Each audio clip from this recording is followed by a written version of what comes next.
Chapter 1 The Xinyuan Continent. In Nazmal Mountain Asitiof Linyu awoke Yatsik Sin Thimmerning as usual, hastily finished his breakfast, and prepared his tool bag. Riadito head to work. Linyu, an 18-year-old youth, had been abandoned by his parents at Tayun Gage, becoming an orphan. Fortunately, he was taken in by an RB orphanage. Growing up in the orphanage, Linyu learned independency and maturity from an early age. At the age of 16, he embarked on his vocational journey as an apprentice mechanic. Now, 2.5 years had passed, and he continued to strive for his dreams. Although Linyu was an orphan, he maintained a positive outlook in life. He was vivacious and brimming with livy and compassion. Yet, the trajectory of a soft tin convolute and elusive. Not long ago, his girlfriend, who had shared his orphanage days, was captivated by Althisa Ion during her commute at Tark. Consequently, she decisively cosido abandoned Linyu in pursuit of a luxurious life. Poor Linyu suffered the pangs of heartbreak. After a grilling day of labor, at that past evening, Linyu trudged homeward, his sweary butt drawn along. On this tranquil path, he fell into contemplation, reflecting and recent events. Damn it, the old daydreamings trueth a filial sinistruck by lightning, thul thierrithless, thethan ropesness at its weakest point, and misfortune seeks thretched. Here I am, Linyu, Aparaganov charming elegance, yet he have been forsake him me girlfriend. After toiling for 12 arduous hours, my wad shave been siphoned by this blood-sucking capitalist for half a month. When will ever enjoy a stroke of good fortune like the protagonist's synthosobe novels? As Linyu walked, Helmet. O heavens, when shall me luckturn? Hekri doubt Theski. At hat verimet, a shooting star streaked across he heavens, hurtling directly toward Linyu. Startled, Hestadaga shock, exclaiming, "Oh me, God! Are you seeking Grevengen? Xinyuan Continent. The Great Chu Dynasty. The residence of General, the Ling family. Today, the Ling family was exceptionally busy. A throng of maids surrounded a pregnant woman. Young madam, push harder. The maids surged in unison, fervently cheering her in. At this moment, our protagonist Linyu was gradually awakening, gazing around in bewilderment. Everything before him was profoundly unfamiliar. He found himself in a confined space, surrounded by a soft tan, comfortable environment, akin to swim in gin water, which was exceedingly pleasant. Linyu stared in astonishment at his own body, realizing he had transformed into a small child waslim shadieto fula develope. His tiny hands and feet prompted him to ponder ply, leading him to believe he was merely dreaming. After a brief moment, he finally regained discomposure. What? Have a truly become infant? Linyu, bewildered, struggled to comprehend his current situation. He had indeed traversed dimensions, akin to a protagonist Sinweb novel shower. He had become a baby still nestled within Amether's womb. Very well, since he have reincarnated, seriality. I hope this time I am born into a good family, with a prosperous lineage. Linyu swiftly adjusted his mindset, accepting this new reality. After all, his previous life had been sufficient, arduous, leaving little worth lamenting. He think curiously examined this body, for he retained the memories of his past life, which undoubtedly provided him an advantage. He scrutinized the infant's body, attempting to understand and familiarize himself with each part. Meanwhile, outside the Wambaf Nangong Ro, Aiton's atmosphere enveloped the entire room. Nangong Rula Yonthabed, enduring the excruciating pain of labor, striving to bring her child in Toth world, yet the baby stubborn liar fused tomerch. A near elderly woman wastefully focused Adonis with the delivery, her brow glistening with sweat, her expression fraught urgency. This guiled was known ether than thief spring of great Chu dynasties, general, and theste keys involved the family Shanaranch tanding gonomus hap coods beldericanaquences for entire clan. The elderly woman understood the gravity of their responsibility and dared not to be negligent. She attentively monitored Nangong Rao's progress, offering encouragement and advice at intervals. Despite the grueling Gerdelof childbirth, Nangong Ru persevered through Hegany, fully aware of the expectations resting upon her family, determined to saflid liver her child. Outside the room, what is themeter with his midwife? Isn't she the best in the entire imperial city? Why is it still not happening? A handsome monklet in golden armor, exuding an array of authority thought market him as an extraordinary warrior, scolded the servants beside him in agitation. The servants trembled in fear, too intimidated to respond. Calm down, honor. Donno fretrastashard, rueran the child will be fine. An elderly woman with silver hair soft like consoled the anxious general of Chu kingdom. This woman was his mother, and despite her advantage, she retained a vigorous spirit, her eyes shining with remarkable vitality, clearly a powerful individual in her own right. Mother, I am truly worried about Truer, the general of Chu kingdom lamented, his face is still etched with concern. Have faith, she'll be fine. Trust in Ruer, she's a resilient woman. This guile disquitimi schivis, causing his mother such distress. Antegra sabatolder, wemist educate him well, instilling in him the values of gratitude and appreciation. The elderly woman reassured Herson, gently shaking her head in exasperation at the child's antics. As Thea waited anxiously, suddenly, the sound of a baby scrippier said through heaton in the air. It's here. Ithis arrived, my lord. It's a little master. The midwife emerged holding the child, her face beaming with joy as hurried to Earthanas with general of Chu kingdom. Wonderful, wonderful, handsomely rewarded. Ling Tian, up in hearing Thanos, was overwhelmed with delight. He gazed at the child in the midwife's arms, his eyes sparkling with joy and anticipation. The birdhoff this guiled filled them with boundless happiness. The midwife gracious light hang keth general of Chu kingdom, her heart swelling with happiness for this family. Shek knew that the rival of this little master would bring endless glory and expectations to the clan. Ling Tian too nigh the child into his arms for a moment, then laughed heartily, saying, Indeed, Heismeisen, why the exquisite fetcheries and adorable charm? And, well, that perdisnet's mallier. Come, honor, let him hold him. I wish to see how mischievous is. The elderly woman approached with a smile, eager to catch child. Seeing Gizma thirstiger, Ling Tian gently placid the child into her embrace. She carefully examined her grandson, her face irradiating with blissful smiles. Mother, please look after the child for a moment to shall check and Ruer, Ling Tian said, concern evident in his face. Goon, you've worked hard for Ruer.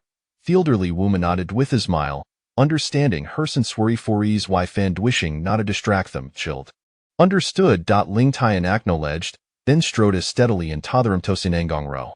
He appeaned the Durand entered, finding Nangong really engine bed, looking faint and weak, wick tugga she heartstrings. He proched the bedside angent like caressed her cheek, his eyes filled with affection and tenderness. Ruer, you have endured so much, Ling Tian murmured softly, filled with gratitude for his wife's sacrifices. Tiangu, it's not a hard.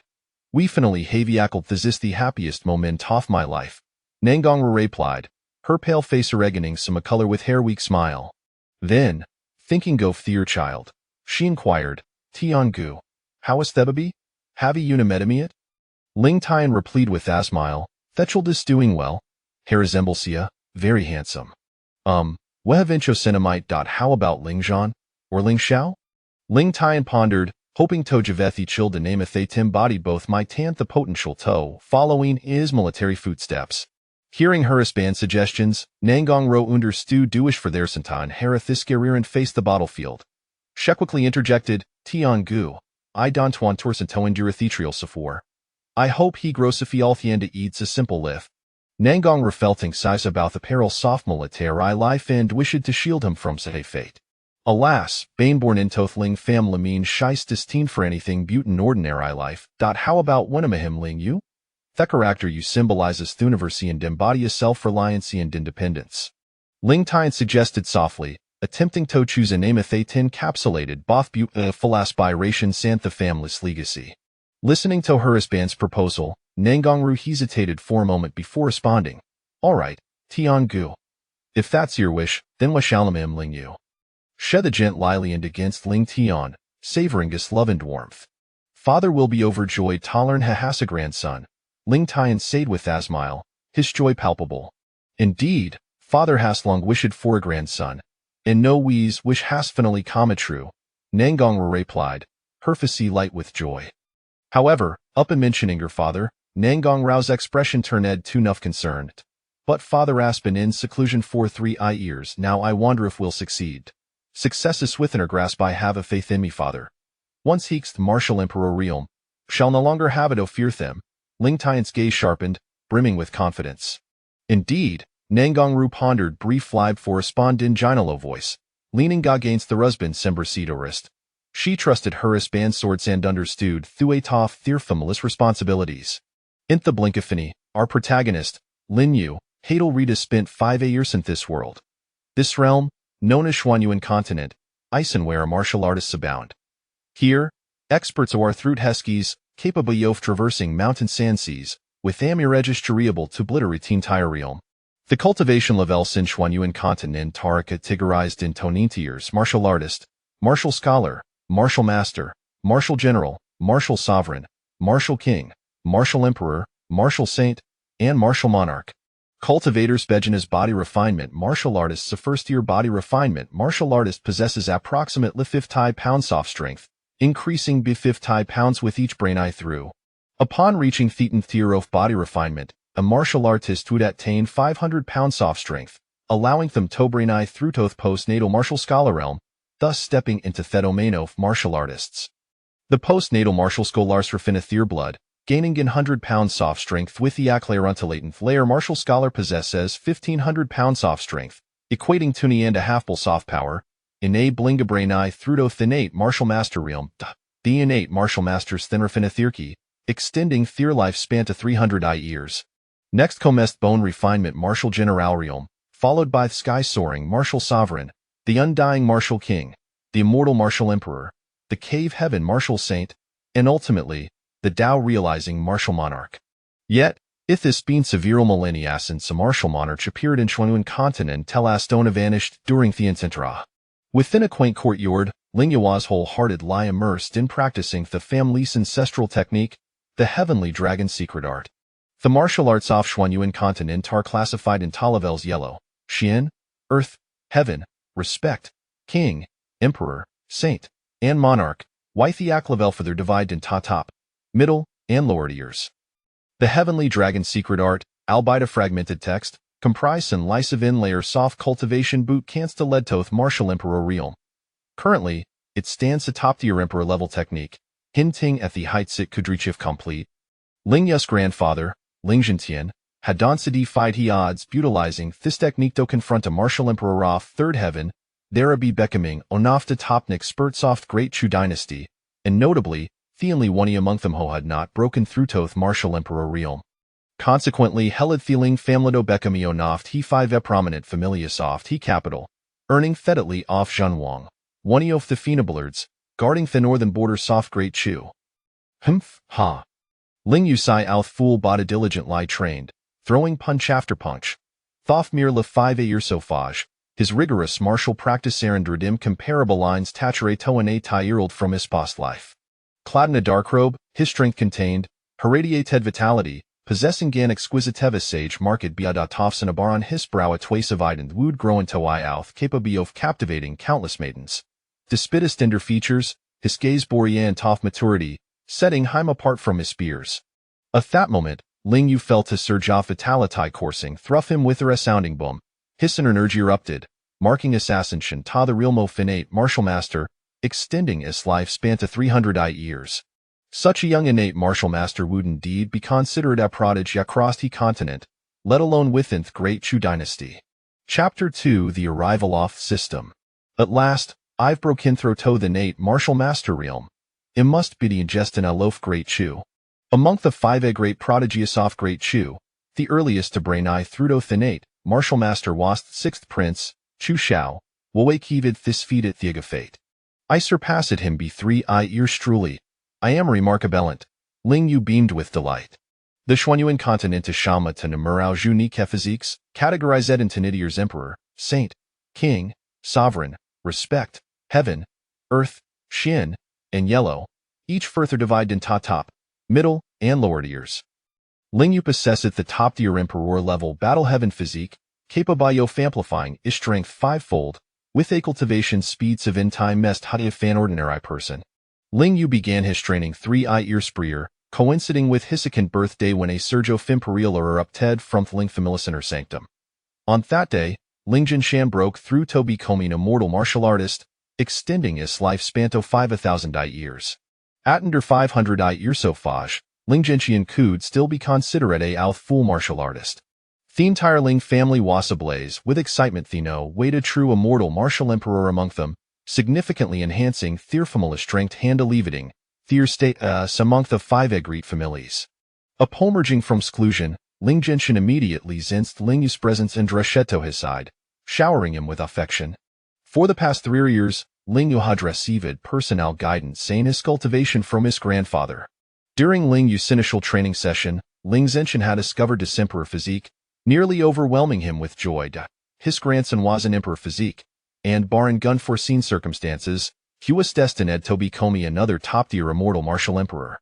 These ways an unparalleled opportunity, prompting him to immediately bestow upon Ling Yu the family's treasured technique, the heavenly dragon's secret art, for him to cultivate. Finally, I've made a breakthrough. A must-tell grandfather he will sure be overjoyed, thuffa disapity there cannot know. Having been an orphan in his previous life, Ling cherished familial bonds, depliant this life, receiving abundant love from all his relatives. When will father return? Those wretched foreign tribes. Due to the invasion of thy people from the northern borders, Ling Yu's father had been appointed as the general of northern expedition, tasked with waging war on the front lines. Ling Yu had harbored a disdain for foreign tribes since his previous life, such as the Yamato people of the Sun Kingdom, and this sentiment, plays well. Ishaltist mistrength. Before me breakthrough, Ilria to possess the power of Fin bulls. While Ether sat the peak of bloodrofinment and I attained 1,500 pounds, Mephisequian technique have allowed Matoriach 1,000 pounds, which is equivalent to strength often bulls. I wonder how much I can achieve in oath that I broke in through. Ling Yu approached at the strength testing apparatus, gathering Guy's energy, and deliver at a powerful puncto device. It surged dramatically, reaching 20,000 pounds before finally stabilizing. 20,000 pounds, equivalent to 20 bulls. Typically, martial artists breaking through to martial master realm possess between 2 to 5 bulls soft strength, increasing b5 to 10 bulls with each level. With my current strength of 20 bulls, combined with my physique, Ihaviak even in 100 bull soft power on 100 bull sequatito on etiger. Thismians iamni arly, unmadaming innate martial masters. Of course, Thizdo es no count for hosiother prodigious within physiques, Lingamu said in astonishment. Beep, duet hathi host string 3 ching own tiger, thetan thou sandriums demon summoning, system has been activated. Beep, the 10,000 realms demon summoning system is no detecting. Beep, the 10,000 realms demon summoning system as successful abound. As Ling Urivled in his newfound strength, 3 system notification tonsakoden heezers. The demon summoning system? Goodness, a golden finger. I thought being born into a military family was the pinnacle of my journey now, a Havia system. The Zisti making so Invincibility form. Thank you, heavens, for bringing me to is extraordinary realm truly, you are me derfether. Ling Yu joyfully leaped about. Heaven is the zero day of gratitude? You'll worry cursing before our transmigration. Your mood changes faster than. I wonder what functions this stem possesses? Ling Yu inquired eagerly. Beep, responding Tothis the system is the 10,000 realms demon summoning system, designed for the host Taunafi worlds and conquer the 10,000 realm. This stem will communicate with the host within their mental realm.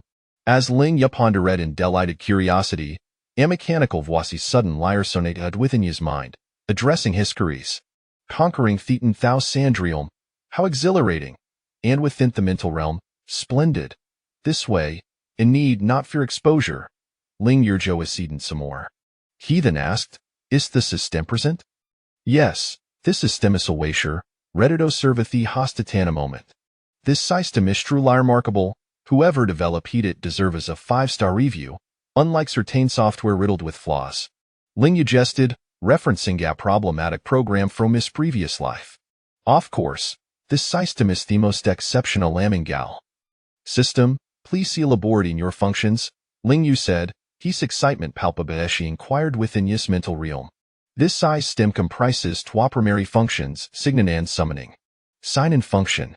The host mezzaninon month lifor termwords malsignin, Wythiaxignin yielding random eretria surisandasmal chansio facwiringing complete a technique case and cultivation levels. Once yearly, the host may conduct a large assign-in, Witherwards including completa technique sandasmal chansio of sinning landra figures. Summoning function. This is the main feature, allowing the hosto summon deities and demons from the myriad realm, with summoned being splajingabzolia the lil tatathi host. However, summoning require resummoning points. Signin and summoning, Ling Yuzi slid up. System, how can I obtain summoning points? Replying to the host summoning points are acquired through T establishment of your own faction defeating Anemius grants you malevolent points, while it hefe thoftos within your faction earns you righteous points. Dominancy points allow for the summoning of armies and civil and military officials the host must establish a dynasty. Malevolent points summon malevolent figures from the myriad realm, while a righteous points summon righteous figures. Malevolent points, righteous points, dominance points, Ling Yu mused aloud. Suddenly, an idea struck him. By the way, does the system offer a beginner's gift package? Of course, ifo thir system shavite, how cold a possibly lack on. The system responded with a hint of pride. It truly adore you, system. Ling Yu exclaimed with uncontainable joy. Upon detecting that the host is using the system for the first time, the host is rewarded with onemith lesignin dinianu alsanin, one summon from the dark pit hand and from the righteous pithy, as well so powerful summon. Does the host twishto signino? The mechanical voice resonated. Sign in, Ling urged eagerly. Ding, month lisignin successful. Congratulations to the host for acquiring the exquisite artifact, the Chi Xiao sword, which contains the spirit of devouring spirit white serpent. The Chi Hazard was wielded by Liu Bang, defender of Han dynasty, and crafted by a swordsmith using meteorites from beyond thesters. It was literused by Emperor Liu Bangoff later Hantaslaith white serpent of tribulation realm and capture right solto form for spirit. Ding, annual sign successful. Acquired the celestial level technique, the Chongqing Jing. The Chongqing Jing was created by the Emperor of Eternal Life from South Pole. Cultivating Jito perfection grants immortality. The Chongqing Jing is divided for volume S, the upper volume, the Pure Sutra, which, when cultivated toit speak, allows to primordial spirit to reach completion without any contamination, middle volume, the Infu Sutra, Wiccanable Skintra lover being soft underworld dimbudalinth lower volume, the Dingguan Sutra, which, when cultivated toits at most, can achieve eternal life. To think it is Chi Xiaosur Danth Chongqing Jing, have heard of his weapon sand technique has as a mythical talism in previous life, Ling Yu exclaimed with delight. Does the host wish Tassaman? The mechanical Vusicho Adonsmari. Summon, Ling Yu could hardly contain his excitement.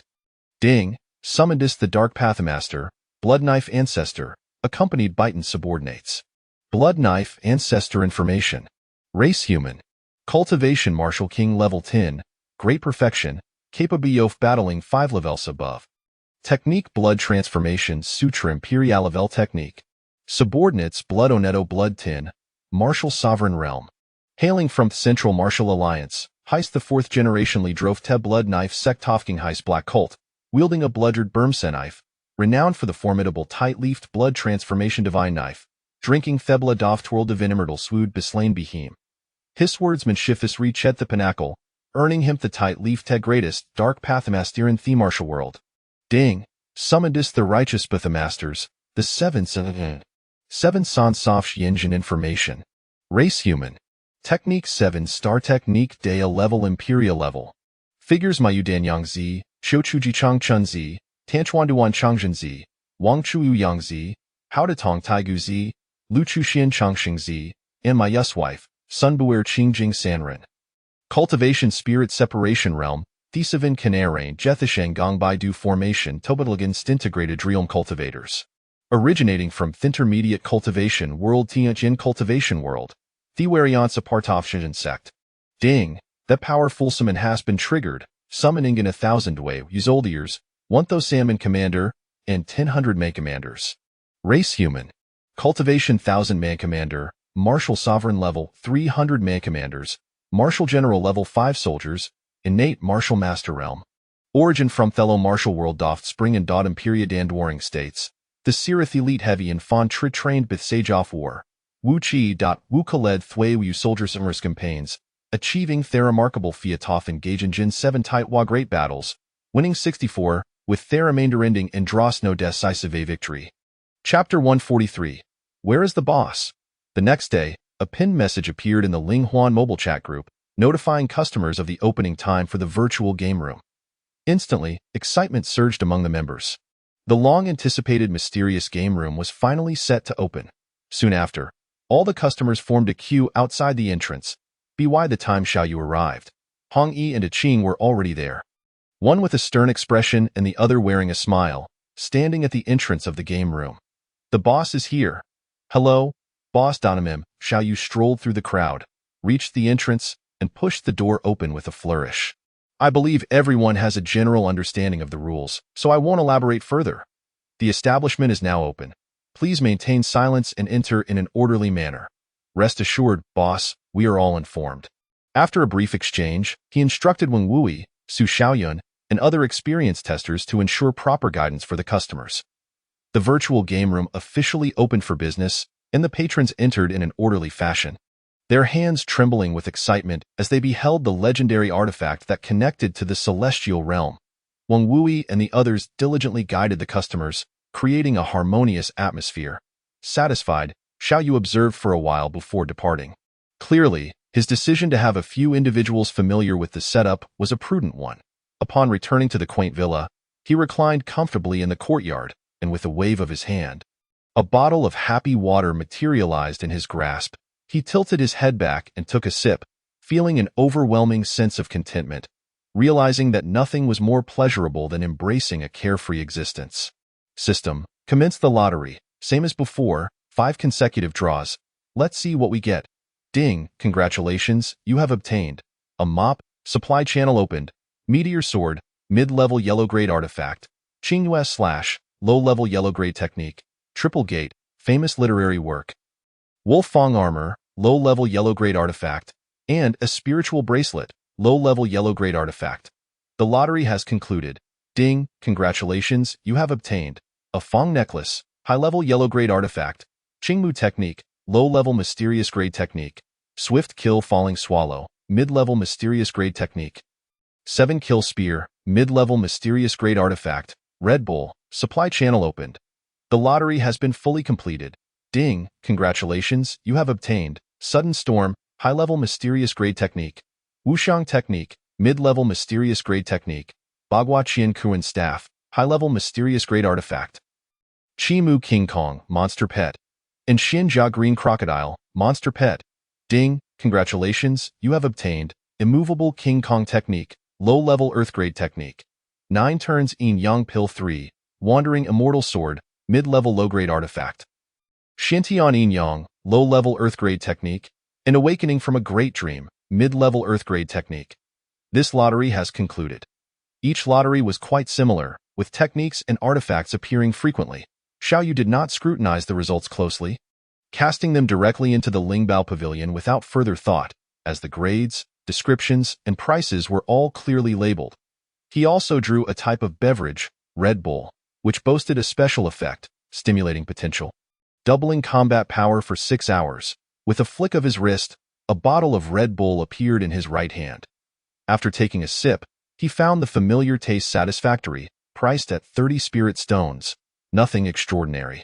He also acquired 2 monster pets, but curiously, they were not monster eggs this time. Although merely a single character difference, the distinction was significant. Could they be already hatched monsters? As was customary, when faced with uncertainties, he sought clarification from the system. After explaining the situation, the system promptly displayed images of the 2 monsters he had just drawn. A blood-red-eyed gorilla and a scaled crocodile were revealed. Indeed, they were fully hatched monsters. System, can these be sold directly? Of course. Just establish a contract. Xiaoyu nodded in agreement. If the system asserted it was feasible, it was undoubtedly reliable. However, these 2 creatures were rather large, and there was simply no space for them in the shop. He decided to place them in the system's space for the time being and consider it later. The 9 turns Yin Yang pill, just the name suggested its effects. However, upon seeing its description, Xiaoyu was taken aback. Reversing life and death seemed somewhat exaggerated. In any case, it promised remarkable effects, akin to competing with the King of Hell for souls. Meanwhile, within the virtual game room on the 2nd floor of the mall, chaos ensued. Another death. Curse that filthy rat, is there anyone who can help me? I can't handle this alone, sister. Quick, Join the party. We need one more. The novice village on the immortal demon continent was teeming with players. Outside the village, level 1 wild monsters, the oil-stealing rats, continued to respawn and be slain, leading to fierce competition. Wow, look at that! A big catch! The crowd turned to see Zhang Wang standing triumphantly over the corpse of an enlarged oil-stealing rat. The oil-stealing rat king, level 2? Zhang Wang laughed maniacally, holding aloft a blue book. This wretched rat must be the boss mentioned. It doesn't seem that formidable. The onlookers gathered around him, their faces filled with envy. Your Highness, what did it drop? Share with us. Zhang Wang, grinning widely, shifted his gaze to the book. Thunderstrike, a skill with growth potential stomping the ground, capable of inflicting area damage. Wow, just the name sounds incredibly powerful. Exactly, area damage means leveling up will be much faster. Zhang Wang stood proudly among the crowd, hands on his hips, exuding an air of superiority. Due to the overwhelming number of players, the level 1 wild monsters were in short supply. Thus, a leveling team comprising Qin Sisi, Feng Qingxue, Zhao Sisi, Su Xiaoyun, and Chao Han contemplated a level 3 wild boar on a nearby slope. Level 3 wild boar, attack power 10, defense 12. Himph, not too shabby. Brothers, are you ready? I am going in. Ye Su Sheyun shouted and charged forward, filled with confidence as the only level 2 player in the group. I, Su, am determined to shine. However, a cacophony of wails soon followed. Help, help me. A flash of white light, and the player vanished without a trace. Idiot. Qin Sisi glared at the scene, while the others wore expressions of disbelief. The vast level difference led to a predictable outcome, being swarmed and beaten to death. Qin Sisi sneered, Heh, is this the strength of yesterday's batch of trial players? Zhao Sisi's lips twitched, feeling somewhat offended. Could it be that Xiaoyun's own prowess is the issue? I just heard that Uncle Wang single-handedly defeated a boss and even obtained a powerful skill book. The group nodded in agreement with her sentiment. A level 2 fool, a level 1 trial player slacking off, and 3 level 1 pure novices. This team's future seemed rather bleak. Bai Ling hurriedly entered the mall, her anxiety palpable as she failed to spot a familiar face. Other than a few customers queuing at the lottery machine by the entrance, the rest of the place was devoid of people. Having seen the messages in the group, she was well aware that today marked the grand opening of the virtual game room. Where's the boss? He isn't responding to messages, and I can't find him. The location of Xiao Yu's villa was known to very few, and importantly, he rarely checked his phone messages. Thus, unless he appeared in person, reaching him was nearly impossible. Wang Lao must know where the boss is. In a moment of determination, Bai Ling sprinted towards the second floor. The entrance of the virtual game room. A long queue extended outside the mall, seemingly endless. Bai Ling rushed to the front of the line, only to be blocked by a figure cloaked in red. Queue up, ready sister. I need to find the boss urgently. Do you know where he is? Alas, Reddy paid her no mind, offering no information regarding his whereabouts. Bai Ling's anxiety intensified until Wang Wui emerged, noticing the commotion. Bai Ling, it's been ages. What seems to be the problem? Wang Lao, my grandfather is on the brink of death. Do you know where the boss is? Wang Wui paused, slightly taken aback. Since the renovations, he had lost track of where the boss resided.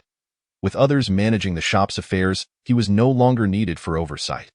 Whenever issues arose, the boss would either appear or reach out directly. I'm not sure, but don't worry, I can try calling him via video.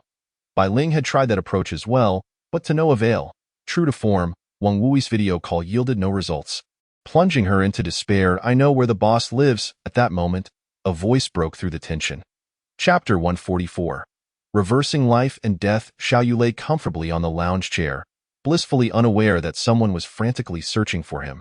As noise echoed from the courtyard, he lazily opened his eyes, sensing a visitor. The boss has finally been found, Bai Ling. He was somewhat familiar with her. She was typically bold and carefree, one of the few individuals. Along with Su Xiaoyun, who did not fear him, and had even taken in a few little dwarves. What brings you here in such a flurry? Xiao Yu, somewhat perplexed, sat up and turned to look at her. To his astonishment, Bai Ling suddenly knelt on the ground with a thud, tears brimming in her eyes. Boss, I beg you to save me. This unexpected action left Xiao Yu momentarily at a loss. Please, get up first. Bai Ling then gradually revealed the situation, and Xiao Yu learned that the old beast king of the wild forest was gravely injured and on the verge of death. Boss, I implore you to show mercy. Bai Ling is willing to give everything just to save my grandfather's life. Xiao Yu wasn't very adept at saving lives, although he was invincible in this realm. Outside of it, he felt utterly powerless, let alone saving someone. Just as he was lost in thought, a notification chimed. Task released. Save the old beast king to obtain the 5-element stone. The system's tasks always seem to arrive with such inexplicable timing. IT struck him that the task, coming at this moment, might be related to the system's earlier mention of opportunities arising in due time. Could it be that the 5-element stone was connected to the old beast king? Indeed, the 4th 5-element stone was located within the wild forest. Since there was a task, it naturally followed that the person must be saved. But how? Suddenly, an idea sparked in his mind as he recalled the recently obtained 9 revolutions yin-yang pill, which could reverse life and death. This might just work, boss. Bai Ling's trembling voice brought Xiao Yu back to reality. I can agree to save your grandfather, but I will need you to bring me something from the wild forest as a reward. Upon hearing this, Bai Ling's expression shifted to one of overwhelming excitement. Everything in the wild forest is yours to take at your leisure, but there's no rush. The item I require may not be something you can decide on. Let us first go and see the old beast king. Thank you, boss, Xiao Yu nodded, then reached into the void, tearing open a portal in the sky as if it were a blank canvas. Let us proceed. Bai Ling felt a shiver run down her spine as she followed, tentatively. The courtyard fell silent, leaving only Feng Qingxue, who stood frozen in place, her mouth agape as if she could fit an egg inside. She had only heard tales of the boss's might but had never witnessed his powers firsthand. The casual act of tearing through space. This surely was no ordinary feat. In the wild forest, the massive form of the old beast king lay on the ground, his feathers dull and lifeless. Eyes tightly shut, exuding an aura of impending death. Alas, I wonder if Bai Ling has found that one, the bear king lamented, his round face wrinkled in worry. I hope the old beast king can hold on a little longer. Otherwise, we won't even know who our enemy is, let alone seek revenge. Humph, that one is not easily summoned. But Bai Ling claimed to have a close relationship with them, didn't he? A gathering of beast kings stood together, their expressions grim. Suddenly, a commotion arose in the sky. The beasts raised their eyes, and in the next moment, a wave of shock washed over them. That one, they truly did come. However, the manner of their entrance was even more terrifying than the last. All the beast kings trembled in fear and knelt to the ground. We meet again, my lord. The chorus of voices from the magical beasts echoed through the heavens, causing Xiao Yu's head to buzz. Rise, thank you, my lord. Xiao Yu slowly approached the enormous bird encircled by the beasts. Bai Shi-san, sky-swallowing e-bird, realm, peak martial king, bloodline. 1 in 10,000 sky-swallowing spirit sparrow bloodline, awakened. Xiao Yu was taken aback. The old beast king had actually awakened his bloodline. Truly, he was deserving of his status as a king, not easily underestimated. Subsequently, Xiao Yu extended a finger towards the old beast king, and a beam of white light enveloped him. All the beast kings stared intently at the old beast king. After 3 breaths, he is awake. The old beast king has awakened. Thank you, my lord, Bai Ling exclaimed, dashing forward, tears streaming down her face. Grandfather, how do you feel? Bai Shi-san weakly replied, Child, I'm fine, there's no need to worry. Who says you're fine? At that moment, Xiao Yu's voice rang out, Boss, this. Both Bai Ling and the beast kings felt a jolt in their hearts. Momentarily at a loss for words. There's no need to panic. I told you I could save him, and I have merely brought him back to consciousness for now, as I have questions to ask him. He then turned his gaze to the old beast king. Bai Shi-san, I ask you, do you possess the 5-element stone? Upon hearing this, the old beast king's spirit trembled, and after a moment's contemplation, he suddenly chuckled softly. So it is you who has personally descended. I am unable to pay my respects in my dying state. I beg your pardon. No need for such formality. You need only answer my questions. To be frank, I do indeed possess a 5-element stone, and I nearly lost my life because of it. Alas, if you require it, I shall gladly offer it." The others listened, bewildered. None knew what the five-element stone was. Xiao Yu nodded, then waved his sleeve, causing a pill to float into the air, emitting a faint golden glow. This is the 9 Revolutions Yin-Yang pill, capable of reversing life and death. The Beast Kings exchanged astonished glances. Their faces filled with disbelief. Could this truly be a divine elixir? "Thank you, my lord. Thank you, boss."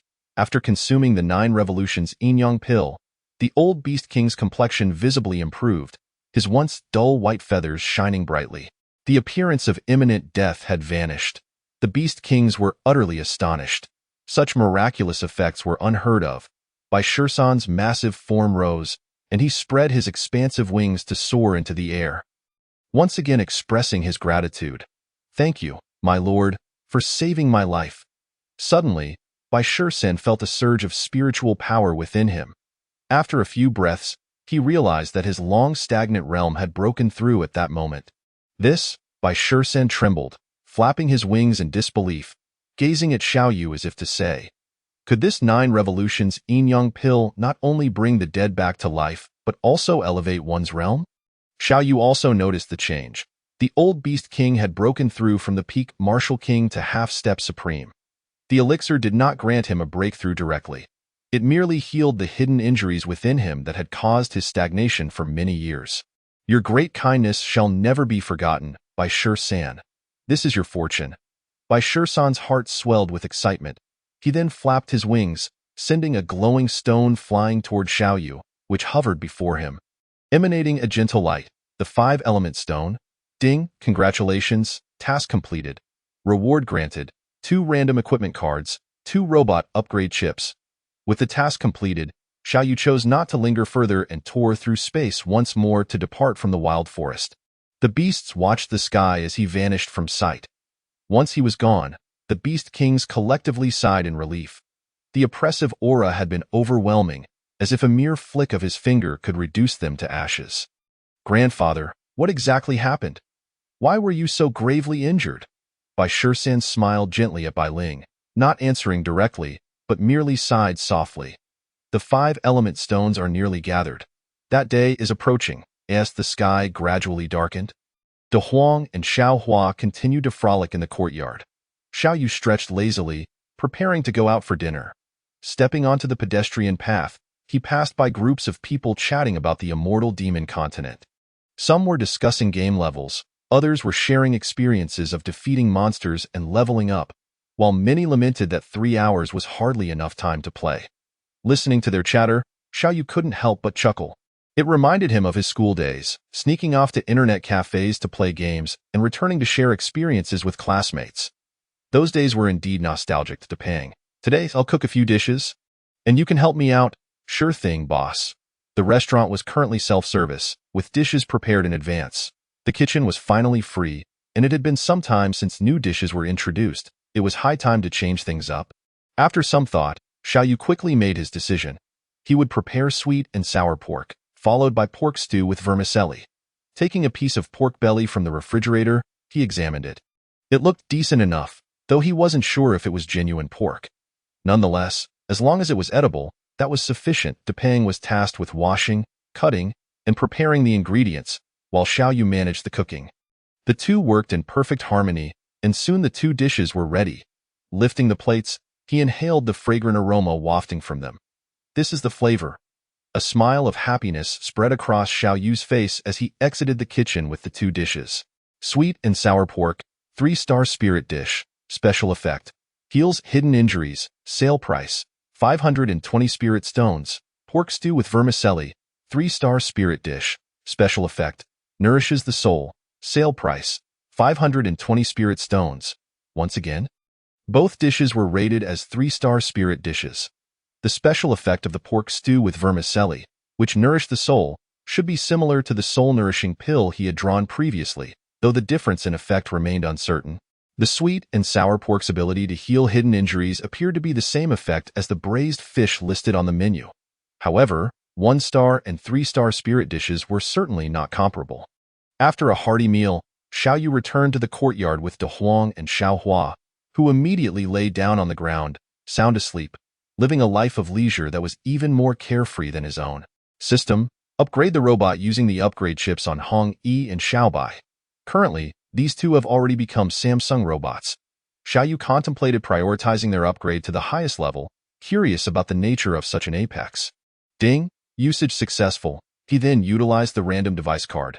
Ding, usage successful. Congratulations, you have obtained a zoo 1 in a fashion store 1. Goodness. Xiaoyu was left speechless. A zoo in a shopping mall? Is the system being serious?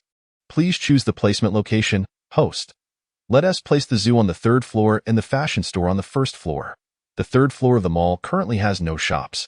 While the 1st floor consists of various retail outlets, the 2nd floor is dedicated to entertainment, making the 3rd floor the most suitable for the ZOO.in, the mall's 2nd floor, virtual game room of the immortal demon continent. Zheng Wang, Wang Wuya, and Cheng Feng Daorun, several seasoned players, gathered together. Your Highness, is there truth to this matter? This Wang never deceives. However, I cannot be entirely certain, as subsequent attempts yielded no response. Thus, I have come to inform you both so we may discuss it together. Wang Wuya and Cheng Feng Daorun exchanged glances, their eyes brimming with astonishment. Let us go outside and investigate. If it is indeed true, we can inquire with the owner tomorrow. All right. The three swiftly exited the game, soaring away from the commercial street to an open space a few kilometers away. Your Highness, please. Good.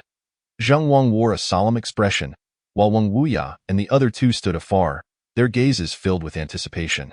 Zheng Wang focused his energy, and with a deep breath, his entire being surged with spiritual power. His eyes widened as he suddenly stomped one foot violently against the ground. Thunder strike. The earth trembled with a resounding boom. An invisible crack instantly appeared. Ah, another failure, as expected. Zheng Wang felt a tinge of disappointment. Wang Wuya and Cheng Feng Daorun approached, noticing the absence of thunderous power, only the commotion caused by the force of a martial king. Your Highness, why not try a few more times? Perhaps there exists a special technique to trigger it. All right. Responding, Zheng Wang continued to stomp the ground, repeatedly uttering those 4 words, the ground resonating with rumbling sounds. Time passed. How long? He could not tell. Thunder strike. His cries transformed into roars. Suddenly, a flash of white light erupted, followed by a deafening thunderclap. Boom! The brilliance sliced through the night sky as multiple bolts of lightning crashed down, illuminating the darkness. Thick, arm-sized lightning descended upon Zheng Wang, swiftly dispersing in all directions. The crackling of thunder echoed, and wherever the light passed, it turned to scorched earth, with smoke billowing. Ha ha! I succeeded. Ha ha! Zheng Wang stood amidst the scorched earth, laughing maniacally, while Wang Wuya and Cheng Feng Daorun stared in disbelief. It's actually real. How about that? This Wang did not deceive you, did I? At that moment, Zheng Wang approached with a beaming smile. The skills within the game could indeed manifest in reality. Thus, it was indisputable that the immortal demon continent was a genuine world. Cheng Feng Daorun wore a grave expression. However, I never doubted. The owner could not simply conjure an illusory world out of thin air. It must be real. Wang Wuya nodded in agreement, then turned to Zheng Wang. Your Highness, after your multiple attempts, do you now comprehend the technique to trigger the thunder? Zheng Wang scratched his head, pondering for a moment. Could it be emotions? Chapter 146. Zheng Wang's recharge time. When Xiaoyu awakened, it was already midday. This sleep pattern had become his biological clock. Upon entering the dining area, he overheard patrons discussing the topic of the day. Skills from the game can be brought into reality. To be honest, Xiaoyu felt somewhat bewildered upon hearing this. Wasn't he that absurd? It turned out that Zheng Wang and the others had spread the news, considering that they were all players of the immortal demon continent. This fact would inevitably be discovered by others. And most importantly, they surmised that it was a benefit bestowed by the owner. Hiding such information could potentially displease him. Little did they know, Xiaoyu was entirely unaware that such outrageous events were unfolding. Just as Xiaoyu pondered this, Wang Wuya and Zheng Wang approached him. Boss him? Observing the adoring expression on Zheng Wang's face, Xiaoyu recognized him as the origin of this entire discussion. However, upon reflection, it was not uncommon for absurdities to occur here. He could not help but engage in conversation with the system. System, can skills from the game truly be brought into reality? dear, indeed they can. However, they cannot be activated at will. One must enhance their proficiency to the highest level for that. And how does one enhance it? Dear, consider exploring the recharge channel. That statement struck him like thunder. No wonder playing the game only required 10 spirit stones per hour. It was all waiting here. However, the recharge channel seemed to have gone unnoticed during his last foray into the game. Dear, due to players successfully exploring on their own, the recharge channel has already been opened ahead of time. Xiaoyu was momentarily taken aback. Are you implying that if no one had discovered this, the recharge function would not have been available temporarily? Indeed, dear. Players must reach level 5, select an appropriate profession and corresponding skills to unlock it. Upon hearing this, Xiaoyu suddenly understood. It was impossible to learn professional skills without selecting a profession, thus leaving no place to spend. Got it, boss? Boss Wang Wuya noticed Xiaoyu lost in thought and gently called out. Yes, I know what you wish to ask. The two felt a surge of joy at his words. Indeed, skills from the immortal demon continent can be brought into reality. However, to use them freely, one must elevate their skill level to the highest. Highest? Boss, does that mean it is tiered like martial arts? Wang Wuya inquired, puzzled that that's about the gist of it. Reaching the highest level allows for unrestricted use. However, prior to that, each skill upgrade boosts the probability of activation. That's how skill levels work. But boss, how do we elevate them? Xiaoyu glanced at Zheng Wang, feeling somewhat helpless. He was unsure whether to congratulate or pity him. Congratulations, for the skills dropped by wild monsters differ from professional skills. They are unique and undoubtedly vary in might. The fact that you encountered such a low probability event may grant you the special privilege of being the first player to slay a boss. Pity, because you are unaware of what you are about to lose. Having experienced this, Xiaoyu knew that game recharges were an endless pit. Once initiated, there would be countless instances thereafter. Still blissfully enjoying it? Huh? The system's scheme was too profound. Once players reach level 5, one can only imagine how many would fall into this trap. Yet this was merely Xiaoyu's personal opinion. Perhaps these individuals welcomed it? After all, the ability to bring skills into reality in a world rife with demons and monsters is the ultimate truth. Maybe his line of thinking could not yet harmonize with this realm. Xiaoyu sighed inwardly. You'll understand everything once you enter the game. Thunderstrike is a unique skill.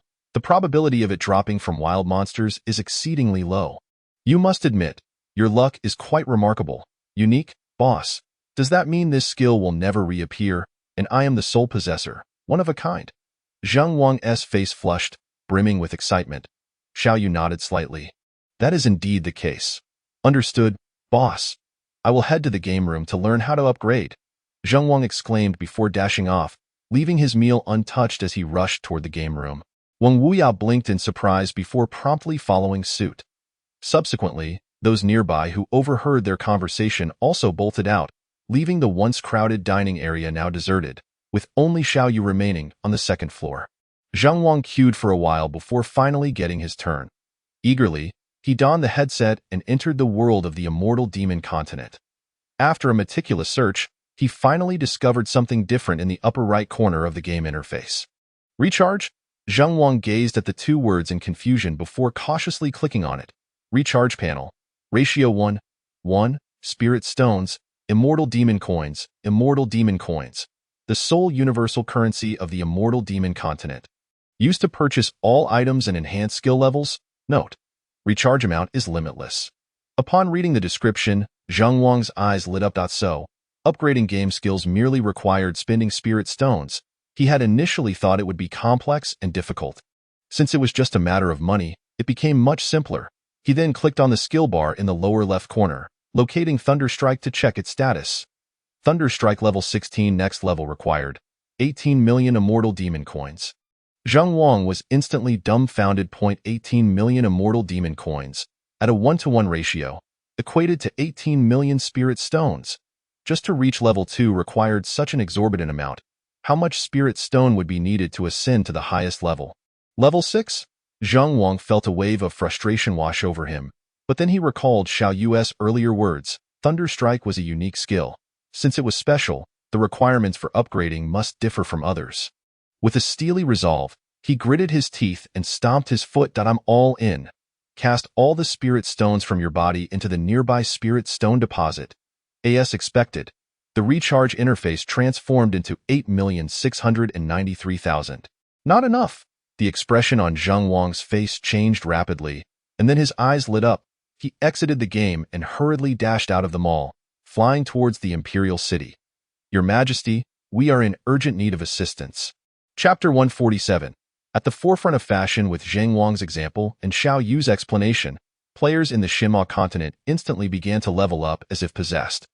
Even if they could not obtain extraordinary skill books, they aspired to swiftly reach level 5 and change professions to learn occupational skill books. People are often blindly excited about the unknown in the realm of Xinma, for we're short one, and one person initiated the quest, targeting level 5 wind wolves. High experience for rapid leveling. Quickly come and embark on this journey. Time waits for no one. Experienced players seek teams. Sisters, 18 this year. Is there an elder brother to help her level up? Unbeknownst to them, all players were already caught up in the frenzy. This virtual gaming room does not offer overnight packages. If it did, this group of players would likely spend every day grinding here that evening. Xiao Yu lay in bed, checking the progress of his tasks. To his surprise, he was startled upon a closer look. The revenue task stood at over 50 million spirit crystals, and the distance to 2 blocks of spirit crystals was no longer far. The various equipment and shops in the mall were becoming increasingly popular day by day. The customer flow task also reached over 13,000, nearing the 20,000 target. Everything was developing in a positive direction. With renewed vigor, Xiao Yu arrived early the next day at the 3rd floor, having yet to visit the newly opened zoo. Generally, there were no customers on the 3rd floor, as there had been nothing before. And the newly opened zoo was unknown to many. Upon entering the zoo, he saw 2 passageways on either side, the left for the viewing area and the right for the beast area. Xiao Yu paused slightly. System, what does this mean?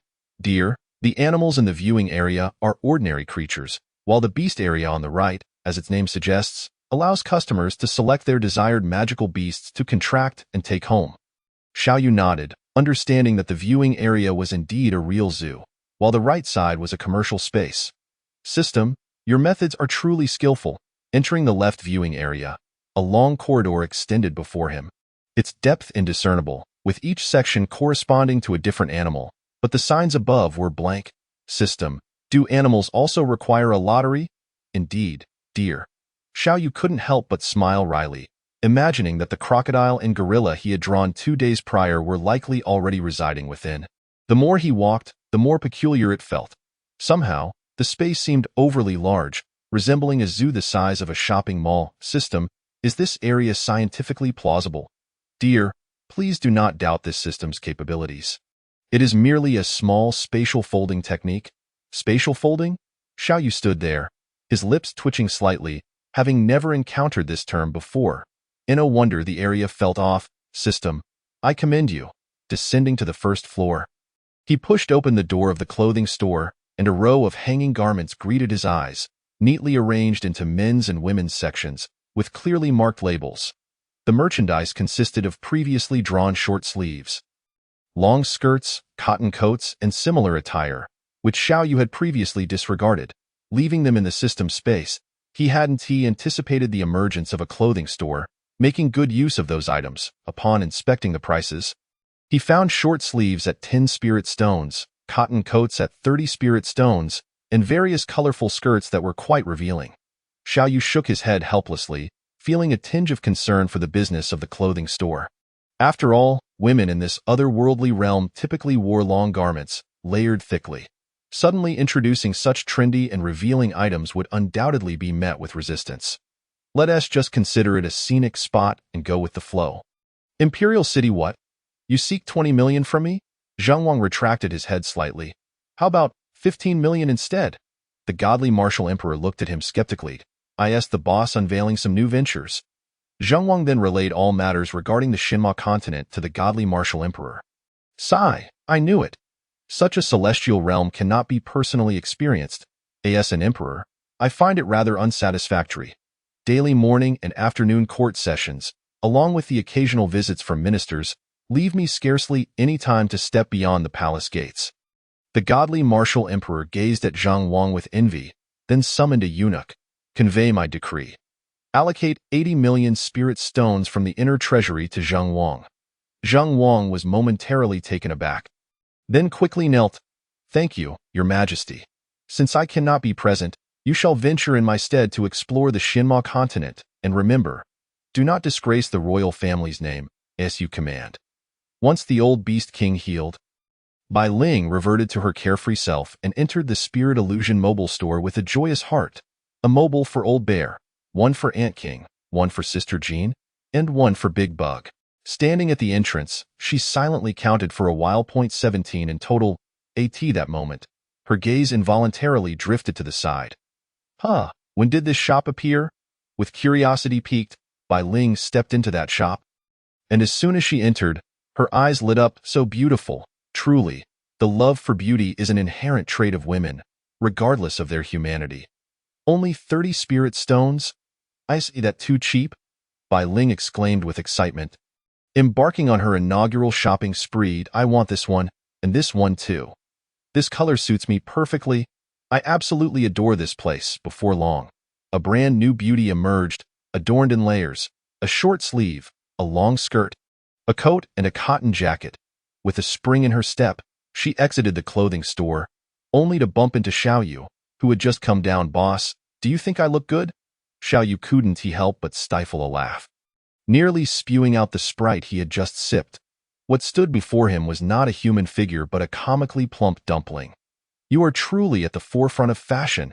He wanted to say more but hesitated, finally managing to stammer out a couple of words. Looks good, hee. I knew it. Bai Ling beamed with delight. Xiaoyu rolled his eyes at her helplessly and quickly made his escape. Chapter 148. Choosing a profession in a dark forest. A figure cloaked in a long robe stood with hands clasped behind his back. In front of him stood a man and a woman, the esteemed leaders of Yunxia Island, Kong Xian and Piao Shui. My lord, the cooperation with the Tianfeng Empire remains intact, and the plan can proceed at any time.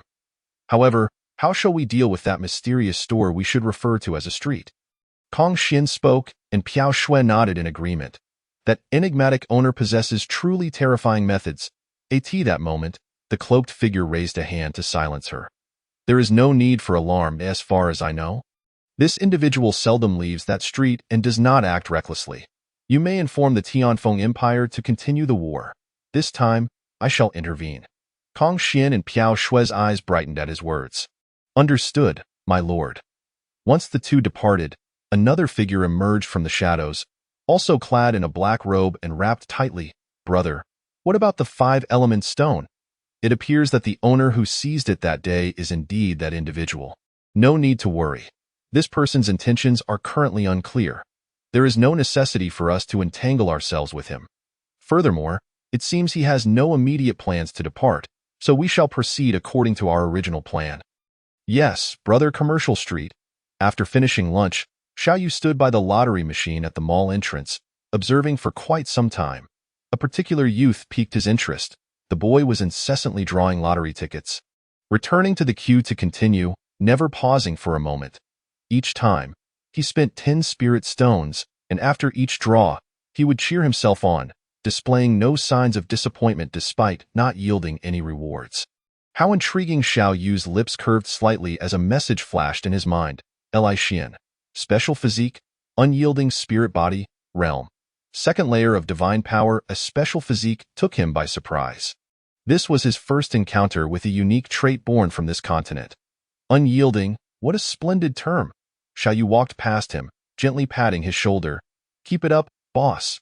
When Li Xian turned around, Xiaoyu had already gracefully departed. He stood there in a daze for a moment, then his expression hardened again, placing a hand over his heart and vowing to himself. Keep going, continue striving. You can do it. As time passed, a small portion of players in the divine and demonic continent finally reached level 5. Oh yeah, we can finally learn skills, Su Xiaoyan exclaimed excitedly. However, there are so many professions to choose from. How should we decide? I believe we should refrain from making hasty selections and consult the boss before making a decision. That makes sense. Let us go together. Noticing that the sun was setting, Xiaoyu prepared to head to the restaurant for dinner when suddenly a crowd of people rushed down from the upper floor of the mall. Surrounding him, boss, Please wait. After listening to the explanations of the crowd, Xiao Yu offered a faint smile and waved his hand in the air, conjuring a vivid image from thin air. In the realm of the immortal demon continent, professions are divided into 5 major categories: warrior, assassin, mage, summoner, and priest. Before choosing a profession, it is essential to understand what each entails. Firstly, the warrior, capable of defending with a shield and attacking with a sword, possesses balanced abilities. As soon as he finished speaking, a vision appeared in the sky, displaying a fully armored warrior standing at the forefront of the team, raising his shield to fend off enemy attacks before drawing his long sword and charging forward valiantly. Secondly, the assassin, akin to a scout, is swift and agile, lurking in the shadows to strike with lethal precision. The ghostly figure of an assassin suddenly vanished from sight. The scene shifted, revealing him behind the enemy, where a flash of white light signaled the sharp dagger piercing the foe's throat. Thirdly, the mage, also known as the elementalist, is the most powerful and violent profession, serving as the most reliable source of damage within the team. Categorized into various attributes, a slender figure, her face obscured, stood at the rear of the group, hurling a fireball, then conjuring an ice spear from the void, and with a flick of her wrist, ensnared the enemy's feet in vines while a golden greatsword lunged forward. A wall of earth rising to shield her, surrounded by a kaleidoscope of colors, exuding an aura of mystery. Fourthly, the summoner, divided into beast tamers and necromancers, waved their staff in the image, summoning a majestic white tiger, a cerulean-headed wolf, and several other companions to rush forth. Another cloaked figure, a necromancer, murmured incantations, causing their staff to shimmer with light, followed by a tremor in the ground as a horde of skeletal soldiers wielding bone knives emerged from the earth. Lastly, the priest, the sustainer of the team, often referred to as the healer, possesses the ability to mend wounds and even resurrect allies. At the back of the formation, a robed priest wielded their staff, continuously casting spells as a halo of holy light surrounded them, akin to a divine presence on earth. As soon as Xiao Yu concluded his explanation, the image in the sky vanished, leaving the crowd momentarily stunned. They were astonished that such magic truly existed. Ice spears, fireballs, and earthen walls seemed utterly incredible. The sudden appearance of an army of skeletons was simply outrageous. While they whispered among themselves, Xiao Yu left them with a parting remark. The professions have been clearly introduced. How you choose is entirely up to you. Xiao Yu entered the dining hall, where the number of patrons was modest. In recent days, they had been utterly captivated, either playing games on the second floor or queuing at the entrance for the same. After having Depang prepare a couple of simple dishes, he settled into a corner to enjoy his meal. Suddenly, a flash of light caught his eye. Glancing up, he noticed a middle-aged, portly monk seated nearby, clad in a simple blue robe, carelessly devouring a chicken leg while muttering to himself. Xiao Yu paused in surprise. It was his first encounter with a monk in this world, and he was quite the glutton. Perhaps sensing Xiao Yu's gaze, the monk looked up and chuckled, the grease on his lips glistening brightly. He then dragged his tray to the self-service area, filled it with an abundance of food, and returned to his seat to continue feasting. Upon returning to the small villa, Xiao Yu reclined on a lounge chair and began to draw lots. He went through a series of draws from 10,000 to 100,000, unsurprisingly yielding mostly magical artifacts and techniques, along with a few items of lower rank. Through his efforts, the inventory of Lingbao Pavilion had expanded significantly. Whether it was due to the new zoo equipment, he managed to draw 2 types of animals from the exhibit area, monkeys and silly geese. Additionally, he obtained 3 beasts from the magical creatures area, a celestial bull python, a purple spirit lion, and a golden striped tiger. Xiao Yu harbored serious suspicions that the system was manipulating things behind the scenes. The monk, Daquang, gazed in astonishment at the towering structure before him, which dwarfed even the exquisite Linglong Pavilion within his temple. Amitabha, what place is this? How come I have never heard of it before? Lost in thought, Daquang walked inside, whereupon he was greeted by a young woman whose presence illuminated the moment. Before he could utter a word, she halted him with a single statement. I'm sorry, but all the guest rooms are full. Seeing her apologetic smile, Daquang was momentarily taken aback. This is a guest room? Yes, indeed, she replied. enlightenment dawned upon him. In a daze, he suddenly noticed a few lines of text on the wall, causing his pupils to constrict.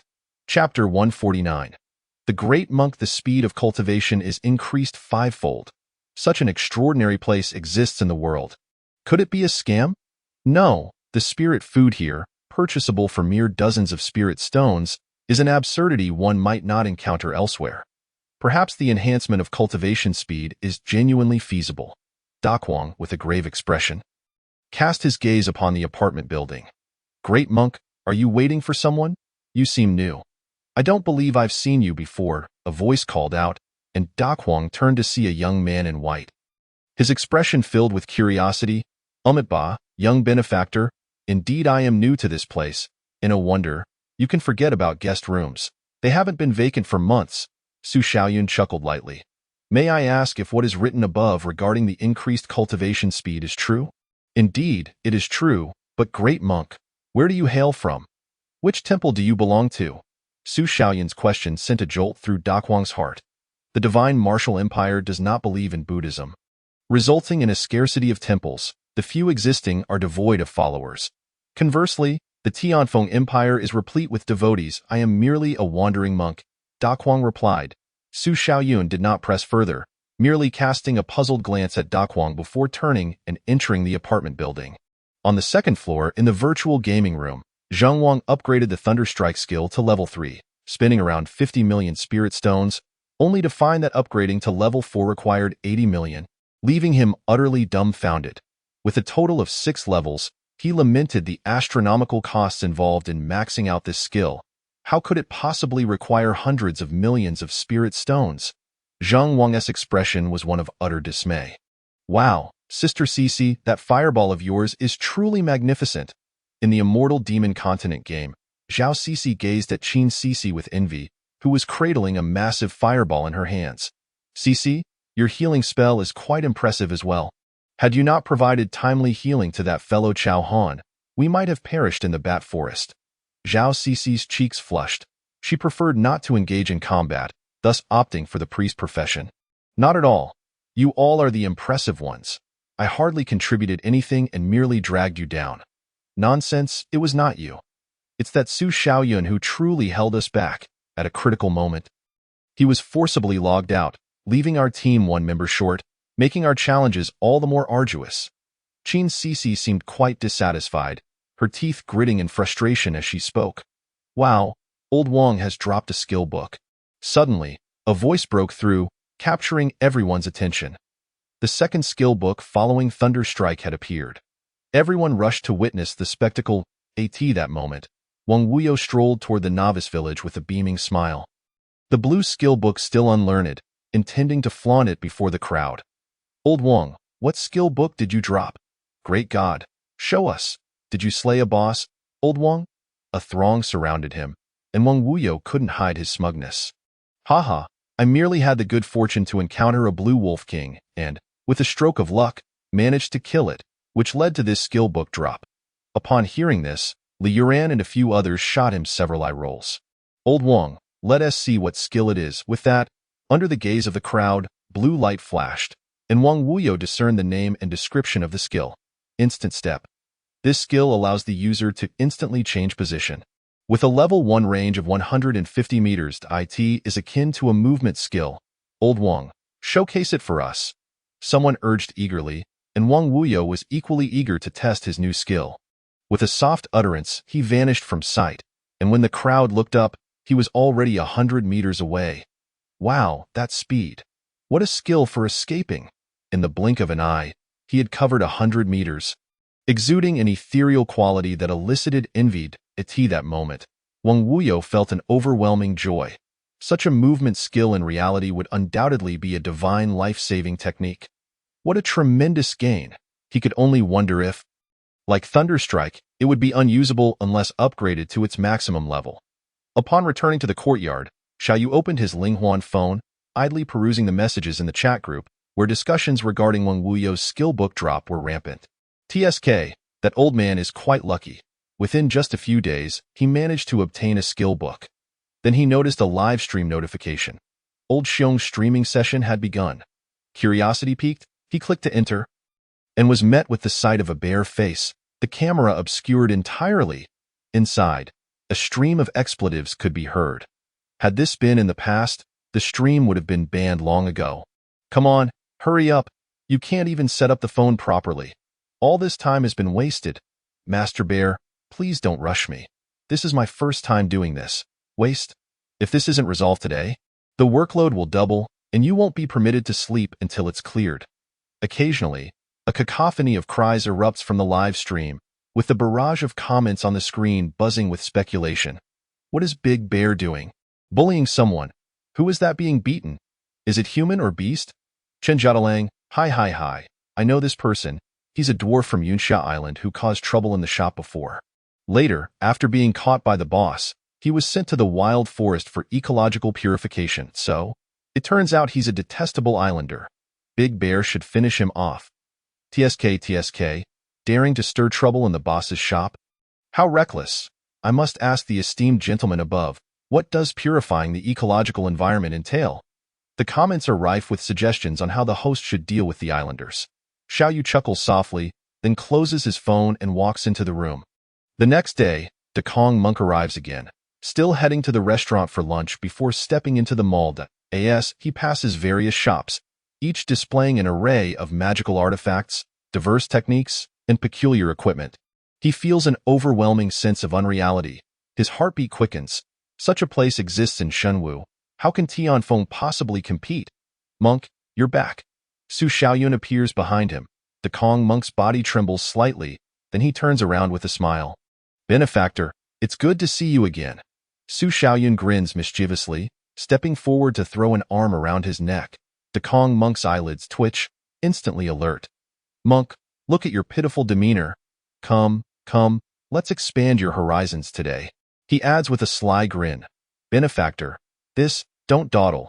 Just follow me. I guarantee an unprecedented experience awaits you. With that, he drags him straight to the virtual gaming room. Chapter 150, Dungeon? After waiting in line for an hour, the Kong Monk steps into the virtual gaming room, where hundreds of individuals are seated, each wearing a peculiar black helmet. Little benefactor, what are they doing? Seeing De Kong Monk's bewildered expression, Su Xiaoyun smiles mysteriously. Monk, don't rush. Do you see that spot over there? Invest 30 spirit stones, put on the helmet, and you'll enter a wondrous realm. The wondrous realm. Just by wearing this? Trust me, it will be truly astonishing. Observing Su Xiaoyun's resolute tone, De Kong Monk slowly nods. Upon donning the helmet, he is greeted by a breathtaking landscape surrounded by cloud-capped mountains, and suddenly, numerous figures soar gracefully through the air, accompanied by ethereal melodies. Immortals? The scene shifts. The music intensifies, becoming profound and overwhelming in a dense abyss shrouded in black mist. Beings with wings sprouting from their backs and horns on their foreheads, enveloped in dark energy, appear. Part human, part demon. They ascend violently. Captured in a sweeping shot where the celestial beings meet the demonic entities, a confrontation imminent. In the next moment, black and white clouds disperse, and the words immortal demon continent materialize before him. De Kong Monk feels a rush of darkness. And when his vision clears, he finds himself in an unfamiliar small village, bustling with pedestrians. Immortal demon continent. De Kong Monk stands in a daze, his heart tumultuous. That strange helmet can transport one to such an unknown land, a realm where immortals truly exist. Hey, Monk, why are you standing there like a fool? Let's go. I'll help you level up. The thunder strike. Zheng Wang bellows, stomping the ground, causing thunder to roar around him. In an instant, bolts of lightning descend from the sky, incinerating a horde of poisonous demon spiders into ashes. A flash of delight crosses Zheng Wang's face. Level 9. I am now far ahead of everyone.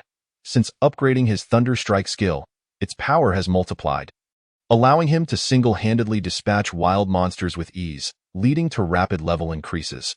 Furthermore, having transitioned to the Honorable Warrior class, his health and defense surpass those of other classes, leaving him unperturbed by monster ambushes. Suddenly, his gaze shifts towards a glowing vortex deep within the poisonous miasma forest, drawing his curiosity. What is that? Zheng Wang approaches, and as he nears the vortex, a text panel appears before him. Would you like to open the eerie demon cave dungeon? Dungeon? What is that? He looks puzzled. Open. Opening failed. The dungeon requires a 5-person team. After learning the skill Blink, Wang Wuyo decisively chose the mage class, utilizing high burst damage combined with Blink's mobility to perfectly resolve the survival issues of a fragile mage. Fireball, he utters, conjuring a fist-sized crimson fireball, which he hurls at the big black bull 5 meters away. Boom. The fireball meets the big black bull with a spectacular explosion. In the next moment, the big black bull becomes his experience points. Wang Wuyo nods in satisfaction that a voice calls from afar. Wang Lao, is there something you need from me? Zhang Wang strides forward. Wang Lao, I've discovered a dungeon that requires 5 people to enter. Shall we investigate together? Dungeon? What is that? Wang Wuyo gazes at Zhang Wang, perplexed. I have no idea. I've never encountered one before. However, I suspect it's similar to a secret realm. Secret realm? If it's a secret realm, should we not consult the boss first? What if there are abnormalities or dangers inside? Why burden the boss with everything? Besides, the boss isn't here right now. As the saying goes, fortune favors the bold. There's a chance we might even find skill books in the secret realm. I only have 1 hour of gaming time left today. If you want to go, I'll find someone else, and don't worry, you can revive if needed. Zhang Wang casts a disdainful glance at Wang Wuyo. Preparing to leave. All right then, but right now it's just the 2 of us. The secret realm requires a 5-person team. Who shall we find? Zhang Wang ponders for a moment. The boss once said that a good team must have every class represented. I am a warrior, you are a mage. Oldly is currently our highest level summoner, and the assassin. It seems that the foolish young man from the Su family chose the assassin class. As for the priest. The priest class, often seen as a healer, is not particularly appealing to those who value combat, so few choose it. Wang Wuyo considers for a moment. Your little niece seems to be a priest. At the entrance of the eerie demon cave dungeon, a 5-person team gathers. Level 9 warrior Zhang Wang Xiaoyu, Level 7 summoner Li Yuran, Level 8 mage Wang Wuyo, Level 6 assassin Su Xiaoyun, and Level 6 priest Zhao Cici. Your level has risen remarkably fast, my lord, Su Xiaoyun laments, regretting his choice of the assassin class. While his attack is high, he is too fragile to face wild monsters alone, forced to rely on the team for experience.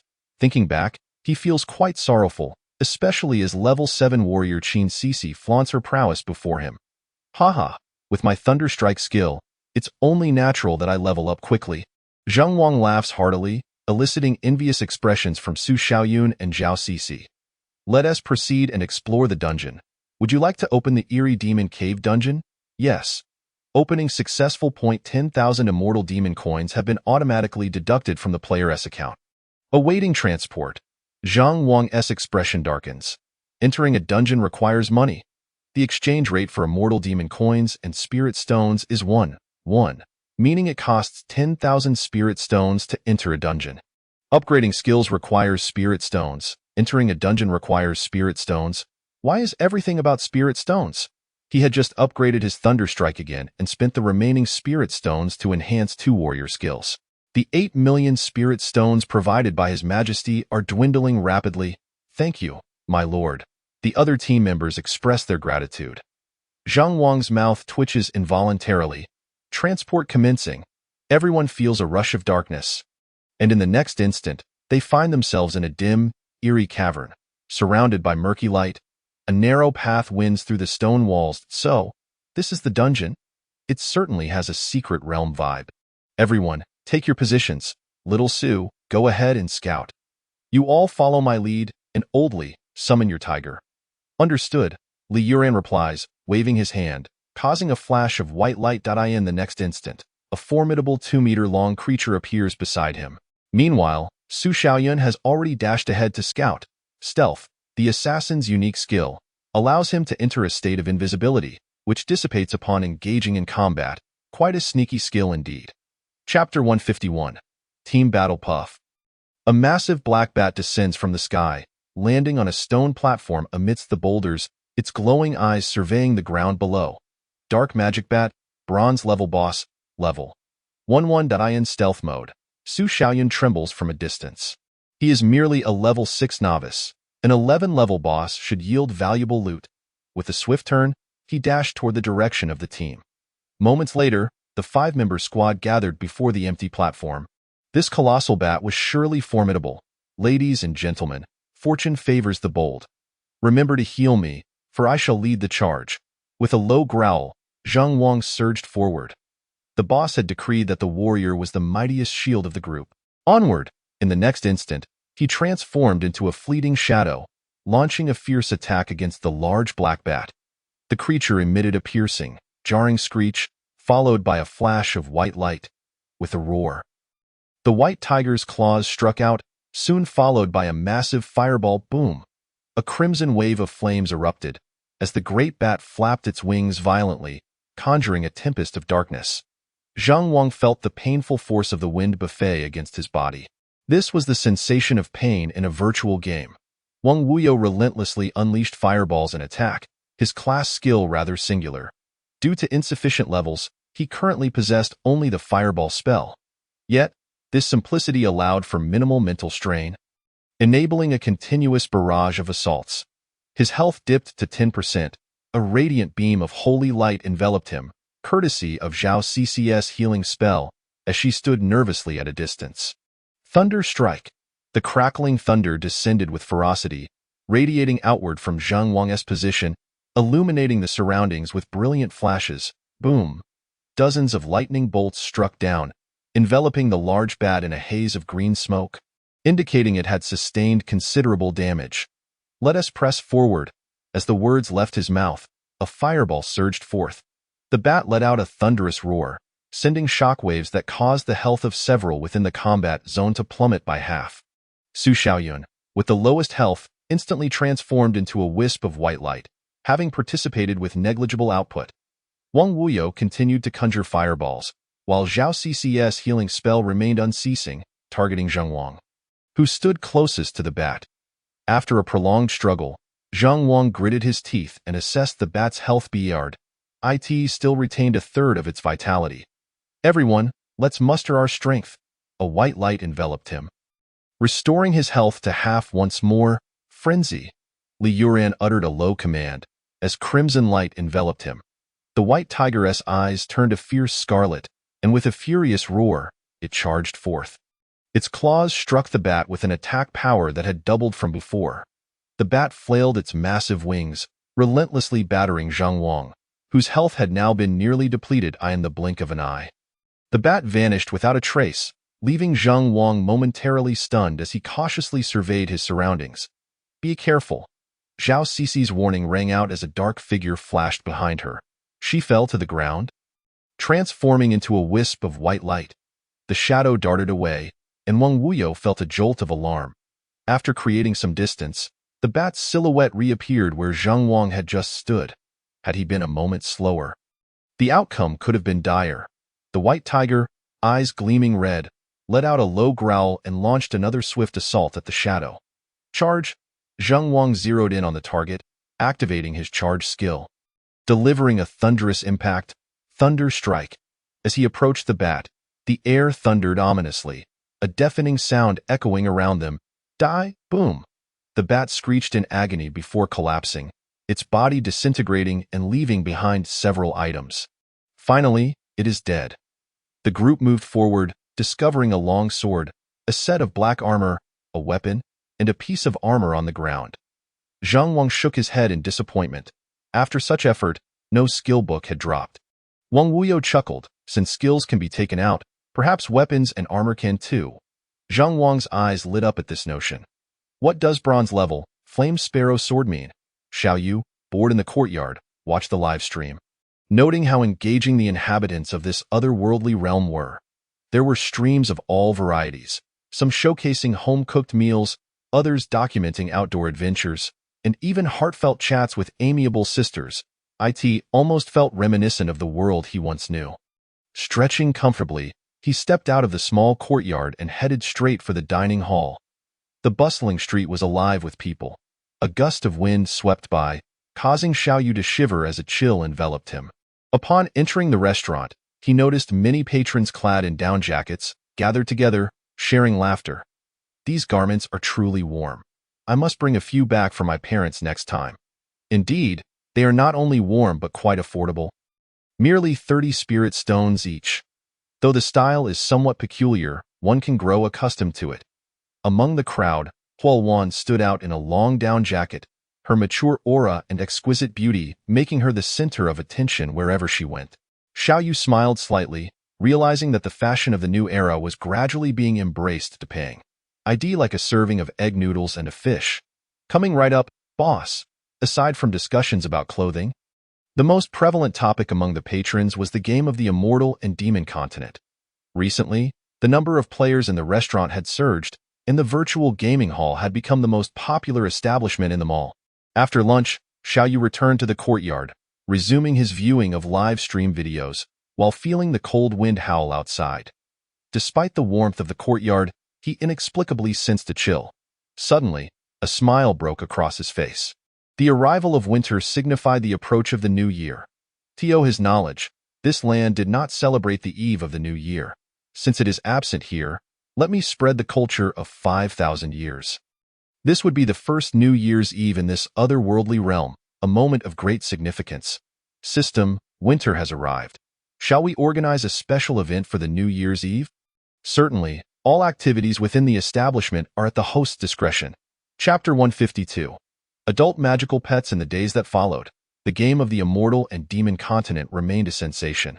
The exploits of Zhang Wang and Wang Wuyo in the dungeons spread like wildfire. With the warrior equipment they obtained from the dungeons, they continuously leveled up alongside their teammates, now far ahead of other players. Upon reaching level 10, a ranking system emerged in the Immortal and Demon Continent, with Zhang Wang proudly occupying the top spot at level 12. This incited envy among other players, who regarded entry into the leaderboard as a mark of honor. Thus, an upgrading fervor swept through the player base, with many eager to enter the dungeons in hopes of emulating their success. Regrettably, equipment and weapons could not be taken outside. Zhang Wang sighed with a hint of regret. Haha, Your Highness, there is no need for such dismay. With superior equipment, we can swiftly level up and acquire even more powerful skills. This land is filled with wonders. We must first arm ourselves to better explore the unknown. Wang Wuyo chuckled, stroking his beard. Old Wang is indeed wise. Recent adventures have rekindled the spirited vigor of my youth. Haha, within the game of the Immortal and Demon Continent, Shuai Canggu and Hualwan, along with 3 elders from the Holy Land, formed a team and unleashed a barrage of attacks upon the Great Bat. After a brief incense stick's duration, the bat vanished in a flash of white light, leaving behind several items on the ground. Who would have thought that this dungeon could yield immortal and demon coins? Shuai Canggu laughed as he picked up a handful of black ancient coins. Yunling's staff, Hualwan, this is your equipment. Hualwan smiled as she accepted the staff, her gaze drawn to a blue book-like object on the ground, causing her heart to race. A skill book? This should be the only unique skill book obtained in the wild in the Immortal and Demon Continent. Flame Blast, it seems to be a mage's skill. Hualwan, you are the only mage among us. You should learn it. Though Shuai Canggu felt a twinge of envy, as a warrior, he could not learn mage skills. Hualwan hesitated. She understood the rarity of skill books and had witnessed the power of Thunder Strike firsthand. It was certainly not an ordinary technique. Currently, the 2 pieces of equipment dropped in the dungeon were both for the mage class, and she was the only mage among the 5, which made her feel somewhat embarrassed. Shuai Canggu, sensing her apprehension, smiled gently at her. Hualwan, there is no need for hesitation. We are counting on you to lead us in leveling up. If we ever obtain a warrior or other class skill book, we will not hold back. After a moment of contemplation, Hualwan replied, Thank you. Xiaoyu strolled leisurely through the Zoode. To his left was the ordinary animal observation area, filled with youthful figures, predominantly girls. Laughter echoed along the path, particularly in the panda enclosure, which was bustling with activity. Indeed, the endearing national treasure, with its clumsy charm, remained a beloved creature across any realm. Conversely, the passageway to the right led to the Beast Park, which was starkly different, frequented mostly by rugged men. Adult magical beasts could be contracted as pets, significantly enhancing one's strength. However, while many visited, few were willing to spend. An adult contracted magical beast typically cost several million. Although options for installment payments were available, The down payment and fee still required several 100,000 spirit stones, making it unaffordable for the average person. Thus, most visitors were merely there to gain knowledge rather than make purchases. Shou Chun, you are about to head to the battlefield. May this fierce-eyed King Kong guard you well. With a grand gesture, Su Zhendong successfully paid the down payment and fees of 2,800,000 spirit stones. Immediately thereafter, the fierce gaze of a majestic golden gorilla transformed from rage to tranquility, its form shimmering with light before morphing into a small monkey that climbed onto Su Shaoqian's shoulder. Su Shaoqian chuckled as he stroked its golden fur, expressing, "Thank you, father. Your child shall not disappoint you." Snowflakes danced in the air. News arrived from the border that the crown prince of the Tianfeng Empire, Helian Xian, was leading an army to attack once more, with 300,000 troops at the city gates. The Shenzhou Empire, under the command of King Zhang, prepared for battle, while Su Zhendong led 100,000 demon-slaying troops as the vanguard. In the bustling commercial street, a sense of familiarity seemed to wane as Xiaoyu walked along the main road, observing the surroundings. The usual imposing figures of the stout soldiers were nowhere to be seen. Woof, woof, woof, a delighted female voice rang out, followed by a woman clad in a long white down coat and wearing a white hat, who trotted over. Her features were delicate, skin fair, and her face radiated joy. Perhaps flushed from the cold. Huang, I haven't seen you for days. Feng Qingxue knelt down and gently patted De Huang's head, who grinned broadly, clearly relishing the affection. Xiaoyu, with his hands tucked into his sleeves, drifted past, casting a glance at De Huang. What a clingy dog. Hello, boss. Feng Qingxue stood up to greet Xiaoyu, who merely nodded before sauntering away. Chapter 153, Game Bug, Flame Explosion 10 miles outside the mall. At the edge of the wild forest, Huo Wan was attempting to unleash the flame explosion skill she had brought from the immortal demon continent, while Shui Kangou and Wang Wui observed nearby. They watched as torrents of crimson flames rapidly gathered and fused, compressing into a dark red sphere. Go! Huo Wan leaped into the air, thrusting the fireball forward. Boom! A deafening explosion ensued, and a wave of heat surged forth, instantly reducing a patch of forest 10 meters ahead to ashes, thick smoke billowing into the air. So this is the essence of the flame explosion skill. Its power is indeed formidable, yet the success rate is dismally low, succeeding only once in a dozen attempts. The battlefield was ever-changing, and no enemy would grant you the luxury of charging a powerful move, let alone a potentially flawed one. Huo Wan felt a tinge of disappointment. There is no need for concern, my friend. Skills in the immortal demon continent can be upgraded. As far as I know, His Highness King Zheng's Thunder Strike skill has reached level 3, with a success rate of 50%. Huo Wan's eyes brightened at this revelation, and he swiftly departed, disappearing in mere moments. Huo Wan, why the rush? And isn't that the direction of Fengxi's sacred land? Shui Kangou smiled faintly. Upon entering the virtual gaming room, Xiaoyu was greeted by a familiar scene that left him speechless. In the adjacent leisure area, Su Xiaoyun and Li Sisi were engrossed in a live stream on their phones, slurping instant noodles. Resembling his past self in another life, the quintessential internet CAF setup. Cigarettes, instant noodles, and a hot dog. These friends from another world were truly self-taught. Fortunately, the gaming room's ventilation system was excellent, preventing any unpleasant odors from permeating the air. Boss him. Xiaoyu had come to the virtual gaming room because a player had encountered trouble in the immortal demon continent. Boss, the blacksmith uncle in the village insists on taking me as his apprentice. He won't let me leave the village, and I'm still at level 1. Xiaoyu recognized the young man before him. He was the boy with a special constitution. Li Xian wore a woeful expression. Having joined the game later than others, just as he had been eager to leave the village and level up, he was forcibly detained by the village blacksmith, who was adamant about accepting him as a disciple. After several days of futile attempts to escape, he turned to Xiaoyu for help.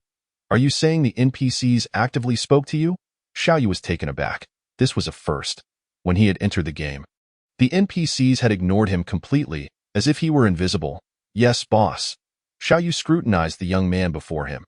Had he stumbled upon a unique quest or storyline within the game? Could it be related to the boy's special constitution? But wasn't this just a game? How could it possibly know of his unique traits? Don't fret. Since the blacksmith wants you to be his apprentice, Perhaps it's a fortuitous opportunity, as the only player to have been approached by an NPC. Xiao Yu believed there was something special about him, especially since the system indicated that the game was operating without any glitches. The only explanation must be that the player had encountered a hidden quest. Boss, alright, I'll trust you. Though hesitant, Li Xian chose to unconditionally believe in his boss's words. Good luck, Wang Lao. I hear there's been fighting again? Xiao Yu strolled along the main road, Wang Wui walking beside him. Indeed, boss. The Tianfeng Empire is oblivious to its own limitations. The Shenzhou Empire's current strength is beyond their capability to shake. A fool's errand indeed. Wang Wui smiled confidently, with your shop supporting the Shenzhou Empire. Its strength has surpassed that of the Tianfeng Empire. Pills, techniques, magical pets, each can overpower the Tianfeng Empire. Since the imperial court of the Shenzhou Empire dispatched troops to the border, the 10 great sects of the Tianfeng Empire had joined the fray one after another. Upon hearing the news, the 3 sects and 6 institutes of the Shenzhou Empire hastened to the battlefield, leaving only the younger generation behind in the shop. This posed a significant impact on the upcoming year-end festivities that Xiao Yu planned to host. Customers with spending power had all gone off to war, leaving Xiao Yu feeling quite helpless. How long do you anticipate the war will last? Well, I can't say for certain, but it shouldn't be too long. At the border battlefield, senior brother, what my junior has said is entirely true. The Shenzhou Empire is no longer what it once was. It would be wise for our Jingye Temple to refrain from participating in this matter. The mysterious place outside the wild forest, filled with countless wondrous goods, techniques, artifacts, and magical beasts, sent shivers down De Kong's spine each time he thought of it. The dark-skinned old monk slowly opened his eyes, revealing murky orbs. If my junior speaks the truth, I naturally believe him. But does Jingye Temple have any retreat left? Take care, senior brother. De Kong sighed deeply, palms pressed together, turning to leave. The dark-skinned monk opened his eyes, revealing a pair of murky eyeballs. Kill, kill, kill on the battlefield. A palpable aura of slaughter filled the air. Thunder strike. King Zheng charged forward, soaring into the skies before plunging down with a mighty stomp. Thunder rumbled around him as the heavens flashed, creating a scene of chaos. A multitude of Tianfeng Empire soldiers collapsed, thick smoke rising as casualties mounted. Following this, a wolf's howl echoed, and a majestic 3-eyed blue wolf galloped across the battlefield, reaping lives in its wake. Then, a thunderous roar erupted as a colossal golden ape lunged forward, trailed by a 10-zhong-long green crocodile with a blood-red maw and a 2-headed lion. Is this a magical pet? Chapter 154. Gradual retreat. The elders of the 3 sects and 6 institutes wreaked havoc on the battlefield, unleashing an array of techniques with overwhelming momentum. Various artifacts radiated with vibrant auras, forcing the powerful adversaries of the Tianfeng Empire to retreat in disarray. Low-grade techniques? Profound-grade artifacts? How is this possible? The leader of the Badao sect, Chen Yuan, retreated hastily, his face ashen and his demeanor panic-stricken. What has transpired in the Shenzhou Empire? Why do these old geezers each possess high-grade artifacts and terrifying techniques? Qingxin monk pressed his palms together, blood at the corner of his mouth. Reflecting on his junior's warning from the previous day, he gazed at the heavily wounded disciples of his sect, offering a bitter smile. Huang Wuj, the dean of Tianxiong Academy, sneered, "Old monk, meet your end." One chi spanning 3,000 miles with a single hand raised to the sky. A formidable aura surged forth and then was violently thrust forward. A massive white column of energy shot out, its might palpable. Qingxin monk chanted a Buddhist incantation, golden light enveloping him. A deep rumble resonated as Huan arrived to assist. Enveloped in spiritual energy, swiftly forming seals with her hands, directing a sizable imprint toward Huang Wuj. Huang Wuj stood still, coldly observing. Helian Exion, do you think you are still my match? Overestimate yourself.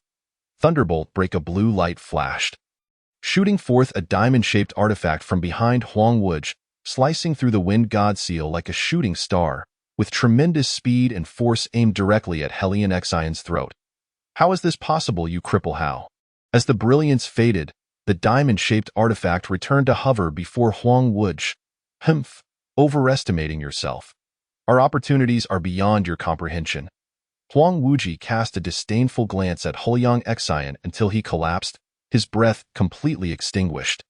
Ba, the wild forest, a group of over 10 individuals slowly made their way into the commercial street, led by Feng Qingxue, who walked alongside a stunning young woman clad in a green dress. Qingxue, is this the place you mentioned? Upon observing the architecture and decor, she noted the distinctiveness from other locales. Is it possible that such lofty lofts exist in this world? The towering, nearly 30-story apartment building left her utterly astounded. Feng Qingxue affectionately looped her arm through that of the elegant woman, her smile radiant as she said, "Auntie, this is just the beginning. There are far more intriguing things inside the mall. Come, let me show you." The young woman hesitated slightly. "Since we are new here, should we first greet that mysterious boss you spoke of?" "Oh, Auntie, there are no strict rules here. Besides, the boss is elusive. Sometimes he disappears for days on end, and we wouldn't be able to find him anyway." "Very well then." Indeed, regardless of the world, women remain the quintessential consumers in the marketplace. Upon spotting something they fancy, they do not hesitate to act. Fortunately, I heeded your advice, and this time I brought an ample supply of spirit stones. The beautiful woman emerged from the boutique, clad in a blue and white down jacket, her hands laden with several bags. A smile adorning her face. On the continent, there are 3 great empires: the Xinwu Empire, the Tianfeng Empire, and the Qingluo Empire, which has historically maintained neutrality, located in the west and being the only empire led by a woman. The woman, named Feng Yinji, serves as a prominent general in the Qingluo Empire. You all may disperse now. Since we are here, let us explore and see what we might need to purchase. But remember, do not create any disturbances here. Yes, General. The group of subordinates, dazzled by the sights, could barely contain their eagerness and quickly scattered. Auntie, I wasn't misleading you. From what I've gathered, that boss suddenly appeared here 6 months ago and gradually developed this extraordinary place. The royal family, the military, and the 3 sects have significantly augmented their strength. Reports from the front indicate that the Tianfeng Empire is being pushed back by the Xinwu Empire. I believe this conflict will conclude sooner rather than later." Feng Yinji chuckled softly, reflecting, indeed, it is fortunate that the Qingluo Empire has always favored peace. The Xinwu Empire has indeed become quite formidable. After spending half a day in the mall, they encountered numerous young practitioners whose realms surpassed that of the young scholars from the Qingluo Empire. According to Feng Qingxue, she had personally witnessed no fewer than 40 or 50 martial kings from the 3 sects and the royal family, while half a year ago, the Xinwu Empire had only a handful of martial kings, each possessing tiered artifacts and techniques, with Huang and Xian tier items abundantly available, and even some of the D tier. The remarkable scene before them was all due to this wondrous place. "Auntie, look ahead. That's the virtual gaming room I told you about. The boss calls it an Internet CAF. Internet CAF? What a peculiar name." Feng Qingxue giggled. "We found it quite strange as well, but it has become second nature." "Auntie, there aren't many people right now. Let's hurry over and queue up." "All right, let us proceed." This moment, Xiaoyu was preparing for the New Year's Eve event, deciding to host a lavish hot pot feast in the cafeteria. Budgeting for 10,000 spirit stones per table, initially reserving 100 tables on a first-come, first-served basis, a table of 12 would be just right. Not too crowded yet quite lively, from what he understood. This world had yet to experience hot pot dining. The ingredients and broth were provided by the system, fresh and safe, and most importantly, unlimited. Remembering this, Xiaoyu realized it had been quite a while since he last enjoyed hot pot. And with winter approaching, the dropping temperatures were indeed suitable for such a meal. Gathering friends and family together, chatting while savoring hot pot and sipping drinks, was an immense pleasure. Chapter 155. Returning to simplicity on the battlefield at the border. A crisp electronic sound echoed within the military tent of the Xinwu Empire, followed by a series of similar chimes. Ding, ding, Duke Sheng, who scanned the assembly below. Did I not instruct you all to refrain from bringing phones to the battlefield? What sort of decorum is this? The gathered generals exchanged glances, the celebratory atmosphere of victory abruptly dampened. Simultaneously, all phones began to ring, typically indicating the boss was sending a top message in the group chat. Suddenly, Duke Sheng's eyes lit up. Could it be the boss? Lu Jin, take out your phone and check if the boss has messaged the group. A stout male general below hesitated briefly before quickly retrieving his spirit phone from his armor. Opening the chat group to reveal the pin message from Xiao Yu. Your Highness, it is indeed from the boss. Quickly, what does it say? Your Highness, the boss announced that on the last day of this month, there will be a New Year's Eve event at the store, featuring never-before-seen delicacies, fine wines, and special lottery activities. Duke Sheng slammed his hand on the table, his face glowing with excitement. Indeed, it's the boss. He.S. organizing another event, and there will be fine wine. I've yet to sample the boss's wine. Lu Jin, what is today's date? How many days until the end of the month?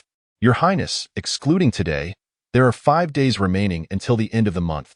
Duke Sheng grasped his helmet from the table, rising with a deep breath. Convey my military order. We must decisively crush the enemy within 3 days. We must make it back in time for the boss's event. Lu Jin frowned slightly. Your Highness, 3 days may be a bit tight. Humph. That dog thief Hulyang Xian is dead. The other 10 sects are insignificant. It's settled. If we delay my return for the event, our plans for next year's national conquest will have to be expedited. At that moment, Duke Sheng's gaze turned icy. Understood. Xiao Yu strolled leisurely into the cafeteria with De Huang and Xiao Hua.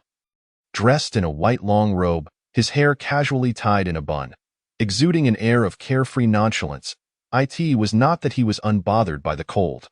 Rather, in this realm, he was in an invincible state, if he wished. The chill could not penetrate his skin. Greetings, boss. Hello, boss. Ah, greetings to you all. The patrons in the cafeteria greeted Xiao Yu with smiles, and he politely responded to each one. Qingxue, is that the boss you mentioned? He truly appears to be a youth of not yet 20. Feng Yingji observed Xiao Yu from a distance through the crowd. Auntie, do not be deceived by the boss's appearance. I've heard that those ancient practitioners who have cultivated for hundreds or thousands of years often return to a youthful visage. The boss looks barely 20. Perhaps he has lived for a millennium. Indeed, Qingxue makes a pertinent point. Such youthful age paired with such formidable strength can only be explained by this. The two women exchanged glances, nodding in mutual understanding, having reached a consensus about Xiao Yu. Should Xiao Yu have witnessed this moment, he would likely have been incensed to the point of spitting blood. It was not just one person who held this belief. Every customer present likely thought similarly, for how else could they explain such an anomaly? Let us approach and greet the boss. All right, Annie. As they neared the cafeteria, Xiao Yu called over to Pang. Please bring me a serving of braised fish, and also prepare a tomato and egg noodle. Yes, boss. He then found a corner table to sit at, with De Huang and Xiao Hua lying on the ground. Waiting for De Pang to feed them. Greetings, senior. Xiao Yu looked up to see a fair-skinned, stunning woman who caught his eye. He had not seen her before and had no recollection of her. Was she a new customer? Hello. Feng Yingji smiled gently, her attire and demeanor exuding an ethereal quality befitting a reclusive master. I am Feng Yingji, newly arrived here. I did not encounter you yesterday, nor do I know your residence. So I have not yet paid my respects. I hope you can forgive my oversight. Xiao Yu felt a headache coming on. Why were people from other realms so formal? You can just call me boss like everyone else. There's no need for such formality. Understood, boss. At that moment, Feng Qingxue, De Huang, and Xiao Hua were thoroughly enjoying themselves, their laughter ringing like silver bells. Feng Yingji admonished, Qingxue, do not be rude. Feng Qingxue pouted, petting De Huang's head as she stood up. Oh, auntie, I've told you before, the boss doesn't adhere to all those rules. Even so, that does not excuse such behavior. In public, one must observe propriety. Feng Qingxue shrugged, remaining silent. Xiao Yu glanced at the two women and shook his head helplessly. Women truly had a flair for the dramatic. At that moment, De Pang approached with a tray. Boss, we shall not disturb your meal any longer. Chapter 156. Before the event, must return on the battlefield at the border. The Tianfeng bandits were at their wits' end. Brothers, charge. Kill. The 100,000 demon-slaying troops surged to the forefront of the battlefield, their might formidable. Exhausted, wounded, and drained of spiritual energy, they retrieved their beverages of cola, Sprite, and Wang Laoji, downing them in a fierce gulp before once again brandishing their great swords and charging forward. The battlefield shimmered with the radiance of various tiered martial arts techniques. Clear Wind Willow Sword Technique. With a sudden thrust, Luo Qinghong propelled her 3-foot-long sword, unleashing a flash of silver light that split into 12 long swords. Why does every one of you possess such a profound technique? Chen Wei, the sect master of the Inviting Moon sect of the Tianfeng Empire, found herself at a disadvantage against Luo Qinghong, her power and realm overshadowing the latter. Yet, at this moment, she was forced to flee in panic under the pressure of Luo Qinghong's magical swords and techniques. Humph! You thieves are not worthy of such knowledge. Descend to hell. The flickering sword shadows danced as the 12 long swords transformed into starlight, swiftly assailing Li Wei. No, I cannot die. This is infuriating. Li Wei gathered her entire spiritual energy to resist the sword light. When suddenly, a flash of golden light zipped past, moving too swiftly for the naked eye to follow. Stars of crimson appeared on her chest as her consciousness faded. The last image she perceived was, if her eyes did not deceive her, a golden needle-shaped magical artifact about an inch long. Elder Zhuge, Old Xiao, let us make haste. Within 5 days, we must return before the master's event commences. With his long beard billowing, Zhuge Qing's spiritual energy surged wildly upon hearing Luo Qinghong's words. You foul Taoist, witness what a true sword is. He concentrated his spiritual energy in his hands, a green radiance enveloping him, transforming the very color of the sky.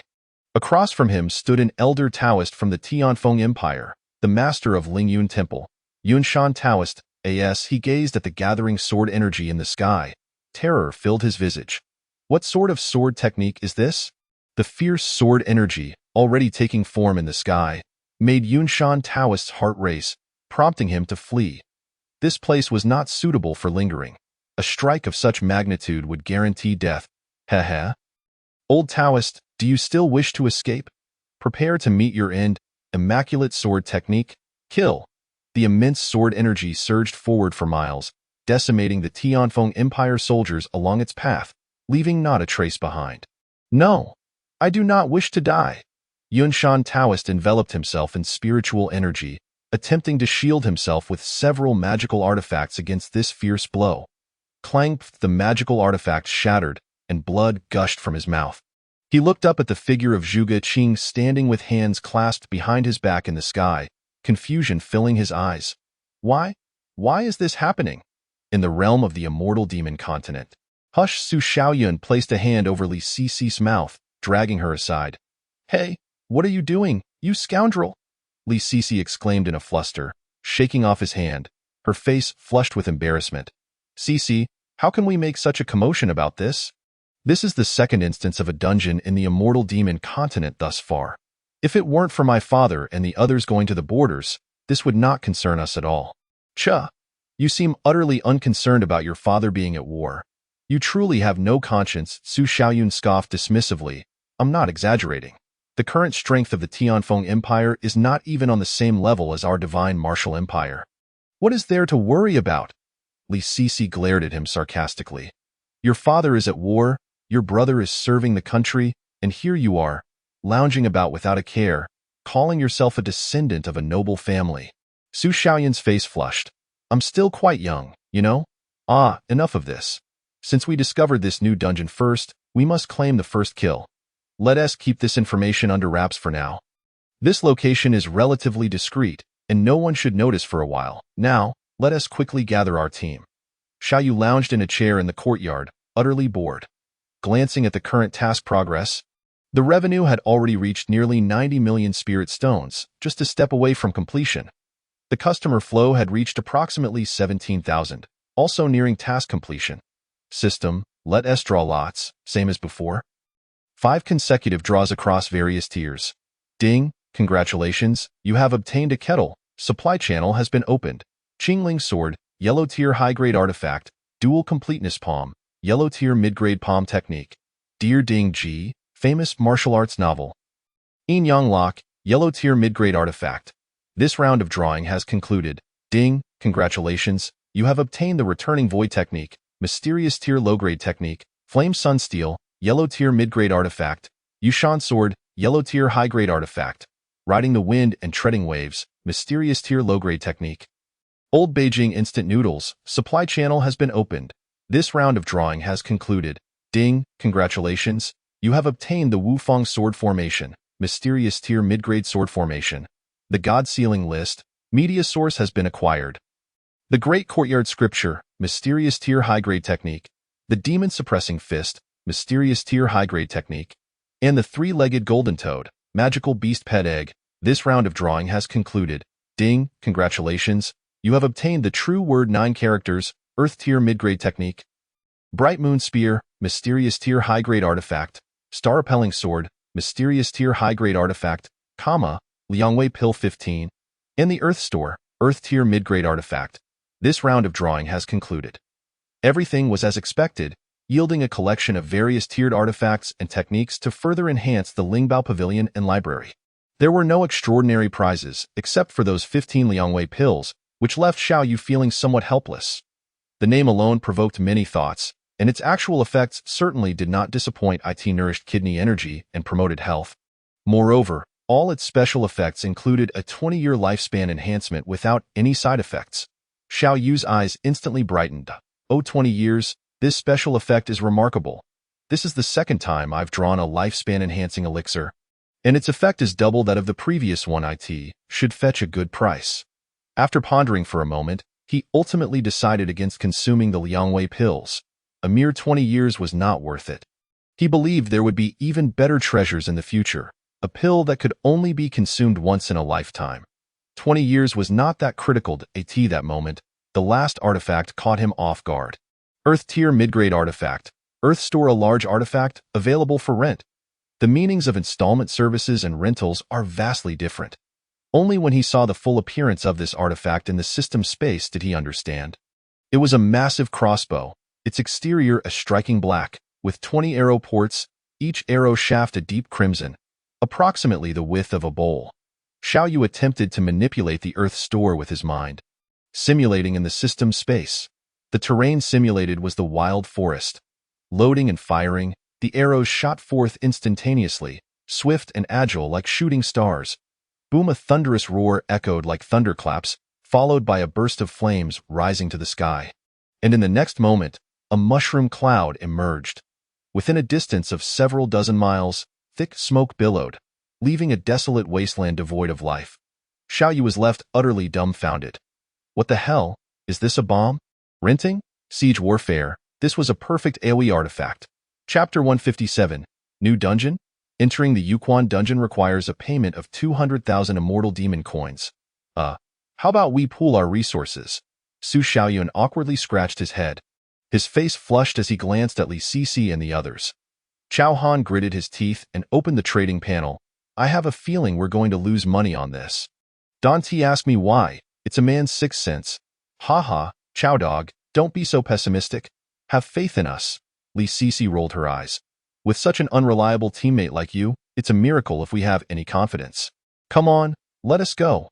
We must secure the first kill. As the dungeon opened, the countdown commenced. 0.5 seconds later, the group felt a darkness envelop them, and they reappeared in a dim, cold cavern. Everyone, stay alert. I'll go scout ahead. Su Xiaoyun activated his stealth skill and ventured forward, the eerie, narrow cave giving off an unsettling vibe. Suddenly, with a crack, rocks began to fall from both sides of the cavern, and several figures slowly crawled out from within. Just as Su Xiaoyun had settled from the falling rocks, he turned only to find himself face to face with a stark white skull. The stealth effect dissipated, and Su Xiaoyun felt cold sweat pouring down, his heart racing to his throat. A skeleton guardian, level 12. What on earth is this dungeon? Su Xiaoyun dashed frantically towards Li Cici and the others, as the skeleton guardian brandished its bone sword in hot pursuit. As an assassin, his speed was already considerable, but the ever-emerging skeletons from both sides overwhelmed him, causing several cuts to mar his body. At this moment, his health had plummeted below 50%. Surely not. Am I really going to perish right after entering? 200,000 spirit stones down the drain. Su Xiaoyun fled desperately, filled with reluctance. Suddenly, an ice ball soared through the air. Su Xiaoyun's heart leapt. Reinforcements had finally arrived. He glanced at the familiar figures not far away, his excitement bubbling over. Heal me, heal me. As his words fell, a white light enveloped him, and Su Xiaoyun felt a delightful shiver run through him. His health promptly surged above half. Chow dog, charge. A shadow flickered, and in the next moment, Chao Han appeared before him, obstructing the path of the skeletal soldier, launching a full-scale attack in the past couple of days. The topic of discussion among customers had revolved around the upcoming New Year's Eve banquet, and the special event set for 2 days later, it was said that the banquet would only accommodate 100 tables. On a first-come, first-served basis, however, all were welcome to participate in the special activities. Regrettably, I cannot afford the 100,000 spirit stones required, and thus, I shall miss out on the hot pot, leaving me oblivious to its flavor. Surely, it must be a delicacy of the mortal realm. The proprietor has never let us down. Enough of this. I'll call my grandfather via video to request spirit stones. I must secure a spot. Among the crowd, some expressed regret and disappointment, while others were excited and eager, discussing matters with their families. On the border battlefield, Su Zhendong galloped on horseback, brandishing a spear, his body stained with blood. Just as he returned to the military tent, his phone buzzed with messages. "Hello, Xiaoyun, is there something amiss?" The voice of Su Xiaoyun emerged from the enchanted device, slightly agitated. "Father, there are only 100 spots for the banquet 2 days hence. Elder Wang mentioned that reservations would commence this afternoon. Time waits for no one. What is the rush? Didn't I give you 200,000 spirit stones 10 days ago? Reserve a table and wait for your elder brother and me to return." Su Xiaoyun's voice suddenly became somewhat hesitant. "Father, I've spent all the spirit stones." "What?" Su Zhendong bellowed into the phone. "You spendthrift, 20,000 spirit stones gone in just a few days? What on earth have you been doing?" Shortly thereafter, Su Xiaoyun recounted the discovery of a new dungeon in the realm of immortals and demons. Su Zhendong scoffed upon hearing this. "So, you mean to say that you were wiped out by the skeletal monsters before even encountering the boss, and thus 20,000 spirit stones went to waste?" "Father, you have no idea how fierce those skeletal creatures were. We simply couldn't contend with them." "Ha! You little ones thought you could secure a first kill. Such delusions. Wait here. Prince Zheng has already informed us about the banquet activities for the second prince. He should arrive before afternoon. You can ask him for some spirit stones then." Su Xiaoyun's eyes brightened at this. "Father, you are wise." In the afternoon, Elder Wang's phone rang incessantly, filled with inquiries about the event. A throng of individuals crowded the first floor of the shopping mall as Elder Wang raised his hand to quiet them. "Ladies and gentlemen, there are 100 spots available at 100,000 spirit stones per table. On a first-come, first-served basis, we shall commence registration now." The crowd erupted in a frenzy. Silence. A chilling voice cut through the clamor like a bitter wind, causing everyone to shudder. Clad in red, the prince stood on the second floor. Arms crossed, surveying the crowd with an icy demeanor. "I wish to reserve a table." The second prince, Zhao Sun, was the first to speak, stepping forward to pay 100,000 spirit stones. Elder Wang handed him a palm-sized jade tablet as a token of passage. "I, too, wish to reserve a table. I am an elder of the Phoenix Dawn Sacred Land. I, Lu Quan from the Hidden Soldier Valley, wish to reserve a table. Wu Xian, representing the Dean of Tianqiong Academy, reserves a table." Within less than half an hour, all 100 spots were fully booked. Ladies and gentlemen, everyone can participate in the activities following the banquet the day after tomorrow. Elder Wang, what kind of activities can we expect? Elder Wang smiled gently. "You shall naturally find out in due course. To be honest, I am not privy to the specifics either. Like everyone else, I am quite eager." Chapter 158, New Year's Eve. Enjoying hot pot on the border battlefield, the fierce combat finally drew to a close. The army of the Divine Martial Empire surged forward with unstoppable momentum, inflicting severe casualties upon the Tianfeng Empire, while the 10 major sects were left in disarray, fleeing in panic.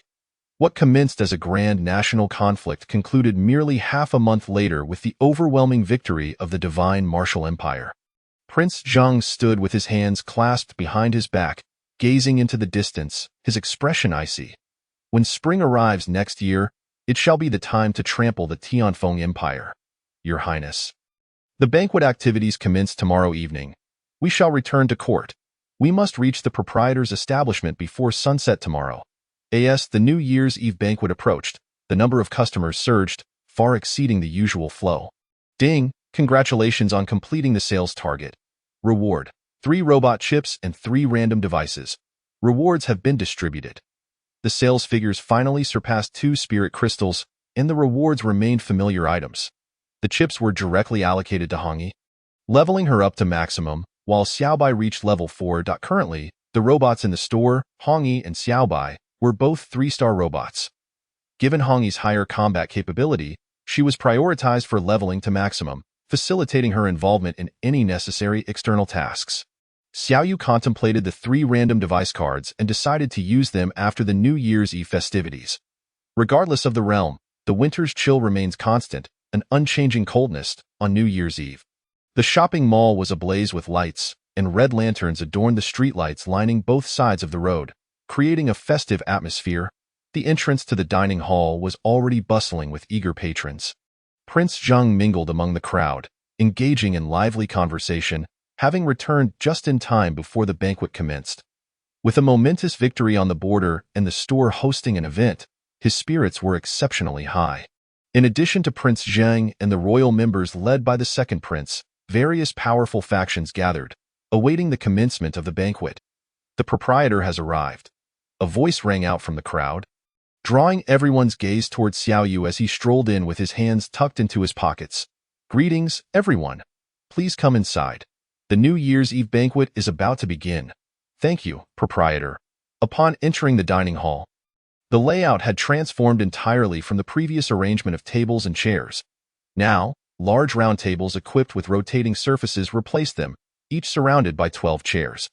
The guests located their designated seats according to the jade tablets in their possession. Settling down with quiet anticipation, Xiaoyu stood at the forefront, offering a gentle smile to the assembly. Dear guests, do you know the significance of New Year's Eve? The crowd below looked at one another in confusion. Hee, in my homeland, regardless of how far they may roam, those who are away will rush home on this day to reunite with their families and celebrate New Year's Eve together, bidding farewell to the old year and welcoming the new. It is a holiday rich in meaning. Thus, our activities today will commence at the auspicious hour. Additionally, hot pot is a beloved delicacy from my hometown, cherished by the masses. I hope those of you trying it for the first time will enjoy it. So, this is the meaning of New Year's Eve, indeed. It carries profound significance. Prince Zhang stroked his beard thoughtfully, directing his gaze toward the second prince Zhao Sun beside him. Second prince, upon returning to the palace tomorrow, please report this matter to His Majesty. Henceforth, the last day of each year shall be designated as New Year's Eve in the Divine Martial Empire. Haha, uncle, I had the same thought. However, I do not wish to return tomorrow. I have finally ventured out and wish to enjoy a few more days. Prince Zheng laughed heartily. Indeed, indeed. As the banquet began, the bubbling hot pot was set ablaze, and the system had thoughtfully prepared a yin-yang pot. Each table was accompanied by instructions on the proper way to enjoy hot pot, which simply entailed briefly cooking the ingredients in the pot before dipping them in condiments according to personal taste. Wow, it's so spicy! Exclaimed Feng Qingxue, tears brimming at the corners of her eyes, her face flushed, yet she persevered, her determination endearing. Have some wine, Qingxue. If you can't eat it, don't force yourself. Feng Yingji wore a look of helplessness. Accepting a full glass of wine from Feng Yingji, she gulped it down in one go. It's even spicier. Feng Qingxue stuck out her little tongue, gasping for breath. Unbeknownst to her, the wine at this banquet was nothing like the bland, watered-down drinks of this other world. It was a robust spirit of over 40 degrees. Most would find it overwhelming on their first taste. What fine wine, haha! The proprietor has truly not disappointed me. This is indeed a celestial brew. Prince Zheng, savoring a slice of lamb while sipping his drink, felt utterly elated. At Xiaoyu's table, there were only Elder Wang and himself. Hongyi and Xiaobai did not require sustenance. The first New Year's Eve in this other world was spent in such a manner. Proprietor, I toast to you. Elder Wang raised his glass towards Xiaoyu, who smiled and clinked his cup with his, downing the drink in one go. Spicy, yet it feels like an old sensation I haven't experienced in a long time. Proprietor, I toast to you. The nearby Taoist Hualwan approached with a smile. Ah, indeed. No matter where one is, The ritual of toasting at a banquet remains an unyielding tradition.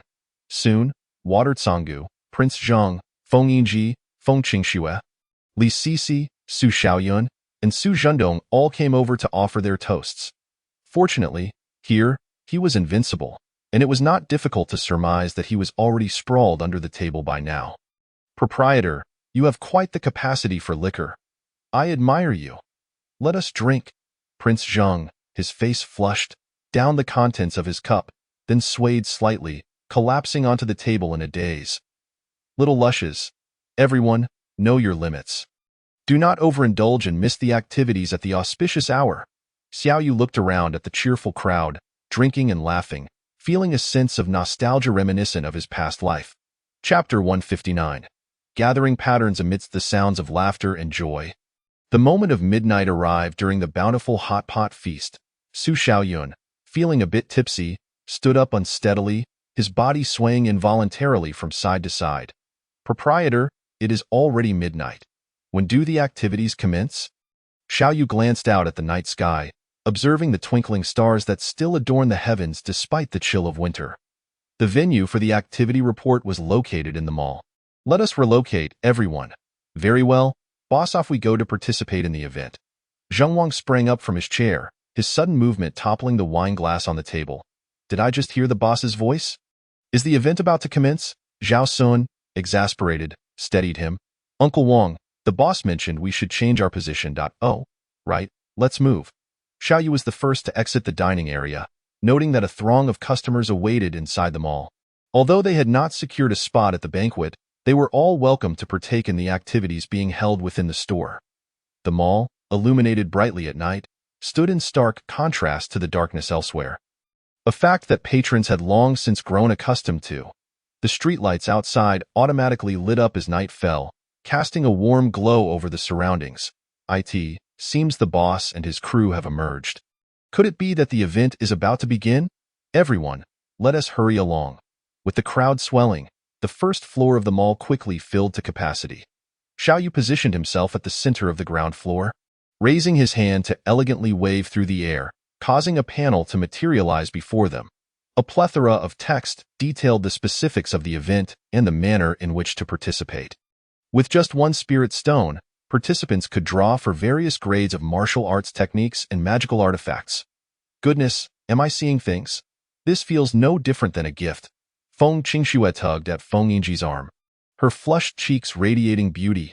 Little aunt, have I perhaps had too much to drink? Everything appears hazy. Feng Yinji chuckled at her dazed expression. It is indeed stated that only one spirit stone is required. But there are many more details to consider. Look at the end. Those fortunate enough may even draw a mysterious gift with special traits, such a rare special physique. The boss is indeed extravagant goodness. I must be imagining things. Brotherly, you are not seeing things, for I see it too. Su Xiaoqin's face was flushed with excitement as he gazed at Xiaoyu. May I inquire, boss? I have heard that special physiques are typically innate. Can they truly merge with practitioners postnatally? A hush fell over the crowd, all eyes eagerly awaiting Xiaoyu's response, as it was evident that everyone present was keen to know the answer. Xiaoyu, with his hands clasped behind his back, smiled knowingly. Their reaction was entirely anticipated. Special physiques are indeed rare in this realm, yet they vary in rank, encompassing several levels. After a considerable time spent on the lottery, he had accumulated only 5 or 6 special physiques, none of particularly high rank, with just one being of the mysterious grade, while the rest were of the yellow grade.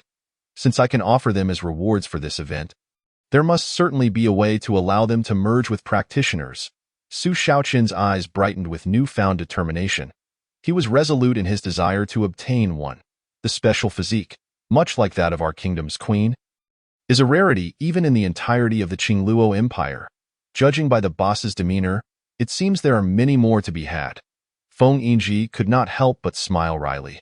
What all practitioners yearned for here appeared as if it were commonplace. The ability to merge special physiques postnatally indicates that the boss's capabilities far exceed our imagination. A chorus of awe-filled exclamations arose from the crowd. Those who had previously felt tipsy were now fully alert. They unconditionally believed in Xiaoyu's words, blindly so. Boss, let us commence. We can hardly contain our anticipation. Indeed, boss. I feel as though the special traits are beckoning me. Haha. Su Xiaoyun, with a flushed face, stood at the forefront, bubbling with excitement like a child. Xiaoyu raised his hand to quiet the crowd. This event will span 3 days, even if you do not draw a reward.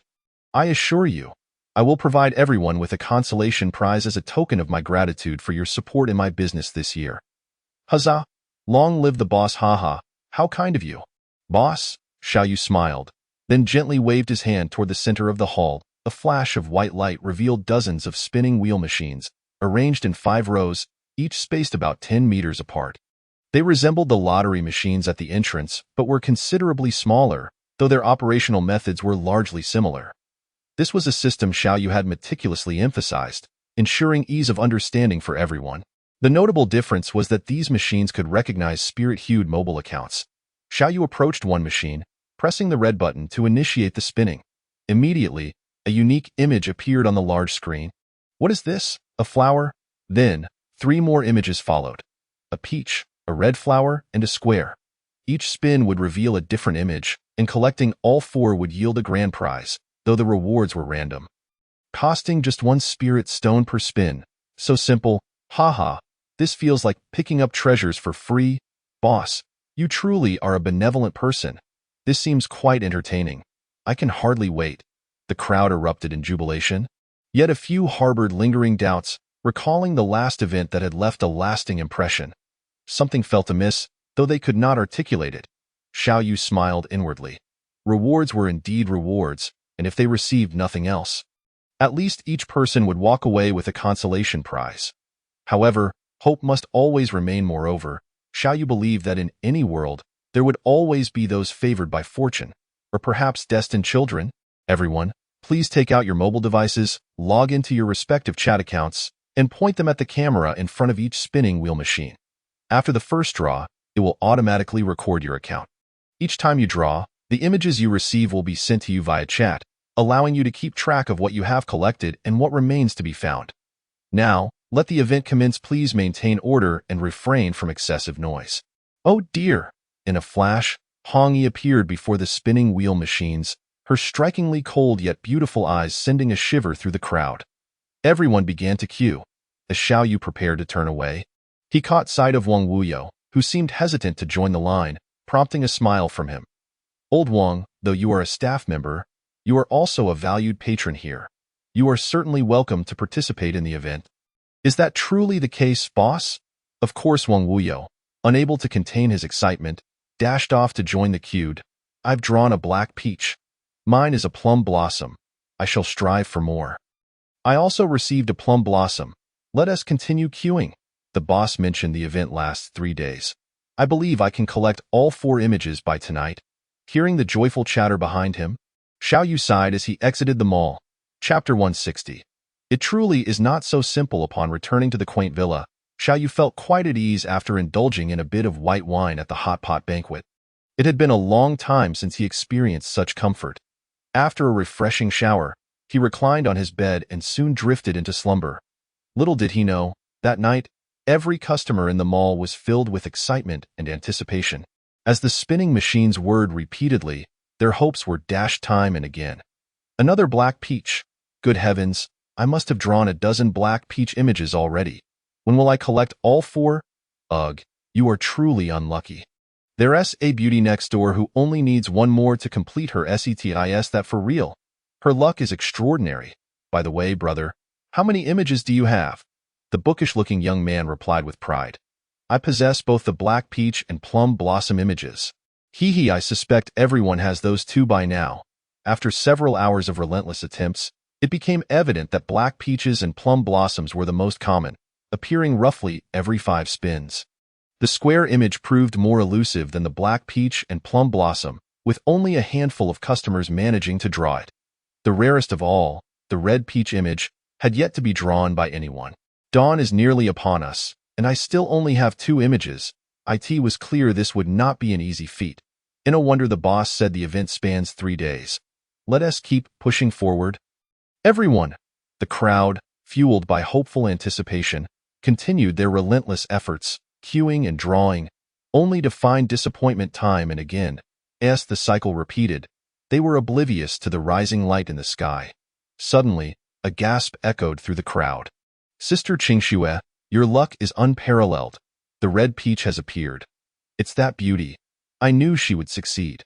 Her fortune is remarkable. Feng Qingxue's pair of exquisite eyes sparkled with brightness as she gazed at the heart pattern displayed on her phone screen. At that moment, for different patterns were merging automatically. Beside her, Feng Yingji was equally thrilled. She had not anticipated that the first person to collect the patterns would be from the Qingluo Empire. Within the territory of the Xinwu Empire, they numbered only a handful amidst tens of thousands. What extraordinary luck! Qingxue, you are simply marvelous. Hee auntie, I've always been fortunate. This was indeed the truth, upon her arrival here. She was fortunate enough to encounter an event at the shop, where she enjoyed a special flavor of dumplings and won a jewelry prize. At this juncture, more and more people gathered around Feng Qingxue. Eager to witness the first reward of the event, a notification chimed from her phone, and the 4 patterns on the screen had finally merged. A flash of white light illuminated the surroundings, and everyone turned their attention to the screen, which displayed a line of text.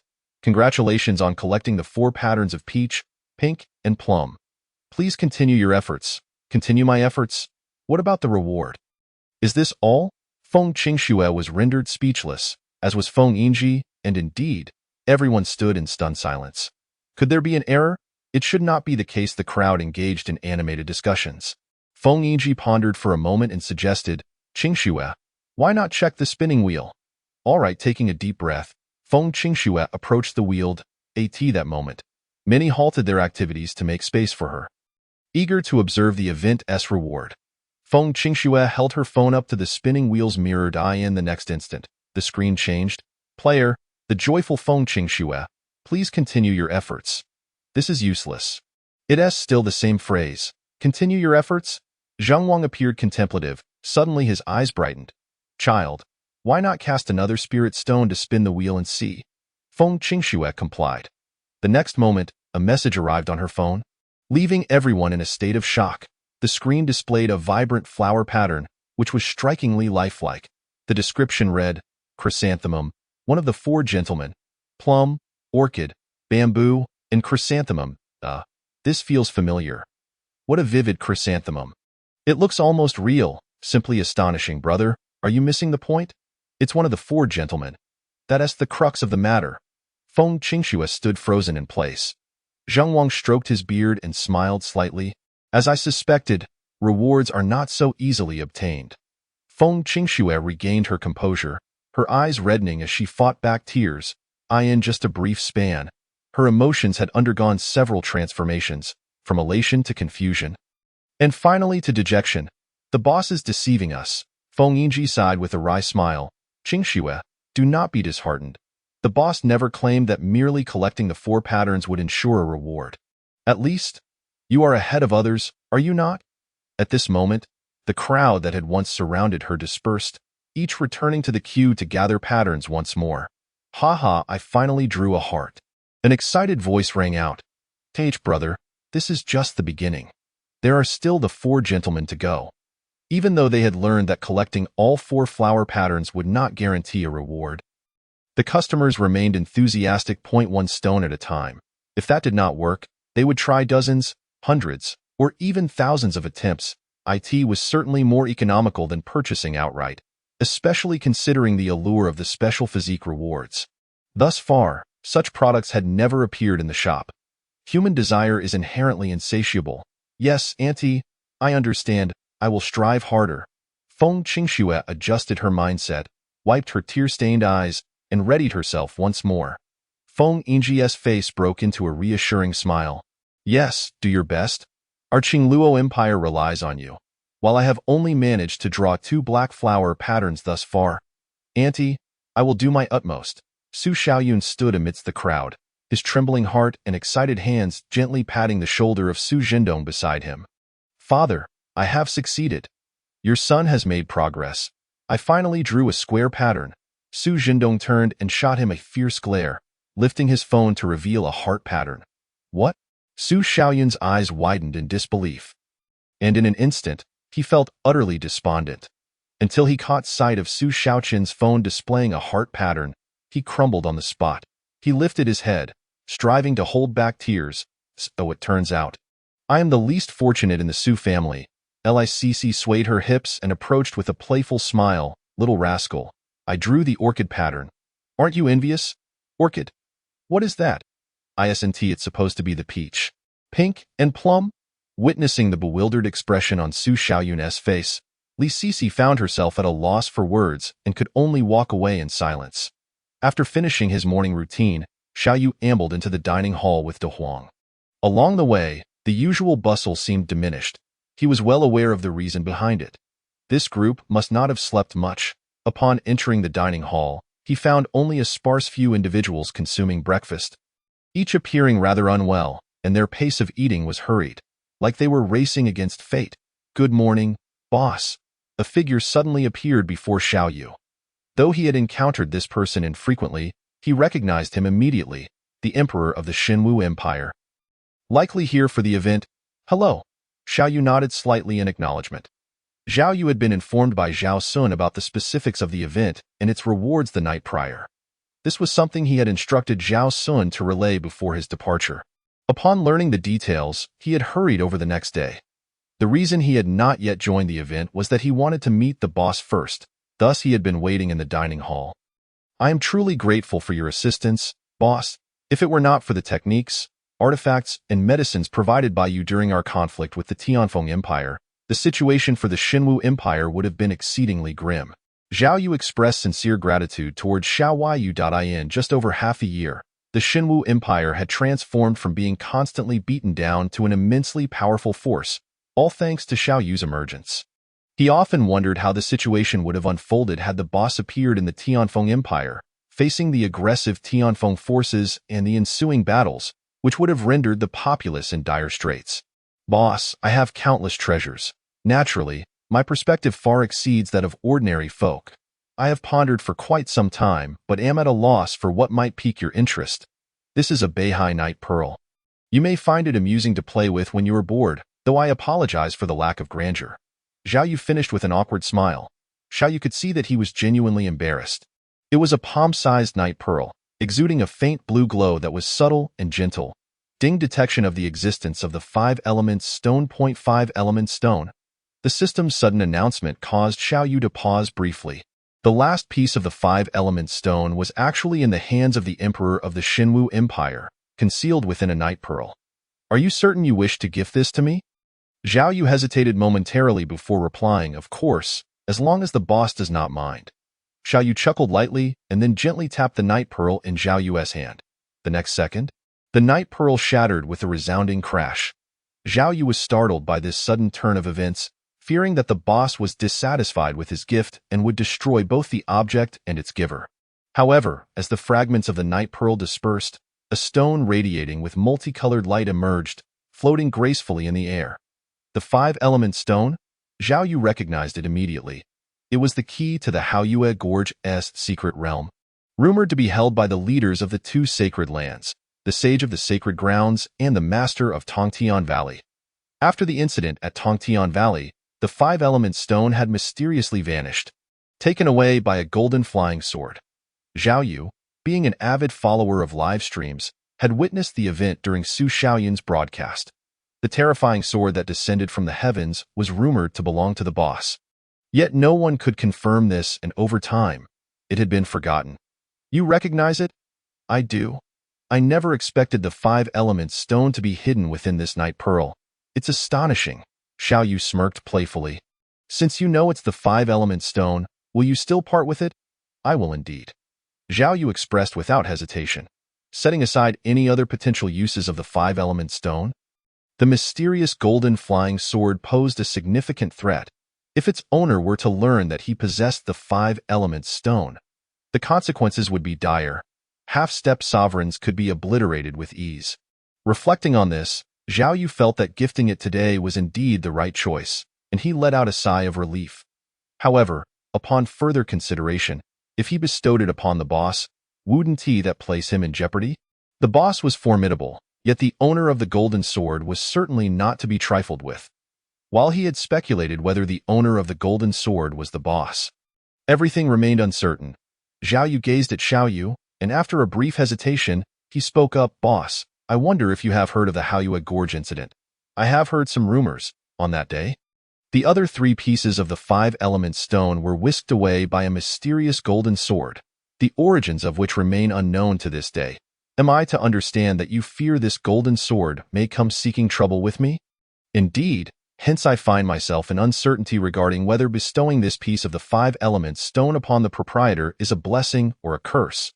Observing Zhao Yu's melancholic expression, Xiao Yu chose to remain silent and instead tucked away the 5-element stone.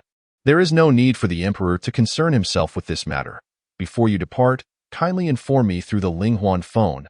I am not one to relish being indebted to others. As for the matter of the 2 nations at war, there is no need for thanks. I am merely a businessman, and all that you possess has been acquired through trade. You owe me nothing. This is simply unacceptable. Well then, thank you for the 5-element stone." Xiao Yu floated towards the kitchen, having yet to eat after conversing for quite some time. "Depang, prepare a bowl of noodles." "Certainly, boss." Zhao Yu stood in place, and Feng Tangxing approached. "Your Majesty, what troubles you?" "The proprietor has stated he wishes to present me with a token of gratitude." Feng Tangxing's face lit up with surprise. "Your Majesty? This is splendid news. The proprietor's belongings are all treasures. Even the most casual item is worth a fortune. What do you have to be concerned about?" Zhao Yu sighed bitterly. "I merely feel that the divine martial empire has already incurred considerable debt to the proprietor. To me, a piece of the 5-element stone is nothing more than an enigmatic stone, at best aesthetically pleasing. How can it possibly equate to the proprietor's token of appreciation? As you have said, the proprietor's possessions are all invaluable treasures, which only exacerbates my discomfort." Feng Tangxing pondered for a moment and sighed. "Since the proprietor is a businessman, perhaps we should frequent his establishment more often." "Alas, that seems to be the only course of action. Old Duke, do you think the owner of the golden sword is truly him?" "I cannot say for certain. However, I firmly believe that, regardless of whether the golden sword's master is the proprietor or another, that individual cannot possibly rival him."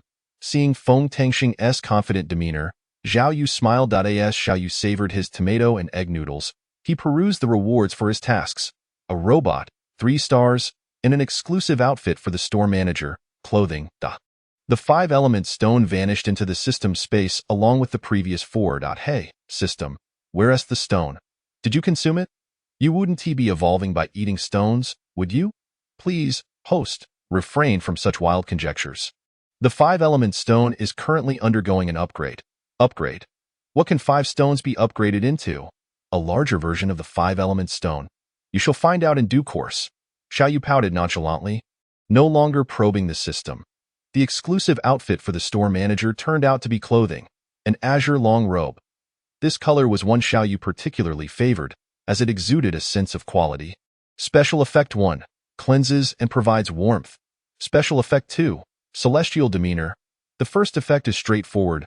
Henceforth, there will be no need to change clothes. The second allows for greater ease in flaunting one's status. The robot, unlike the previous 1-star models, was directly awarded as a 3-star robot this time. Xiao Yu was quite pleased with this reward.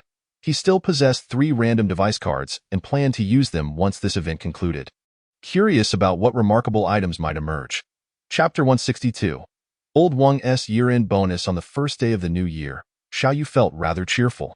Had he still been in his past life, he would likely be visiting relatives and friends to extend New Year's greetings, traversing streets filled with laughter and joy, truly the essence of the new year.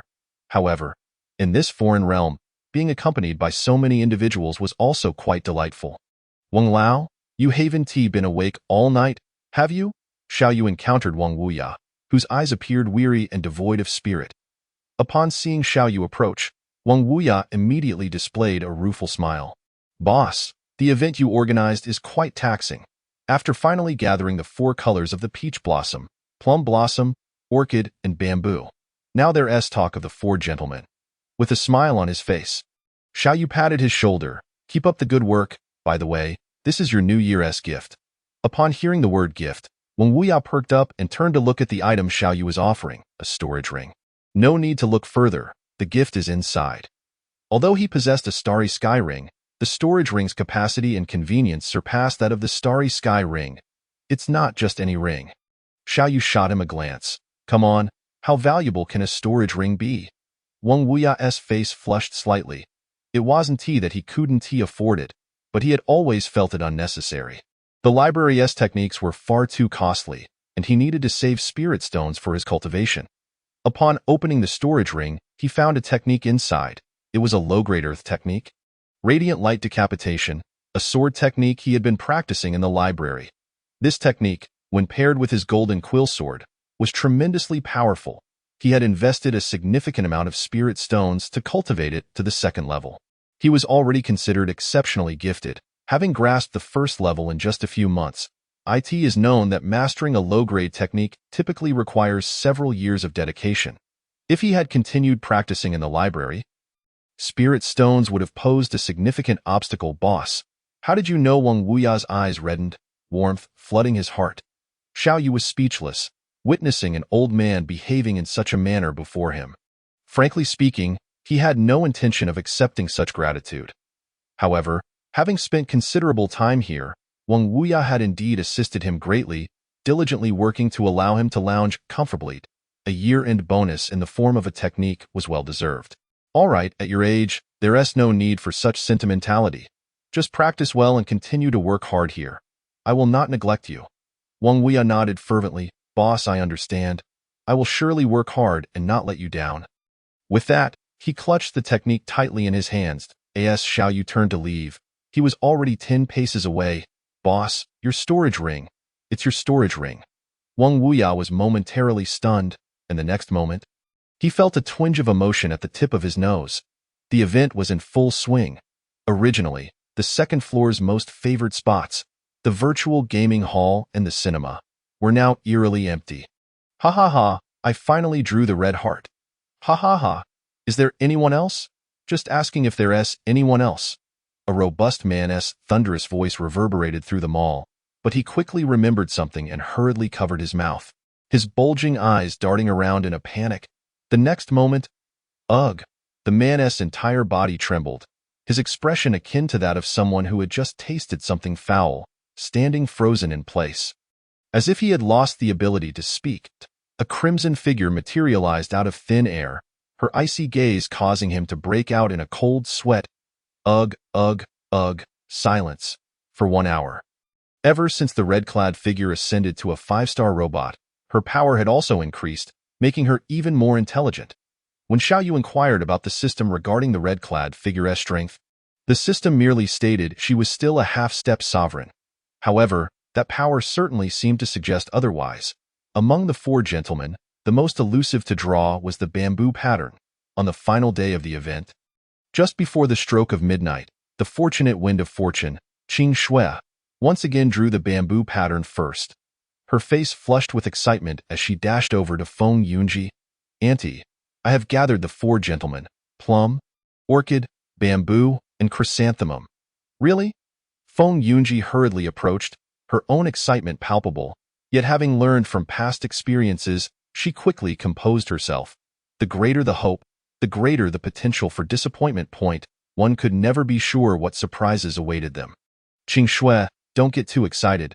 What if another type of pattern appears? It's hard to say. Surely not. Feng Qing Shui puffed her cheeks in frustration.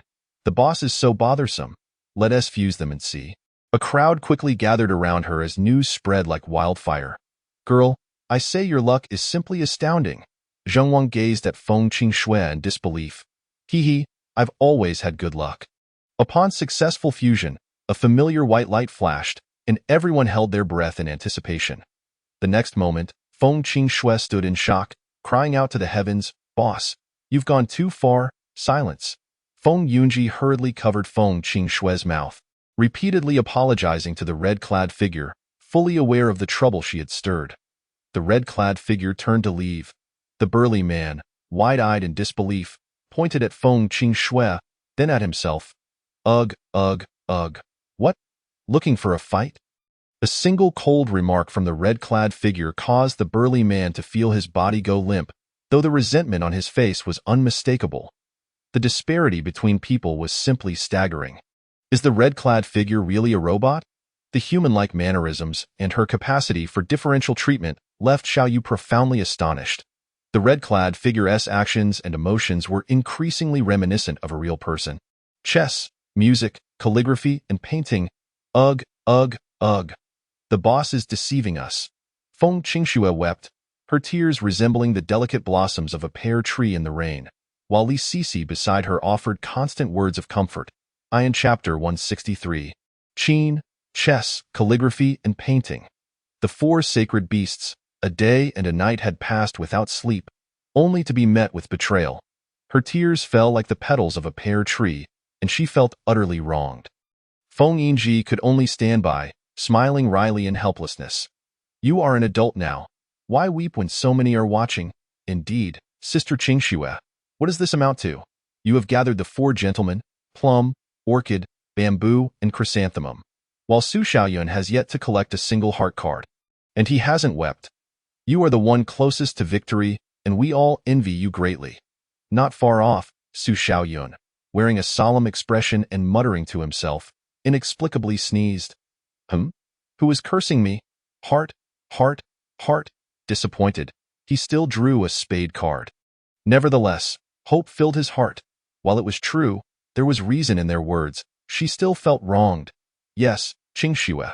At least you have surpassed everyone else. Auntie, you have already said that this morning. Feng Yingji declared, I must collect all the patterns and defeat that villainous boss. Although their comforting words were few, they proved effective. Feng Qingxue wiped her tears and resolutely approached the spinning wheel, ready to continue her prolonged battle. Qingxue, would you like to return to the apartment for a rest? No, I am not tired. Sister Qingxue, would you care for something to eat? You haven't eaten all day that I'm not hungry. Xiao Yu arrived a bit late, just entering the first floor hall, standing at the end of the line with Feng Tangsheng. Despite many recognizing him and several soldiers of the empire offering him their places, he declined them all. He understood that, regardless of one's status, upon arriving at the boss's domain, everyone was merely an ordinary customer. With no distinction of high or low sooner, how far along are you? Zhao Sun, with a hint of regret, replied, Father, I am still one bamboo card short of completing the four gentlemen. Oh, it seems Sooner has had some good fortune. In terms of luck, who can compare to that young lady? Subsequently, Zhao Sun informed Zhao Yu about Feng Qingxue's participation in the event. Sooner, are you saying that young lady is from the Qingluo Empire? Indeed. Zhao Yu was momentarily taken aback. He had not anticipated that someone from the Qingluo Empire would be aware of this place. Although somewhat surprised, he knew that as the boss's business expanded, more people would become aware of it. However, none of it mattered. The Qingluo Empire had always maintained a neutral stance, and it was quite favorable for the Divine Martial Empire to foster good relations with them. As long as the boss remained in the Divine Martial Empire. Sooner, you must also strive hard. Your father believes in you. Yes, I will do my best for my unique constitution. Zhao Yu looked at Zhao Sun's resolute gaze and smiled with satisfaction. Another person had drawn the bamboo card. Who is it? It seems to be a student from Tianyan Academy, namely Xian, if I recall correctly. Tsk, what incredible luck that lad has, at this moment. Li Xian felt an exhilarating rush, yet he maintained his composure, knowing that this was not the finish line. Qin, chess, calligraphy, and painting. Let us keep pushing forward, he silently encouraged himself. Xiao Yu left after a while, for he understood that until the final day, it was unlikely anyone would receive a reward. The spinning will turn day and night, costing a spirit stone each time, yet the numbers were staggering. By the time the last day arrived, the total revenue had reached several million spirit stones. Azure Dragon, White Tiger, the four sacred beasts with a cold smirk. Feng Qingxue gritted her teeth. Boss, you are cunning. Xiao Yu returned to the courtyard. System, activate the robot card. Ding, activation successful. Suddenly, a flash of light revealed a figure garbed in elegant robes, a refined young man with a scholarly appearance, reminiscent of a student from a private academy. The variety of robots in this system is truly astounding. You look like a scholar, so I shall call you Little Scholar. Thank you, boss. From now on, you will oversee the bookstore. given the advanced technology of the store and the customer's reluctance to cause disturbances, aside from the likes of Depang, Xiaobai, and Hong Yi. The other robots had little to do each day. As time passed, on the third day of the event, during the final few hours, a small number of customers had progressed to the Four Sacred Beasts stage. When Xiaoyu appeared in the mall, he was immediately surrounded by people, each face filled with expressions of resentment and suspicion, especially Feng Qingxue, who looked as though her feelings had been betrayed by Xiaoyu. Boss, the event is nearing its conclusion. After the Four Sacred Beasts, there won't be anything else, will there? Boss, this isn't fair. I haven't slept in 3 days. Li Sisi, with deep dark circles under her eyes, stared intently at Xiaoyu, eager for an answer. Those behind her, including Shui Canggu and Huo Wan, who had also reached the Four Sacred Beasts stage, looked at Xiaoyu with eager eyes, hoping to glean the answer from him. Xiaoyu rubbed his nose and cleared his throat. Collecting all 4 sacred beasts will undoubtedly yield a reward. Boss, can you guarantee that? Feng Qingxue was skeptical. The tumult and setbacks of the past 3 days had left her doubting Xiaoyu's words. I guarantee it. A collective sigh of relief swept through the crowd. Having received an answer from the boss, they turned and rushed back to the spinning wheel, determined to continue their fight. I must collect all 4 sacred beasts before the event concludes. There is still time. Indeed, today I am extraordinarily lucky. I am certain there will be a reward for me. With a smile playing on his lips, Xiaoyu mused that receiving a reward was no different from winning the lottery. Such things were rarely easy. Despite the fact that several hundred people had already reached the Four Sacred Beasts stage, it was likely that only a handful, if not fewer, would manage to collect them all before the event concluded. A group of Na'vi individuals in Chapter 164, the hour of destiny has arrived. The final lucky one, the system activated a random device card. Ding, activation successful. Congratulations, host, you have acquired a spirit car dealership. Xiaoyu was momentarily taken aback. The devices appearing now were increasingly fantastical, even including automobiles. Will there soon be planes and tanks as well? In the next moment, a 3D model of the car dealership's merchandise appeared in his mind, revealing only one type of vehicle, a sedan.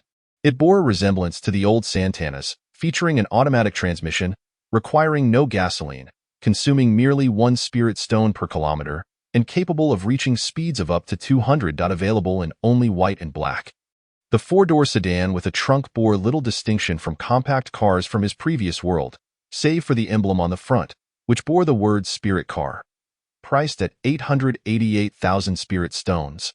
The cost was not exorbitant, yet Xiaoyu discovered it was a limited sale, refreshing every 7 days with only 3 cars available each time. In this realm, there were currently no mounts. While magical beasts could serve as transportation, automobiles were a novel marvel, and their speed and elegance made them appealing. For the customers of this otherworldly domain, there was certainly a market, though their potential was yet unknown. Soon, a new store appeared on the first floor of the mall, temporarily closed, awaiting the conclusion of the New Year's Eve event before opening. As the event drew to a close, the mall remained abuzz with excitement beneath the darkened night sky, continuing its New Year's Eve festivities. Azure Dragon, Azure Dragon, Azure Dragon. Feng Qingxue's eyes were fixed intently on her phone screen, the spinning wheel before her whirling at high speed. Customers behind her anxiously watched, for she was the one most likely to collect all the patterns. Only one more Azure Dragon card was needed to complete the event and claim her reward. A sharp scream pierced the air, and Feng Qingxue's expression shifted from tension to astonishment, then to elation. What happened, Feng girl? Did you draw the Azure Dragon? Zhang Wang and others moved closer. Before them on Feng Qingxue's phone screen, a vividly animated Azure Dragon spiraled majestically at the center. Though merely a virtual image, the dragon's imposing demeanor was truly captivating. Is this what a dragon looks like? So, the legendary dragon race appears this way. Feng Qingxue clutched her phone tightly, tears streaming down her face. 3 full days and nights had passed. And finally, the heavens had rewarded her perseverance. The first individual to collect all the patterns emerged during the event, drawing a crowd of onlookers eager to bask in her fortune, which helped quell the doubts of some customers. As time ticked away, with less than 2 hours remaining, she still required 2 more patterns, holding on to hope. Indeed, it is possible to gather all the patterns. The boss did not deceive us. It is merely challenging. The more arduous the challenge, the more sumptuous the rewards. Feng Yingji, with a heart full of joy, clutched her Linghuan phone tightly against her chest, fearful of misplacing it. "Congratulations, Sister Qingxue. I knew you could do it," she exclaimed at Licc's eyes sparkled with envy, reflecting nothing but admiration. Beside her, Feng Yingji wore a broad smile. She had only managed to acquire the easily obtainable Xuanwu design, leaving her largely distant from the rewards. "You all can do it too. There's still time, so keep pushing," she encouraged. "The Qinglong design is just too elusive. I've tried dozens of times and still haven't drawn it," Licci pouted. Her brows furrowed in frustration. As Xiaoyu entered the mall, only an hour remained until the event concluded, and a fortunate winner had already emerged. A smile graced his lips as he declared, "I've won. I've drawn the Qinglong." Cheng Feng Daoist shouted exuberantly, only to be silenced by a direct admonition from a figure in our IDS so unfair. That girl's shrieks nearly shattered the roof. Why wasn't she silenced? Cheng Feng Daoist seethed, his face flushed with indignation, though he dared not act out, merely lamenting within. Why is there such disparity among us mere mortals? Yet, soon enough, his excitement rekindled. He was the second person to collect all the designs in the entire event. The mysterious reward from the boss is mine, he proclaimed. The event continued, but time was slipping away, and every customer's heart raced with anticipation. "The Qinglong has appeared," Li Xian exclaimed, his bright eyes fixated on the screen as his hands trembled involuntarily. "I knew that hard work would yield results." The young man clenched his fists, his resolve unwavering. The third customer to complete the collection emerged, yet no one rushed to observe. They were all anxiously waiting for their turn at the spinning wheel. Time ticked away, and opportunities to spin grew scarce. Finally, the hour of Z arrived, and all spinning machines vanished into thin AI or is it over? One wondered. Indeed, it seems so. The hour of Z has come under the bright moon. Faces bore bittersweet smiles, a mixture of disappointment and relief washed over them. The past 3 days had been sleepless, and meals had been scarce. What a pity, still no reward for us. Don't say that. Didn't the boss mention that everyone would receive a consolation prize? The boss's items are anything but ordinary. Upon hearing this, the customer's eyes lit up. A sensation akin to a reversal of fortune enveloped them. Zhao Sun stifled his trembling heart, his Linghuan phone displaying a furious azure dragon, almost as if it might leap forth at any moment. "Qinglong Sooner, have you gathered all the designs?" Zhao Yu caught a glimpse of Zhao Sun's phone and was instantly overjoyed. "Yes, I drew it just before the machines vanished." The fourth customer to collect all the designs was none other than the second prince of the divine martial empire, Zhao Sun. "Congratulations, second prince. Congratulations, second prince." The previously despondent divine martial emperor now felt overjoyed.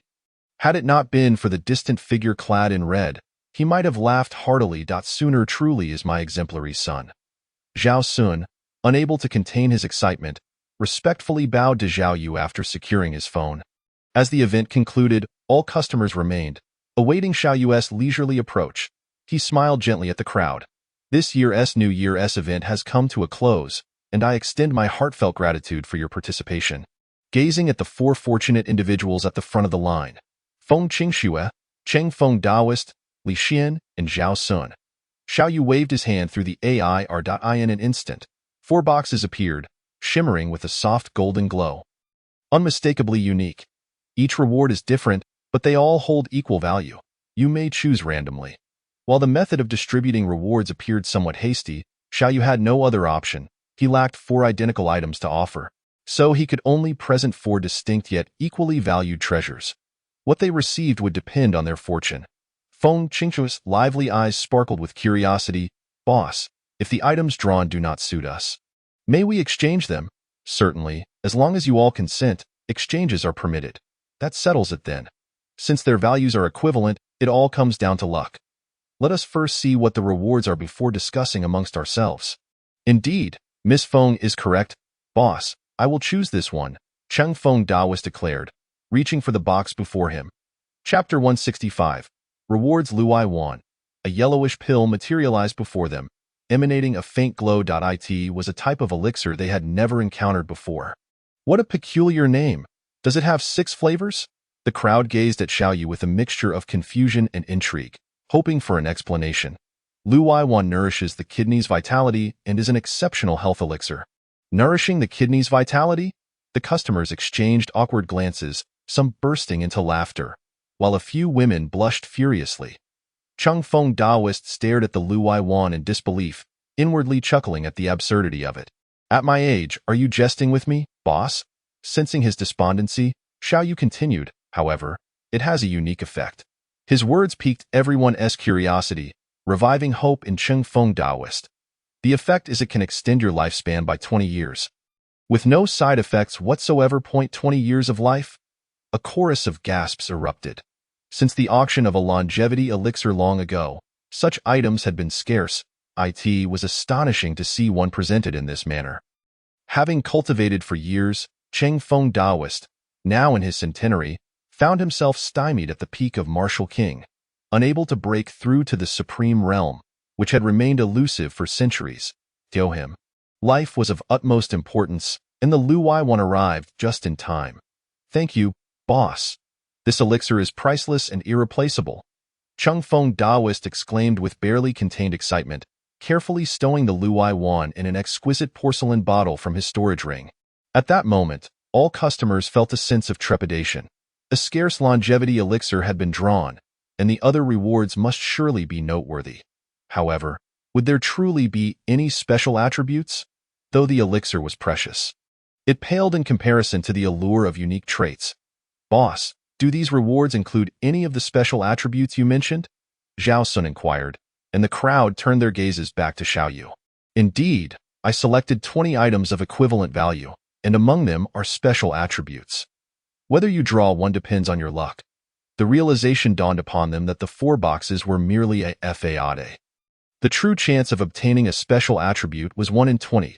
Both the special attributes and the elixirs held equal value in Xiaoyu's eyes. Boss is indeed generous. Xiaoyu was merely fulfilling his promise as a competent merchant.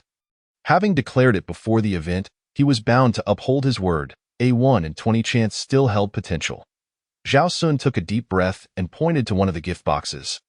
It's my turn. In the next instant, a blinding azure light flashed, revealing a gift. A round, luminous object appeared. A pill. Ling Xian Dan. Can elevate one's realm within the Martial King stage, with no side effects? Gasps filled the air as they felt a jolt of excitement. Having practiced for years, they had never heard of a pill capable of directly enhancing one's realm. Boss, is this true? Is there any doubt? Can what the boss says be false? Xiaoyu replied confidently with a smile. Of course. Produced by the system, would I sell counterfeit goods? May I ask, boss, does it apply to breaking through from the 9th level of Martial King to the pinnacle? While the pinnacle is indeed the pinnacle, it remains within the Martial King realm, so it will certainly be effective. Although he did not draw a special constitution, he was well aware that obtaining such a unique trait was unlikely to be a simple feat. His gaze shifted towards Xiaoyu. The divine martial emperor had remained in the 9th layer of the Martial King realm for many years, showing no signs of breakthrough. Recently, Feng Tangxing had reached the pinnacle of his cultivation. And if the divine martial empire were to gain another peak Martial King, it would undoubtedly be a tremendous boon for the empire. Boss, the rewards drawn can naturally be gifted to them. Feng Qingsnow was the third to draw. As she reached out to touch the gift box, an ancient bronze ring materialized, shimmering with flecks of light. The cloud-hidden ring? This ring, when worn, can automatically conceal the wearer and enhance their cultivation speed threefold. Threefold? The crowd gasped in astonishment. In the past, the spiritual accessories, when combined in a set of 4, only provided a 2-fold increase in cultivation speed. Qingsnow, with this, it seems you will soon break through to the Purple Mansion realm. Feng Yingji beamed with delight. Since arriving here, she had also experienced the sensation of cultivating within the apartment building, which had a 5-fold enhancement. Although the ring's enhancement was only 3-fold, it was portable, meaning it could be taken back to the Qingluo Empire, essentially granting the Qingluo Empire a treasure for cultivation. While Feng Qingsnow was quite pleased, she couldn't help but feel a tinge of regret for not drawing a special constitution. Thank you, boss. With 3 individuals having completed their draws, only one remained, Li Xian, an ordinary student from the Tianyan Academy, a rather inconspicuous youth amidst the crowd. He appeared flushed with excitement as he opened the final gift box. Suddenly, a brilliant light erupted, and the atmosphere became charged with swirling spiritual energy. Xiao Yu narrowed his eyes, surprised. Could this fellow truly be the chosen one, blessed with such fortune? Indeed, that radiant light signified the emergence of a special constitution. Ice Spirit Profound Body. A special constitution. This guy is extraordinarily lucky. At that moment, all the patrons' gazes turned towards Xiao Yu. Boss, what is the Ice Spirit Profound Body? Xiao Yu pondered for a moment, unsure how to articulate his thoughts. The 5 elements, metal, wood, water, fire, and earth. The ice attribute is a mutation of the water attribute. However, there are no 5-element attributes in this continent. What use does this special constitution serve? Xiao Yu suddenly had a revelation. Boss, could it be related to the 5-element stones? Indeed, the 5-element stones are crucial for restoring the 5-element spiritual energy to the Longting continent. However, their whereabouts are currently unknown. Xiao Yu chuckled lightly, opting not to elaborate further. Xiao Yu waved his hand dismissively. That day is not too far off. For now, let's discuss the matter at hand. The Ice Spirit Profound Body may not hold much immediate utility, but one day when the 5-element stones re-emerge, the strength of the Ice Spirit Profound Body will gradually manifest. Does the boss mean that one day we too might break through to the Supreme Realm? Hualuan Daoist gazed at Xiao Yu with bright eyes, while the seasoned martial kings behind him, Shui Kangou, Qing Feng, Zhao Yu, and Wang Wuya, looked on with fervent anticipation. Zhao Yu rolled his eyes in exasperation. Indeed, how splendid! The path of cultivation is one of relentless pursuit.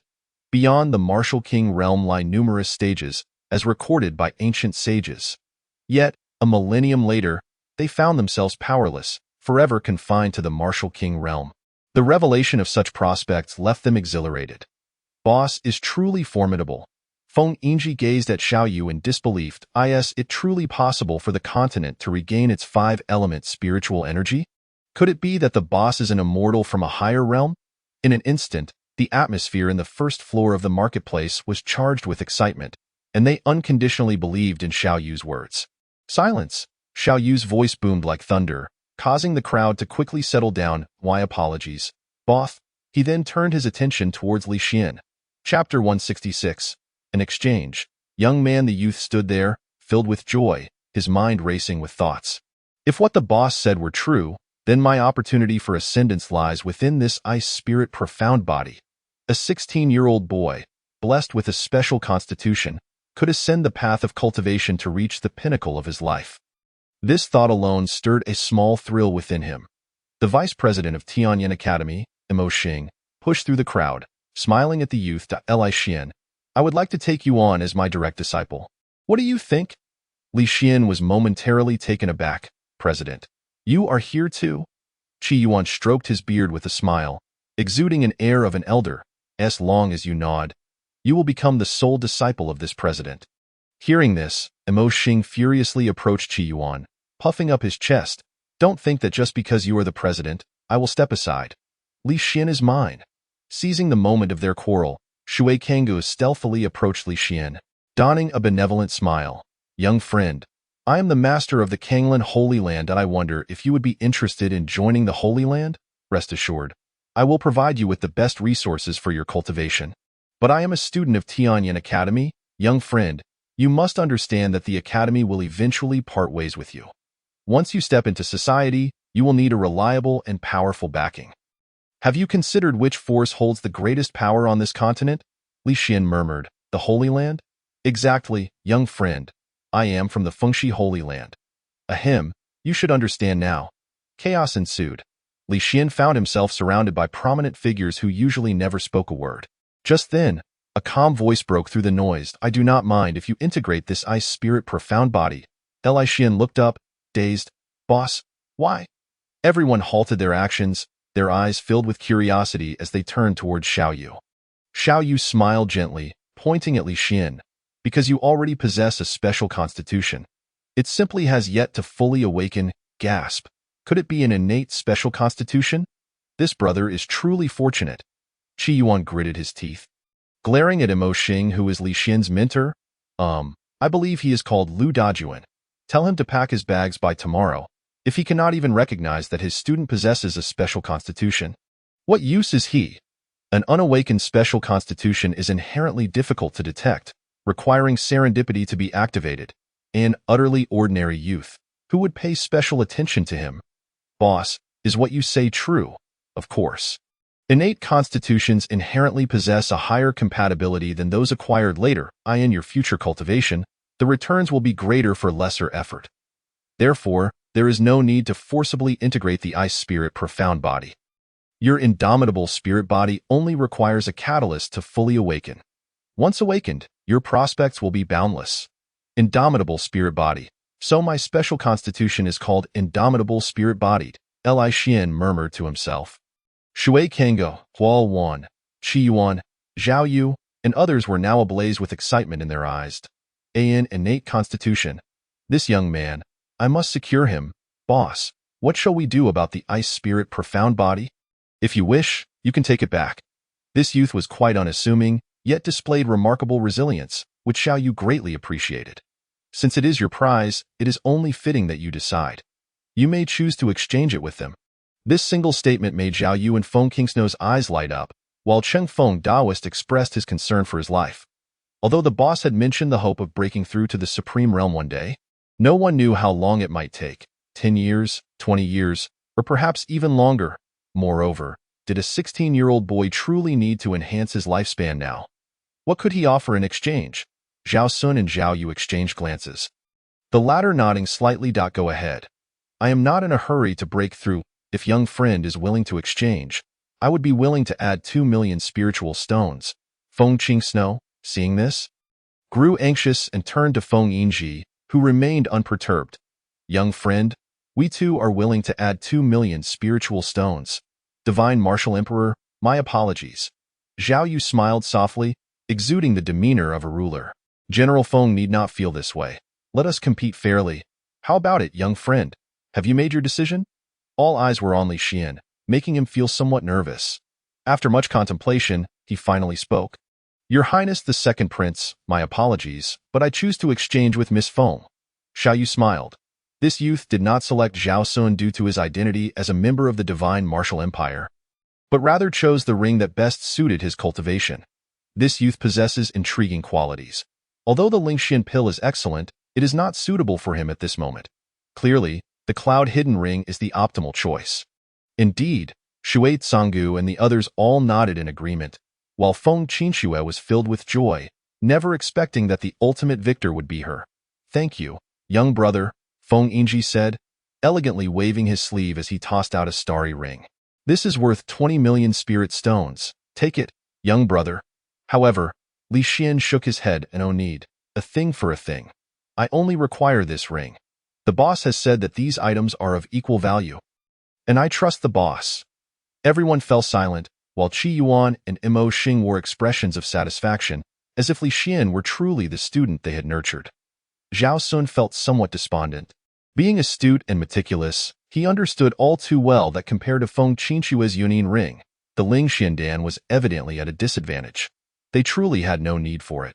Father, Zhao Sun said, "It's all right. Soon in the future, you should interact more with Li Xian. I believe his future achievements will be nothing short of remarkable." Yes, I understand, father.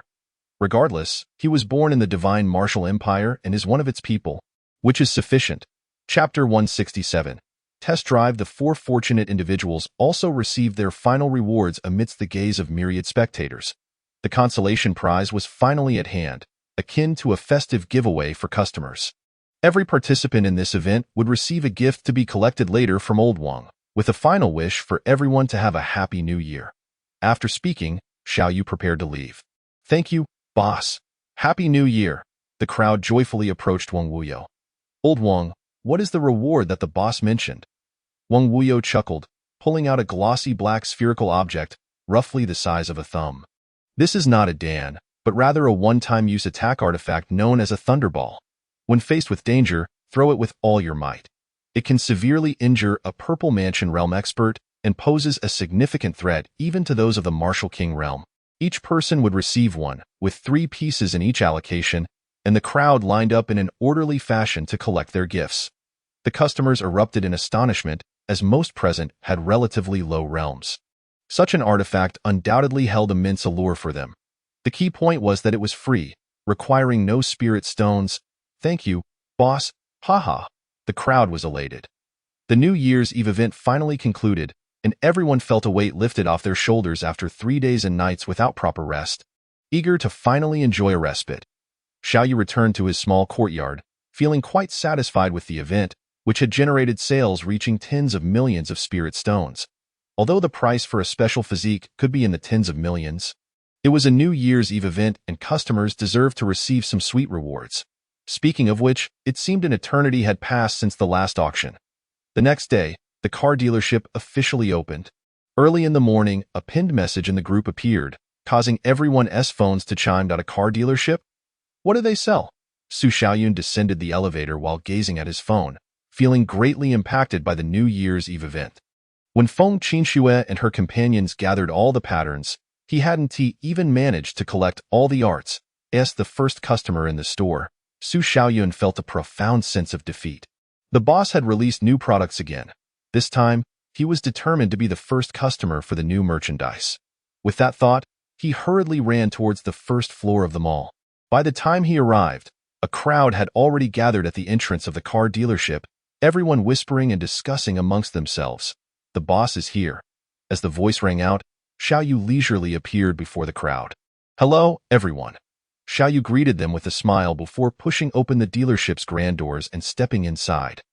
The expansive space of over 200 square meters boasted bright and polished decor, giving a refreshing visual impact upon entry. Spacious and grand. Two white cars and one black car were lined up in the lobby, and as Xiaoyu caressed the car body, a cold sensation greeted him, reminiscent of a 4S dealership. The customers entering the store wore puzzled expressions, unsure of what these large iron boxes were. Licc, sucking on a lollipop, tilted her head and asked, "Boss, what is this? It looks so strange." Xiaoyu chuckled lightly. "This is a special type of mount." "A mount?" Shuade Sanggu exclaimed in surprise. "These iron boxes are mounts, but they don't appear to be living creatures. That's exactly what makes them special." Xiaoyu replied, moving towards a white car, opening the door, and sitting inside. He produced a spirit stone and placed it in the stone deposit area beneath the central control console. "Everyone, step aside. Let me demonstrate." Upon hearing this, the crowd hurriedly made way for Xiaoyu. He deftly pressed the buttons, and with a gentle press of the accelerator, the roar of the engine erupted as the car slowly started. Xiaoyu skillfully maneuvered the steering wheel. Behind the dealership was a dedicated car path leading directly to the main road outside the mall. "It's moving. It really is moving." Everyone was left dumbfounded by the sight of the car. Could it be that this was actually a monstrous beast, awakened by the boss? It seemed unlikely, as there was no sign of life in that object, unlike a living creature. Xiaoyu parked the car on the main road and leaned out the window, waving at Wang Wuyo. Wang Wuyo hurriedly jogged over. "Boss, what is up? This car can seat 4 to 5 people. Go call a few folks over." "Who should I call, boss?" "Zhao Yu, Feng Yinji, Shuade Sanggu, and Huo Wan. Let us have a few leaders from the major factions try this new experience." While 8 million spirit stones might be a bit steep for most customers, it was inconsequential for them. Before long, the 4 arrived. "Boss, is there something you need?" "No time to explain. Just get in the car." "Oh." Shuade Sanggu imitated Xiao Yu's earlier actions, opening the door and taking a seat in the back, followed closely by Zhao Yu, and finally, Feng Yinji squeezed in. Huo Wan hesitated for a moment, preparing to squeeze in as well, but there was clearly no room left. Xiao Yu shot them a knowing glance. "Hey, don't you mind being cramped? You go sit in the front. Me? All right then." Huo Wan could only head to the passenger seat, settling into the plush seat, feeling inexplicably nervous. "Buckle your seatbelt, just like me." "Seatbelt?" Clearly, the group was unfamiliar with this concept. Xiao Yu sighed, leaning closer to Huo Wan to pull down the seatbelt from her right side. At that distance, Huo Wan was only a few centimeters away from Xiao Yu. Able to hear his breathing clearly, suddenly, her face flushed bright red. "Like this, did the others see clearly?" "Oh, we saw it clearly, boss," Shuade Sanggu and the others mimicked, albeit awkwardly managing to do it themselves without needing Xiao Yu's help. What's wrong? Are you all right? Your face is so red.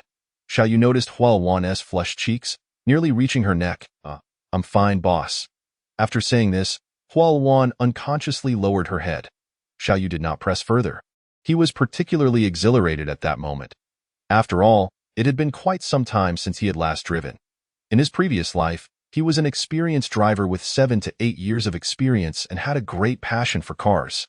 He never expected to grasp the steering wheel once more in this other world. Hold on tight. With a thunderous roar, the car started, and in the next moment, it surged forward like a sword. The rugged terrain of the wilderness was bumpy, and they had to navigate several miles of rough road before reaching the official road, which was relatively smooth. 50 miles away lay Qingfeng City, which was Xiaoyu's destination. Hualuan could only feel the scenery outside the window retreating rapidly, the uneven ground causing her body to sway left and right. Her delicate face turned pale. Her chest felt tight, and she was quite uncomfortable. The two in the back, Zhao Yu and Shui Tsanggu, were filled with excitement, curiously exploring the interior of the car. Feng Yingji remained quiet throughout, merely gazing out the window, revealing no emotions as he pondered his thoughts. The short journey of several kilometers, at a speed of 80 miles per hour, quickly brought them to the official road. Indeed, the smooth road felt entirely different when driving on it. With a firm press of the accelerator, Xiaoyu pushed the speed up to 150 miles per hour. The rumble of the engine brought Xiaoyu back to that familiar feeling. Ugh! A retching sound erupted. Oh no! Are you carsick? Hualuan felt dizzy, her vision swirling, her chest tight and uncomfortable. At that moment, she harbored a singular thought. This mount was too terrifying. The two in the back, Zhao Yu and Shui Tsanggu, conversed in low voices, completely oblivious to Hualuan's discomfort. Zhao Yu's eyes were wide with astonishment. In just under an hour, we can already see Qingfeng City. That's incredibly fast. If we rode the wind, while we could reach this speed too, the consumption of spiritual energy would be immense, necessitating brakes along the way. Xiaoyu gently pressed the brake, allowing the automobile's speed to gradually decrease. He feared that if they continued at this pace, the enchanting woman in red beside him might succumb to nausea. Once the vehicle came to a halt, Hualuan's complexion visibly improved. Boss, is this mount also available for sale? Zhao Yu inquired from the back seat, to which Xiaoyu nodded lightly. Indeed, however, unlike previous items, only 3 vehicles will be sold every 7 days. 3. Boss, I would like to reserve one. I too wish for one. It was evident that the allure of the automobile for men was an irresistible force, regardless of the realm. Let us not rush. There is a prerequisite for purchasing a vehicle. Please, do tell, boss. Xiao Yu's lips curled into a slight smile. You must first obtain a driver's license. Chapter 168. The driving test. What do you mean, boss? The requirement for a driver's license was a stipulation set by Xiao Yu himself. It was not mandated by the system. While practitioners of the arcane arts were predominant in this alternate world, many ordinary mortals existed as well. Practitioners, shielded by their spiritual energy and armed with various magical artifacts, might escape from traffic accidents, or, if an accident were to occur, they might not perish immediately. However, should they encounter a mortal, the consequences could be dire. If an unfortunate incident were to arise, Xiao Yu would be indirectly culpable for harming others. Thus he felt the need to take responsibility for everyone. Precisely, it is akin to a course designed to swiftly impart the skills necessary for operating an automobile. As you have witnessed, the vehicle requires complete control by the driver at all times. Any misstep could lead to significant harm to oneself or others, potentially resulting in loss of life. A collective gasp echoed among the group. They held unwavering trust in the boss's words. Therefore, before hitting the road, you must complete this training to familiarize yourselves with driving techniques until you meet my standards, after which you may officially commence your journeys. Understood, boss. Xiao Yu smiled, as it is a course. Tuition fees will naturally be required. After all, what driving school does not charge a fee? The car continued onward, approaching Qingfeng City, where the number of pedestrians increased significantly. Xiao Yu honked the horn repeatedly to alert those ahead to make way. Many passers-by stood in stunned curiosity as the automobile passed by, marveling at this large iron box traversing the road, with people seated inside. As the crowd thickened, Xiao Yu decided it was prudent to turn back. The journey from the wild forest to Qingfeng City spanned 50 kilometers, taking 1 hour, and this was with the latter half of the journey slowed to accommodate Huo Wan's condition. If he were to push the limits, Xiaoyu was confident he could complete it in half an hour. Let us head back. That will be all for today. If you wish to purchase a car, you must first come to me for the driving test. Zhao Yu and Shuai Conggu nodded in agreement. Understood, boss. After another hour, they returned to the wild forest. As soon as she stepped out of the vehicle, Huo Wan hurriedly dashed away. The torment of the journey had left a significant psychological impact on her. General Feng, are you all right? I'm fine. Feng Yingji staggered a few steps and, upon seeing Feng Qingxue approach, quickly supported her shoulder. Aunt, what's wrong? Don't speak. Just assist me back to the apartment. Feng Yingji felt an upheaval in her stomach, as if she might lose control any moment. She had endured throughout the journey, relying solely on her willpower until now. It was terrifying. The car business had commenced, with Zhao Yu as the first customer and Shuai Conggu as the second. I usually take 3 to 4 hours to travel from the Imperial City. Now that we have automobiles, that time will surely be cut in half, making things much more convenient. Indeed, Brother Zhao speaks true. But let us not forget the boss's words. To take to the road, one must first obtain a driver's license. Zhao Yu and Shuai Conggu exchanged knowing smiles, both filled with confidence. In apartment 1806, Feng Yingji lay pale upon the bed, while Feng Qingxue looked on helplessly. Aunt, was that new mount really that frightening? You are a martial king. After all, haha, a martial king. What use is that? Even the holy Lord Huo Wan is at the peak of martial king yet was still retching the entire way. It was utterly terrifying. Feng Yingji seemed to recall something and suddenly sat up in bed. Qingxue? This ring contains 8 million spirit stones. Hurry and reserve a car from the boss. Aunt, didn't you say it was terrifying? Zhao Yu had no issues throughout. The problem likely lies with us. Setting that aside, the speed of the automobile is indeed extraordinary, and it can seat a maximum of 5 people. Most importantly, Zhao Yu will certainly make a purchase, with only 3 available for sale within 7 days. Our Qingluo Empire must not fall behind. Understood. Feng Qingxue grasped the storage ring and rushed downstairs to the car dealership. Fortunately, the last vehicle remained unsold. Boss, I will take this last car. Full payment or installment? Feng Qingxue was momentarily taken aback. Can this be paid in installments? Of course. Xiaoyu did not presume everyone could easily produce 8 million spirit stones. Installment payments were the most practical option. Full payment. Very well. Come here tomorrow to gather with the other 2 for the training. Training? Yes, automobile operation training. If you do not meet the standards, the car will merely be a decorative piece in your possession. Unable to hit the road. All right. Feng Qingxue, though somewhat perplexed, quickly accepted the notion. The first batch of automobiles was entirely sold out, and Xiaoyu smiled with satisfaction. Let us go grab a meal. After the New Year's activities, the flow of customers in the virtual gaming room returned to its usual state. As dusk approached, 2 bald monks appeared at the entrance of the shopping complex. Junior brother, is this the place you mentioned? Indeed, senior brother. The mysterious location that enabled the divine martial empire to rise in a short period was surprisingly situated in this remote area. Dakwa monk smiled gently. Senior brother, let us enter. Are we just going in without changing our appearance? Rest assured, senior brother, even if someone recognizes us, there is no need for concern. Here, no one dares to act against us. Chapter 169. Learning to drive at the virtual gaming room. The queue remained a sea of humanity. Dakwa monk and his companions stood at the end of the line, their bald heads exceptionally conspicuous. Umitba, junior brother, with so many people, how long must we wait? Patience, senior brother.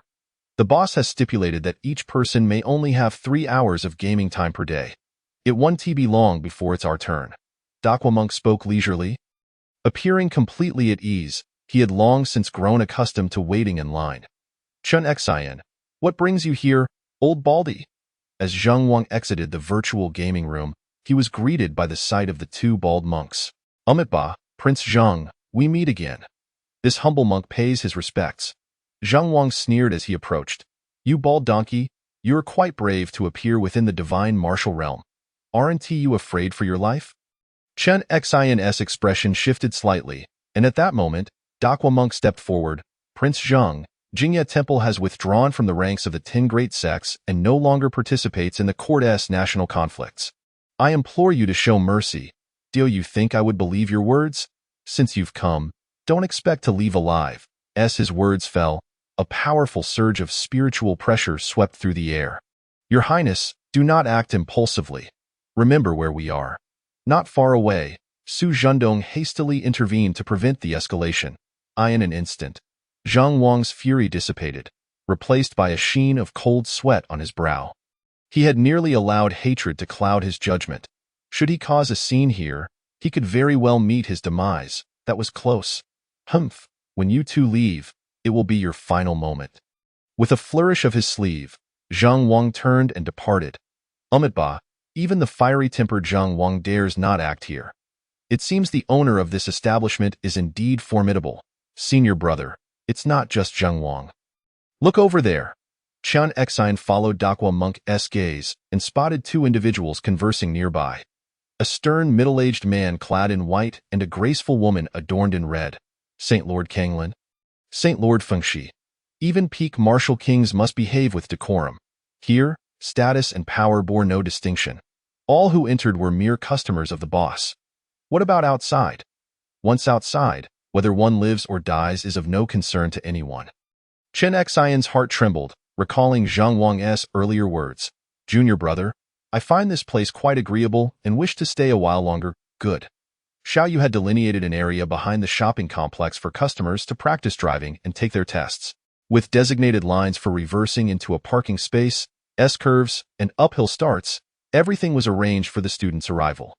Reversing into a parking space was largely irrelevant, as this alternate realm lacked parking spots. And uphill starts were seldom necessary. Thus, it sufficed for them to master steering, acceleration, and braking. The Linghuan vehicles operated on automatic transmission, making them relatively simple to drive without the need for constant gear shifting. After moving 3 cars to the designated area, Xiao Yu awaited the arrival of the students. Before long, he heard, "Boss, we have arrived. Greetings, esteemed boss." Xiao Yu, Shui Kango, and Feng Qingxue appeared together at the venue. Since this is a learning experience, it is only natural to pay tuition fees, 300,000 spirit stones each. We must pay spirit stones? Feng Qingxue inquired with surprise. She had been unaware of this requirement prior to arriving. Had she known that learning to drive would entail such expenses, she likely would not have come at all. It is indeed our privilege that the boss, who is so busy, has taken the time to teach us personally. Hence, we must pay the tuition. Zhao Yu's words resonate. Boss, here are 300,000 spirit stones. Both Xiao Yu and Shui Kanggu promptly handed over their respective amounts. Feng Qingxue could not help but roll her eyes at the two. The boss is busy, please, who does not know that the boss is the least occupied person here? However, her aunt had advised that, as a representative of the Qingluo Empire, she must not lose to the Shenwu Empire. Thus, she acquiesced, vowing to seek reimbursement from her aunt for the 300,000 spirit stones. Now, please each take your seats in the driver's compartment.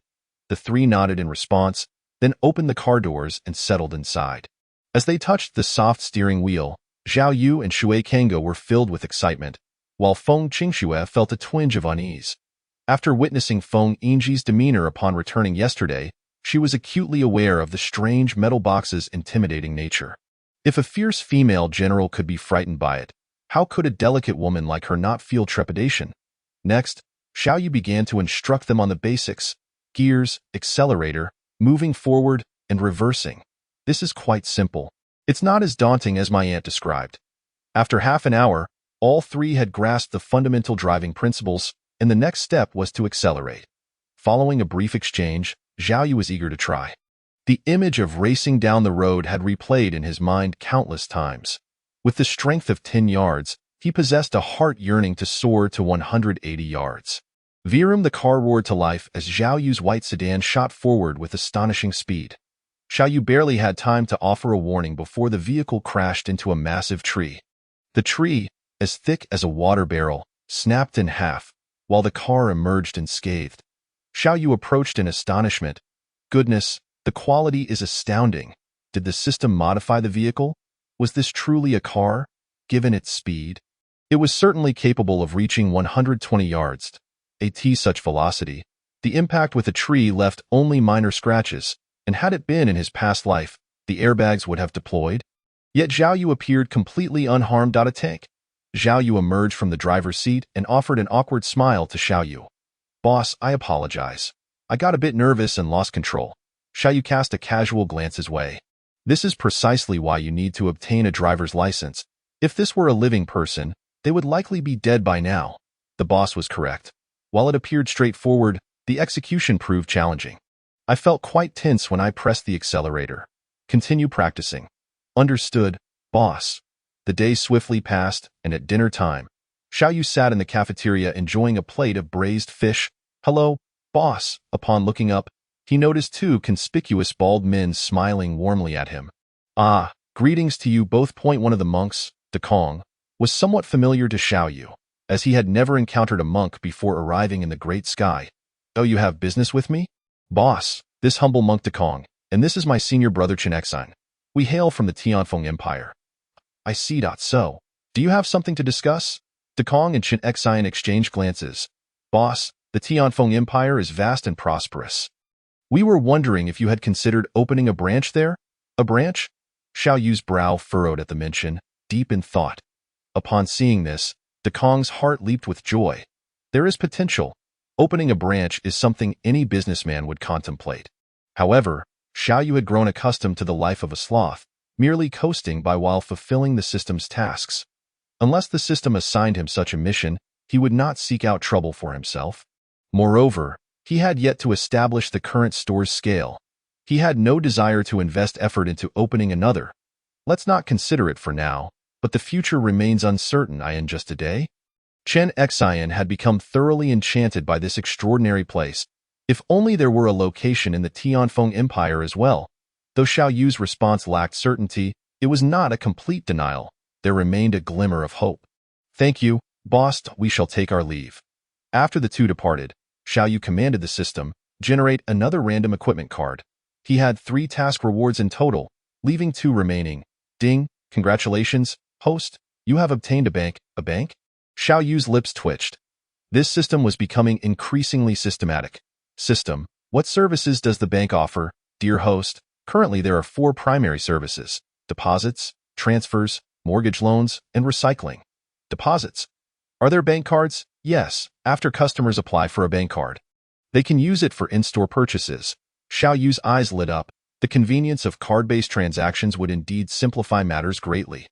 The transfer service was straightforward, facilitating transactions between customers. Mortgage loans? The name suggested that one could pledge items to the bank in exchange for spirit stones, likely with some interest, as the system would not engage in unprofitable business. And recycling. System. What does that entail? Dear host, customers can evaluate unwanted items, such as magical artifacts, skills, rare metal ores, spiritual herbs, and so forth, at the bank and convert them into spirit stones. Ah, I see. This was akin to a pawn shop. The system determined the value of items. If one required spirit stones, they could exchange their possessions. However, as the market evolved, the demand for spirit stones would only increase. Facilitating the recycling of unnecessary items into spirit stones would certainly benefit customers. The bank should be located at the entrance on the first floor, with the facade facing the shopping center for better visibility. Understood, dear host. Soon, a pinned message appeared in the group chat, causing a stir among the participants. We can recycle any item. My spirit stones are nearly depleted, and I happen to have an ancestral martial arts manual. I'll take it to the bank tomorrow and see how many spirit stones I can get in exchange. Wow, that's impressive. You're bringing out an ancestral treasure. Can you share what rank the manual is? If it's decent, I might buy it privately. Of course, it's a mid-grade common item. That person has lost their mind. Chapter 170. The bank. The group chat buzzed with excitement, while Xiao Yu, having turned off his phone and tossed it on the bedside table, had long since succumbed to slumber. People are always particularly curious about new phenomena. Early the next morning, the bank's entrance was thronged with patrons. Customers had already grown accustomed to the sudden appearance of new establishments. Whenever the boss posted a pinned message in the group, a new store would invariably materialize by the following day. For those with spatial rings and storage devices, it was relatively convenient to store items destined for recycling. Conversely, customers without such tools presented a colorful array of scenarios. Some bore large stones, others dragged bundles of herbs, while yet others clutched a variety of weapons under their arms. Truly, all types of people were present. As time passed and the sun gradually ascended into the sky, the early spring sunlight warmed the air pleasantly. Hey, you all know the boss sleeps in every day until he wakes naturally. He definitely won't show up before noon. Clearly, some customers were already well acquainted with Xiao Yu's habits. There are too many people. Let us form a line and secure good positions. At long last, Xiao Yu emerged slowly with De Huang and Xiao Hua by his side. The boss is here. Xiao Yu smiled and nodded in response, while the customers automatically parted to create a path for him. And my goodness, what an impressive entrance. The storefront was approximately 10 meters wide, adorned with automatic glass doors. The bank had officially opened for business. Xiao Yu was the first to step into the grand hall, where to his left stood two 1-meter-high calling machines. The central area was designated for customer relaxation, furnished with rows of seats. To the right, a spacious area of about 200 square meters was neatly arranged with 8 unfamiliar white machines. As Xiao Yu approached to inspect them, he noticed a touch screen on one machine with a recycling button, accompanied by a device resembling an infrared camera. The instructions indicated that items for recycling should be aligned with the camera. Indeed, the level of intelligence exhibited by these machines was astonishing. Moving further left, he encountered 8 counters for various services, card registration, deposits, and transfers, all of which could be performed independently by following the clearly detailed instructions displayed above the machines. The entire process was managed intelligently, eliminating the need for staff assistance. The sophistication of this establishment made Xiao Yu feel as though he had not merely traversed to another realm but had instead stepped into the future of Blue Star. For a mortgage, one simply needed to place the item to be mortgaged in a designated location, and the allowable loan amount would automatically appear. A simple click on the confirmation button would result in the corresponding amount of spirit stones being deposited into the bank card. However, all of these transactions required the prerequisite of obtaining a bank card, which incurred a fee of 100 spirit stones. While the card fee was anticipated, Xiao Yu found the price acceptable, especially considering the varying spending capacities of the customers within the establishment. After all, 100 spirit stones were still manageable. Boss, can we recycle this now? Someone inquired, prompting Xiao Yu to turn around and be taken aback by the sight of a simple-minded man carrying a large blue stone, gazing at him with a silly grin. Hold on. To conduct any transactions at the bank, each person must first acquire a bank card. This is also to facilitate the process, as the recycled spirit stones will be automatically credited to your card. Ah, I see. Then let us proceed to obtain bank cards first. There was no need for Xiao Yu to maintain order, as queuing was a cherished tradition in the shop. The customers had grown accustomed to it. When the hall could no longer accommodate everyone, they patiently waited at the entrance for the next group to enter. No one cut in line, raised their voices, or caused any disturbances. The card registration process was swift. Scan the customer, make the payment, and issue the card, all in just 3 steps. Soon, a white card emerged from the machine, emblazoned with a unique number, starting from number 1. Chapter 171. The reemergence of the 5-element spirit Qi, the simple-minded man, became the bank's first cardholder. And the petite bank card appeared remarkably exquisite in his large hands. He approached the recycling machine on the right and placed the hefty stone on the scanning area. Almost immediately, a red beam of light shone upon the stone. Blue rock, recycling price, 630 spirit stones. The man's eyes lit up. The blue rock contained fine iron, useful for forging mundane weaponry. Although the recycling price was not particularly high, given the vast quantity of blue rocks piled up at his doorstep, it was hard to resist. After confirming the recycling, the blue rock vanished, and the spirit stones were credited to his bank account almost instantaneously. This is incredibly convenient. The onlookers marveled at the innovative equipment. The queue for bank card registration continued, while the recycling area formed a long line as well. In yuan grass, recycling price, 2,800 spirit stones. Longxi flower, recycling price, 3,900 spirit stones. Lioli ring, recycling price, 6,430 spirit stones. Items of varying value were continuously being recycled. Chaos stone, recycling price, 80 million spirit stones. Shuai Tsanggu stared in shock at the dark stone displayed on the recycling machine. The stone he had inadvertently acquired was worth such a staggering amount. Initially, he had merely intended to test it, but he had not expected such a delightful surprise. Should he proceed with the recycling? After a moment's hesitation, he clicked the confirmation button on the screen. Despite knowing that the stone was likely of great significance, it held no value for him personally. Within the bank, everything proceeded in an orderly fashion. Ding! Chaos synthesis stone detected. 5-element stones commencing automatic synthesis. Synthesis. What does that mean? The sudden appearance of the system left Xiaoyu momentarily bewildered. However, the system did not respond to his inquiry, seemingly entering an offline state. Noting the system's inactivity, Xiaoyu refrained from further questioning. It was not until the evening, after enjoying dinner, that Xiaoyu returned to the courtyard. Suddenly, a vibrant array of colors emanated from his being. What on earth is happening?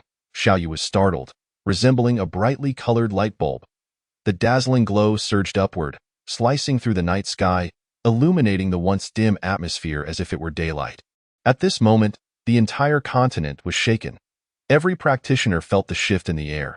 I sense a hint of red spirit chi. Golden spirit chi. Could it be the legendary 5-element spirit chi? The essence of metal, wood, water, fire, and earth. After a millennium, the 5-element spirit chi reappeared upon the dragon-soaring continent. All practitioners were filled with excitement. That direction? Is it the boss's place? Yes, it's where the boss resides. Feng Qingxue affirmed with a nod. Inside the apartment building, every customer opened their windows to gaze towards the small courtyard. Wow, the boss truly deserves the title of a celestial being. A conundrum that has persisted for centuries has been solved just like that. Zhao Yu's face flushed as he bowed towards the courtyard. Boss, please accept our respect. Please accept our respect. Please accept our respect. The voices resonated through the skies, traveling far and wide. Following this, the multicolored light transformed into a shooting star. Darting towards the Tongtian Valley, the sky returned to its darkness. Xiaoyu furrowed his brow as he gazed at the sky, sensing that something significant had occurred, something likely connected to him. System, what is going on? What has happened? What is wrong with them? The system initiated an automatic upgrade, estimated to take 12 hours. Xiaoyu rolled his eyes in exasperation. Chapter 172, System Update since the bank's opening. The queue had never ceased, bustling with patrons day in and day out. Are you here to exchange spirit stones? Indeed, I've been spending daily at the boss's place. My funds are running low. As people came and went, cheerful greetings filled the air. Here, the only concern was ensuring there were enough spirit stones to spend. All other worries were non-existent. Feng Qingxue, who had just ascended from her apartment, donned a flowing white outfit, exuding an air of aloofness. Sister Qingxue, why do I feel you seem particularly different today? Do I? Feng Qingxue gracefully twirled, her skirt swaying with her movements, her eyes inadvertently emanating a chilly demeanor. Unbeknownst to her, the ice spirit profound body she had recently fused with began transforming after the re-emergence of the 5-element spirit chi. The ice spirit profound body only exhibited its unique effects when cultivated in conjunction with the 5-element spirit chi, resulting in noticeable changes even in the demeanor of practitioners. Zhao Cici smiled sweetly. Yes, I feel you look even more beautiful today. Sister Qingxue, you flatter me as if you've smeared honey on your lips. Hee, let us go eat first, then head to the internet CAF. Today, I'm aiming to level up to 15. All right, at that moment, the restaurant was already bustling with a crowd, all seasoned martial kings. The boss has caused the 5-element spirit chi to re-emerge. We mustn't let him down. Although true, breaking through to the supreme realm was not an easy feat. Once one entered the supreme level, it would be an entirely different world. Furthermore, they lacked the necessary experience. Cheng Feng sighed. The water saint's words ring true. This feels like blindfolded exploration. Why don't we consult the boss? He must know how to break through to the supreme realm. Absolutely. The group reached a consensus quickly. However, they waited until nightfall without encountering Xiaoyu's appearance. With the system undergoing an update, Xiaoyu had not left his quarters all day. Lacking the system's assistance, although nothing untoward occurred, if a customer were to pose a question, it would be quite awkward for him as the owner without the system's support. After maintaining such a lofty image for so long, wouldn't it collapse in an instant? Ding! System update complete. The familiar sound rang out, causing Xiao Yu's eyes to light up. Finally, you're back. Could you perhaps give a heads up next time? His tone was laced with mock grievance. Now, tell me, what changes occurred after the update? Dear host, with the re-emergence of the 5-element spirit chi, the items within the system have also undergone transformations. Treasures, techniques, and everything else have now become products with attribute enhancements. Yes, that's it. Is this all you managed to accomplish in an entire day and night? Xiao Yu expressed his discontent. The grand expectations had resulted in minimal change. To compensate the host, a cultivation card has been rewarded. How stingy. Use it directly. Xiao Yu sat on the bed. His heart is calm as a still lake, observing the elevation of his realm until he finally halted at the 8th level of the Martial King stage. The resurgence of the 5 elements spiritual energy signified that practitioners could transcend the supreme realm, heralding a new wave of cultivation fervor across the dragon-soaring continent. Xiao Yu stroked his chin, murmuring to himself, the business of the apartment will flourish more and more in the future. Alas, the rooms are still too few. With the allure of quintupled cultivation speed, he was confident that no one could resist such temptation. As he checked the task progress, he noted that the revenue was still a little less than 500,000 spirit crystals away, while the customer flow task was nearing completion. Chapter 173. The boss is hosting an auction again outside the mall. In an open space, a resounding thunder echoed, followed by a bolt of lightning as thick as a bowl striking down. Zheng Wang stood rooted, feeling the flow of spiritual power within him, his face a mask of astonishment. It's definitely lightning attribute spiritual power.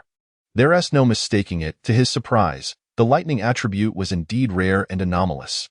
Wang Wuyo, Huawan, Shui Tsanggu, and others gathered together, validating their suspicions. In the immortal demon continent, my profession was that of a fire mage.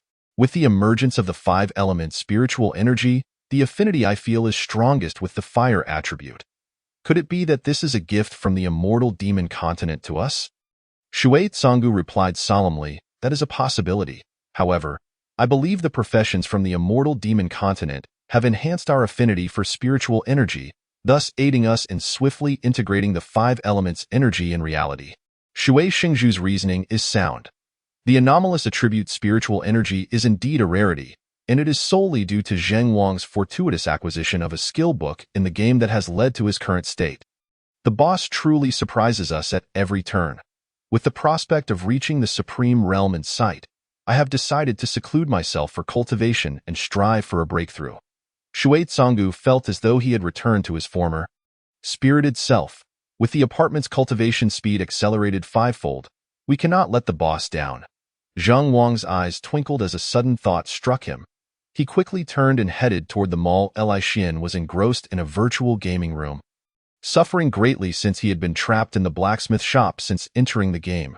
Clang, clang, clang. The elderly white-haired blacksmith was vigorously swinging his hammer. In the furnace, a sword-shaped embryo gradually took form amidst the intense crimson flames. It was Li Xian's 18th day as an apprentice, and his level remained at 1. Although he envied the other players, the prolonged time spent in the blacksmith shop led him to gradually appreciate this work. At that moment, a broad hand landed on his shoulder, pulling him back to reality. Li Xian turned to see a jovial, plump face. Your Highness, do you need something from me? Young friend. I merely wish to inquire if you are willing to sell that spirit concealment ring. The demeanor resembled that of a dubious uncle trying to entice innocent children. Sure, don't speak so loudly. 30 million spirit stones. What do you say? Zheng Wang's offer was relatively reasonable and showed considerable sincerity. However, knowing that minor spiritual trinkets could be acquired for a few 100,000, albeit with lesser effects and lacking the convenience of the ring, Li Xian was momentarily taken aback. Though 30 million spirit stones were a monumental sum for an ordinary student like him, he ultimately declined. I'm sorry, Your Highness, but I have no intention of selling the spirit concealment ring. Zheng Wang left in disappointment. Now at the 8th level of the Martial King stage, he needed to hasten his cultivation speed to quickly break through to the supreme realm. What a pity. Your Highness, what troubles you? Su Shaoqian inquired after removing his helmet as his gaming session concluded. Nothing at all, by the way. Did you check your phone? The boss is hosting another auction? An auction? Zheng Wang's eyes lit up at the mention. Truly a case of missing something and it arrives.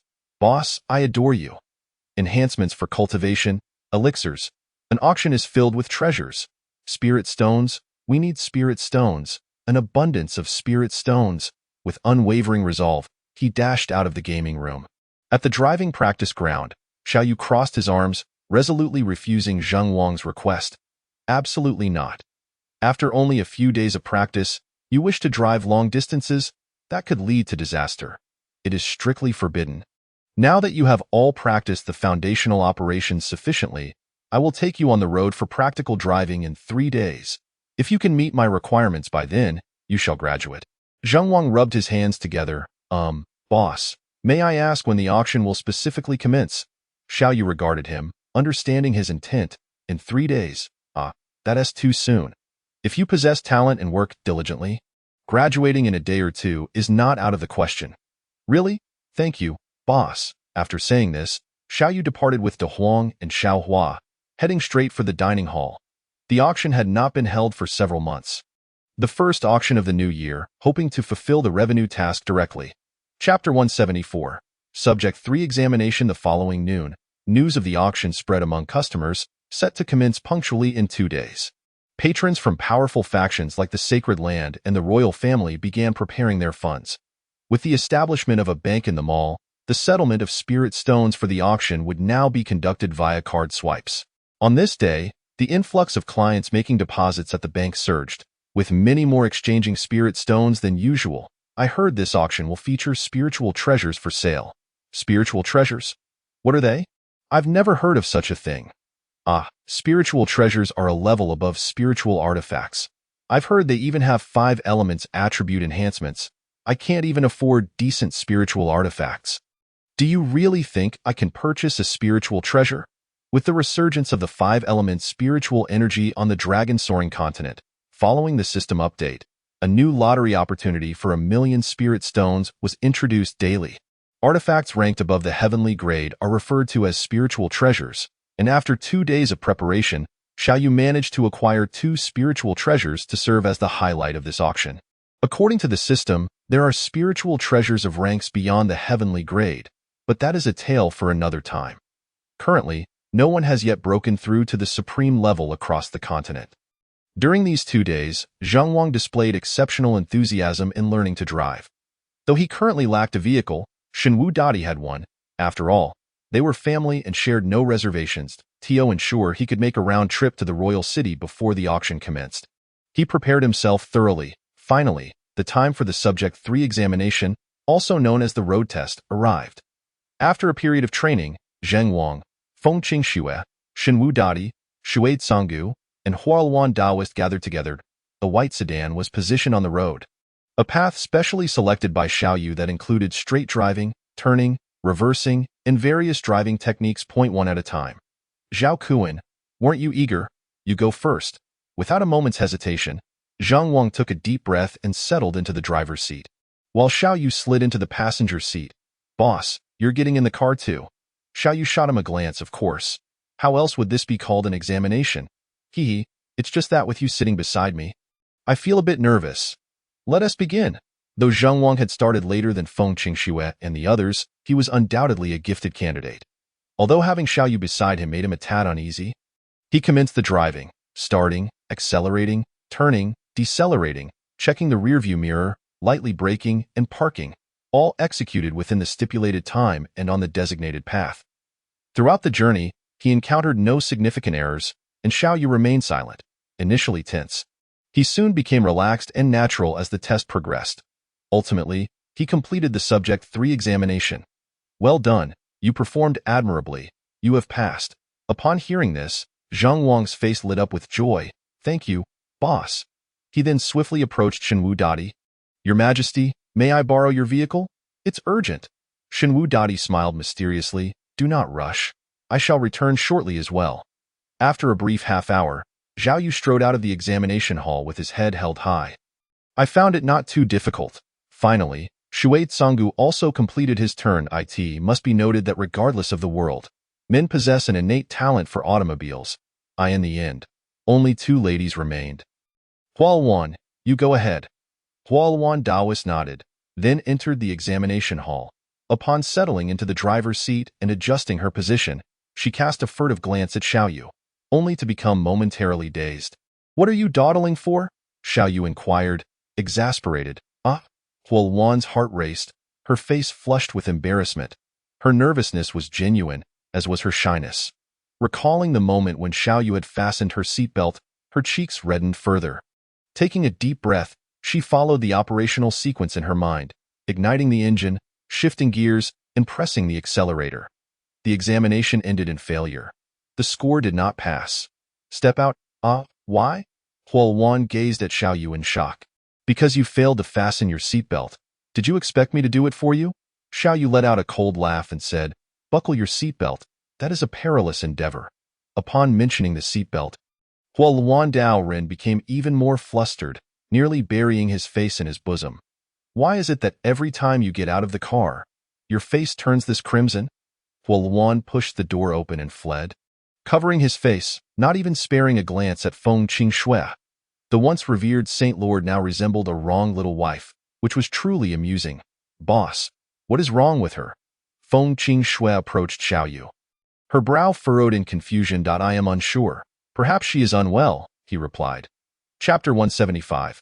Is a lottery required to attend the auction? Ultimately, aside from Hualwan Daoren, all the first batch of motor vehicle driving students graduated. Currently, the number of customers in the mall was overwhelming, yet the seating provided by the auction house was insufficient. Thus, Xiaoyu resolved to adopt a lottery system, randomly selecting 200 numbers. Those fortunate enough to draw an entry number would be permitted to enter the venue on the day of the auction. However, this was contingent upon presenting proof of bank assets to prevent those lacking financial means from causing chaos during the lottery. The news spread through the group chat. A commotion ensued. Zheng Wang gazed at his phone screen with a wry smile. I never anticipated that the boss's enterprise would expand to such a magnitude that even the auction house requires a lottery for entry. Indeed, it is astonishing that within less than a year, we must hasten our return. I still need to visit the bank, lest I miss the opportunity to draw a number in the imperial city. The divine martial emperor urged Zhang Wang to hurry. That evening, Xiaoyu lay in bed, contemplating the newly drawn items from the lottery. A Gatling gun emitting blue flames. Star tier? The absurdity of new age weaponry surfacing now. And of the star tier no less. He suspected the system was mocking him. The next morning, the mall buzzed with activity. To prove his financial standing, he needed to deposit sufficient spirit stones at the bank before heading to the first floor to draw numbers with Wang Wuya. The auction was set to commence at noon, and everyone was in a frenzy. The bustling crowd consisted primarily of the affluent, while those with limited means could only observe from the sidelines. For instance, Su Xiaoyun and his fellow students, who usually had a bit of pocket money, found themselves out of their depth in such an environment. I wish I could enter the auction. One lamented. You? What could you possibly afford to buy? Li Sisi scoffed at Su Xiaoyun. Hey, just because I can't buy anything doesn't mean I can't experience the scene, he retorted. That's a fair point. Perhaps we should ask the boss if there's a way for us to witness the auction from outside. Su Xiaoyun's eyes lit up. Let's go find the boss. He must have the means to arrange something. Xiaoyu strolled leisurely out of the restaurant, trailed by a swaying golden retriever, and unexpectedly bumped into Su Xiaoyun and his companions. Looking for me, boss? We wish to see the auction inside. Is there any way you could assist us? Xiaoyu paused momentarily, then glanced at the wealthy individuals queuing for their numbers, followed by a throng of ordinary players gazing at them enviously. After a moment of contemplation, he began communicating with the system. Is it possible to set up a large display screen outside, akin to the backstage of the auction, so that everyone can see the proceedings inside? Absolutely, deared. We can project a liquid crystal display on the exterior of the 3-story mall. Really? I didn't expect the system to be so accommodating. Then it is settled. Once the auction begins at noon, commence the connection to the live feed. Understood, dear? Observing Su Xiaoyun's eager gaze, Xiaoyu rolled his eyes. Once the auction commences, the outer mall will broadcast a live stream of the proceedings. That's incredible. Boss, you are truly amazing, Su Xiaoyun exclaimed, brimming with excitement. The boss is ever responsive to our needs. I adore him. Zheng Wang and the divine martial emperor hurried back, scarcely pausing before rushing to the bank. As some fretted, others rejoiced, while still others lamented their inability to enter the auction. Alas! It seems this auction is beyond my reach. Elder Chung, fret not. If you spot a coveted item, simply inform me via phone, and I shall bid on your behalf. However, Hualuan Daoren smiled faintly. I have just received word that the boss himself declared that those outside will also be able to see the live feed of the auction in real time. And in high definition.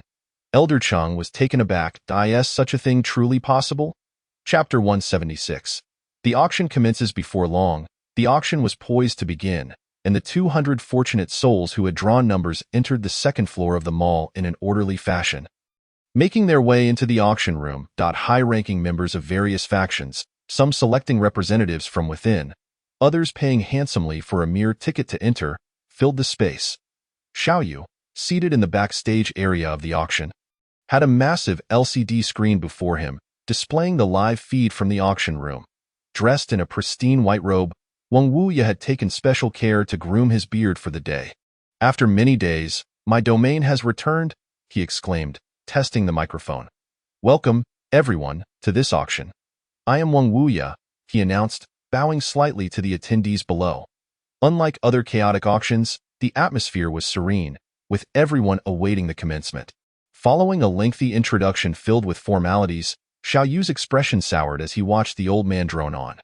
This old fellow must have been a school principal in a past life. As the scene shifted, Xiao Bai gracefully emerged from the back, presenting an item wrapped in red cloth. The bidding begins. I believe some of our guests may recognize this item. On the table lay a translucent porcelain vial, and with a gentle wave of his hand, a pill floated into the air, Spirit Enhancement Pill. The divine martial emperor was certainly aware, as he possessed one in his hand, that moment. Many in the crowd realized that the first item up for bid was a pill capable of enhancing cultivation levels with no side effects for those below the martial king realm. Wang Wuya returned the pill to the vial after showcasing it. The starting price is 2 million spirit stones, with each subsequent bid not to be less than 100,000 spirit stones. The auction begins now. 2,500,000 spirit stones, declared Qi Yuan, a senior from Tianyan Academy, the first to bid. 2,800,000 spirit stones. Feng Yinji aimed to secure whatever she could. Given that she had not prepared sufficient funds for the high-tier items at the auction. 2,900,000 spirit stones. The bids escalated, with more participants raising their paddles. Outside the mall, a crowd had gathered, gazing up expectantly.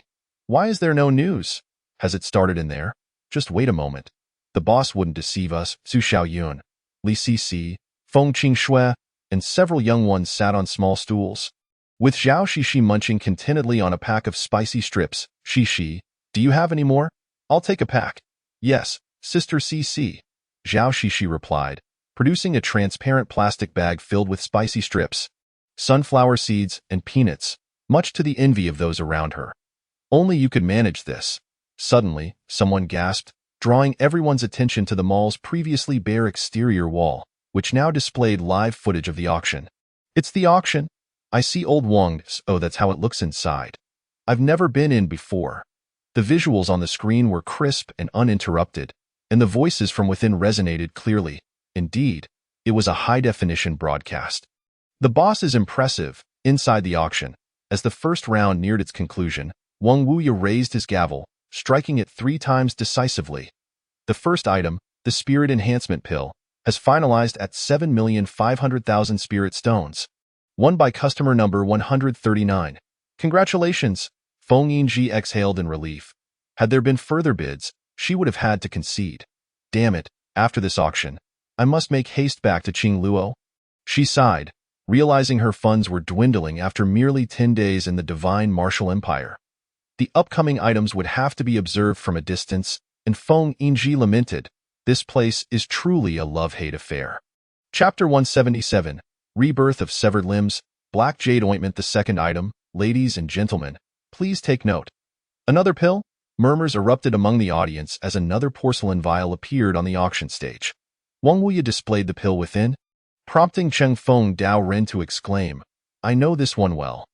This is the 6-flavor pill, which I used to extend my life by 20 years, and now, My back no longer aches, and my legs are free from pain. I feel rejuvenated.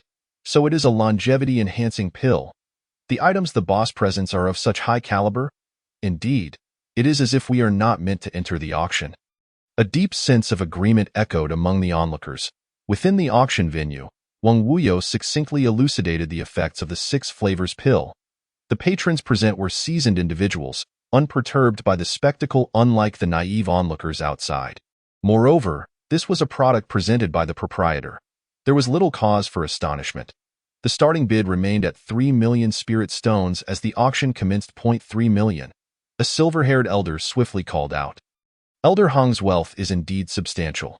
Hong Sandao offered an awkward smile, bowing slightly to Shuai Tsanggu. Your Holiness, this old man still possesses a modicum of savings. Shuai Tsanggu said little more, raising his bidding paddle. 3,500,000. Your Holiness, Elder Hong has devoted his life to our sacred sect. This 6 flavors pill is a gift from me to you. 4 million spirit stones. 4,500,000. 4,600,000. The bids continued to escalate, swiftly surpassing 8 million. Perhaps we should call it a day, Your Holiness. This old man feels undeserving, and no further words are necessary. 8,500,000. Wang Wuyo proclaimed loudly, number 56 bids 8,500,000. Is there anyone willing to bid higher? 8,500,000. First call. 8,500,000. Second call. 8,500,000. Third call. Sold. Let us congratulate the patron number 56. Hong Sandao glanced at the composed Shuai Tsanggu, momentarily taken aback. Damn, how domineering and likable he is. The third auction item, the black jade bomb, drew everyone's gaze towards the square box on the auction platform. What is this black jade bomb? I have never heard of it before. Due to the presence of specialized shops selling treasures, techniques, and magical beasts in the market, it had already been decided prior to the auction that aside from treasures of heavenly grade, all other items would be unique pills or extraordinary items. Though the dragon-soaring continent is a realm of cultivation, one cannot regrow severed limbs unless they reach a certain level. Whether the supreme realm can achieve this remains uncertain. After all, no supreme powerhouse has yet emerged across the continent. The black jade bomb's effect is to regenerate severed limbs. Regardless of whether an arm or leg is missing, it can restore them, specifically targeting a certain clientele. After Wang Wuyo thoroughly explained the black jade bomb's efficacy, the audience became visibly agitated, especially Huang Wuji from the Tianqiong Academy, who was in tears. At last, I have the chance to regrow my severed hand.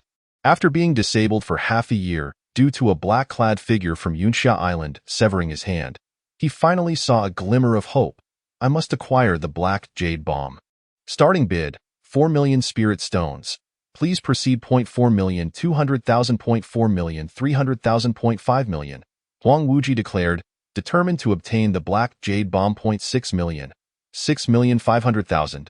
Ultimately, after several rounds, Huang Wuji secured the black jade bomb for 720,000 spirit stones. This outcome was anticipated by Xiaoyu. The black jade bomb was different from the other 2 pills, its effects being more targeted, thus its price was understandably lower. Congratulations, Director Huang. Your wish has been fulfilled. Congratulations, Director Huang. Those nearby smiled and offered their congratulations, while Huang Wuji returned their greetings with a beaming face. The auction continued, swiftly arriving at the 4th item, a piece of dark green jade pendant, seemingly unremarkable and appearing to be just an ordinary piece of jewelry. Esteemed guests, this is the Yin-Yang jade, a special storage artifact. Upon hearing this, the audience was taken aback, puzzled by what Wang Wuyo meant by special. In their understanding, storage artifacts all serve the same purpose. Aside from storing items, what additional functions could they possess? As you are aware, starry sky rings or the storage rings purchased in this establishment cannot store anything with a life essence. While this Yin-Yang jade is different, it can conceal both magical beasts and humans within. At this revelation, the room erupted in exclamations. This was indeed the unique feature of this treasure, exceedingly rare, perhaps even unparalleled in the world. The starting bid is 10 million spirit stones. Each incremental bid must not be less than 500,000 spirit stones. Please place your bids. 12 million. 15 million. 20 million. Feng Yingji's expression darkened. She longed to bid, but her pockets were bare, and she could only sigh inwardly. With such a treasure in hand, one could safeguard their life in times of peril. What a pity! As bids continued to flow, the price of the Inyang jade reached 20 million, and the bidding persisted. The most fervent competition arose between the divine martial empire and the Kanglan sacred land. 23 million. 25 million. Zhao Yu and Shuade Sanggu were locked in a fierce standoff, their gazes sparking with intensity. 35 million. The price soared by 10 million directly, drawing everyone's attention to a monk who stood up, clasping his hands together and smiling faintly. Ah, it's that bald man, Zhang Wang scoffed. The formidable entrance of the Daku monk elevated the bidding for the Inyang jade to new heights, and soon, no one else dared to bid. Forget it. Since the grand finale has yet to be revealed, let this jade pendant go to him. The divine martial emperor spoke calmly. Your Majesty is wise. Ultimately, the Daku monk acquired the Inyang jade for 35 million spirit stones. Only after the third hammer fell did he exhale a sigh of relief. When venturing outside, having an additional means of survival is always beneficial, especially now, in the divine martial territory, a foreign land where I am alone and without support. The auction proceeded with the final item, the battle dominance physique, a unique trait. As Wang Wuyo's voice resonated. A crimson glow emanated from the counter, followed by an overwhelming aura surging forth, manifesting a formless essence amid flickering red lights. As anticipated, the grand finale truly features a special physique. The battle dominance physique enhances one's strength in combat as their vitality increases, simultaneously significantly boosting defense. An innate trait bred for battle. Wang Wuyo continued his introduction, his admiration for Xiao Yu swelling like a torrent. The proprietor indeed possessed incredible prowess, acquiring such diverse treasures. The aura was immensely powerful, several times surpassing the ice spirit profound body of Qing Shui, truly terrifying. At this moment, all Feng Yinji could feel was shock, with one thought occupying her mind. She had to rush back to report to the emperor and return with spirit stones swiftly. Whether in the auction or in the store, everything was a treasure beyond compare. The starting bid for the battle dominance physique was 2,000 spirit stones, and the bidding commenced. 25 million, 28 million. Zhang Wang clenched his fists, a special physique. This was something he intended to secure. 30 million spirit stones, 35 million spirit stones. The price continued to rise as many sought after the grand finale treasure, each participant unwilling to yield. The price quickly surpassed 50 million. Xiao Yu reclined in a rocking chair backstage, his eyes narrowed. He had not prepared many items for this auction, and despite still having some pills and special physiques in stock, the consumer's purchasing power was insufficient, which left him feeling quite troubled. Outside the market, countless eyes were fixated on the images displayed on the large screen. Over 70 million. My goodness, poverty has limited my imagination. I have never seen so many spirit stones in my life. Zhao Sun stood at a distance, his palms clenched tightly. Now, the final competition for the battle dominance physique involved the divine martial empire and the two major sacred lands. As always, at the last moment, these three factions silently supported Xiao Yu, while the 3 academies and 6 sects had long since withdrawn from the competition. 78 million. Wang Wuyo's voice rang out. Customer number 71 bids 87 million spirit stones. Is there anyone willing to bid higher? Ultimately, the 2 major sacred lands conceded. It seems Zhao Yu's trip to the imperial city was well prepared. Your Holiness, shall we raise our bid? Hong Sandao looked toward Shuade Sanggu. No need. Judging by Zhao Yu's demeanor, no matter how I increase my bid, he will not relent. He came prepared. With the treasures the proprietor possesses, there will certainly be more opportunities in the future. We need not rush. Your Holiness is wise. It was apparent that Holwan Daoists shared the same sentiment and did not continue bidding. 87 million. First call, 87 million. Second call, 87 million. Third call. Sold. Congratulations to customer number 71 for acquiring the battle dominance physique. With the conclusion of this auction, Wang Wuyo welcomed the patron's support, adding that, per the proprietor's instructions, future auctions would be held monthly, encouraging everyone to attend. As Wang Wuyo's words fell, the audience erupted in astonishment. Previously, the proprietor hosted auctions at his whim, but now it was suddenly set to a fixed schedule. Therefore, Those who failed to procure their desired items today were invited to return in a month. This decision was recently made by Xiaoyu, as he had just glanced at the system's space out of boredom and noticed a considerable backlog of goods that needed to be sold promptly. After all, the auction was hosted by Wang Wuya, so he could delegate all matters related to the auction to him without affecting his own leisurely lifestyle. Furthermore, Wang was quite reliable in his endeavors. Please, the customers who successfully bid just now, proceed to the backstage. The boss is waiting for you there.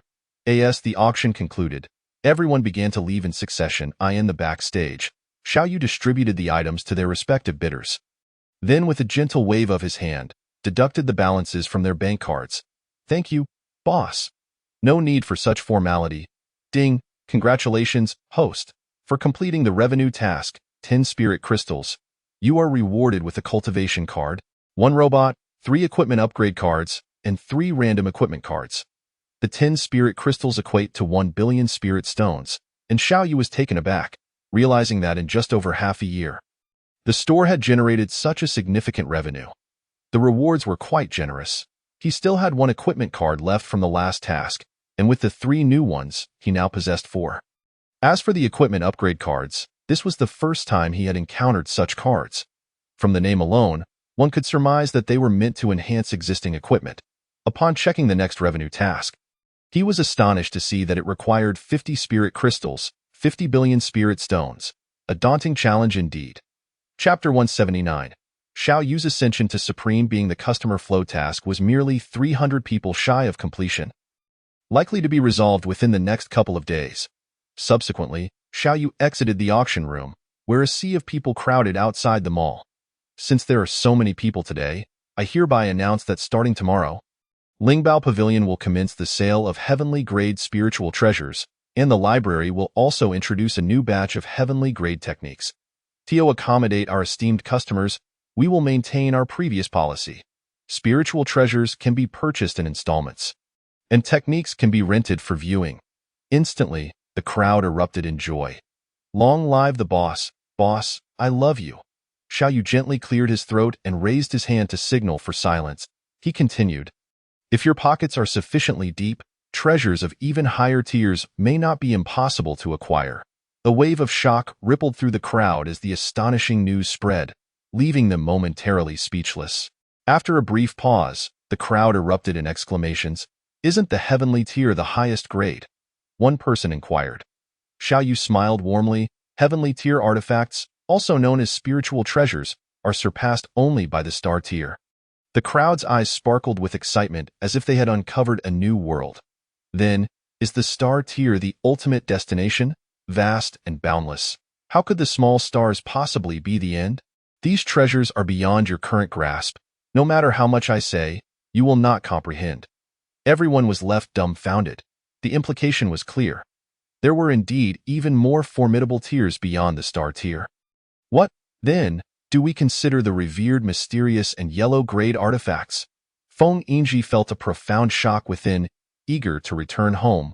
In just half a month, her worldview had been repeatedly shattered. The continuous revelations were overwhelming for her fragile heart. Boss, who exactly are you? Are you truly a celestial being? That night was destined to be one of sleeplessness.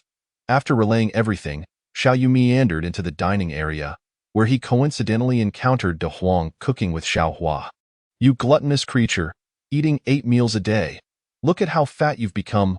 Woof! De Huang looked utterly aggrieved. Xiaoyu noticed that Xiaohua had also filled out significantly. She had been quite slender upon their first meeting, but now her figure left much to be desired. As the saying goes, those who are not family do not enter the same door. De Huang. Magical Beast Realm, 9th layer of the Purple Mansion. Xiaoyu was astonished. He had not noticed that De Huang had already reached the pinnacle of the Purple Mansion realm, just a step away from the King realm. It was hard to believe that De Huang had been an ordinary yellow dog when he first met Xiaoyu. Having shown no signs of cultivation, he had simply relied on food. Xiaoyu shook his head in amusement, then asked De Huang to prepare a braised fish for him, which he enjoyed with rice. Upon returning to his room, he instructed the system, use the cultivation card to enhance my cultivation. Usage successful. Immediately, Xiaoyu felt a surge of energy coursing through him. enveloped in a radiant white light as his realm began to elevate. Ninth layer of the Martial King realm, first layer of the Supreme realm. He had unexpectedly become the first person in Longting Continent's current era to break through into the Supreme realm, and he felt like a mere salted fish. Suddenly, a deafening thunderclap reverberated through the sky, dark clouds gathered above Xiao Yu's location, lightning crackled ominously, and the atmosphere turned foreboding. What on earth is happening, system? At this moment, everyone in the mall gazed upwards at the sky. Just a moment ago, the weather had been fine. How had it suddenly changed? Are you blind? Did you not see that the clouds only enveloped that specific area? Surely, a powerful individual is performing some extraordinary spell. A customer asserted confidently. Zheng Wang, the Divine Martial Emperor, Shuai Canggu, and Huarluan Daorun, the heads of the 3 academies and 6 sects, have gathered. The thunder is accumulating. Could it be that someone is about to undergo tribulation? A wave of trepidation swept through the crowd. They had heard that those who sought to break through to the Supreme Realm would attract heavenly tribulations. Was someone indeed about to ascend to the Supreme Realm? The Divine Martial Emperor nodded slowly. Given the commotion, it is highly likely. Everyone felt a jolt of anxiety. As elite cultivators in Longting Continent, they had not anticipated that they would fall behind at such a critical juncture. Who is this person? Are they benevolent or malevolent? At that moment, the same thought echoed in everyone's minds. Have we been negligent in our cultivation? The elements of the 5 elements have re-emerged in the world. And with so many resources available from the boss, yet we, Shuai Canggu, hesitated to voice his thoughts. Meanwhile, Zheng Wang turned to leave. Brother Zhao Kuan, why are you departing so suddenly? Ha! He is likely headed back to the apartment to cultivate. Everyone quickly came to a realization. Thus began a fierce competition in cultivation. Xiao Yu stood dazed in the courtyard, surrounded by ominous clouds and the crackling of thunder. Please, host, do not panic. The reason for the thunderclouds is merely that you have stepped into the Supreme Realm, which has attracted the heavenly tribulation. Heavenly tribulation? I'm alarmed. Just merely? You think being struck by lightning is trivial? This is a joke. Dear host, as long as you remain within the invincible range, the heavenly tribulation will not strike. Xiao Yu finally calmed down, but the system's voice rang out again. However, should the host leave the invincible area, the heavenly tribulation will descend once more. Xiao Yu exclaimed, I have a burning question that I am uncertain whether to voice. Forget it. Since that is the case, I simply want to venture outside.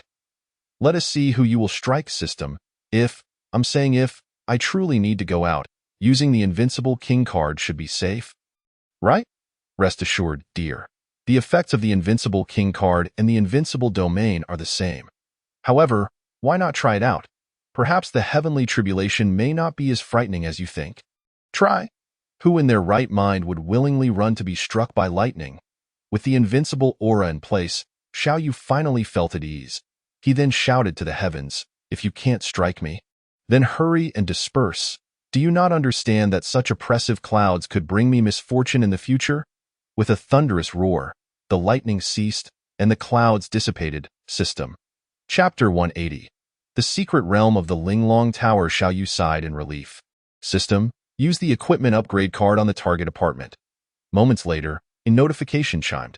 Congratulations, host. The equipment has been successfully upgraded. Upon hearing this, Xiao Yu promptly checked the information regarding the apartment. While its exterior showed no changes, the speed of cultivation had increased from 5 times to 6 times. Only a one-time increase? Xiao Yu felt slightly disappointed. The functionality of the equipment upgrade card, merely to enhance the special effects of the equipment? Indeed, dear. Now he understood why there had been no visible changes to the apartment's appearance. The price is now 200 spirit stones per night. Sure enough, the price had increased accordingly. Suddenly, an idea struck Xiao Yu. System, can I upgrade multiple pieces of equipment at once? For instance, can I use all the remaining equipment cards to enhance the cultivation effect of the apartment? That is feasible, but the cultivation speed of the apartment can only be upgraded to a maximum of 10 times. 10 times? And what about afterward? Is there any other method to increase it? You will need to wait for the main store to upgrade. Xiao Yu nodded, understanding that matters for the future could wait. First, he needed to enhance the apartment's cultivation speed. Using both upgrade cards, he upgraded the apartment. Ding! Upgrade successful. The current cultivation speed in the apartment is now an 8-fold increase. 8-fold speed. In this current era, the essence of the 5 elements has re-emerged, and you must diligently cultivate your skills. Once you have completed your training, venture forth to earn a living and seek treasures. Otherwise, how will you have the means to indulge in small luxuries at the shop? Xiao Yu is truly concerned about his patrons' 580 spirit stones for a night's stay. I estimate that from today onward, many may find themselves unable to afford even a room. However, upon further reflection, this may indeed be advantageous, as it will ignite their desire to earn. Once they have made their fortune, they will return to spend, creating a win-win scenario for all. Subsequently, Xiao Yu summoned the reward robot. A tall and beautiful woman clad in pristine white, untouched by dust, perpetually wearing a serene smile, an all-purpose robot. Level 3. Affinity 5 stars. Combat power 3 stars. The high affinity explains her beaming demeanor. From now on, I shall call you by Su, and together with Xiao Bai, you shall manage the apartment. Yes, master. Her every smile sent shivers down Xiao Yu's spine. How astonishing that a mere robot could possess such beauty. It defied logic. Next, Xiao Yu used a random device card, leaving him with 4 remaining, opting to proceed methodically to avoid overwhelming himself. Ding! Congratulations on drawing the Linglong Tower. Xiao Yu paused, the name Linglong Tower evoking imagery of a tourist attraction. Clearly, the recent influx of new era devices had transformed Xiao Yu's mindset, leading him to expect all future draws to be of a similar nature. Dear, the Linglong Tower is an independent space, also referred to as a secret realm, consisting of 7 levels, each fraught with peril. Conquering each level yields substantial rewards. The system has finally returned to normalcy, infusing a hint of the fantastical world. Recently, it has been all about banks, cars, and the relentless sound of Gatling guns. Xiao Yu half wondered if an aircraft carrier would soon be forthcoming. The entry fee for the tower is 1 spirit stone. Xiao Yu's expressions darkened.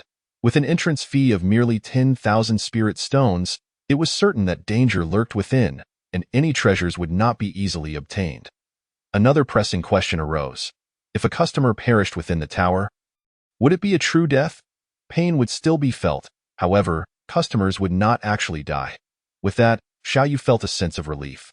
After all the effort put into establishing his business and attracting customers, how could he continue if they were all to perish? Please select a location for the Linglong Tower.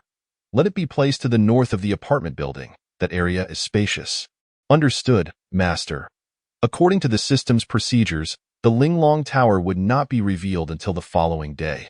The next morning, a chorus of astonished gasps erupted within the apartment, swiftly followed by screams. Lu, what has happened to you? Look at your phone. The boss just sent a pinned message. Lu, with a wry smile, exclaimed, My heavens! An 8-fold increase in cultivation speed. And the accommodation fee is 580 for a night? The decibel level of voices rose. Chin, it seems we must begin to earn money. Otherwise, in just a couple of days, we may not even afford a room. Lu's words resonated. The plethora of fine goods in the boss's establishment made hard work imperative. Within the apartment, many were grappling with the sudden spike in room rates, struggling to accept the reality. Zheng Wang made an early appearance in the dining hall, his stature commanding and regal. Even without employing spiritual power, the aura of dominance surrounding him was palpable. The Combat King body was aptly named, exuding a profound presence. The divine martial emperor had ultimately enabled Zheng Wang to integrate a unique physique. And the ongoing conflict with the Tianfeng Empire weighed heavily on his mind, all for the future of the divine martial empire. Most of the divine martial emperor's time was spent in the imperial capital. While his son Zhao Sun was still young and lacking in strength, Zhao Kuan was the most suitable candidate, especially given his extensive experience on the battlefield and the compatibility with the Combat King body. Moreover, Zhao Kuan was of royal blood, being the divine martial emperor's younger brother and Zhao Sun's uncle, having diligently served the empire throughout his life. Congratulations, Prince Zheng Wang, on merging with the divine body. Your path to cultivation will henceforth be unimpeded, and you shall be invincible in battle. Congratulations, Your Highness. The congratulatory voices echoed, and Zheng Wang laughed heartily, reveling in his success. "The boss has arrived," someone whispered. Zhang Wang immediately froze, swallowing his laughter. No matter how pleased he was, he dared not be unruly before the boss. Two individuals and two dogs entered the dining hall. "Good morning, boss." "Good morning, boss." Xiao Yu nodded in acknowledgement. "Boss, I woke up this morning to find a towering structure had appeared out of nowhere." "What is it? How come it wasn't noticed yesterday?" Li Sisi blinked her captivating eyes at Xiao Yu. Others contemplated in silence, hesitant to inquire about the increase in accommodation fees, but Xiao Yu, sensing their thoughts, knew well what was on their minds. The Linglong Tower can be understood as a secret realm. A secret realm. The patrons instantly perked up with interest. Water Tsangu and Fire Luan Daoist exchanged astonished glances. Realizing that the boss had indeed brought a secret realm here, perhaps even created it himself. The boss is truly formidable. It was common knowledge that secret realms harbored unknown risks, but they also concealed immeasurable riches. The ambitious Zhang Wang Zhao Kuan, having just merged with the Combat King body, was brimming with aspirations and inquired, "Boss, since it is a secret realm, shall we be permitted to enter?" "Zhao Kuan, since the boss has explained it to us, we can naturally enter." "Indeed, the secret realm is here. You may enter at any time to seek treasures," Xiao Yu replied with a slight smile. However, the patron's expressions darkened. True to the boss's mercantile nature, there would undoubtedly be a price to pay. An entry fee of merely 10,000 spirit stones for each person. Once you have paid the fee, you may enter the secret realm at your leisure. 10,000. The crowd was taken aback. Was it truly only 10,000 spirit stones? To clarify, the Linglong Tower comprises 7 levels, each more treacherous than the last. "I hope everyone will act within their means." Xiao Yu, indulging in a bit of mischief, refrained from mentioning that death within the Linglong Tower would not result in actual demise. He allowed them to maintain this anxious yet eager state of anticipation. Chapter 181. The opportunity of the gym after Xiao Yu departed. Whispers filled the air. If fortune smiled upon them, discovering treasures within the secret realm, what was 10,000 spirit stones in comparison? Indeed, I have my eye on a low-grade magical artifact. Once I exchange the treasure for spirit stones, I shall soar. The recent rise in accommodation fees had barely settled when the boss provided a channel for them to earn spirit stones. Such a boss is truly a blessing. Yet, what if one were to die inside? What value are treasures if life itself is lost? If I die, then so be it. A mere scar will not deter me. The majority were filled with enthusiasm and resolve, though a small faction hesitated. Weighing their options, Fire Luan Daoist shook her head gently, sighing, "You are all far too naive. The lower the entry barrier to a secret realm, the greater the danger within. The boss never engages in unprofitable ventures." In her heart, she deemed the boss the most astute and cunning merchant in existence. "Ha ha ha, Fire Luan Daoist speaks wisely. Danger is indeed guaranteed. However, I still wish to take a look inside," Zhang Wang proclaimed with a hearty laugh. "I, too, wish to witness the realm created by the boss." Thus, they swiftly reached a consensus to enter the Linglong Tower together. After Xiao Yu had his meal, he leisurely strolled nearby, noting the considerable reduction in foot traffic compared to the previous day. A clear indication of the throngs gathered at the Linglong Tower's entrance. "May fortune favor you all." The entrance to the Linglong Tower was fortified with a barrier die in accordance with Xiao Yu's directive. The system had installed a card reader at the entrance. Only by using a bank card to pay the entry fee could one pass through the barrier. Such a magnificent ancient tower. Merely gazing up at it felt like peering into the abyss. The Divine Martial Emperor murmured to himself. The Divine Martial Emperor, Zhang Wang, Water Tsangu, Fire Luan Daoist, and Feng Yingji stood together. Feng Yingji had originally planned to depart that day but could not resist coming to see the unexpected appearance of the Linglong Tower secret realm. "Everyone, let us proceed." With the entry of the 5, the subsequent patrons began to swipe their cards to enter the tower. Within the Linglong Tower, on the first level, darkness enveloped the surroundings, and the emptiness seemed endless. "Is this truly the Linglong Tower? It appears devoid of danger," Zhang Wang observed as he surveyed the area. "Better to exercise caution. The boss has warned of dangers within the tower, thus there must be something extraordinary." "Wait, my spiritual energy. It has vanished?" the divine martial emperor suddenly exclaimed, prompting those around him to realize they could no longer summon their spiritual energy. It seems our cultivation has been suppressed by this Linglong Tower. In contemporary times, aside from possessing slightly superior physical attributes compared to ordinary mortals, they are hardly distinguishable from the common populace. Suddenly, a shadow darted past, moving with astonishing speed, rendering the average person utterly incapable of reacting in such a dimly lit environment. A chilling scream pierced the air, signaling a death. Upon entering the tower, some individuals had not even taken a single step before meeting their demise, causing an immediate surge of tension among all. This was exceedingly uncanny. The shadow had vanished in the blink of an eye. Steady yourselves, everyone. This is no jest. Do not let the allure of treasure cost you your lives. At this moment, some individuals began to reconsider their resolve. Zhang Wang and his companions led the way, a gentle breeze brushing against them as they halted in their tracks. Before them stood 5 figures, each wielding gleaming, dark blades, effectively barring their advance.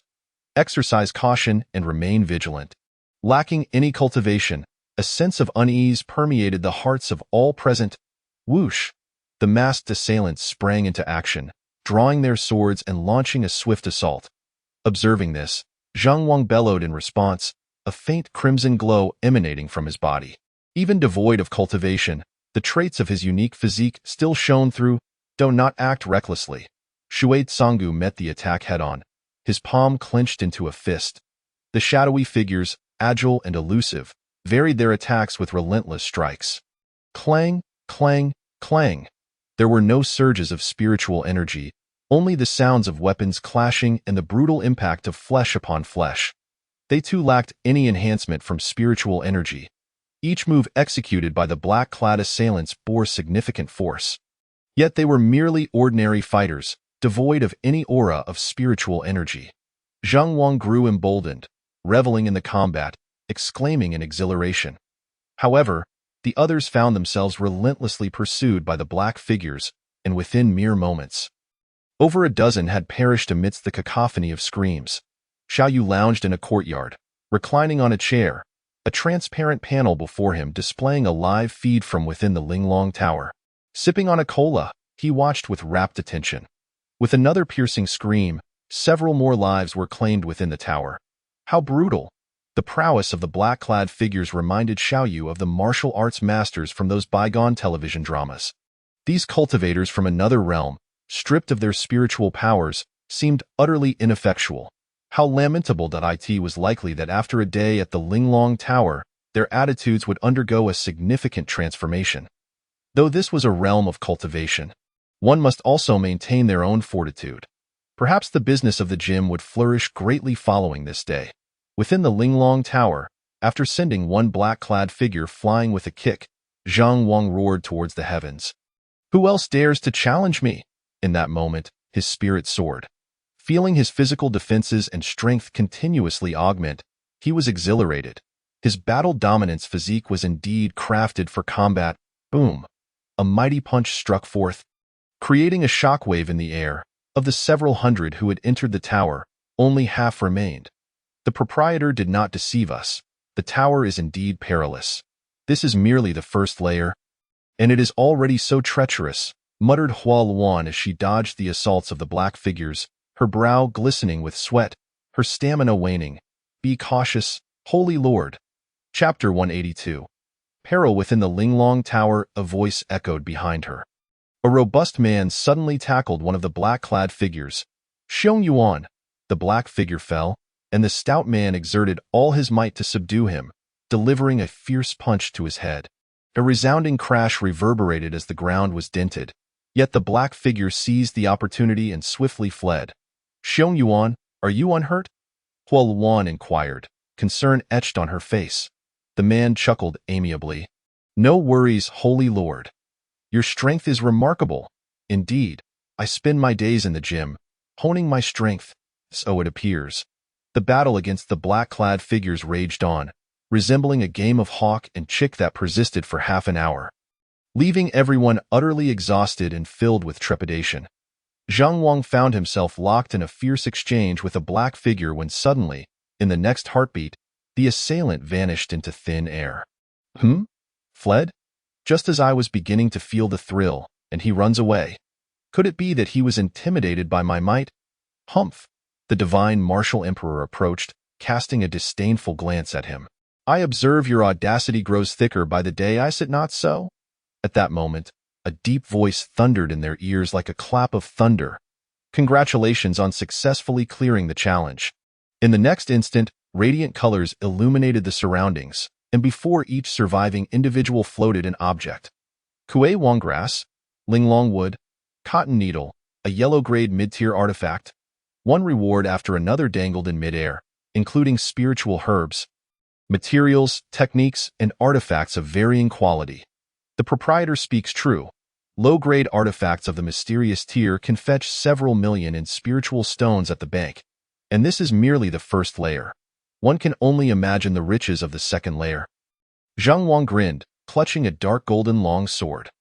Hual Wan cast a bemused glance at the blue-silver grass floating before her. It seems the rewards within Linglong Tower are contingent upon the performance of the challengers. Brother Zhao Kuan exhibited remarkable prowess earlier, thus receiving the finest reward among us. Shui Tsanggu held a blue stone, recounting, during the earlier skirmish, I was solely focused on evading pursuers. Securing a stone worth several hundred spiritual stones is only fitting. Ha ha ha! What a bountiful endeavor! The others silently cast Zhang Wang a sidelong glance. Ah, it seems our cultivation has returned. Someone exclaimed in astonishment. Indeed, I can now channel spiritual energy. It appeared that the suppression of cultivation existed solely in the first layer. Hual Wan, after surveying the remaining group, noted that fewer than 100 individuals now remained following their harrowing escape. Look, what is that? They noticed a massive, unadorned monument that had appeared in the open space ahead, and upon closer inspection, it concealed a staircase leading both upwards and downwards. Could the upward path lead to the second layer while the downward path is an exit from the tower? Speculated one individual. It seems that after clearing each level in the Linglong Tower, one may choose to continue or withdraw. Alas for the brothers who perished here. Had they persisted just a bit longer. Shui Tsanggu spoke with a detached tone. The path they chose was their own. Thus, they must bear the consequences of their choices. He then turned to Zheng Wang and the others, esteemed companions. I choose to continue. Who wishes to accompany me? I shall join you. I haven't had my fill of battle. Ever since integrating the battle dominance physique, he had grown increasingly combative. I will go as well. Hual Wan, feeling stifled after an hour of evasion, was eager to fight. Then let us proceed together. Once more, the 5-member team ascended the staircase under the watchful gaze of the remaining crowd.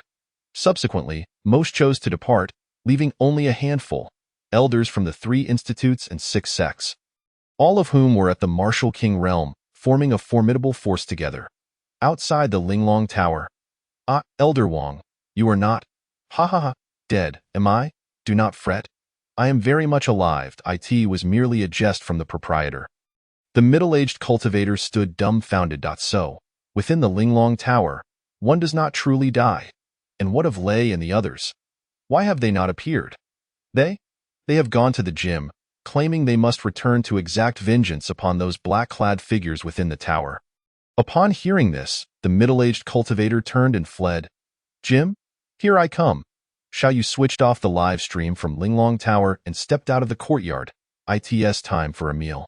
Dining while watching is the pinnacle of a perfect life. Inside the Linglong Tower, the dim surroundings were thick with an eerie atmosphere, gravity. Upon entering the second layer, everyone felt an immediate heaviness, each step a monumental struggle. They summoned their spiritual energy to resist the oppressive force. We must quicken our pace. At this rate, we cannot endure much longer. Shui Tsanggu felt as though a mountain had settled upon him. If he were to dissipate his spiritual energy, Xiao Yu's eyes sparkled with excitement. It was a double delight. With the addition of more cards, there were currently 5 equipment cards in stock and 2 upgrade cards. Each upgrade of the main store brought about significant changes both inside and outside the establishment, and Xiao Yu found himself brimming with anticipation. He decided once again to upgrade the main store in the early hours of the morning. Outside the Linglong Tower, several figures materialized out of thin air, each wearing a bewildered expression. Wasn't I dead? One of them wondered, "Where is this? Outside the tower?" The Taoist of Fire Luan surveyed his surroundings and couldn't help but chuckle wryly. It seems that dying within the Linglong Tower does not equate to true death. It turns out the boss has been deceiving us all along. The boss had never explicitly mentioned whether death within the tower was real. It was merely a conclusion they had drawn themselves. When had he ever misled them? Shuai Tsanggu spoke up calmly. After a moment of contemplation, the group realized that indeed, the boss had never uttered such words. It was they who had associated danger with death. Since this king is still alive, I shall surely vanquish that giant serpent within the tower in the future, declared King Zhang, his expression one of fury as he clenched his fists. The faces of Shuai Tsanggu and the others mirrored his displeasure, clearly having endured great hardships on the second level of the Linglong Tower. The emergence of the Linglong Tower ignited a fierce desire for conquest among a group of undaunted practitioners. After all, they wouldn't truly die. It merely meant enduring a bit more pain. Consequently, the number of customers at the Linglong Tower suddenly surged, including those who had previously hesitated due to fears of life and death. Chapter 183. Changes after the upgrade of the main store. Every time the main store upgraded, Xiaoyu would rise early, eager to witness the transformations that followed. At that moment, the plaza outside was still devoid of people. Xiaoyu stood on the street, his expression one of astonishment. The once narrow main road had widened significantly and branched out into several subsidiary roads. One of these led toward the wild forest, where three towering buildings loomed, each comparable in height to an apartment building, albeit with slightly varied exterior colors. Xiaoyu carefully observed in the system space. Each high-rise boasted 30 floors, with 2 elevators serving 4 households per level. Standard suite-style apartments. Each unit was equipped with a spirit power cultivation array, though its effectiveness paled in comparison to the apartments, yielding only a 3-fold enhancement in cultivation, while the apartments, upgraded via the upgrade card, now offered an 8-fold boost. The exterior gleamed with bright tiles, both aesthetically pleasing and upscale. Each building housed 3 units, totaling 360 households per structure, with a combined count of 1,000 across the 3 buildings. As for sales, they could only be sold, priced at 188,000 spirit stones per square meter, with 5 types of layouts: an 80 square meter 2-bedroom, 100 square meter small 3-bedroom, 103 square meter large 3-bedroom, and 105 square meter 4-bedroom. This meant that even the smallest 80 square meter 2-bedroom unit would cost a staggering 130 million spirit stones, while the largest 4-bedroom would require over 250 million. Despite being a permanent residence, who on earth could afford such exorbitant prices? Xiaoyu's face darkened. It was simply outrageous. The apartments themselves remained unchanged, with no enhancement in cultivation boost, yet Xiaoyu could still utilize upgrade cards for improvement. Previously limited to a maximum 10-fold enhancement, he could now elevate it to 20-fold. Cultivating within a 20-fold enhancement would lead to rapid ascension in realms, yet Xiaoyu hesitated to continue upgrading. As the 580 spirit stones in rent had already deterred quite a few individuals, the mall had expanded once more, growing from 3 floors to 5, with changes in both area and height. The once grand entrance had doubled in width, and 3 additional side entrances were added. There were now neatly delineated parking spaces at the back. Xiaoyu's lips twitched slightly, given the dismal car sales. Who would utilize all these parking spots? With the addition of 2 more floors to the mall, numerous shops had emerged, albeit all in a state of closure. The restaurant had also undergone a transformation, expanding from 1 floor to 2. Besides the self-service area on the first floor, the second floor featured private dining rooms of various sizes for customers hosting banquets, allowing them to order their own dishes. In addition to the stir-fried offerings from the kitchen, hot pot, and white liquor, which had appeared on New Year's Eve, were also available to post-upgrade. The restaurant's spirit cuisine had improved from 3-star to 4-star, with the capability to prepare dishes ranging from 1-star to 4-star. The self-service area was humanely divided into 4 sections, with different star ratings for each food category, varying in price and offering customers a broader selection. Xiaoyu appreciated this, as not every patron could afford 4-star cuisine on a daily basis. If customers craved flavor but wished to spend less spirit stones, they could opt for 1-star cuisine. Aside from differing special effects, the taste of the food remained relatively similar. Outside the mall, A row of street-front shops had miraculously sprouted alongside the apartment buildings, one of which was already open, causing Xiao Yu to frown. Although the entrance bore no name, the conspicuous and vibrant poster made it clear to all that it was a real estate sales company. Qinglong Community, now officially open for sale. New and old customers can enjoy a full suite of home appliances with the purchase of a property. Don't miss this opportunity. Qinglong Community, indeed. If all went according to plan, there would soon be Zhuke Community, Baihu Community, and Xuanwu Community. The four sacred beasts were all accounted for. With such a marketing strategy, it seemed unlikely that anyone would actually purchase the homes, yet the promotion was exuberantly extravagant. Another poster heavily promoted the community, showcasing layouts, areas, exquisite renovations, and green spaces within the community, along with interior photographs of the model units. One had to admit, it was remarkably professional. Beyond these changes, what delighted Xiao Yu was that his own small building had also transformed. It remained 3 stories tall, yet its area had significantly increased, and the small courtyard now featured a swimming pool, while the top floor had been converted into a sunroom, turning the once ordinary apartment into a villa. Those were the major changes. Meanwhile, within the wild forest, a colossal figure descended from the heavens, its vast blue and white feathers shimmering brilliantly in the sunlight. Upon landing, it blinked its intelligent eyes, instantly transforming into a graceful figure.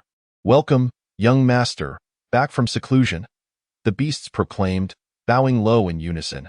Bai Ling stretched her limbs and frowned slightly. Why do our magical beasts revert to our true forms every time we break through? If I had the multiple spirit power boosts available at the boss's place, I wouldn't have taken half a year to emerge from my cocoon. She longed for the spicy strips, the soda, and instant noodles from the store. Thinking of those delicacies made her mouth water. Without further ado, she prepared to set off. Just as she was about to leave, a tiger-headed beast king stopped her, saying, "Young master, wait, I have something to report." This morning, 3 celestial towers appeared out of thin air outside the wild forest, surrounded by a spiritual aura, resembling a paradise. Celestial towers? Appearing out of nowhere? Bai Ling crossed her arms, her brows furrowing. The emergence of such a divine phenomenon within our wild forest is indeed a sign of heavenly favor. I implore you to command the beasts to venture forth to the celestial towers and seize the opportunity. Lead me there at once. Yes. The beast kings were filled with excitement. Before long, Bai Ling guided a group of beast kings to the suddenly materialized celestial towers, her expression darkening. "Young master, why have we stopped?" "Silence!" This towering structure, reaching for the clouds, was anything but a celestial tower. It bore an uncanny resemblance to a building from the boss's shop. Bai Ling was nearly certain that this was the boss's doing, for no one but him could construct such high edifices in this world. From this day forth, no one is to approach these 3 towers in the wild forest, lest they find themselves facing an untimely demise. Chapter 184. The Pricing Strategy of Qinglong Community. Young Master. Why is that? Do you recall what I said 6 months ago when I entered seclusion? Yes, you warned us not to venture outside the wild forest, especially to avoid provoking that esteemed individual who opened a shop beyond our realm. Could it be that this towering structure belongs to him? The Bear King and others were instantly alarmed. That figure was not to be trifled with, capable of annihilating a half-step supreme master with a mere snap of his fingers. The scene from within the wild forest remained fresh in the minds of the Beast Kings, and they felt a chill run down their spines as they recalled it. "We are grateful for your timely warning, young master." This sentiment was heartfelt. Had they crossed that line, their lives would have been forfeit. "Very well, you may return and swiftly relay my message." "Understood, we take our leave." Once the Beast Kings departed, Bai Ling gazed toward the shop's direction and murmured to herself, "I wonder when our magical beast clan will be able to visit the boss's store openly." At that moment, outside the mall, the crowd was thick with people. The regular customers had grown accustomed to the overall changes in the mall and its surroundings, as such occurrences had been common in the past. Some new customers, though shocked internally, were well aware of the boss's extraordinary abilities and did not dwell on it too much. What truly attracted many customers was the street front shop. The rows of advertisements and photographs outside were simply too eye-catching. Considering that these otherworldly beings lacked a concept of suite-style apartments, The system had even created comparison charts, using the size of the apartment rooms as a template, allowing people to immediately grasp the dimensions of the 2-bedroom, 3-bedroom, and 4-bedroom layouts. Oh my! Based on this calculation, a 2-bedroom unit would cost over 100 million spirit stones. That's terrifying. Heh, that's simply beyond our means. Alas, despite the myriad of words, it ultimately feels insufficient. The prospect of tripling one's spiritual blessings is enticing. And how I yearn to establish a home here. Some express shock, others a tinge of regret, while many marvel at how a group of individuals has so vividly portrayed the myriad flavors of life. Each time, the apartments are snatched away before I can even seize the opportunity. If I inadvertently neglect to renew my lease, who knows how long I must wait for another available room. This dilemma has caused considerable distress for countless customers. With tens of thousands of patrons vying for only a few thousand apartments, the dream of settling down here has become a shared aspiration for all. Yet it looms rather large and seems quite unattainable for the ordinary customer. The divine martial empire is robust and affluent. Surely, one must acquire the largest 4-room unit to truly exemplify one's stature. Shui Tsanggu gazed at Zhao Yu with a knowing smile. Zhao Yu's face flushed. 250 million spiritual stones is, to be frank, quite a hefty sum. The recent year has seen continuous skirmishes with the Tianfeng Empire, depleting both military and civilian resources along the border, and the conflict between the two nations remains unresolved. Thus, he finds himself in a state of hesitation, burdened by numerous considerations. Cough, cough, Master Shui, you jest. The Kanglin's sacred land has stood the test of time on this continent for a millennium. In terms of financial might, the divine martial empire is simply unreachable, retorted a weary Taoist Fire Luan, rolling his eyes at the two aging schemers. Meanwhile, Feng Yingji had quietly slipped away. The magical artifacts from Lingbao Pavilion and the techniques from the library can be purchased on an installment plan. I believe the properties in the Qinglong community might also be available in such a manner, mused Zheng Wang, stroking his stubble thoughtfully. Those nearby brightened at the thought. Indeed, if we can't afford it outright, we can opt for installments. Instantly, many customers turned their gazes towards the street corner, the path commonly traversed by the owner. Wow, the changes here are astonishing, Bai Ling exclaimed as she stepped onto the street.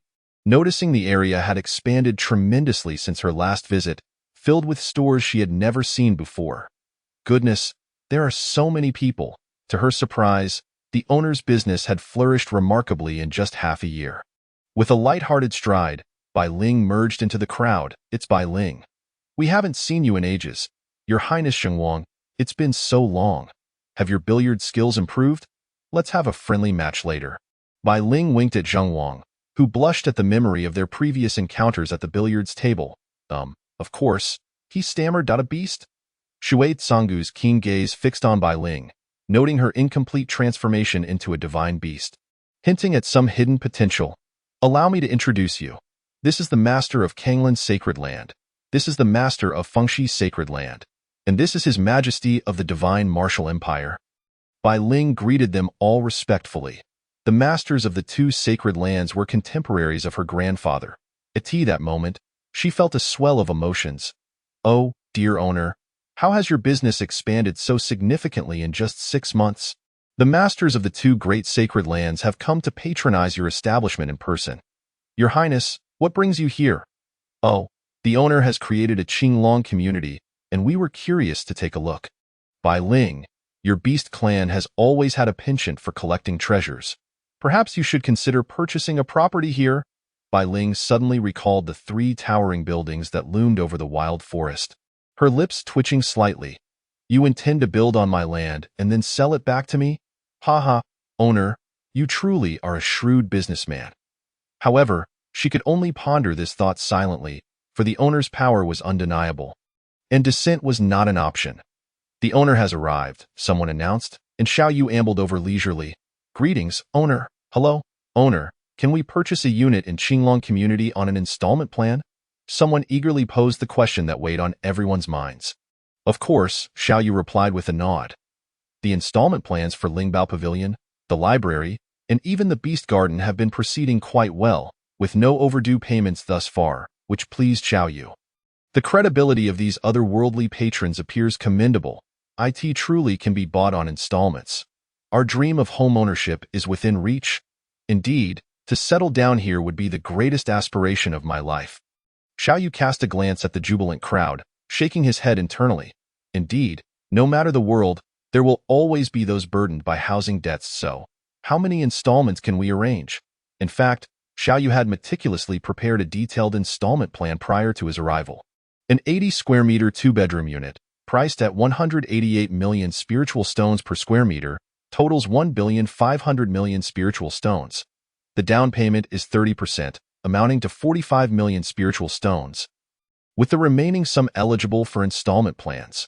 Given the different lifespan of cultivators in this realm, he set the loan term at 100 years, 1,200 months, requiring monthly payments of just over 80 million spiritual stones, plus interest of around 120 million.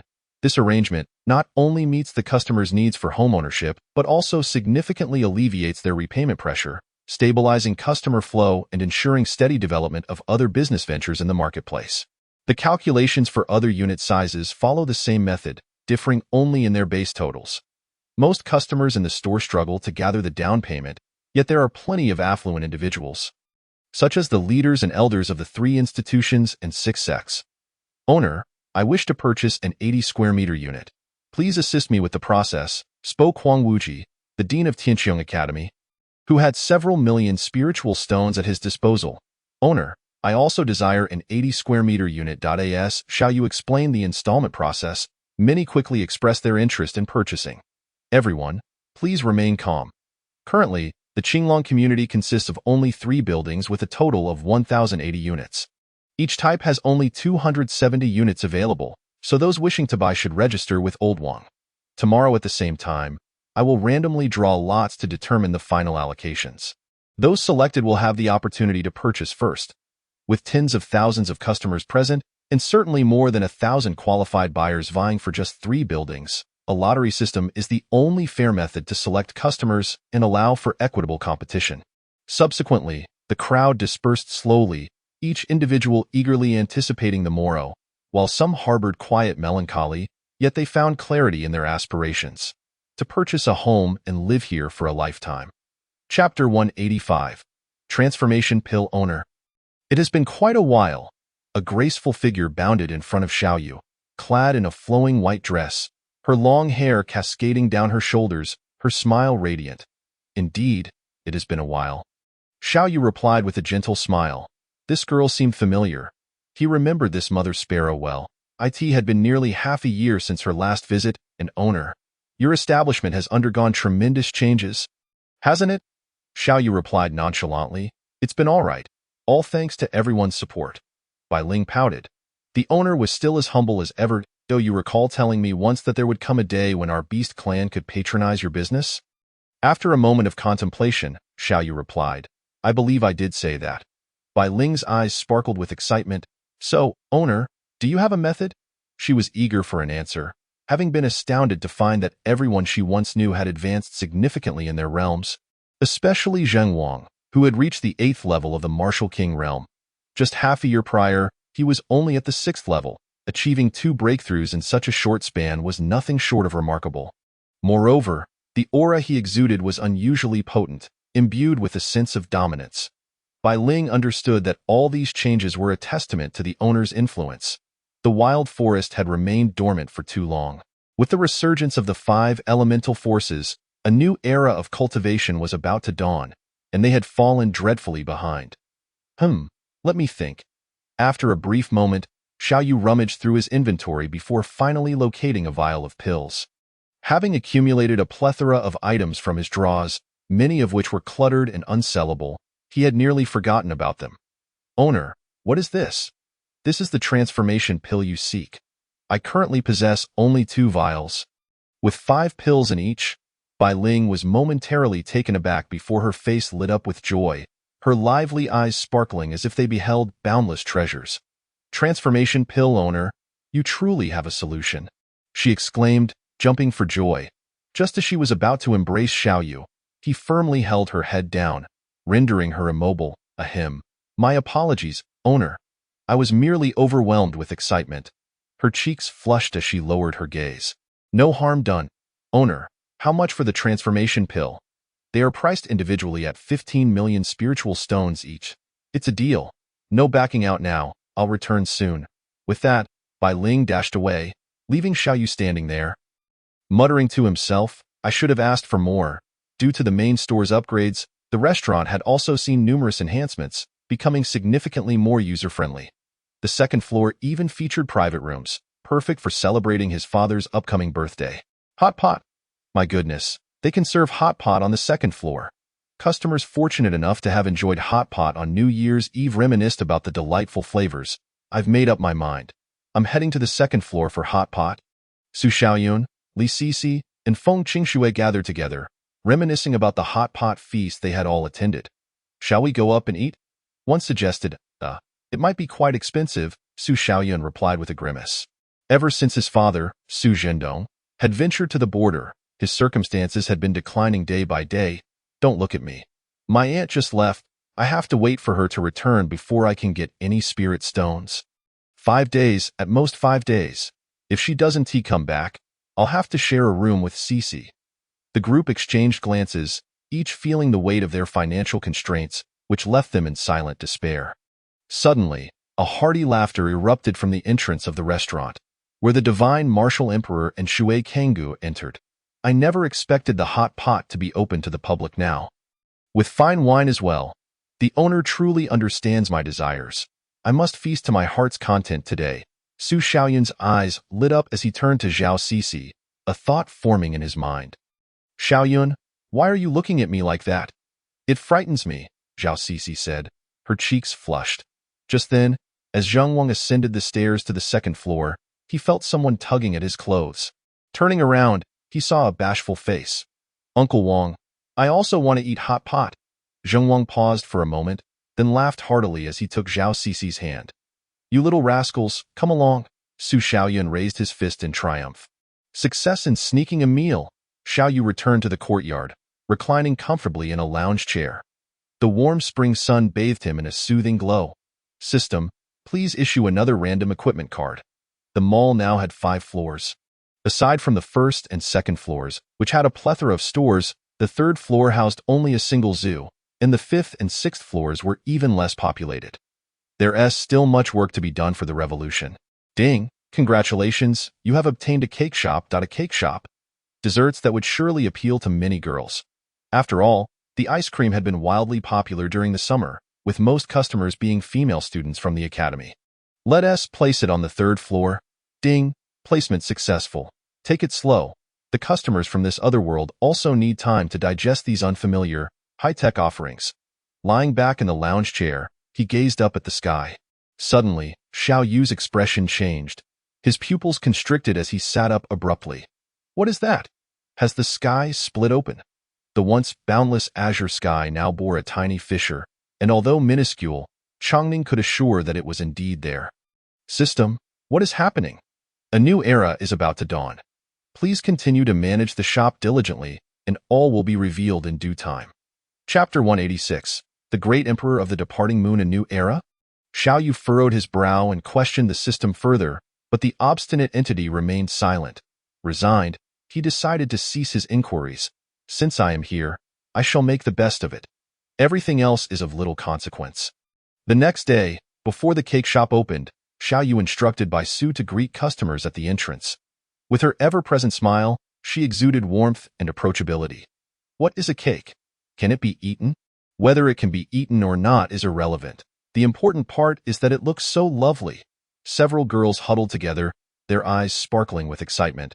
The cake shop had yet to open, but the cake models displayed behind the glass window, in a variety of shapes and colors, had already enamored a throng of young ladies. When will it open? I can't wait to go in. As per tradition, whenever a new store opened, the arrival of the owner signified the commencement of operations. Clearly, the customers were well aware of the mall's unwritten rules. In the Qingluo Empire, women could serve as officials, emphasizing gender equality, with even the emperor being a woman. The great emperor of the departing moon sat languidly upon the dragon throne, exuding grace and elegance. Her exquisite features, adorned with a touch of vermilion between her brows, radiated nobility, while her long, slender legs were casually draped over the armrest. Standing below were an elderly man and a young woman. The elder was Shangguan Hong, the prime minister of the Qingluo Empire, while the young woman was Feng Yingji, who had just returned from her travels. Your Majesty, please take a look. Feng Yingji respectfully presented a pill to the great emperor of the departing moon. This is the Lingxian pill, capable of elevating a practitioner's realm without any side effects, and it is also effective within the kingdom. Such a miraculous elixir truly exists?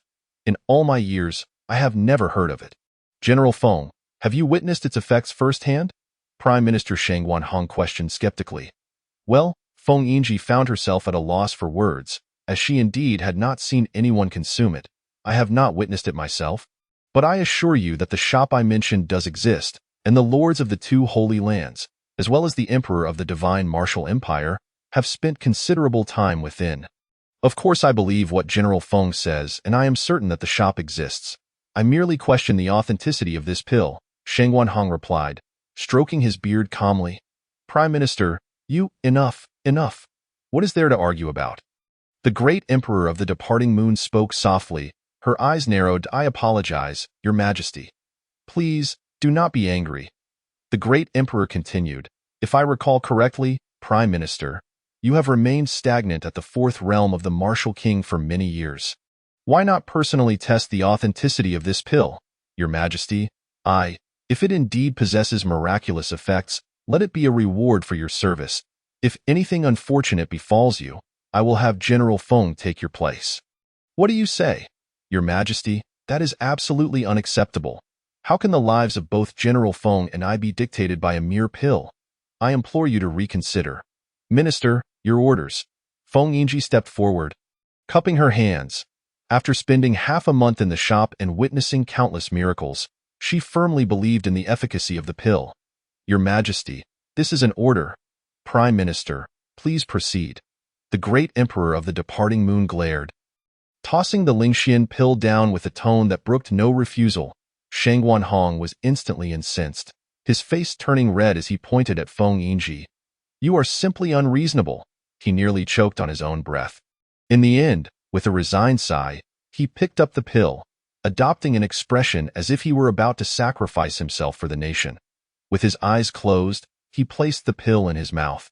Moments later, he felt an explosive surge of energy coursing through him as the surrounding spiritual energy rushed into his being. The great emperor and Feng Yingji both watched in astonishment as Shangguan Hong experienced a transformation. In the next instant, both were shocked, for they could distinctly feel the change in his aura. He had broken through. Shangguan Hong slowly opened his murky eyes, disbelief etched on his face as he murmured, Have I truly broken through? To have effortlessly shattered a stagnation of over a decade felt surreal. His once frail appearance had rejuvenated significantly, and even a few strands of black hair had sprouted amidst the white. This is miraculous, simply miraculous. Such a divine elixir has truly broadened my horizons. Prime Minister, do you feel any abnormalities? The great emperor inquired. Thank you for your generous gift, Your Majesty. I feel no discomfort whatsoever. The old man's voice resonated with newfound vigor. Feng Yingji rolled her eyes inwardly at his demeanor, realizing that this obstinate, argumentative elder had inadvertently benefited from this situation. She believed that the shop owner had many more such pills. And as long as the authenticity of the Lingxian pill could be proven, everything would be worthwhile. The great emperor's lips curled into a smile as she rose from the throne, her dragon robes swirling around her. It has been far too long since I ventured out. Your Majesty, I wish to accompany you. Shangguan Hong promptly changed his attitude. Such a miraculous event could not fail to pique curiosity, more than the shop.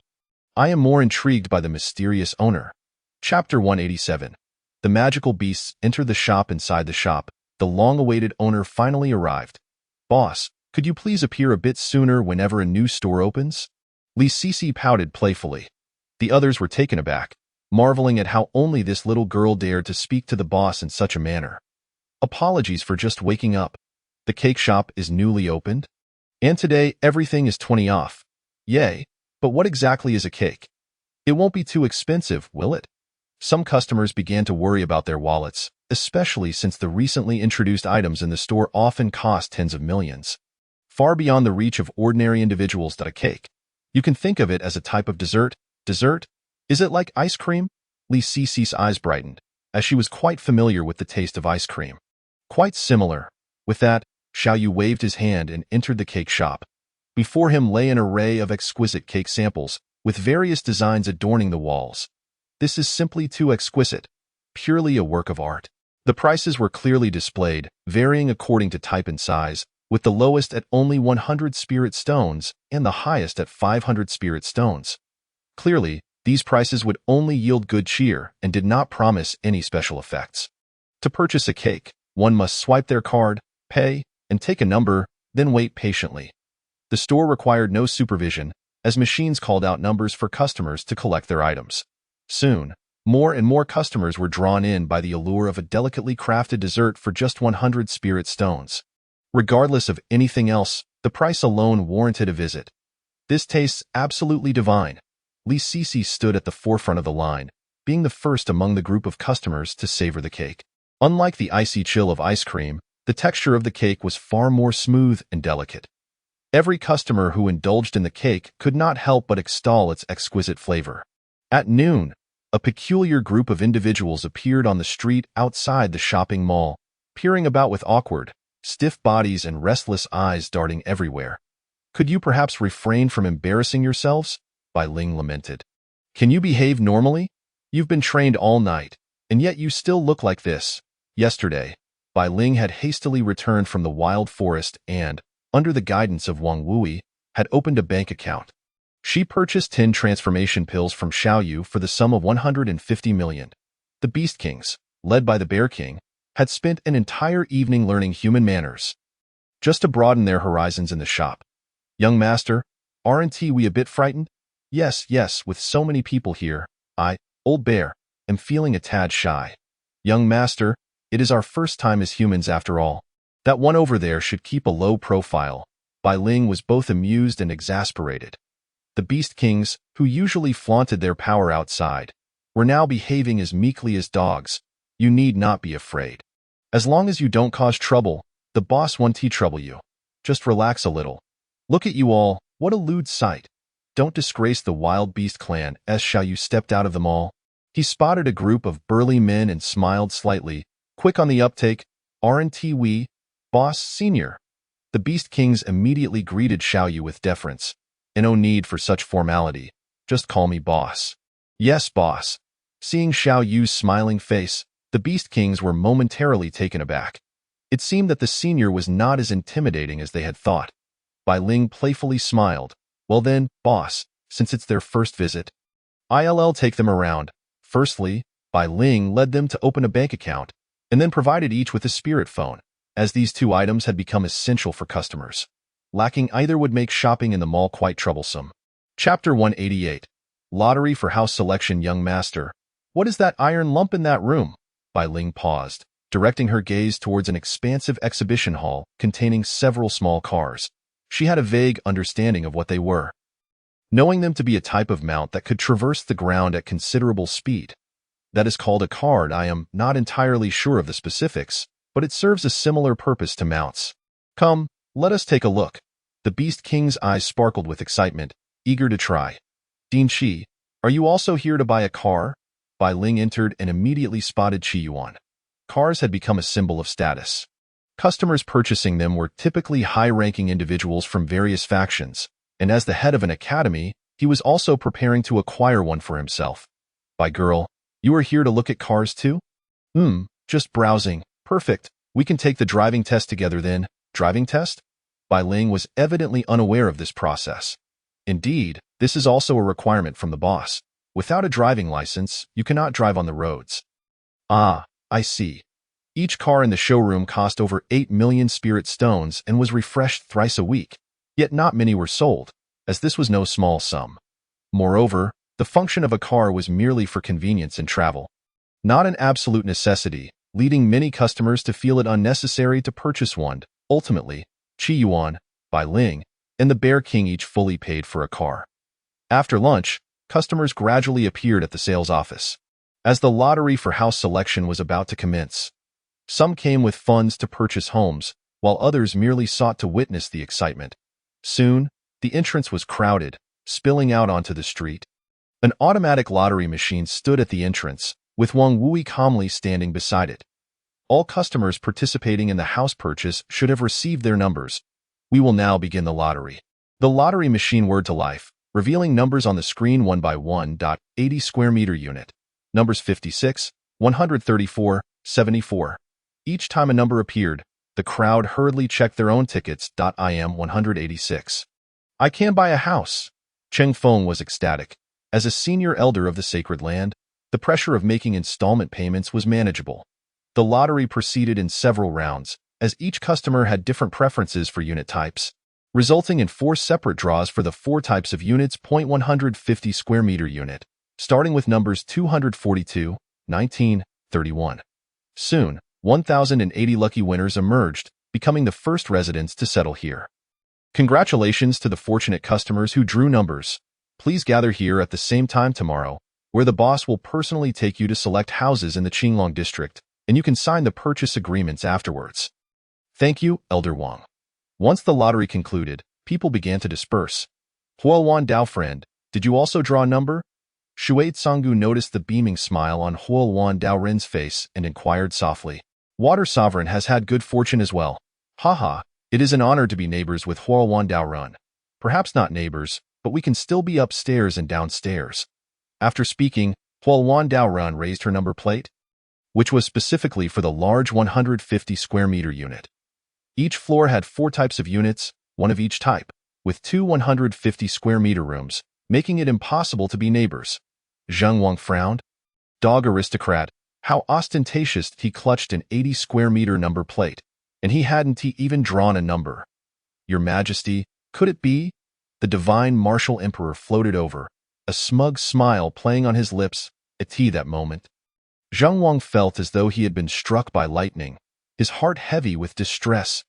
Old bear, I never thought you looked honest and simple, yet you secretly amassed so much private wealth. You dare to buy a house and a 3-bedroom one at that. The Eagle King glared at the Bear King, his teeth grinding. Typical of you to worry about your brother's struggles yet fear their success. Old hawk, this is what I've saved from my frugal living. All right, you have 18 concubines. It's a wonder you can afford a house. You scoundrel, spend your life with your house, despite the harsh words. The envy in the Eagle King's eyes was unmistakable. Poor wretch, once I move in, don't come knocking. That is akin to freeloading on cultivation boosts. Upon hearing this, the Ant King immediately ingratiated himself. Brother Bear, allow me to congratulate you in advance on your new home. Here is a small token of my appreciation. I hope you will accept it. The Bear King accepted the azure gem he offered. Laughing heartily as he patted his shoulder, you're quite the understanding one. Following this, other Beast Kings also stepped forward to offer their congratulations. Only the Eagle King remained sullen, turning his back in silence, contemplating how to deal with his 18 concubines, blaming them for his inability to buy a house while enduring the ridicule from this bear. Bai Ling watched the spectacle unfold with a mix of amusement and exasperation. Let me give you a heads up. In the Qinglong district, the rooms will triple your cultivation efficiency. If you feel a breakthrough approaching, hurry back to the wild forest. Should chaos ensue, the boss will not hesitate to chop you up to feed to De Huang. And I want to plead for your mercy. Upon hearing her words, the Beast Kings felt a shiver run down their spines. When a demon beast breaks through, it reverts to its original form.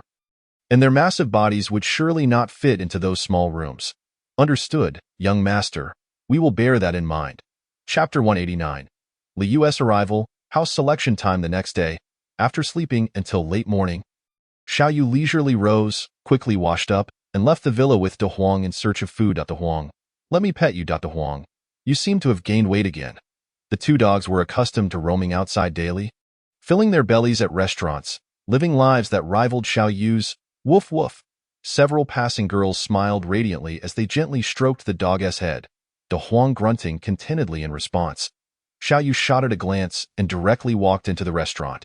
Your Majesty, the boss has arrived. 2 graceful figures were seated at the dining table. The recently arrived Emperor Li Yu had changed into a comfortable long dress, her makeup appearing softer than usual, exuding a fresh and elegant aura. Just as you said, she looks youthful and possesses an extraordinary demeanor, only emerging at noon every day. Truly a remarkable individual, Liu mused, her lips curving into a smile as her fingers lightly tapped the table. Since you've just arrived, let us greet the boss. Yes, your majesty, yawned. Shall you approach the kitchen to Pang, prepare something light? His gaze shifted towards the 4-star spirit food dining area, suddenly recalling a person, Wang Wui's friend, Wei Wenxuan, who was among the earliest customers. He had been poisoned and needed 4-star spirit food for detoxification. It had been a long time since he had last seen him, and he wondered how he was faring now. Little lady, I've met the boss. You look so young, with a smile that could captivate a nation, as radiant as the stars and moon. Feng Yingji was momentarily dumbfounded. Your Majesty, what sort of expression is that? What a warm smile. Aren't you here to greet him? At that moment, Xiaoyu was equally bewildered, thinking, who is this woman? A fresh face. Is this your first visit? How surprisingly familiar. Hello? May I sit here? Boss Liu? The Emperor Liu smiled gently, gesturing with her delicate hand towards the seat beside Xiaoyu. Of course. Thank you, boss. Upon receiving the affirmative response, Liu's face instantly lit up with joy. Guests are to be treated as such. If they prefer to dine at this table, then so be it. After all, it's merely a meal. Which table isn't suitable for dining?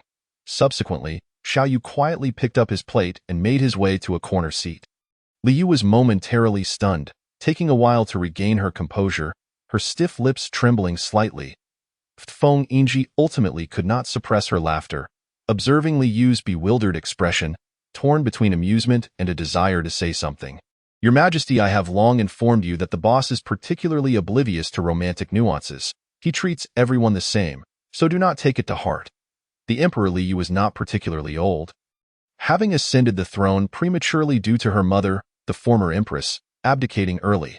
Having resided in the imperial palace for most of her life and rarely venturing outside, despite her years of reign. She still possessed the heart of a youthful maiden. I refuse to believe it.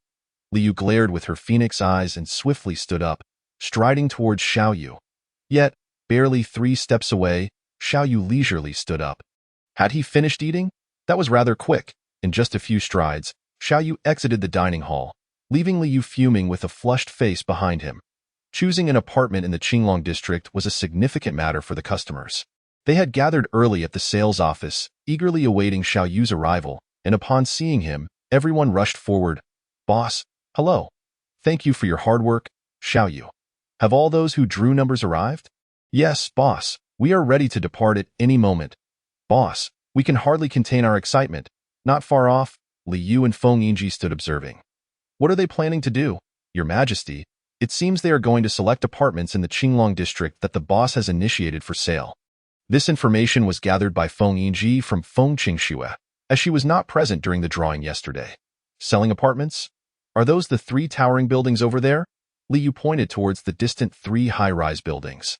Indeed, they appeared overnight, and I was quite taken aback. So miraculous? Come, let us go take a look. Liu's enchanting eyes sparkled with excitement. But isn't that rather inappropriate? We haven't drawn a number. What is there to fear in merely observing? If you won't go, I shall go alone. Suddenly, a blinding light flashed. The 1,000 or so people who had just been at the sales office vanished without a trace. They disappeared? Liu's eyes widened in astonishment. To transport 1,000 individuals in such a manner, does such power truly exist in this world? Her expression grew increasingly vibrant, mixed with an inexplicable thrill and determination. This little distance seems troublesome. It truly embodies the lazy style of the boss. Feng Yingji chuckled wryly, as she had grown accustomed to such scenarios. I shall go take a look with that. Liu dashed out. Your Majesty? Feng Yingji's intuition was correct. Xiaoyu indeed found it bothersome, preferring to finish quickly and return home to relax. Time is money, oh my heavens, that was swift. Have we arrived already?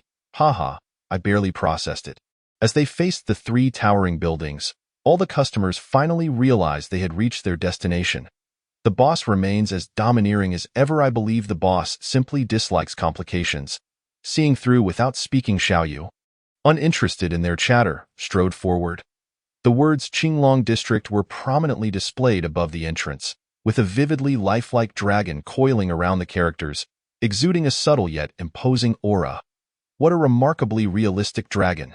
Why do I feel as if it is watching me? The crowd gasped in awe. Xiaoyu, too, was somewhat taken aback. He could not deny that this five-clawed golden dragon looked remarkably lifelike. After a brief appreciation of the internal environment of the district, they began to inspect the buildings, elevators, and other facilities. The customers had already experienced the apartments multiple times, so Xiaoyu need not elaborate further.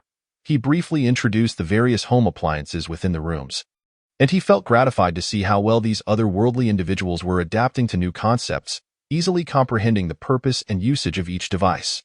Each building consists of 3 units. Choose according to your preferred layout. Understood, boss. There was no distinction in floors. Even the most exalted heights had their takers. After all, this was not the modern era, and customers did not have many qualms. The process of selecting rooms was harmonious. In no time, everyone had chosen their desired apartments and gathered together, awaiting Xiaoyu's next instructions. This was quicker than anticipated.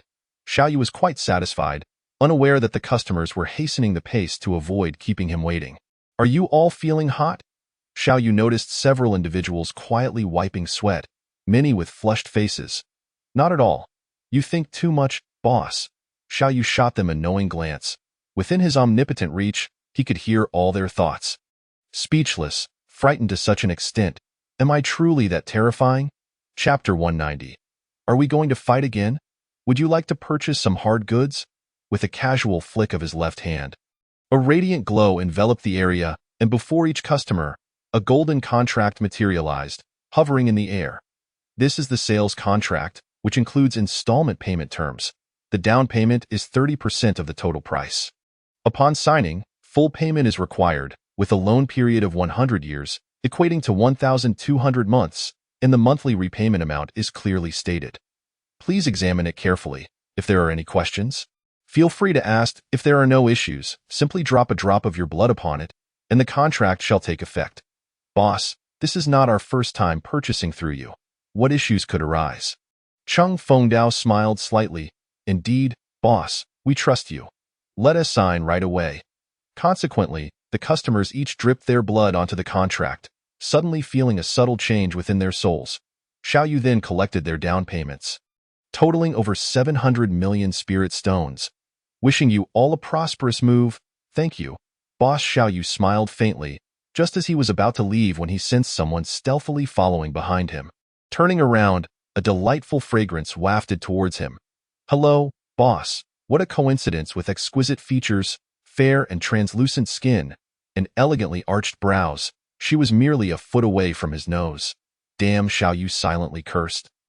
Hastily teleporting Tin Zhang away, his heart racing, though his exterior remained unfazed, steady as a rock. Am I truly that intimidating? Liu felt somewhat wronged. She believed her attributes were not lacking, in terms of status, appearance, or figure. Yet why does this man before me remain utterly indifferent? Contemplating this, her mood soured.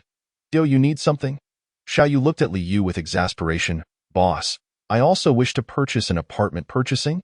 Perhaps next time. This round is already sold out. Liu reverted to a playful expression, gradually inching closer to Xiaoyu. When will the next opportunity arise, boss? Could you inform me in advance? Xiaoyu genuinely had no knowledge of that. The system rewards were random, and there was no telling when they might appear. I cannot say for certain now. It depends on my mood. Depending on your mood? He, boss, you are truly a whimsical person. So, how is your mood at present? Xiaoyu shot her a glare. Not good. In the next moment, he vanished from sight. Suddenly appearing like a ghost startled him greatly. How could I possibly be in a good mood? It is a wonder I do not give you a good beating. Gone again? The smile on Liu's face visibly faded. As Xiaoyu emerged near the shopping mall, Bai Ling approached him, accompanied by Qi Yuan. Boss, I heard that driving requires a license. Indeed, if one cannot control a car properly, accidents may occur. Thus, the basic operations must be learned, and only after meeting my standards can one drive independently. Oh, very well. I shall sign up for lessons. The registration fee is 300,000 spirit stones. 300,000 is trivial for Bai Ling, who readily paid the fee along with Qi Yuan. I shall see you at the vacant lot behind the mall at dusk. Understood, boss. Xiao Yu then sought out Wang Wuyo. If Xiao Yu did not assign him tasks, the old man would spend his days immersed in the library. Cultivating. Do you require something, boss? Not at the moment. By the way, how is your friend who was poisoned? I had promised to help him a year ago. Thank you for your concern, boss. If all goes well? When Xian should be arriving shortly, and when he does, simply go find a Pang and have him prepare a special antidote. I will inform him in advance. Thank you, boss. This is a customer from a year ago when the store first opened. Once a promise has been made to another, it must be fulfilled, thus resolving one matter. The best way for a woman to treat her emotions and vent her feelings is through shopping. Feeling down, Liu wandered through Lingbao Pavilion, the zoo, fashion boutiques, and supermarkets, purchasing a plethora of items. Finally, she passed by a cake shop. What is this? The exquisitely colorful cakes instantly captured her attention. The owner looked unfamiliar. Perhaps it was her first visit to this newly opened dessert shop, which boasted delightful flavors. In just 2 days. I have already been here numerous times, a college girl enthusiastically introduced. These desserts are actually edible. Liu widened her eyes, feeling an urge to knock on that man's head to uncover what thoughts resided within. Subsequently, she entered the cake shop with a slight smile gracing her lips. Life continued in its tranquil rhythm day after day. 1 week after the opening of Qinglong Community, news from the borders once again surfaced. The Divine Martial Army and the Heavenly Wind Empire had reignited their war, with countless practitioners rushing to the battlefield. After enduring prolonged oppression from the Heavenly Wind Empire, the Divine Martial Emperor finally made a resolute decision to march the entire army into the territory of Heavenly Wind, swallowing it whole to eradicate future threats. The Divine Martial Empire had undergone a profound transformation. This courage was bestowed upon him by Xiao Yu. I heard you are going to war again? Xiao Yu gazed leisurely at the Divine Martial Emperor before him. The Divine Martial Emperor trembled at the words, questioning why the boss had summoned him suddenly. Why inquire about the war between the two nations? Could it be that the war's initiation had impacted the boss, or was his command to annihilate Heavenly Wind deemed too reckless, causing the boss's disapproval? What to do? What to do? Here he was, a sovereign ruler, feeling a chill creeping down his spine, sweat trickling down in torrents. In mere moments, countless thoughts raced through his mind. Are you all right? Xiao Yu asked, somewhat perplexed. No, I'm fine. In response to the boss's earlier comment. The war between the two nations has indeed commenced. However, if you are dissatisfied, I can immediately issue orders for the army to retreat. I know about your compassion for the world and your concern for the common folk. Xiao Yu replied, perplexed. What are you talking about? I merely asked you a casual question, and you rambled on with a flurry of words. Boss? Is there any other instruction? Noticing Xiao Yu's silence, the Divine Martial Emperor tentatively inquired. I actually wanted to ask if you need to purchase some heavy-duty goods, or perhaps consider renting from me for your war efforts, Xiao Yu slowly articulated. After all, I merely wish to engage in business. Chapter 191. The Divine Martial Emperor rents cannons. Oh, so that was your intention, boss? The Divine Martial Emperor momentarily paused before suddenly exhaling in relief. Otherwise, the turmoil you create outside is of no concern to me. I am a businessman, solely interested in making profits. Yes, so, boss, what exactly do you mean by heavy-duty goods? May I take a look first? Xiao Yu nodded slightly, then waved his hand and a brilliant glow flashed before him, revealing a colossal siege crossbow and a cannon. These two items are immensely destructive with an extensive attack range. If deployed on the battlefield, they would spell a nightmare for the enemy to end the conflict between the two nations. They should prove exceptionally useful. The Divine Martial Emperor curiously caressed the sleek black cannon. How does one operate this? Very simply. Xiao Yu then transported the Divine Martial Emperor to an open space outside the shopping mall. The siege crossbow requires matching arrows. Each crossbow is equipped with 20 arrow ports, and once the arrows are launched, each will split into countless smaller arrows. Xiao Yu covertly adjusted the direction of the crossbow, selecting a target and released. Whoosh, whoosh, whoosh, a multitude of arrows shot forth, each glowing faintly are edi in the distance. An entire forest collapsed, each tree seemingly severed by a blade, while the arrows vanished from sight. Clearly, this was not the true extent of the crossbow's power. Boom! Suddenly, a series of explosions erupted from the distant forest, thick smoke billowing forth. Ashes swirling. It was akin to an army of grenades being thrown simultaneously, creating a devastating effect upon contact with the enemy. This cannon possesses even greater power. Look at that mountain over there. Xiao Yu pointed toward a modest hill in the distance. Can it strike from such a distance? The divine martial emperor expressed surprise. Xiao Yu smiled slightly. This cannon requires a significant amount of spiritual energy to operate, necessitating the insertion of numerous spirit stones at the loading port.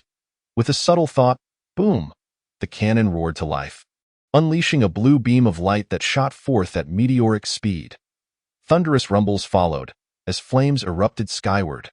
The distant hill was obliterated, reduced to a wasteland, devoid of life, with mushroom clouds rising ominously. The divine martial emperor was left speechless, his eyes wide with astonishment, followed by overwhelming joy. Should this cannon make its appearance on the battlefield, the annihilation of the heavenly wind empire would become significantly easier, drastically reducing the duration of the war while minimizing casualties among the divine martial empire's forces and civilians. Boss, I want both the siege crossbow and this cannon, the divine martial emperor declared resolutely. Both? Are you certain? Xiao Yu shot a glance at the divine martial emperor. Boss, I should probably inquire about the pricing first before making a decision. The divine martial emperor suddenly recalled that the boss's items were not inexpensive. The siege crossbow is relatively affordable, priced at 25 million spirit stones each, and I currently have only 5 in stock. However, the cannon is rather costly. Even the boss considers it expensive. It's clear I cannot afford it. The divine martial emperor had already sensed the outcome yet remained curious. How much is it, boss? 7 small targets. Huh. What do you mean, boss? 700 million spirit stones. The siege crossbow, named Dizong, has been accumulated through long-term lotteries. And I possess only 5. The cannon, named Qinkuan, boasts power exceeding that of Dizong by several times and is unique. A single Qinkuan cannon is sufficient to serve as a national treasure, hence the price is correspondingly elevated by several multiples. 700 million? The divine martial emperor chuckled bitterly, realizing that purchasing this cannon would deplete the national treasury entirely. What now? I suppose I will rent it instead. Xiao Yu wore an expression of expected understanding. The rental fee for each siege crossbow is 1 million spirit stones per month, while the cannon is 20 million spirit stones per month. This price seems quite reasonable, does it not? Reasonable, reasonable, the divine martial emperor nodded vigorously, then contemplated carefully. If such a formidable weapon is present on the battlefield, he was confident that the heavenly wind empire would fall within 2 months. A few tens of millions of spirit stones are worth the investment, boss. I will rent all 5 siege crossbows and this cannon for 2 months. How does that sound? Xiao Yu regarded the divine martial emperor. Naturally, it is acceptable. 2 months amount to 50 million spirit stones. Excellent. It's settled then. A fortnight ago, you gifted me a 5-element stone, and I promised to provide you with a gift upon your departure from the store. Thus, for the 5 siege crossbows, I will only charge you for 1 month's rent. The divine martial emperor hurriedly waved his hands. That is unacceptable. The 5-element stone holds no value for me, and moreover, your use of it benefits the populace, restoring the energy of the 5 elements to the Longting continent. This is something I cannot allow. Enough with the excessive chatter. I have always kept my word. It's settled. 45 million spirit stones for 2 months. Let us sign a contract. Xiao Yu furrowed his brow, producing a contract and presenting it before the divine martial emperor. Seeing Xiao Yu's resolute demeanor, the divine martial emperor could only sigh helplessly and sign the rental agreement. Thank you, boss. Who would have thought that in my lifetime I would gain an advantage from the boss? The divine martial emperor was overwhelmed with gratitude. Chapter 192. Li Yu, as stubborn as a chewy candy ever since the Bear King acquired a house and car, the formerly disdainful female bears have been flocking to him, eager to win his favor. Brother Bear, when will you take me to the Immortal Tower for a visit? I envy you so much, being so young and already settled in the Immortal Tower. Ha, with your appearance, you probably couldn't even enter the community gate. I'll have to find the boss to buy a transformation pill first. The Bear King grinned widely, reveling in his newfound status. Really? That's wonderful. Thank you, Brother Bear. Her tone suddenly turned sweet.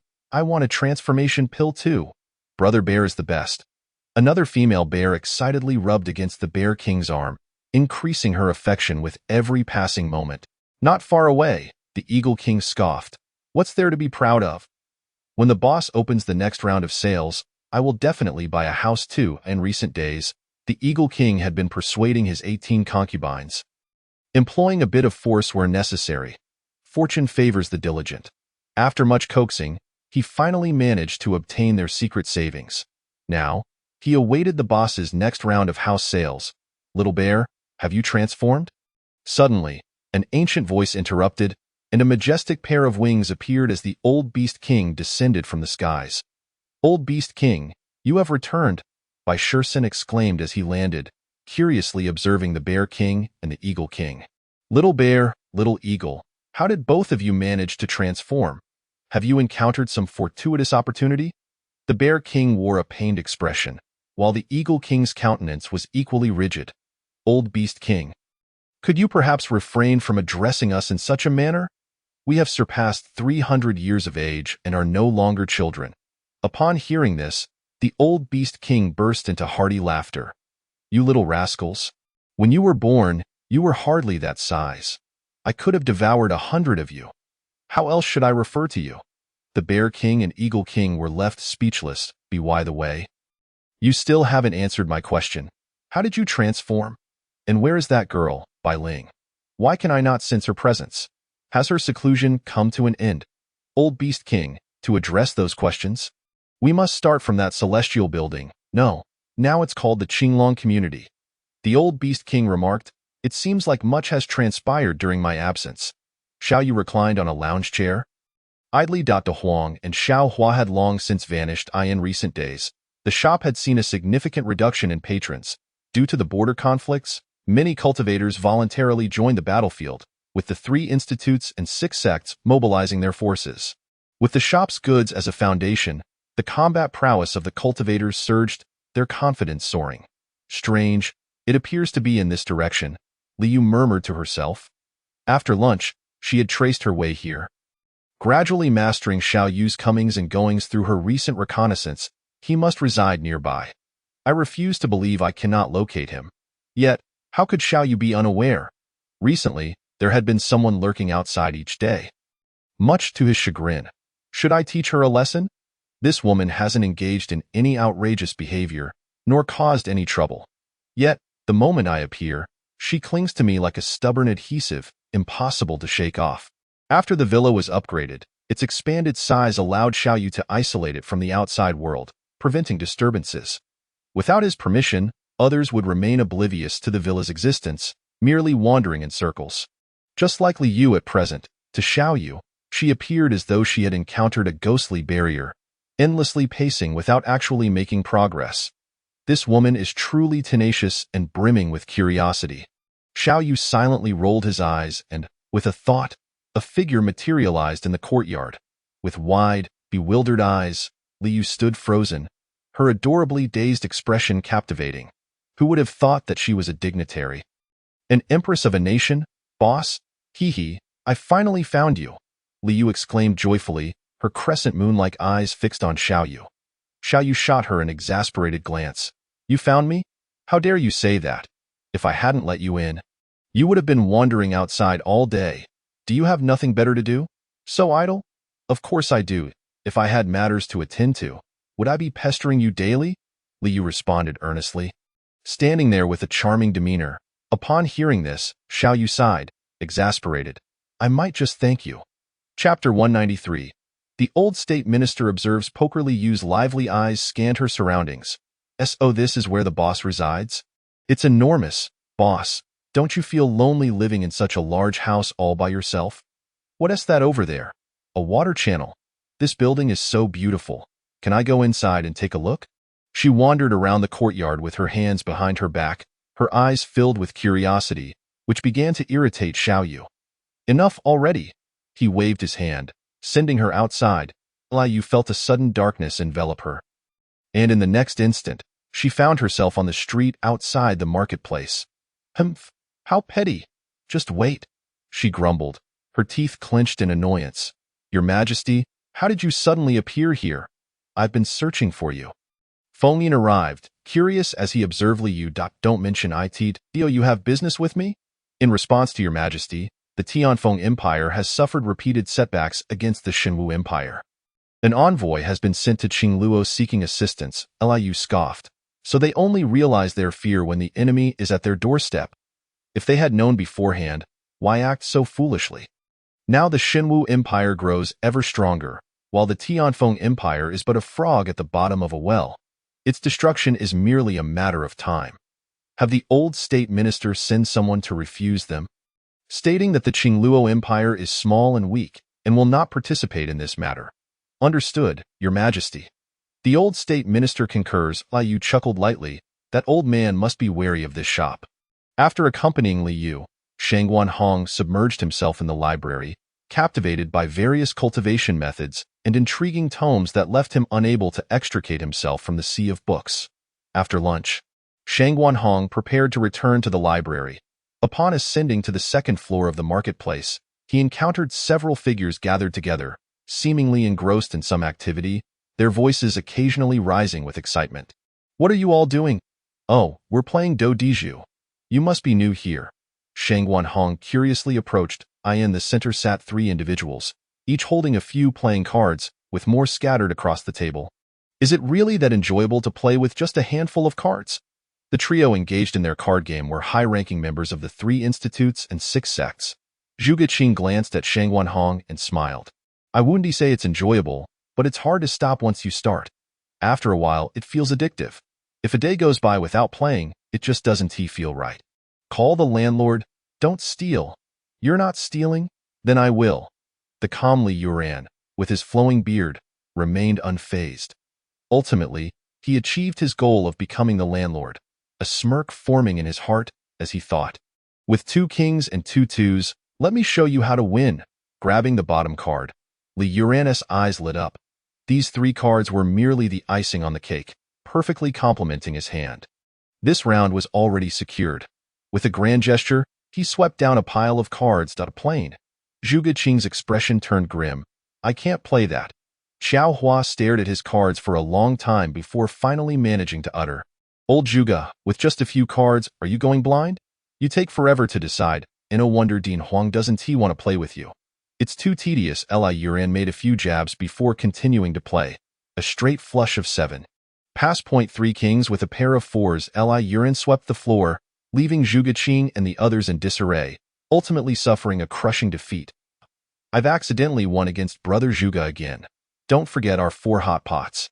Zhuge Qing forced a smile. How could I forget? If I forget, let us play again. I refuse to believe your luck holds every time. Thus, Shangguan Hong spent the afternoon observing, transitioning from mere spectator to participant, and ultimately succumbing to the addiction of the game. Meanwhile, within the Lingbao Pavilion, Shuai Canggu and Huo Daoist gazed at a high-hanging artifact in the cabinet, feeling both astonished and perplexed. Is this the Lingbao of the Star Realm? Why does it appear so peculiar? Wow, the price is 300 million spirit stones. It doesn't seem particularly special. Let us ask the boss later. Chapter 194.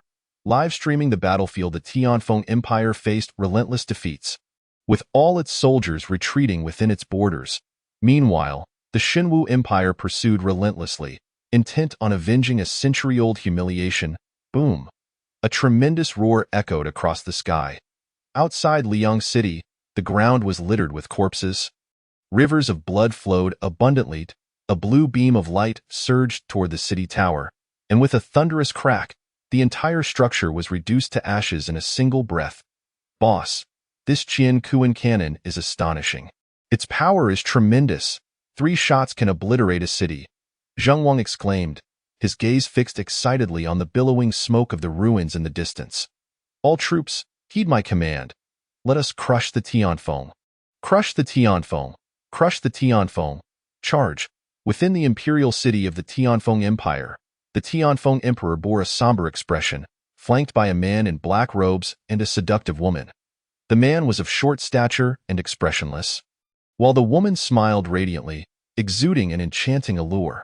Senior Xin Kong, the Xinwu Empire has already conquered 2 of our cities in just 10 days. They will soon approach the imperial city. What shall I do?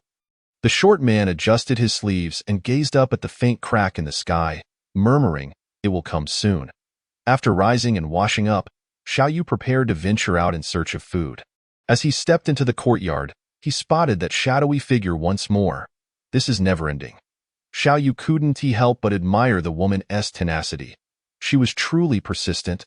Ignoring her, he opted to teleport directly to the restaurant. "My goodness, boss, your sudden appearance startled me," Su Xiaoyun exclaimed, visibly aggrieved. Xiaoyu noticed he was holding a mobile phone, which was streaming live. The footage displayed a scene of chaos and warfare. Evidently, a customer was broadcasting from the border. "Hello, everyone. We have now reached the Dongyang city of the Tianfeng Empire. The army is advancing steadily, slaying gods and Buddhas alike. I am genuinely thrilled for the prosperity of our empire." Boom. In the distance of the screen, a thunderous roar erupted as half of the majestic ancient city crumbled under the assault. "Haha, it's the Qian Kuan cannon. The emperor rented this divine artifact from the boss. As we progress, we are demolishing one city after another. It's simply exhilarating." The customer of the live broadcast is a student from Tianqiong Academy, who, alongside the academy, rushes to the battlefield. Due to limited strength, they serve as a battlefield reporter. Providing real-time updates from the front lines to IT is exhilarating. This battle is truly satisfying. Your Majesty is formidable, and the divine martial empire is magnificent. The boss is exceptional. The boss is forever a legend. Streamer, please stand back. Do not get caught in the cannon fire, or I will not let you off for delaying my viewing experience. The screen is inundated with a flurry of comments, and numerous gifts and spirit stones are being sent. I must say, these individuals have mastered the functionalities of their phones thoroughly. After a while, Xiaoyu decided to head to the dining hall for a meal. Has Depeng brought anyone over for treatment of the poison wounds in the past few days? Yes, boss. The results are excellent. If all goes well, after another 3 sessions of dietary therapy, they should be completely healed. Depeng replied respectfully, That's good. Please prepare something light for me." "Certainly, boss." Taking advantage of the idle time, Xiaoyu tidied up some items in the system. Recently, he had drawn many items from the lottery, encompassing various types and grades. After categorizing the magical tools, techniques, snacks, beverages, and miscellaneous items, a figure approached. "Is there something you need?" "Boss, I would like to inquire if there are any transformation pills available here." Bai Ling came bearing the old Beast King's request. Bai Shisan has been at the peak of martial prowess for decades, unable to break through to the supreme level and thus cannot transform. They had met Xiaoyu once before, and Xiaoyu had saved his life, but due to his beastly form, he had been unable to visit this powerful elder. Recently, with the Bear King and Eagle King both having transformed into human form, and having heard much about the store, his anticipation grew. "Transformation pills?" "Yes, boss. My grandfather has longed to visit you, but due to his beastly form, he feared disturbing the customers, so he has not come to the store." Xiaoyu nodded slightly. He remembered the old Beast King. After all, he was a creature the size of an airplane. How could he not have a lasting impression? Just as he was organizing the system space earlier, he had discovered a pill, though he was unsure when he had acquired it. "Here, you can have this one." Bai Ling's face lit up with joy. Previously, she had not saved a single one of the 10 transformation pills for the old Beast King, earning herself a lecture for an entire day about her lack of filial piety. However, this could not entirely be blamed on Bai Ling. Firstly, the old Beast King was rarely seen, making it exceedingly difficult to find him. Secondly, the boss had produced 10 transformation pills at once, indicating there were likely more in stock, which showed trust in the boss, so Bai Ling was not overly anxious. If necessary, she could always purchase another later. Indeed, the boss never disappoints. "You are truly my savior. This is 15 million spirit stones." "Thank you, boss." Bai Ling hopped away with the transformation pill. Xiaoyu savored a bowl of noodles at a leisurely pace, then waved for a small portion of chocolate cake. With the opening of the cake shop, this was his first time tasting the cakes from the store. He gently scooped a piece with his spoon and placed it in his mouth. The flavor was exquisite, identical to that of his past life. System, have you ever been to Earth in the 21st century? The system remained silent, a response Xiao Yu had grown accustomed to. What had begun as a mere inn had transformed into a bustling marketplace, with various modern elements appearing in this otherworldly realm, leading him to seriously suspect that the system had spent time in his era. Chapter 195. The old Beast King enters the shop. The Bear King drove a small car into the parking lot outside the mall. Elegantly backing into a space in the passenger seat sat his top aide, the Ant King, while the back seat was occupied by the aloof Snake King, the good-natured Elephant King, and the shameless Eagle King. I say, old bald eagle, didn't you swear you would never ride in my car again? Why are you clinging on now? The Eagle King wore a disgruntled expression, his teeth grinding audibly. Today, the old Beast King had just issued a command. All beast clans entering the outskirts of the wild forest were not to revert to their true forms, and unless in danger, they were to refrain from using spiritual power to avoid disturbing the boss. After all, the boss had expanded his business to the outskirts of the wild forest, meaning that area was now under his domain. Although the boss had not explicitly stated it, they had to consider this out of caution. According to the old Beast King, the entire wild forest would likely become the boss's territory in the future, which was a good thing. From now on, the boss would be their great leader, one they must cling to tightly. If Xiao Yu were to discover this, he would surely grant the old Beast King a multitude of praises for his high awareness. Given the considerable distance, the Beast Kings had to walk over, so the Eagle King had no choice but to shamelessly squeeze into the Bear King's car, secretly vowing to seize one of the 3 small cars that would be released by the dealership. For life had been too stifling. In the afternoon, the old Beast King, in high spirits, hitched a ride with Bai Ling for his first outing as a human. The old Beast King donned a white robe adorned with exquisite embroidery. His thick white hair flowed in the wind, and he stood tall, a gentle smile gracing his face, exuding an artistic aura.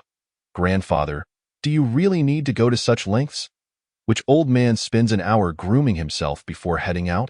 Bai Ling looked at the self-satisfied old Beast King, feeling quite speechless. What do you know, child? It is my first time meeting an elder in human form. I must present myself well. This is a sign of respect. The old Beast King chided with an air of wisdom. All right, you are right. Let us go inside. Lead the way. As they strolled along the wide street, the old Beast King's mouth hardly closed, and they observed a myriad of customers perusing various stores. Elder, your business seems to be thriving with such a crowd. This is not even the full extent. With the current conflict between the Divine Martial Empire and the Tianfeng Empire, many have rushed to the front lines to assist. If they were still in the store, this street would probably be impassable. The old Beast King paused, slightly taken aback. Elder, you are indeed remarkable. Not only powerful but also adept in the ways of commerce. Bai Ling smiled gently. Just wait. The boss is like a dragon, elusive and hard to find. It is pure luck to encounter him. Searching will yield no results.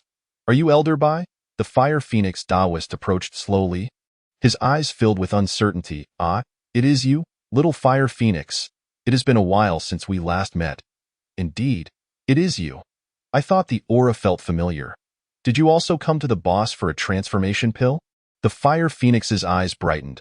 Exactly so. I owe it all to the boss, the old Beast King sighed.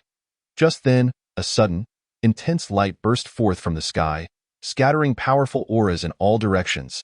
A series of booming sounds followed as the old Beast King and the Fire Phoenix looked up at the sky, where a previously tiny crack had now expanded several times. Those with higher cultivation could see more clearly, while ordinary cultivators merely noticed the sudden appearance of a strong light, few recognizing the crack. Therefore, it did not cause much of a stir. After all, strange occurrences were not uncommon in the boss's establishment. What a powerful aura! It seems the heavens are about to change. I wonder whether this is a blessing or a curse. The old Beast King remarked, gazing skyward. Elder Bai, what exactly has occurred with that crack? The old Beast King chuckled bitterly. To be honest, I do not know. A month ago, I tried to investigate with your father. But no matter how hard we tried, we could not touch the edge. Why, father?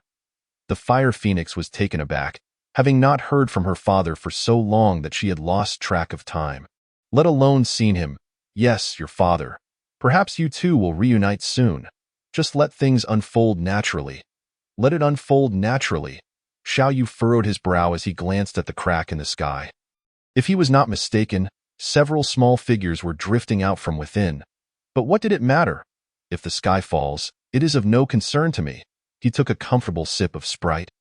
Reclining lazily in his chair, relishing his carefree days without anyone intruding. Chapter 196, The Coffee Shop System. Please use another random equipment card. Moments later, the system's voice echoed. Congratulations, host. You have acquired a coffee shop. Please select a placement location at a coffee shop. Quite delightful. At least Xiao Yu personally enjoyed it, and now the marketplace would offer yet another beverage option. Numerous varieties were available. Mocha, Americano, Cappuccino, each differing in flavor and price. Though the differences were minimal, all around 300 spirit stones. Special project, long-term consumption may gradually enhance the protagonist qualifications. Xiao Yu's eyes sparkled. A special effect beverage mint sales would be secure. He only wondered if the otherworldly customers would accept this flavor. Let us place it on the second floor. The second floor currently hosted a variety of projects and had the highest foot traffic in the entire mall. Please select a decoration style.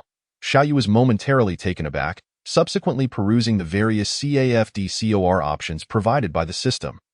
The styles were abundant, ranging from European to vintage to modern aesthetics. After much contemplation, Xiao Yu ultimately decided upon a modern design.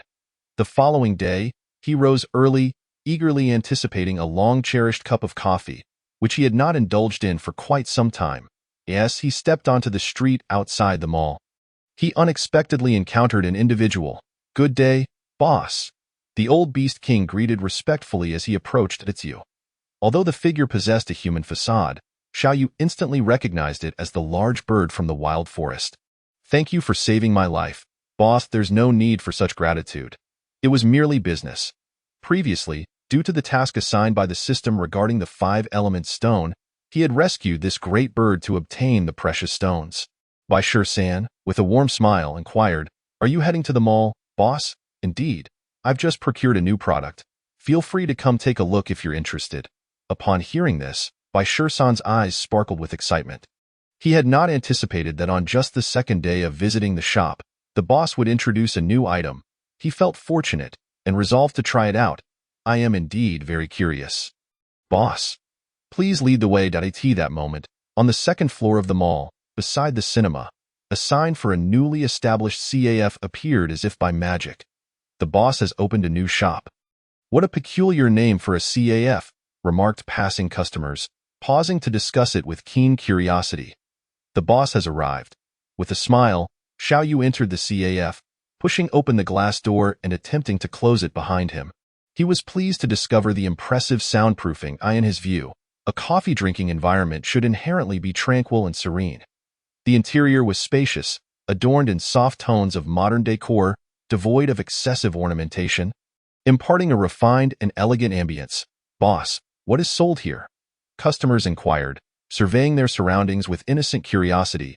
It's a beverage called coffee, available in various types, which are detailed on that price list, Xiao Yu replied, busying himself with preparing a cup of Americano. The coffee machine operated similarly to an ice cream maker, and the accompanying instructions were clear and straightforward. It can enhance one's cultivation aptitude. Ah, so coffee possesses special effects.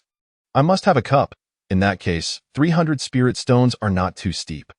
Customers were delighted to discover the special effects listed behind the price chart. Boss, which variety are you drinking? Bai Shi-san appeared leisurely at Xiao Yu's side. As the boss, he surely chose the finest option. Or so the old Beast King thought. This one, Americano. The old Beast King noted the name and subsequently prepared a cup for himself. Upon taking a sip, his expression abruptly changed, and his brows furrowed tightly. This is quite unpleasant. The old Beast King glanced at the coffee in his hand, questioning its drinkability. There's sugar over there. If it's too bitter, feel free to add some, Xiao Yu chuckled, offering a light-hearted reminder. Sugar.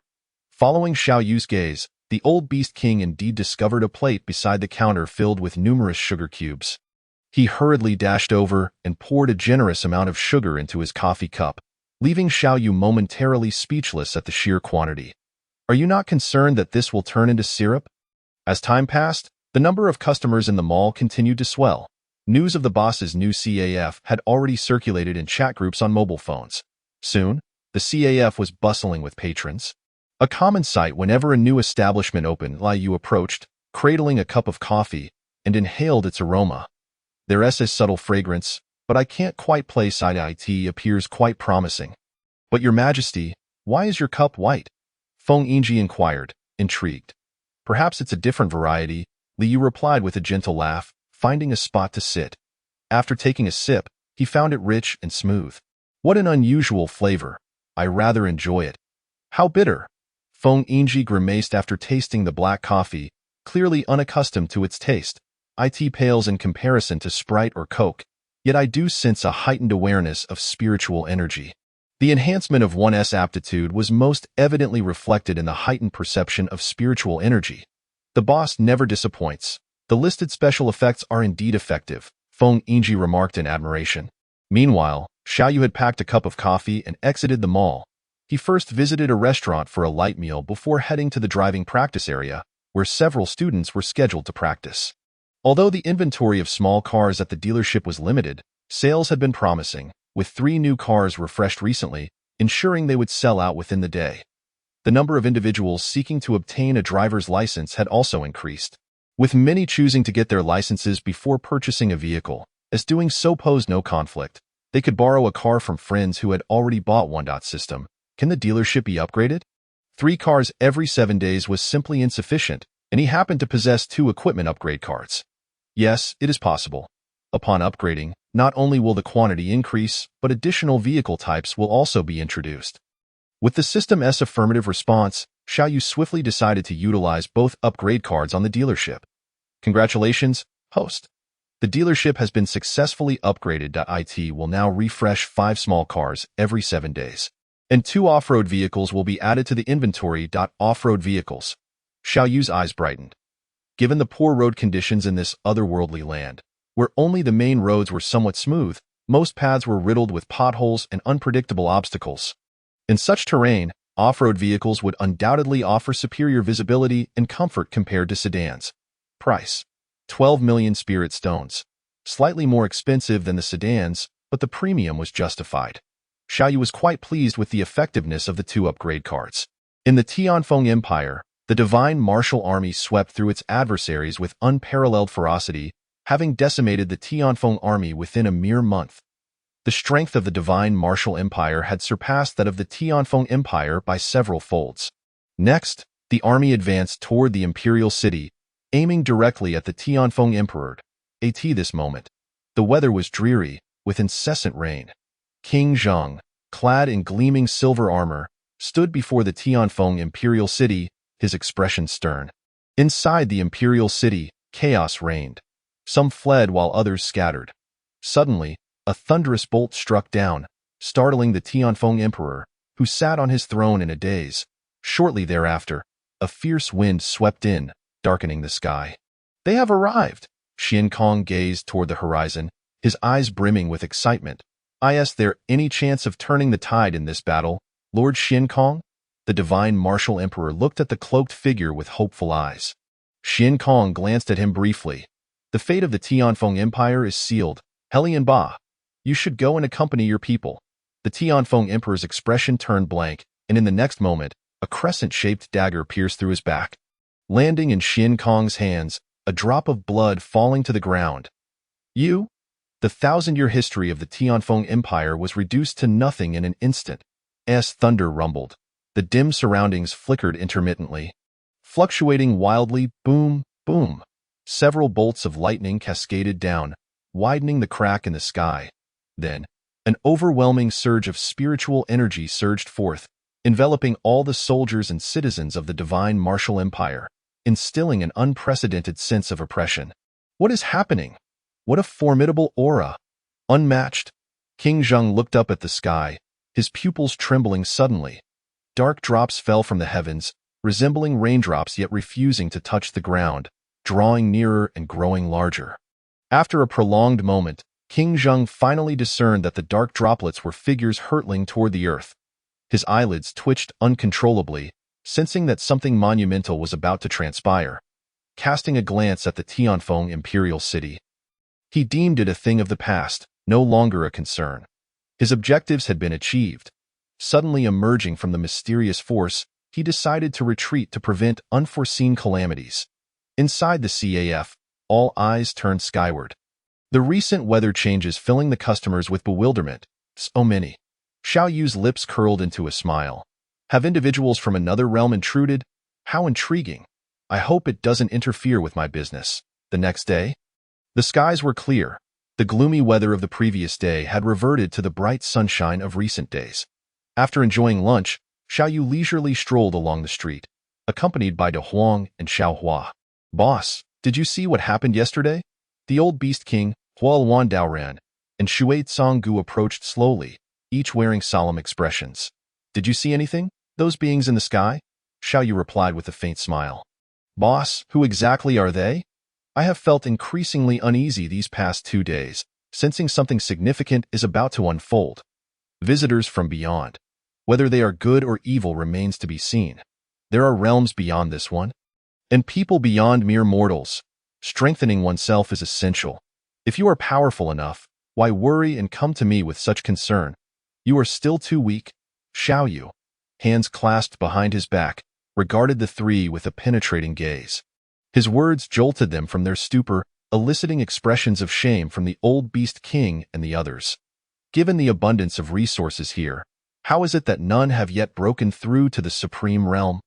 Boss, I understand now. I will strive to improve. Shui Tsonggu took a deep breath, his gaze resolute as he turned to leave. Chapter 198. The Mysterious Man in Black. The divine martial army returned triumphantly, and the entire nation rejoiced. The pent-up resentment of being oppressed for centuries was finally released. It was to be expected. The divine martial empire had undergone a transformation, its strength likely surpassing that of Qing Luo by several folds. Liu marveled at the astonishing turn of events. In just a month, the Tianfeng Empire had been vanquished. This was simply unbelievable. Feng Yinji wore a look of being lost in another world. By the way, Zhao Yu rented those large magical instruments from the boss, and their power is indeed formidable. He makes me itch to rent one and play with it myself, he remarked. Li Yu's bright eyes sparkled with lively light. No sooner had she spoken than she saw Xiao Yu float past her side, prompting her to rush over. Boss, she began, but was abruptly halted, frozen in place as if ensnared by a mysterious and potent force. Leaving only her eyes to dart about in a panic, she glanced at Xiao Yu, only to meet a pair of icy eyes. If you annoy me again, I shall toss you into the eastern sea to feed the fish. Understand? The moment she appeared in the woman's line of sight, she was bound to be embroiled in a torrent of incessant chatter. Given Xiao Yu's lethargic demeanor, no matter how good-natured he might be, he could hardly tolerate it. With a flick of his sleeve, Xiao Yu turned and departed, leaving Liu standing alone, feeling aggrieved as if she were a statue. Upon returning to the villa, Xiao Yu drew another round of rewards, continuing to replenish the system's inventory and restocking items from Lingbao Pavilion and other stores before preparing to take a nap. The weather in April and May was perpetually capricious, often bringing heavy rains. On the outskirts of the wild forest, a moderately narrow road was traversed by Bear King, who was driving towards the mall, closely followed by another vehicle. The two cars constantly exchanged positions, neither yielding. Eagle King gripped the steering wheel tightly, his teeth clenched. I refuse to believe I can't overtake you. With a roar, he pressed the accelerator, increasing the car's speed. Suddenly, the vehicle ahead swerved slightly to the left, blocking his path and forcing Eagle King to reduce his speed. This sudden deceleration left Snake King in the back seat feeling queasy, maintaining a calm exterior while cursing inwardly, vowing never to ride an old bald Eagle-esque car again. Damn it! Bear King grinned widely, relishing the competition. Just then, a shadow lunged towards them, causing Bear King's heart to race, leaving him no time to slow down to bang. The car collided with the shadow, sending it flying several meters. Did we just have an accident? Bear King halted the car, stunned. Eagle King stepped out of the driver's seat, irritated. What on earth are you doing? Big Bear. You nearly rear-ended me. This is my brand new car.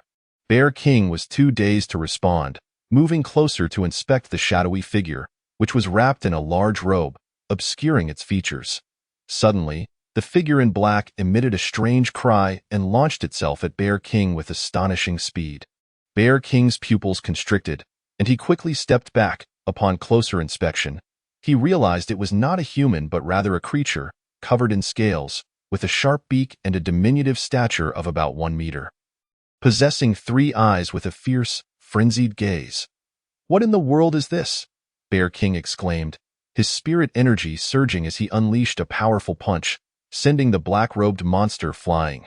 The creature hit the ground, shaking its head before roaring at Zheng Wang, attempting to flee.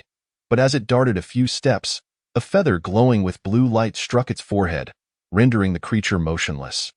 "What? Did the big bear get scared?" Eagle King sauntered over, his gaze filled with disdain. Chapter 199. The Scaled Monster, Never Before Seen? Old Bald Eagle, what is this creature? Do you have any idea? Bear King had no time to engage in banter. Eagle King furrowed his brow. "I've neither seen nor heard of it. Let us take the corpse back and ask Old Beast King. His experience is vast, and he knows more than we do." Snake King, who had been silent, finally spoke. "That makes sense." Bear King nodded, preparing to grab the monster's corpse when suddenly, rustling sounds echoed through the surrounding forest, growing ever closer. Bear King's caution heightened as he scanned the area, a sense of unease creeping over him. When he looked back at the creature's corpse, a towering scaled monster, standing 2 meters tall, leaped out. It merely glanced at Bear King before snatching the corpse and devouring it. The sounds of squelching and crunching filling the air. The rustling in the forest grew louder, a cacophony of footsteps approaching rapidly. "Something feels off," Eagle King suddenly voiced. In the next moment, a scaled monster leaped out of nowhere, lunging straight at Eagle King. Seeking death, Eagle King retaliated, swiftly seizing the creature by its head, crushing it and tossing it aside. Almost immediately, countless monsters emerged from various directions, a dark mass of overwhelming numbers, rapidly surrounding Bear King and his companions. "They dare to wreak havoc in the wild forest?" Bear King roared, transforming into a massive bear over 10 meters tall, summoning a spiked club in his right hand. He wielded the club with ferocity, relentlessly attacking the surrounding monsters. Little pests, seeking death. The weighty bear paws stomped the ground, shaking the earth and crushing several scaled monsters. Eagle King transformed into his true form, his enormous wings creating fierce gusts that sent the monsters flying in all directions. Each swing of Snake King's tail claimed the lives of several scaled monsters, while he unleashed a torrent of deep crimson flames, leaving ashes in his wake.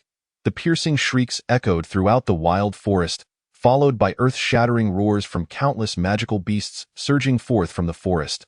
"Charge, my kin, and slay them," Bear King bellowed. The scene descended into chaos. The magical beast clan would never allow the invading monsters to escape easily, for this was their domain. Soon, with an increasing number of magical beasts joining the fray, the scaled monsters began to retreat. On the outskirts of the wild forest, the pungent scent of blood permeated the air. After a while, the scaled monsters began to flee in a panic, and no need to pursue. Without the boss's permission, the magical beast clan cannot leave the wild forest. As the magical beasts aim to chase and capture them, Bear King intervened. "This matter requires swift communication with Old Beast King. We must ascertain the origins of these creatures." The darkened sky opened up again, pouring rain that washed away the bloodstains on the ground. "Old Beast King should still be at the boss's shop. We must hurry there. After lunch, shall you return to the villa?" Upon entering the courtyard, he noticed a Huang and Xiao Hua sprawled nearby, tongues lolling and panting heavily, their bodies wet from the rain. The scent of blood caught Xiao Yu's keen senses. "Did you two sneak a meal outside?" He mused. Could it be that Depang's cooking has become tiresome? Xiao Yu chuckled lightly, dismissing the thought, assuming they had merely encountered a lost wild beast outside. Chapter 200. The First Supreme Being of the Dragon Soaring Continent. The next day, Xiao Yu sat comfortably in the small courtyard, sipping on a soft drink and nibbling on snacks, relishing the delightful life. Suddenly, A thunderous roar echoed from the north. Xiaoyu looked up at the sky overhead. The weather appeared fair, not indicative of impending rain, except for a small patch to the north shrouded in dark clouds and booming with thunder. This situation felt somewhat familiar. Could it be that someone was undergoing a tribulation? Xiaoyu was taken aback. Was the first native supreme being of the dragon-soaring continent about to emerge? Bai Shi-san, within the mall, gazed towards the north, accompanied by Huoluan, Shui Conggu, and others. Is someone really undergoing a thunder tribulation? Huoluan furrowed her brow, sensing an eerily familiar aura. Bai Shi-san smiled slightly, hands clasped behind his back. You would find it familiar because that is none other than your father. My father? In the deep hollow to the north, a middle-aged man with red hair sat with his eyes closed, his tattered clothing shimmering with light, though his aura was somewhat diminished. This man was none other than the old sage of Fengshi sacred land. Huamu, I didn't expect the force of the thunder tribulation to be so intense. How perilous! Wiping the blood from the corner of his mouth, he sensed several powerful auras approaching, each one stronger than his own. When did the dragon-soaring continent acquire so many supreme experts? The elemental energies of the 5 elements have only resurfaced for half a year. Could it be that I've been in seclusion for too long and lost touch with the outside world? With no time for further contemplation, Huamu adjusted his aura slightly, preparing to flee when he suddenly spotted 2 figures descending gracefully. Old Beast King, what brings you here? The newcomers were Bai Shi-san and Huoluan. Father! Huoluan called softly, her gaze fixed on the familiar figure. Huamu burst into laughter, arms wide open for a warm embrace. Huaner, it's been too long. I've missed you dearly. The fleeting emotions Huoluan had felt vanished in an instant, replaced by a bitter smile. Her father was still the same as ever, unchanged in the slightest. Huamu, we must leave at once. It's dangerous here. Those people are after you. Huamu's laughter rang out like a clear bell. I am aware they come for me. Though I remain ignorant of the happenings of these years, I, Huamu, am no coward. Besides, we do not yet know if these individuals are foes or friends. What is there to fear? As for the matters outside, we shall discuss them in detail later. For now, let us depart together. Regardless of their intentions in seeking you, should their motives be malicious, we could all perish here. Consider it for your daughter. Let us go. Huoluan was filled with anxiety. If their intentions are indeed malicious, given their strength, where could I possibly hide in this vast world? Yet, she insisted, you cannot remain here. Trouble the old Beast King to take Huaner away from this place. Before she could finish her words, the old Beast King seized her and fled, transforming into his colossal form, enveloping Huamu and his daughter upon his back as he soared away, flapping his wings while cursing. What nonsense are you spouting? When told to leave, just go. Do you think I would harm you? Huoluan was momentarily dumbfounded. Was this truly the usually refined old Beast King? Old Sparrow, look at you. Revealing your true self again. You feign nobility before others, yet I alone know your true character. Get lost. I am the swallowing sky sparrow, not some sparrow. Close your mouth. I become ill-tempered at the sight of you. The old Beast King lamented. Huamu stood atop the old Beast King, shrugging nonchalantly. Pray tell, where are you taking us? You shall know upon arrival. There, no one can harm you. Brace yourself, for I shall accelerate. Meanwhile, several figures rushed toward the Thunderstrike grounds. Gone? Their aura has headed east. Pursue them. Chapter 201. The ant striking the tree, several figures surged toward the east, swiftly closing in. Old Beast King, it's too late. Take Huaner and flee. They seek me, and I will confront them. Huamu spoke urgently as he sensed the approaching auras drawing nearer. The old Beast King did not respond, instead increasing his speed. The wild forest loomed ahead, 3 towering edifices standing out unmistakably. Huamu's eyes fixated on the Qinglong community. I must be dreaming. This is all an illusion. Suddenly, a torrent of powerful auras surged forth. The pursuers' figures became discernible. Fellow Taoists, you seem unfamiliar. I am Huamu of the Phoenix Dawn Holy Land. May I inquire the reason for your visit? Huamu inquired loudly. Humph, no reason other than to take your life. A black-robed elder with a hawk-like nose sneered, My life. It seems this is our first encounter.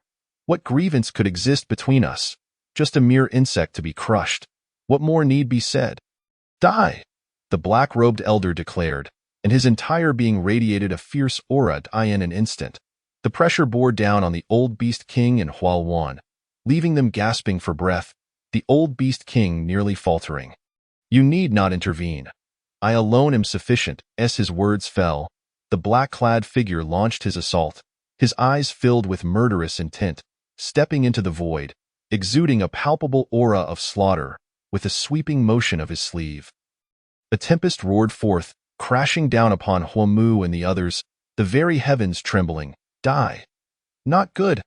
Huamu summoned all his spiritual energy to resist, murmuring a spell as a crimson-haired artifact shielded him. This individual is formidable. At this moment, he felt the chilling breath of death. In mere moments, Huamu coughed up blood, staggering back, his complexion ghastly pale. When did such powerful beings emerge in this world? Could they be from the higher realms? Most likely, the old Beast King's voice was notably subdued, clearly affected and injured. The enormous swallowing sky sparrow wobbled toward the Qinglong community, the owner's establishment now within sight. Yet that distance felt insurmountable. Is this truly the strongest in this realm? Our ancestor was overly cautious. Even if he were to strive for another 1,000 years, he would pose no threat to us. A smirking middle-aged man scoffed. The ancestor's decision is not for us to question. We shall execute it. Enough chatter. Send them on their way, the hunchbacked elder commanded, sealing their fate. Huamu wiped the blood from his lips. Gripping his crimson battle blade, Old Beast King, take Luaner and flee. They seek me. His father, Hualwan, gazed at him with sorrow. After a century of separation, their reunion was engulfed in this dire situation. Enough with the sentimentality. Huamu, do not act recklessly. Once we enter the shop, we may yet have a chance. The old Beast King exerted all his strength to control their trajectory, attempting to dash into the commercial district. Even if the owner chastised him for causing a ruckus, he saw no alternative. Death awaited them either way, yet within the owner's domain, perhaps a slender hope could be salvaged. In mere moments, he contemplated how many times to bow to Xiaoyu. Trying to escape. A swarm of insects dares to flee from me. The hawk-nosed elder sneered, watching the old Beast King's desperate attempts as if it were a farce. Then, a colossal hand blotted out the sun, descending with overwhelming pressure. Hualwan felt her chest churn, spitting blood. The mere aura of such a powerful being left her grievously wounded. Chapter 202. Bursting into the Qinglong community. Luaner, are you unharmed? Huamu asked anxiously. Everyone, the one you seek is me. Let them go. I am willing to take my own life here.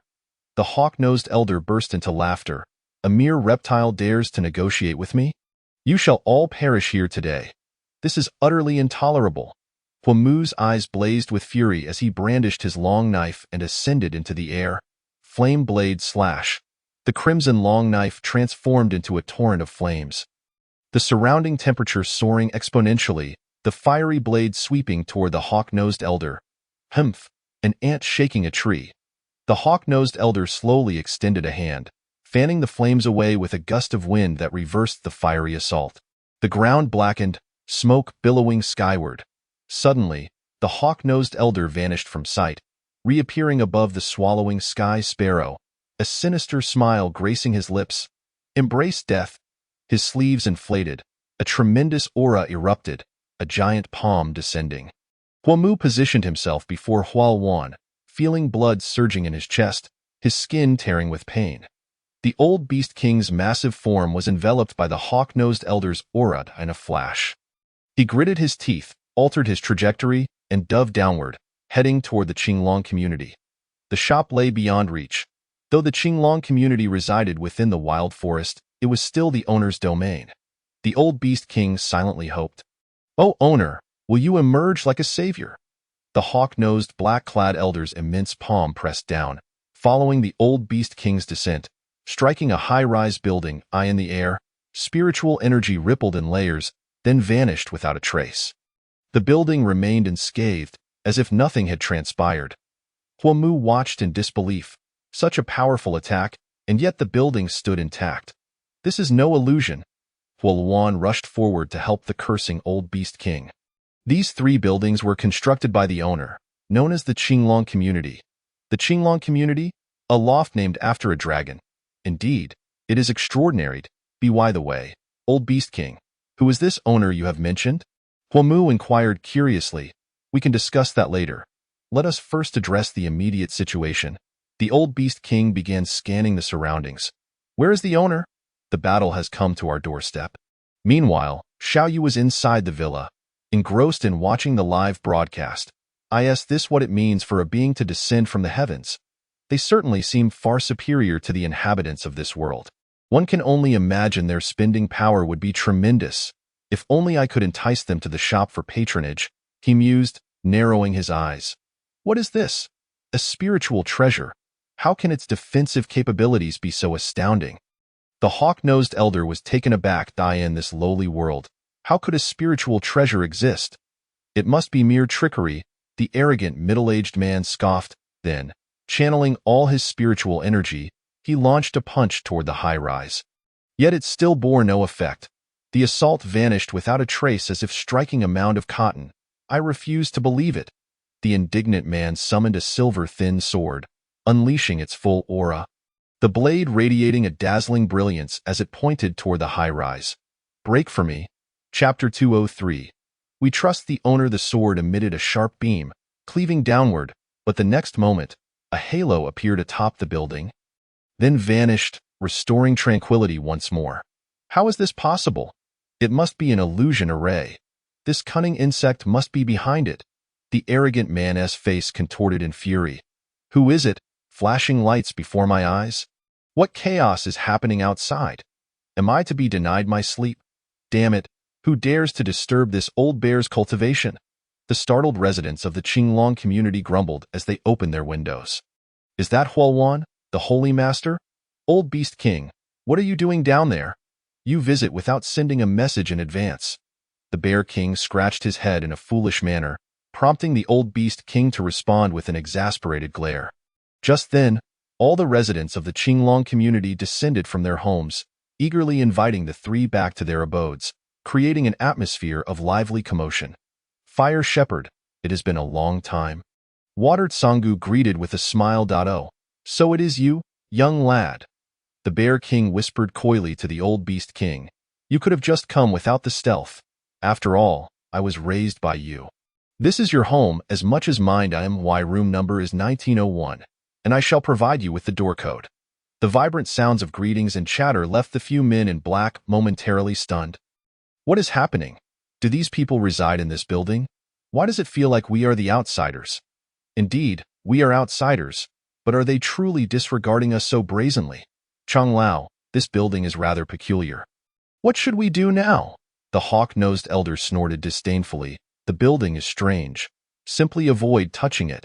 These are merely ants of the martial king realm, daring to ignore us. Eliminate them all, feeling an overwhelming aura of malice. Fire Shepherd's expression drastically altered as he snapped back to reality. You all must retreat. This group is far too powerful. You are no match for them. Who are they? Are they your enemies? They certainly do not appear to be good people. Just look at their twisted appearances. I share the same sentiment as my companion. Fire Shepherd was left dumbfounded. Did this group truly fear no death? Or had he misheard their earlier words? The old beast king, equally bewildered, could not comprehend the situation. Do not worry, Fire Shepherd. As long as we remain within the Qinglong community, they cannot harm us. Why is that? This is the territory of our boss. Outsiders cannot act recklessly here. Water Tsangu's expression was calm, reflecting trust in their leader. Indeed, our boss possesses 2 characteristics, an insatiable love for wealth and sheer dominance. Fire Shepherd mused. Very well, this yet-to-be-met boss has piqued my curiosity. Such nonsense from a group that knows no fear. I am a supreme powerhouse. How dare you underestimate me? The hawk-nosed elder, having listened long enough, was seething with rage. May you all perish. I shall raze this place to the ground. All together now. Do not hold back. Let us break this illusion array. A number of black-clad men simultaneously unleashed a formidable aura. causing the surrounding winds to howl and the sky to darken. Subsequently, various magical artifacts and spiritual treasures soared into the air, illuminating the heavens with a kaleidoscope of colors. Sensing an unprecedented intent of destruction, Fire Shepherd's heart raced. Such a momentum was terrifying beyond measure. Suddenly, a deafening roar reverberated through the air, shaking the very foundations of the earth, followed by a tempest of thunder and lightning, with ethereal cracks appearing in the void. In the center of the community, a colossal figure ascended, its overwhelming presence suffocating the hawk-nosed elder and his companions. The gigantic form, spanning dozens of yards, was covered in shimmering green scales. It extended its massive head, revealing sharp fangs, and unleashed a furious roar that echoed throughout the heavens, causing the world to tremble as that the dragon at our community entrance. Water Tsangu gasped in astonishment, eyes wide. All present turned to the Qinglong statue at the entrance. It truly resembles it. Its appearance is almost identical. I had always suspected that statue was extraordinary. It appears we have a divine dragon protecting our community. The Bear King was elated at this revelation. However, Fire Shepherd stood in shock. The dragon was a supreme divine beast, yet it had deigned to reside in this humble wilderness. It was evident that this situation was intricately tied to the enigmatic boss, the arrogant young man.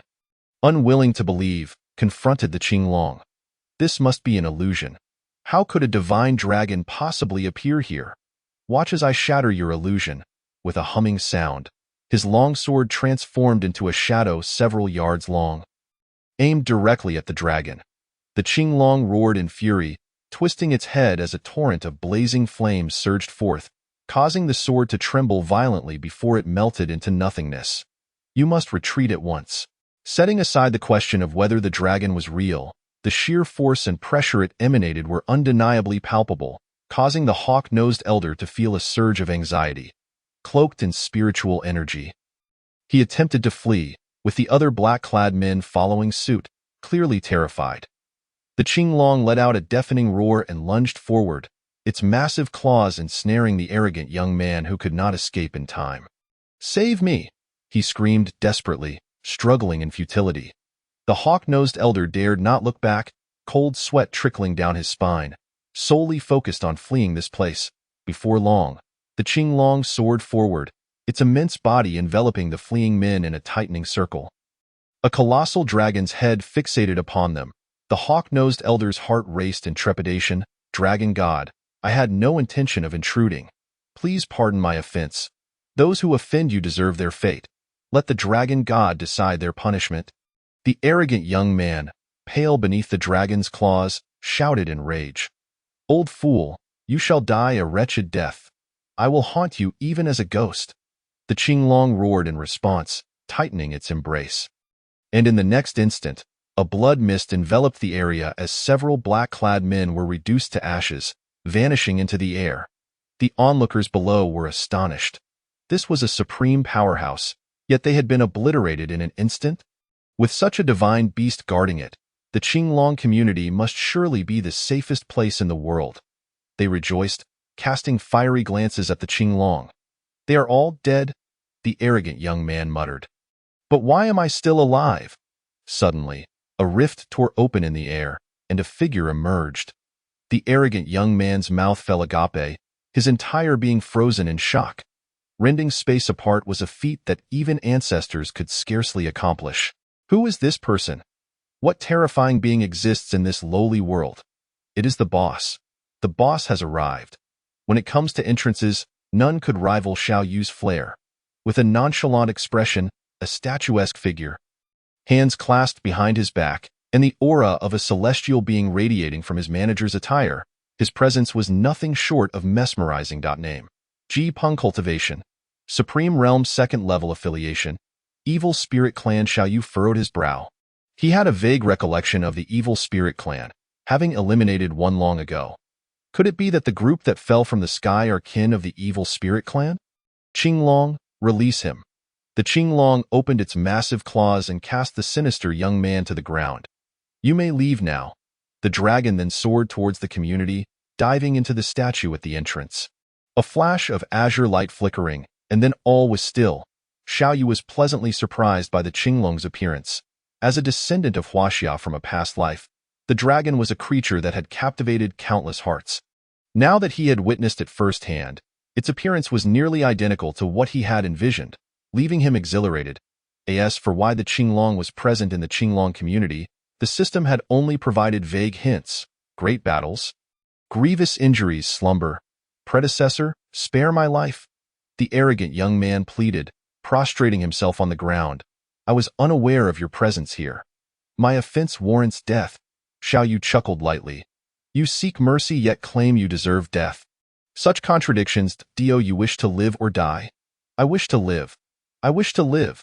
Observing his panicked demeanor, an idea sparked in Xiao Yu's mind.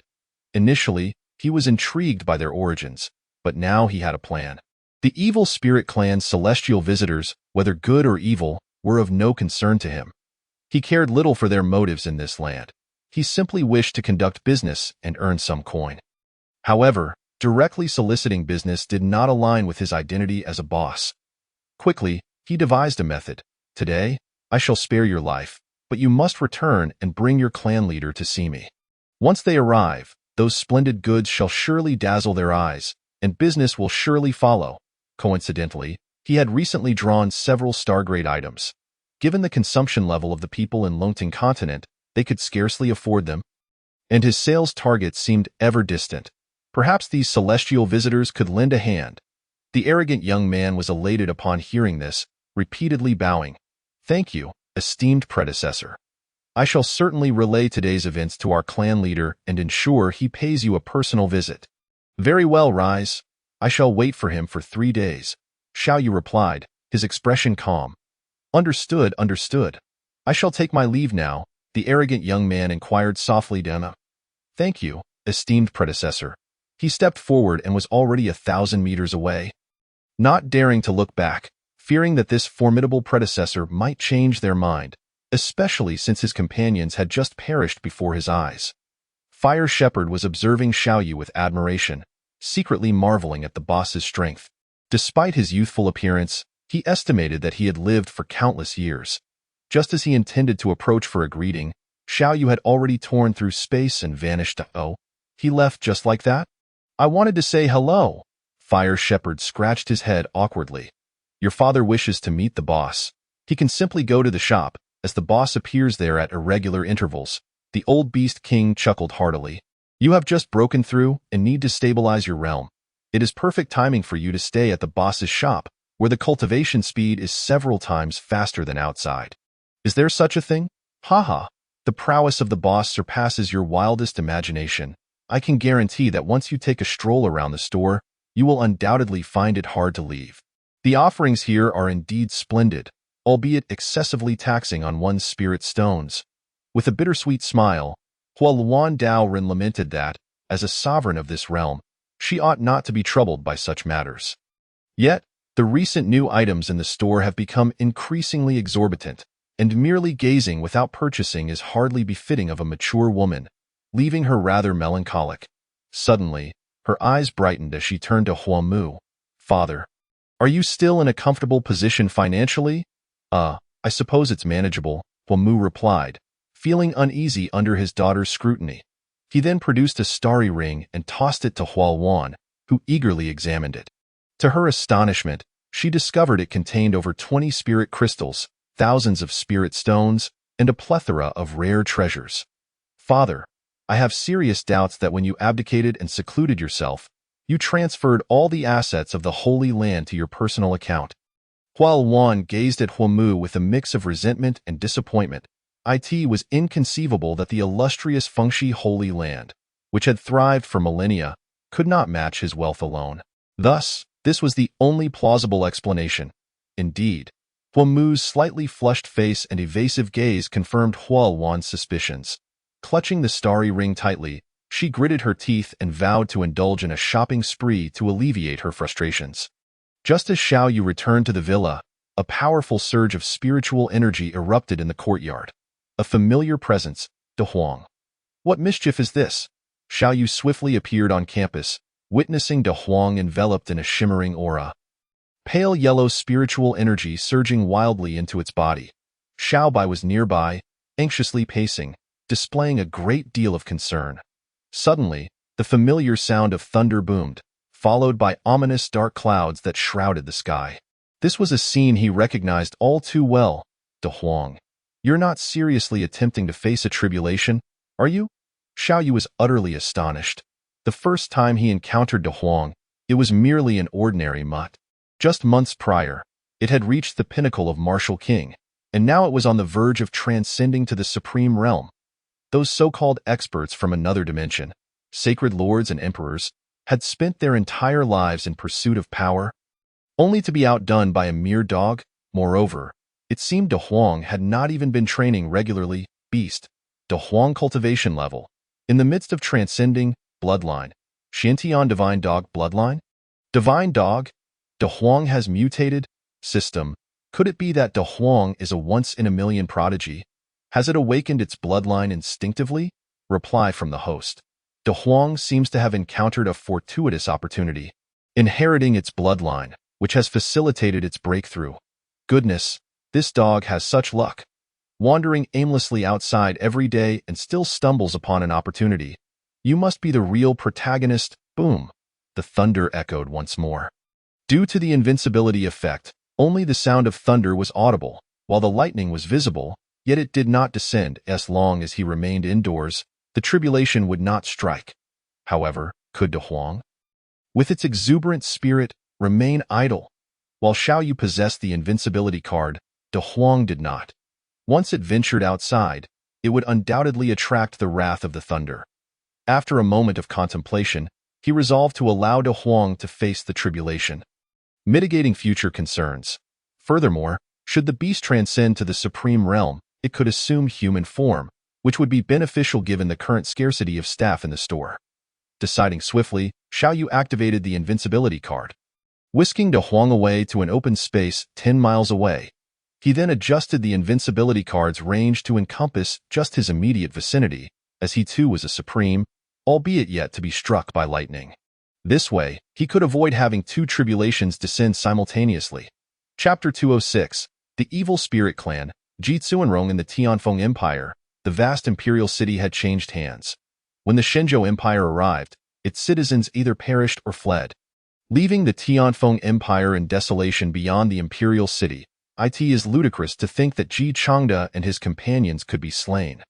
I admit he possesses some strength, but the notion of a 100-foot-long divine dragon tearing through the void is sheer nonsense. The leader of the evil spirit clan, Jitsuanrong, appeared as a middle-aged man in his 40s.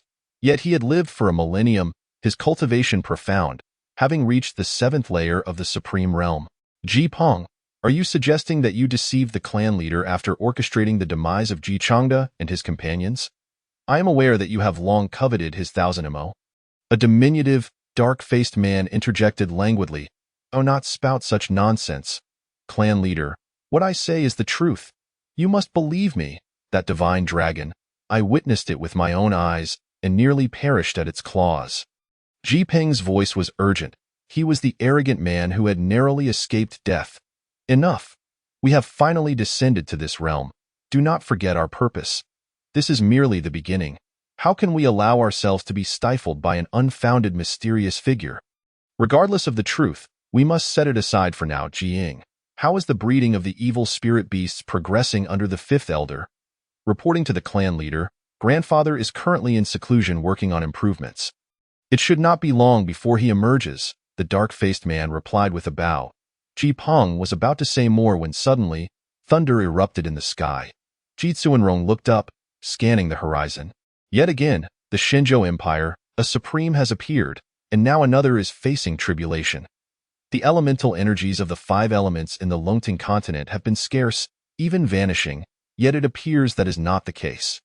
During this time, Jitsuanrong was filled with doubts. Everything was vastly different from what he had envisioned. You two, go and investigate. If they have not perished in the tribulation, eliminate them. Understood. Ji Peng glanced at the direction of the thunder.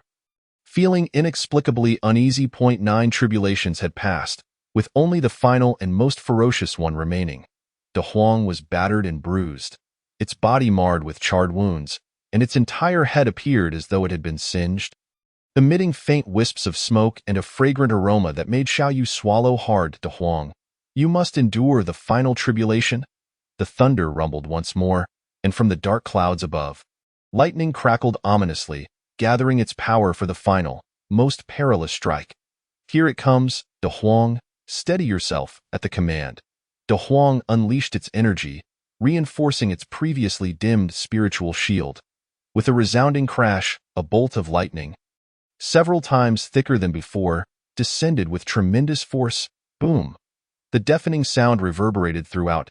As the lightning struck, the brilliance was blinding, and for a moment, Xiao Yu could not discern De Huang's form. De Huang. As the light dissipated, a thick white smoke billowed upwards, and the enticing aroma intensified. The dark clouds above gradually disappeared, revealing the clear blue sky once more. Xiao Yu instantly teleported to De Huang's location. Are you still alive? De Huang? Master, I did it. A strange male voice responded, sending a shiver down Xiao Yu's spine. Chapter 207. Supreme De Huang. As the smoke slowly cleared, a disheveled young man emerged, appearing to be in his 20s. Completely unclothed, swaying unsteadily. De Huang. It's me, Master. Xiao Yu instinctively glanced downward, his face darkening as he hastily retrieved a fashionable outfit from the system space and tossed it to him. Hurry and put this on. My eyes are about to go blind. Only then did De Huang realize the chill below and quickly donned the clothes with impressive speed. De Huang, I did not expect your realm to increase so rapidly, and that you've inherited a bloodline legacy. Hee, nothing can be hidden from my master, De Huang replied with a hearty grin. Xiao Yu scrutinized him closely. Despite his grimy face, his bright, spirited eyes gave off an invigorating aura. He was still relatively young, tall, and exuded the charm of a spirited young man. Now, tell me, what fortuitous encounter have you recently experienced? De Huang scratched his head in thought. I'm not entirely sure. Last time, I was out wandering with Xiao Hua, and after passing through the wild forest, I stumbled upon a hidden cave beneath a mountain. There, I encountered a senior, a fragment of a consciousness from an elder of the Beast clan. After that, I lost consciousness, and when I woke up, I found a peculiar bloodline within me. Shortly after returning home, everything else unfolded as you know. My breakthrough in facing the tribulation, and Xiao Hua. She also fainted. When I woke, she was lying beside me. Xiao Yu was dumbfounded. The absurdity of De Huang's situation mirrored the tropes of protagonists in novels. Fortuitous opportunities, miraculous awakenings, and legendary tales were written. Could it be that De Huang was the chosen one in this world? This thought led him to reflect on a young man named Li Xian, whose luck and talent were also remarkable. I asked, there's something troubling you, Master? Nothing, it's fine. Now that you've passed your tribulation and your realm has ascended, let us return. Okay, Master. At that moment, two formidable auras approached, causing Xiao Yu to furrow his brow as he gazed forward, spotting two figures racing towards him, exuding a palpable killing intent. Who dares to ambush my loyal De Huang? De Huang immediately stepped forward, standing protectively in front of Xiao Yu. Seems luck is on your side. Having successfully transcended, I must personally intervene. Jiying let out a peculiar laugh. The two individuals before her were none other than Ji Peng and Jiying, who had just arrived from the Tianfeng Empire. Just as Jiying was about to take action, she was halted by Ji Peng's intervention. Wait, what are you doing? Jiying asked impatiently. Ji Peng, why do you stop me? What is the matter with you? Why are you sweating profusely? Although Xiao Yu was shielded behind De Huang, the unforgettable aura emanating from him made Ji Peng recognize him immediately upon arrival. Was it fate? In just a single day, they had encountered each other twice. Having narrowly escaped death, was she now voluntarily returning to the tiger's den? What kind of misfortune was this? Ji Peng wore a bitter smile and weakly addressed Xiao Yu. Senior, what a coincidence to meet you again. Xiao Yu replied with a teasing smile. Indeed, it is. Who is this person? Do you know him? Jiying inquired, her brow furrowed. This is the senior I mentioned to the clan leader. Ji Peng explained. That senior?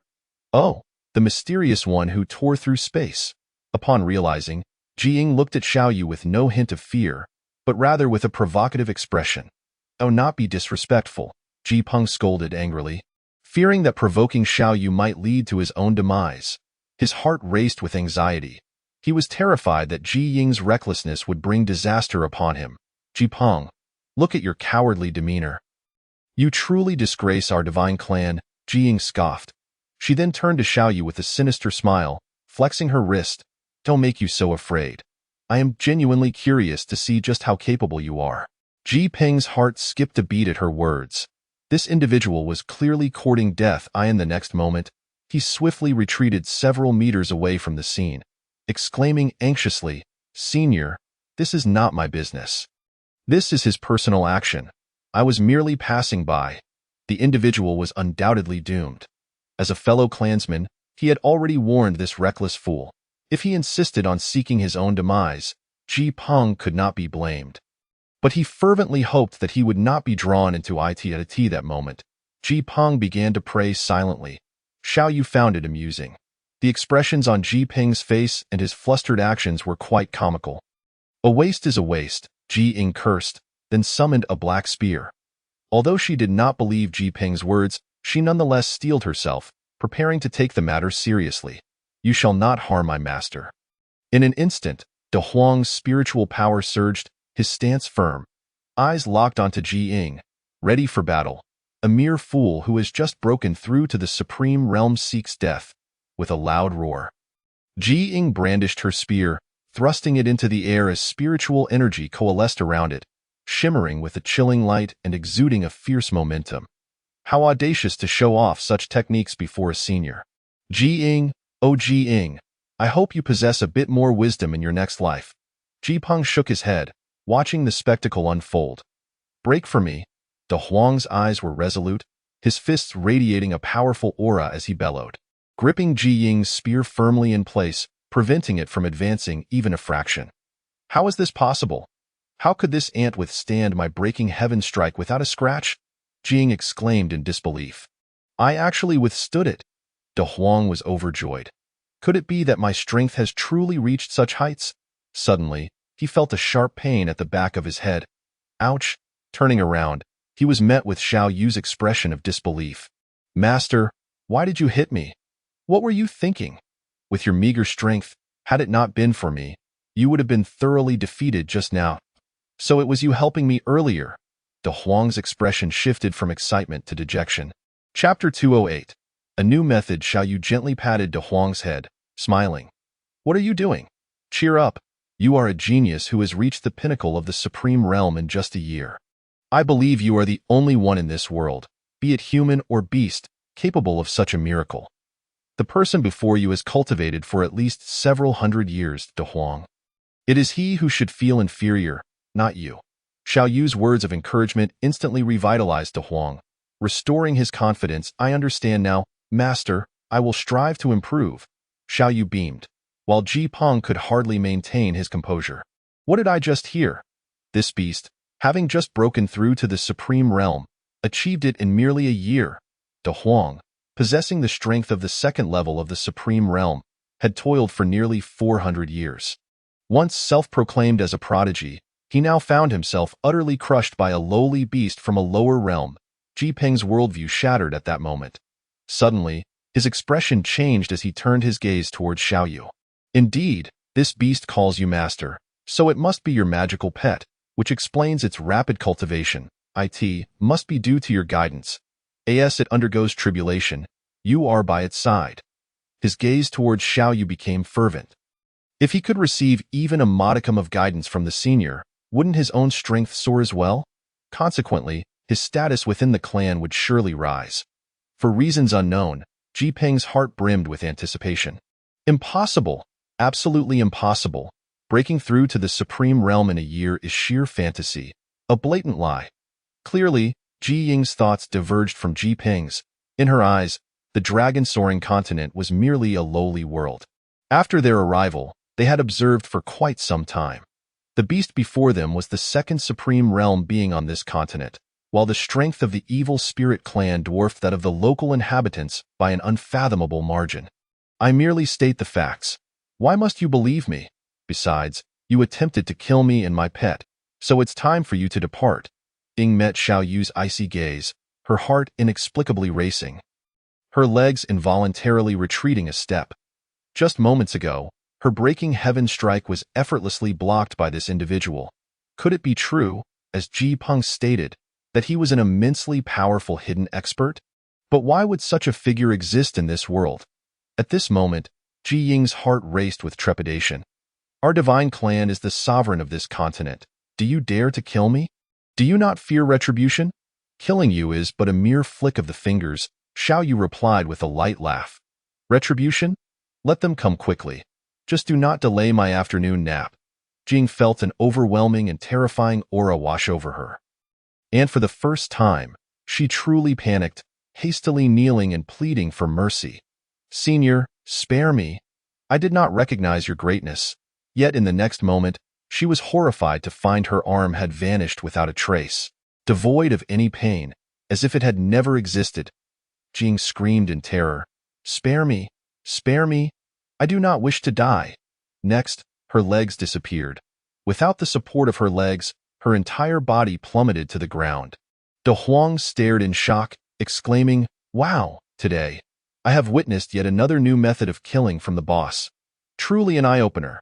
No blood was shed, yet Ji Peng felt his stomach churn, his face paling as he instinctively glanced at Xiao Yu, who stood there with a beaming smile. It was as if he had done nothing, yet somehow had done something.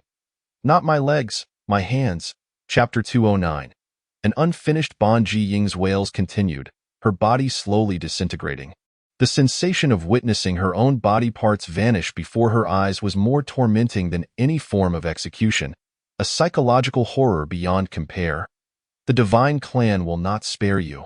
My grandfather will avenge me. With her final scream, her head too slowly disappeared, leaving the ground barren and clean, the grass vibrant and alive. It was as if this person had never set foot here. Ji Peng took a deep breath, trembling as he approached Xiao Yu, respectfully bowing. I pay my respects to the senior. Xiao Yu smiled at him. Are you also here to kill me and my dog? I would not dare. Even if I possessed immense courage, I would not lay a hand on the senior or your magical pet, Ji Peng hurriedly explained, fear evident in his voice. Moreover, I have already witnessed your unfathomable prowess. My meager strength could not even brush against your garments. Since you are not here to kill me, have you completed the task I assigned you? Xiao Yu inquired, noticing Ji Peng's hesitant demeanor. Is it difficult? To be honest, upon returning, I conveyed your words to the clan leader, but he was unwilling to believe in your existence. So he refuses to come. You guessed correctly. That is indeed the case. Ji Peng wore a resolute expression. Xiao Yu looked to the sky, sighing softly. Why does your evil spirit clan always carry this air of superiority? Have you no sense of humility? There are mountains beyond mountains, and people beyond people. Some must learn the hard way. Rest assured, within 3 days, I will find a way to bring the clan leader to meet you. Xiao Yu furrowed his brow, his thoughts lingering for a moment. Very well, since I have given you 3 days, I shall abide by my word, lest the world say I am not true to my word. Thank you, senior. Ji Peng hurriedly clasped his hands in gratitude, fervently praying in his heart, Oh, clan leader, you must trust me this time. Now that Ji Ying has been slain, if not, I shall have no choice but to flee with my bucket. De Huang, accompany me back, he commanded. Oh, yes, master, came the reply. Wait a moment, senior. Xiao Yu looked at Ji Peng with a puzzled expression. Is there something else you wish to discuss? Senior, it is like this. Yesterday, I heard those people referring to you as boss. May I inquire what business you are engaged in? Indeed, it is true. Just ahead, merely a dozen miles away. If you are interested, you may go and take a look. Upon hearing this, Ji Peng's eyes immediately brightened. The younger generation indeed harbors such intentions. Such a person must be selling extraordinary goods. Furthermore, assisting a senior's business and fostering goodwill would be most beneficial. However, upon reflection, it seemed rather peculiar that someone of such strength would choose to conduct business in this desolate wilderness. Ji Peng shook his head, dismissing his wandering thoughts. Perhaps the senior merely indulges in the mundane, choosing to remain hidden from the world. Soon, Xiao Yu vanished with De Huang, and in the next instant, they appeared within the small courtyard. Woof, woof, woof. As soon as De Huang appeared, Xiao Hua leaped forward, and although her appearance had changed, the familiar scent remained. Ha ha, Xiao Hua, I am fine. I have successfully transformed. Woof, woof, woof. Xiao Yu observed the affectionate interaction between the man and the dog. Pondering the complexities of their bond as he contemplated the forthcoming scenes, he felt a shiver run down his spine. Xiao Hua was merely at the divine ability realm, though she had progressed rapidly. Considering her late start, she still had a long way to go before she could catch up to De Huang and achieve transformation. De Huang, give this transformation pill to Xiao Hua. Chapter 210. Xiao Hua as transformation. De Huang's eyes sparkled with excitement. Transformation pill, boss, this is far too precious. At that moment, Xiao Hua, enticed by the aroma, darted over, her slender eyes filled with anticipation, even nudging Xiao Yu's legs slightly. Hurry and eat. You two have always been together. Now that you've transformed, it feels rather odd for Xiao Hua to be left alone. De Huang had followed Xiao Yu since his arrival, and it would not be unreasonable to consider Xiao Hua as family. Being De Huang's mate. Thank you, master. Woof, woof, woof. De Huang gently stroked Xiao Hua's head and presented the transformation pill at her lips. Xiao Hua, hurry and eat. Immediately, Xiao Hua consumed the pill, and in the next moment, her entire being shimmered with light. Moments later, as the radiance faded, a graceful young girl appeared in the courtyard, completely bare, save for her small hands desperately attempting to shield her modesty. She quickly hid behind De Huang, revealing only her small head, her face flushed, weakly calling out to Xiao Yu, "Master." Her voice, as light as a lark's, was accompanied by a delicate and charming visage, with long, lustrous black hair cascading down her shoulders. Reminiscent of a lovely schoolmate next door. Ahem, quickly put on some clothes, Xiao Yu said, producing a pure white sweatshirt and sweatpants from the mall to hand to her. Thank you, master. Xiao Yu then turned to enter the house, preparing for an afternoon nap. Meanwhile, Ji Peng was slowly making his way into the commercial street, utterly astonished by the throngs of people, which differed vastly from his expectations. The unfamiliar skyscrapers, the clean and level streets. The bizarre buildings bustling with customers donning colorful and uniquely styled attire. All of it shattered his preconceived notions, leaving him unable to reconcile these sights in his mind. You look rather familiar. An unexpected voice jolted Ji Peng from his reverie. What a coincidence, it's you, Ji Peng greeted with a beaming smile, recognizing the figure before him as Bear King, who had just finished a few rounds of billiards with Eagle King and was headed to a restaurant for a meal. Indeed, quite the coincidence. Just yesterday, you attempted to kill us, and today we meet again, Bear King replied with a cold smirk. Ji Peng dared not act arrogantly here. Being new to this place, he wished to avoid offending these seasoned patrons, even if they were weaker than himself, for this was the territory of the senior.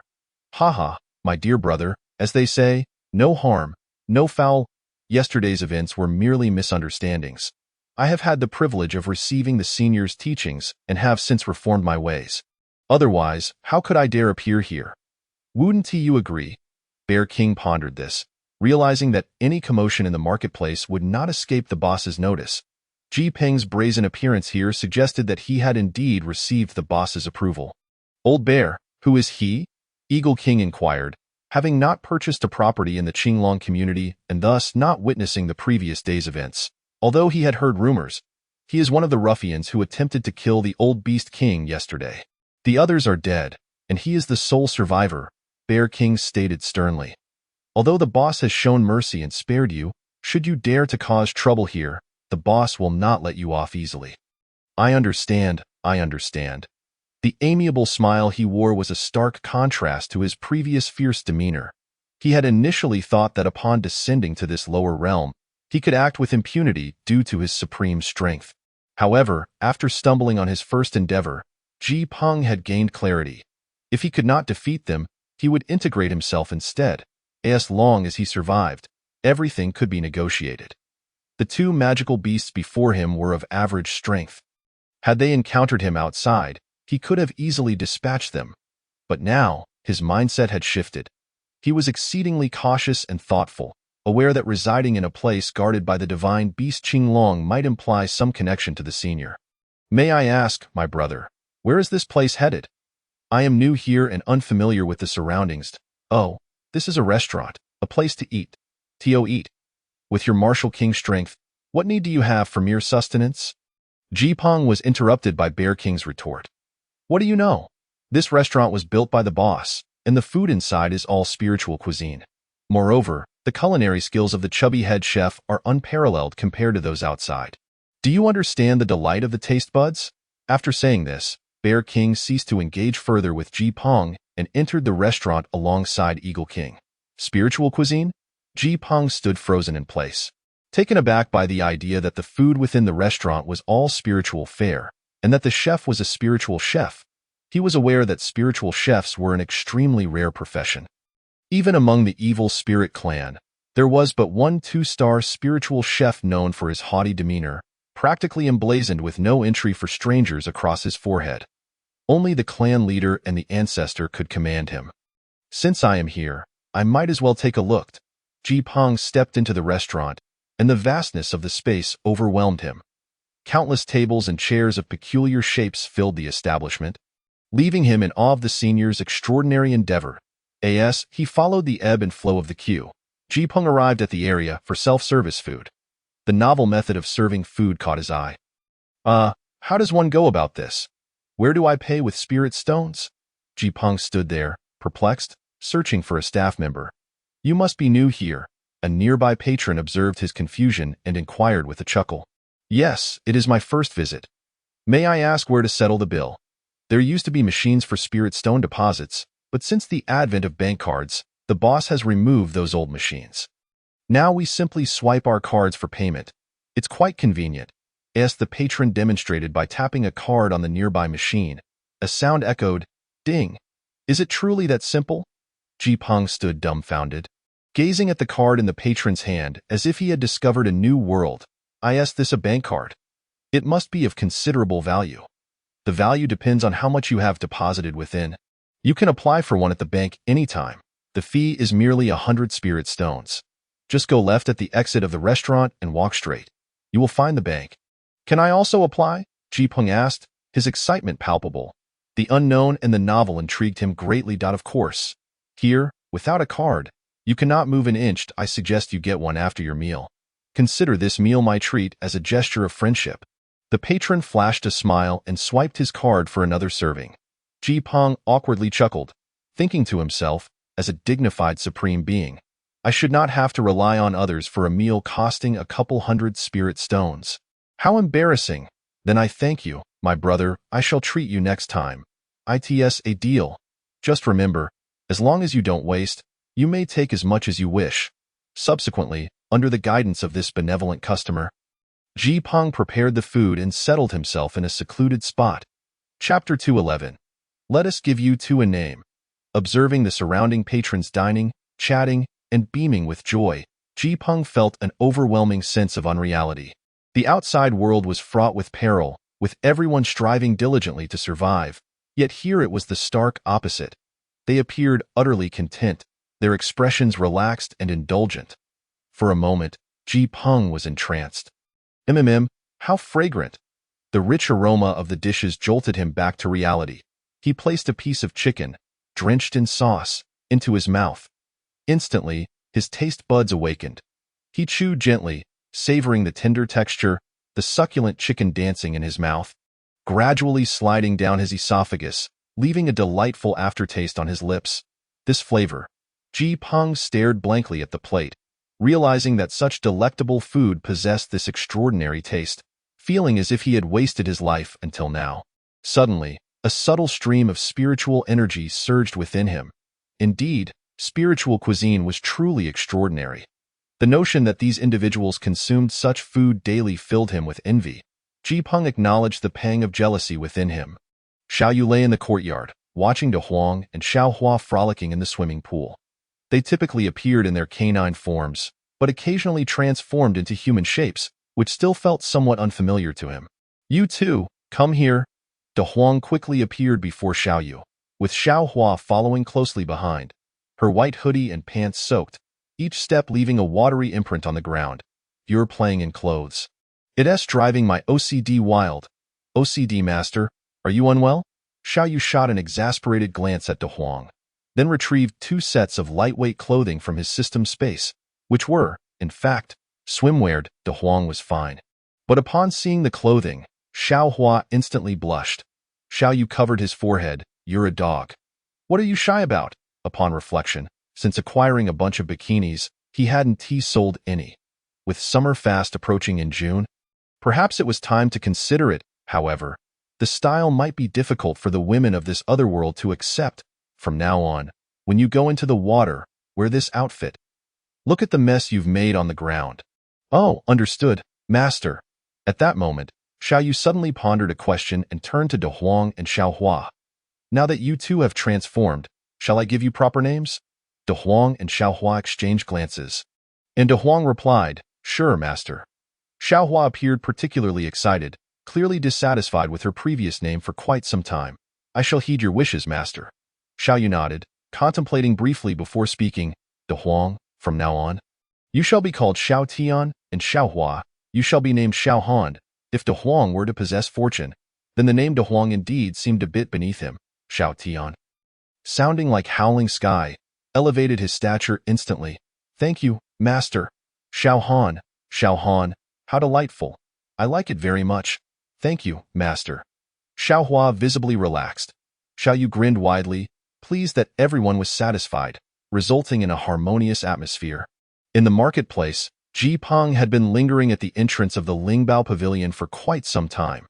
There were not just one but multiple star artifacts. How terrifying, how astonishing. It was known that only the clan leader and the elder of the evil spirit tribe possessed star artifacts. Never did he anticipate that so many would be displayed for sale at a senior's shop, each marked with a clear price. This was utterly insane. One piece for 7 spirit crystals, another for 10 spirit crystals. No, I must hurry back to inform the clan leader, Ji Peng murmured to himself at the door, his eyes sparkling with excitement. Chapter 212. The Rankings of the Linglong Tower Challenge. Hua Mu had been in the commercial street for nearly 2 days, dazzled by the myriad of products on display, marveling at the spectacle which he deemed a paradise on earth. The Linglong Tower? What is it? Observing the throngs of people entering and exiting, some smiling, others shaking their heads in despair. Wan Air, what is this Linglong Tower? Is it a place to sell goods? Huo Wan shook her head with a smile. Father, not quite. This is a secret realm created by the owner not long ago. It consists of 7 levels. Patrons receive corresponding rewards for passing each level, though the quality of the rewards is determined by the performance of the challenger. Hua Mu's lips curled into a smile. Intrigued, sounds interesting. Has anyone managed to conquer all 7 levels? Hua Wan recalled the fear she experienced on the 2nd level of the Linglong Tower and smiled wryly. Actually, I've only attempted it once and failed at the 2nd level. As for the challenge rankings, please look at the board above the tower. Following her gesture, Hua Mu looked up to see a bright screen hanging above the Linglong Tower, displaying a leaderboard with the names of the challengers. At the top was the name of Zheng Wang Zhao Kuan. Zhao Kuan? I've heard of him. Not long ago, the Tianfeng Empire was destroyed under his command of the Divine Martial Army. However, I believe his strength does not surpass yours, does it? Zhao Kuan has gained numerous opportunities in the owner's shop over the past year. Although his realm is slightly lower than mine, he acquired a special physique at the last auction, which complements his aggressive fighting style. If I were to face him now, it would likely be evenly matched. Hua Mu was astonished. Special physiques could be auctioned? What treasures could the owner possibly possess? Luan Air, how often does the auction take place? It used to depend on the owner's mood, but now Mr. Wang manages the auction, which is held once a month. If all goes well, another will occur in 3 days. In 3 days? It seems I arrived just in time. I wonder if there will be any special physiques this time. Hua Mu mused at a special physique, which could greatly enhance one's strength, was every cultivator's aspiration. Luan Air, would you be interested in joining me to conquer the Linglong Tower? Hua Mu laughed heartily. That evening, Xiao Yu completed his daily lottery draw. Receiving a diverse array of prizes, as per usual, he replenished the merchandise in each shop. System, open another random equipment card.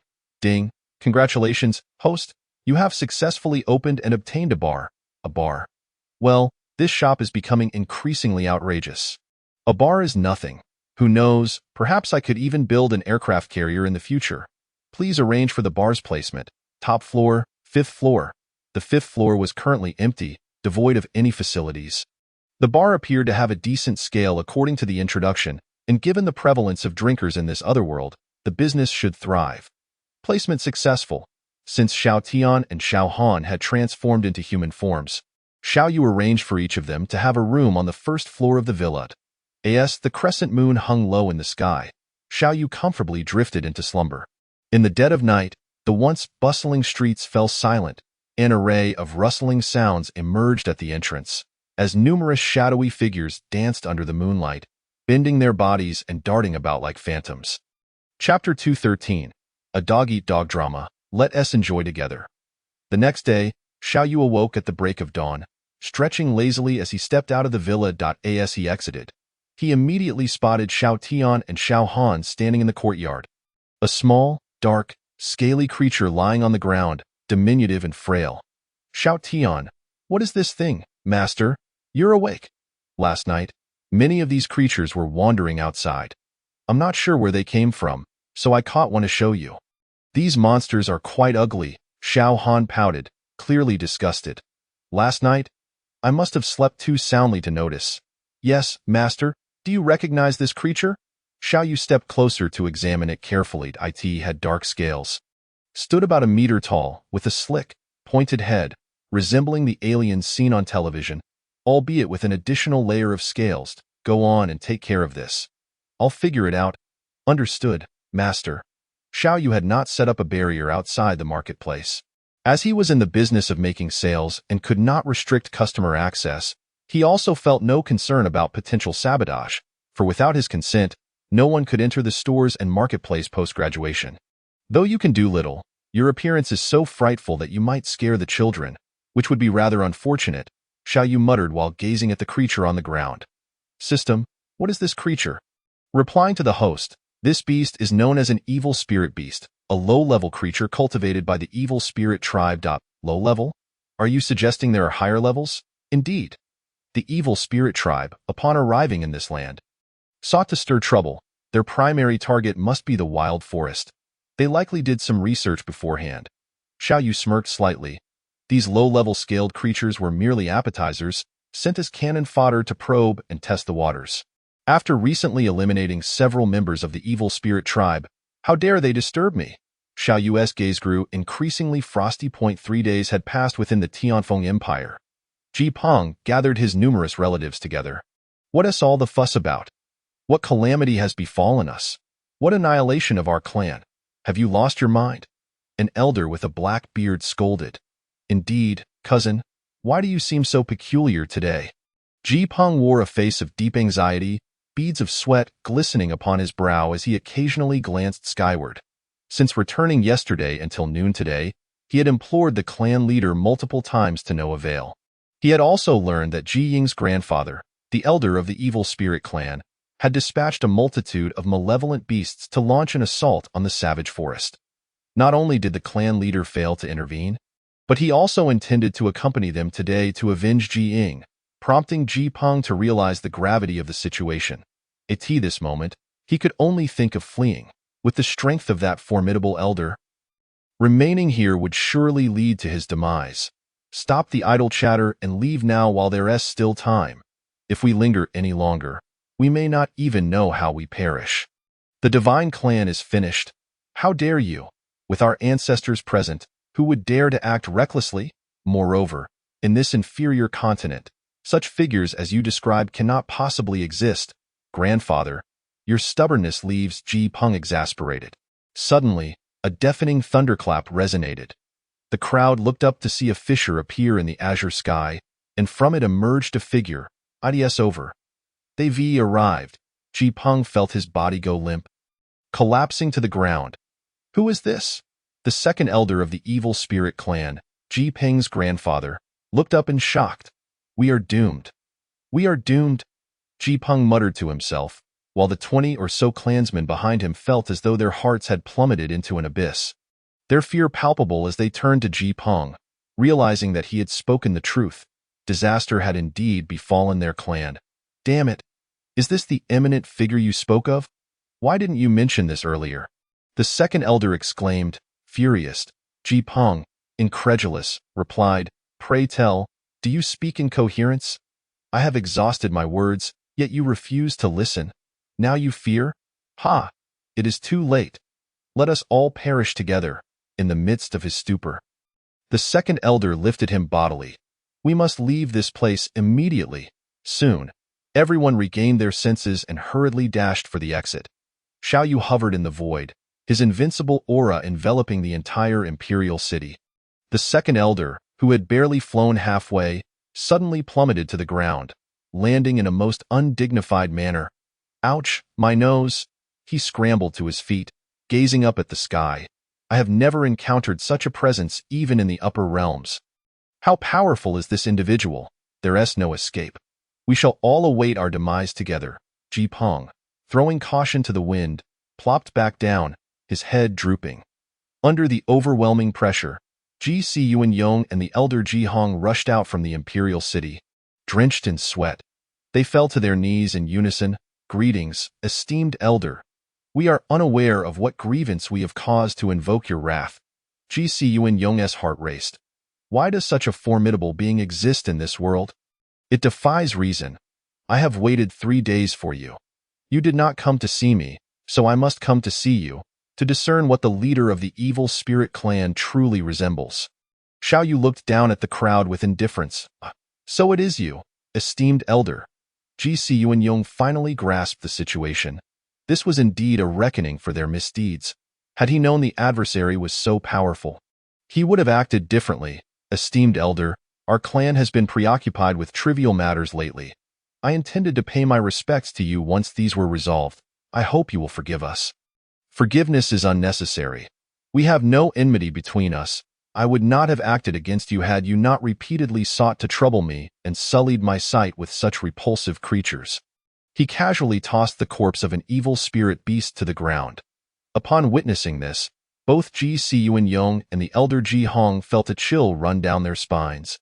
Exclaiming in unison that this was a grave matter, Xiaoyu chuckled mockingly and continued, "It seems that the loss of 1 or 2 has not imparted wisdom upon you. How about half of you perish instead? As the clan leader, you may decide." Xiaoyu felt a twinge of regret. Looting would not increase revenue, and exterminating their entire clan could yield substantial gains. Thus, he did not intend to annihilate them completely, but rather to leave some alive for business dealings. "Ah!" Ji Yuanyong exclaimed in shock. "Esteemed elder, what are you unwilling?" Ji Yuanyong suddenly realized that this was indeed the eminent figure Ji Peng had spoken of. They had recently discussed avenging Ji Ying. Little did they know that such a lofty presence would find their quest for vengeance laughably absurd. He gritted his teeth and glanced at the elder beside him, who had earlier boasted of avenging his grandson but now cowered on the ground. Trembling like a dog, "Esteemed elder, all of this was instigated by Ji Gue. He has harbored resentment since Ji Ying's death, and he is responsible for breeding the evil spirit beasts within our clan. This has nothing to do with me." Ji Yuanyong, "You speak nonsense." Ji Gue's eyes widened with fury. "Was it not you who boasted of dominating the dragon-soaring continent, issuing orders to eliminate local supreme experts starting from the savage forest? And now you seek to distance yourself so cleanly. You are utterly shameless. Do you wish for my demise? If I perish, I will drag you down with me." What followed was a fierce exchange of accusations, reminiscent of a public brawl. Had they been able to wield their spiritual powers, they would have likely resorted to blows. Xiaoyu watched the spectacle with a smile, as though it were a theatrical performance. Then, struck by inspiration, he took out his phone and began a live broadcast, thinking it a shame to witness such a drama alone. Chapter 214. The Ugly Side of Humanity. Wow, the boss is actually live streaming. Am I seeing things? An unprecedented spectacle. I have abandoned billiards to witness the boss's celestial visage. Where is this? What are those people doing kneeling on the ground? They must have offended the boss. And now they are repenting.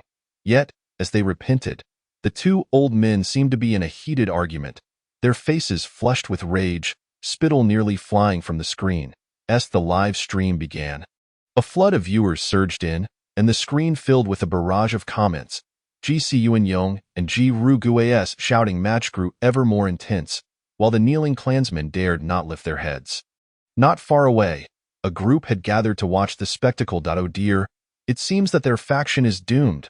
The second elder sighed. I say that's splendid. We have always been at odds with them. Their demise will bring us peace. A petite woman furrowed her brow as she spoke. Ha! You truly are naive. The elder stated he would slay half of them. Do you think the elder's faction constitutes half? Ji Peng sneered. At his words, everyone fell silent. The second elder gently patted Ji Peng's shoulder, speaking earnestly, Young Peng, you have encountered this esteemed elder several times and hold him in high regard. I feel you should have some rapport with him.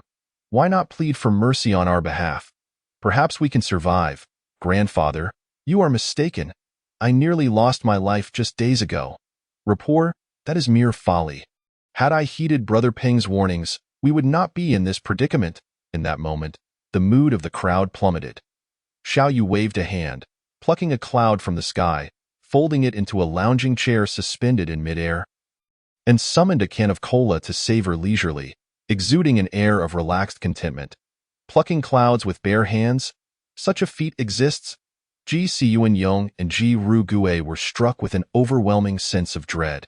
What kind of deity had they inadvertently provoked? Unbeknownst to them, their quarrel escalated further. Ah, there's someone attempting to sneak away. Xiao Yu chuckled lightly, then reached out into the void, summoning a frail, white-haired elder into existence. Old ancestor, fools, two utter fools. You will be the death of me.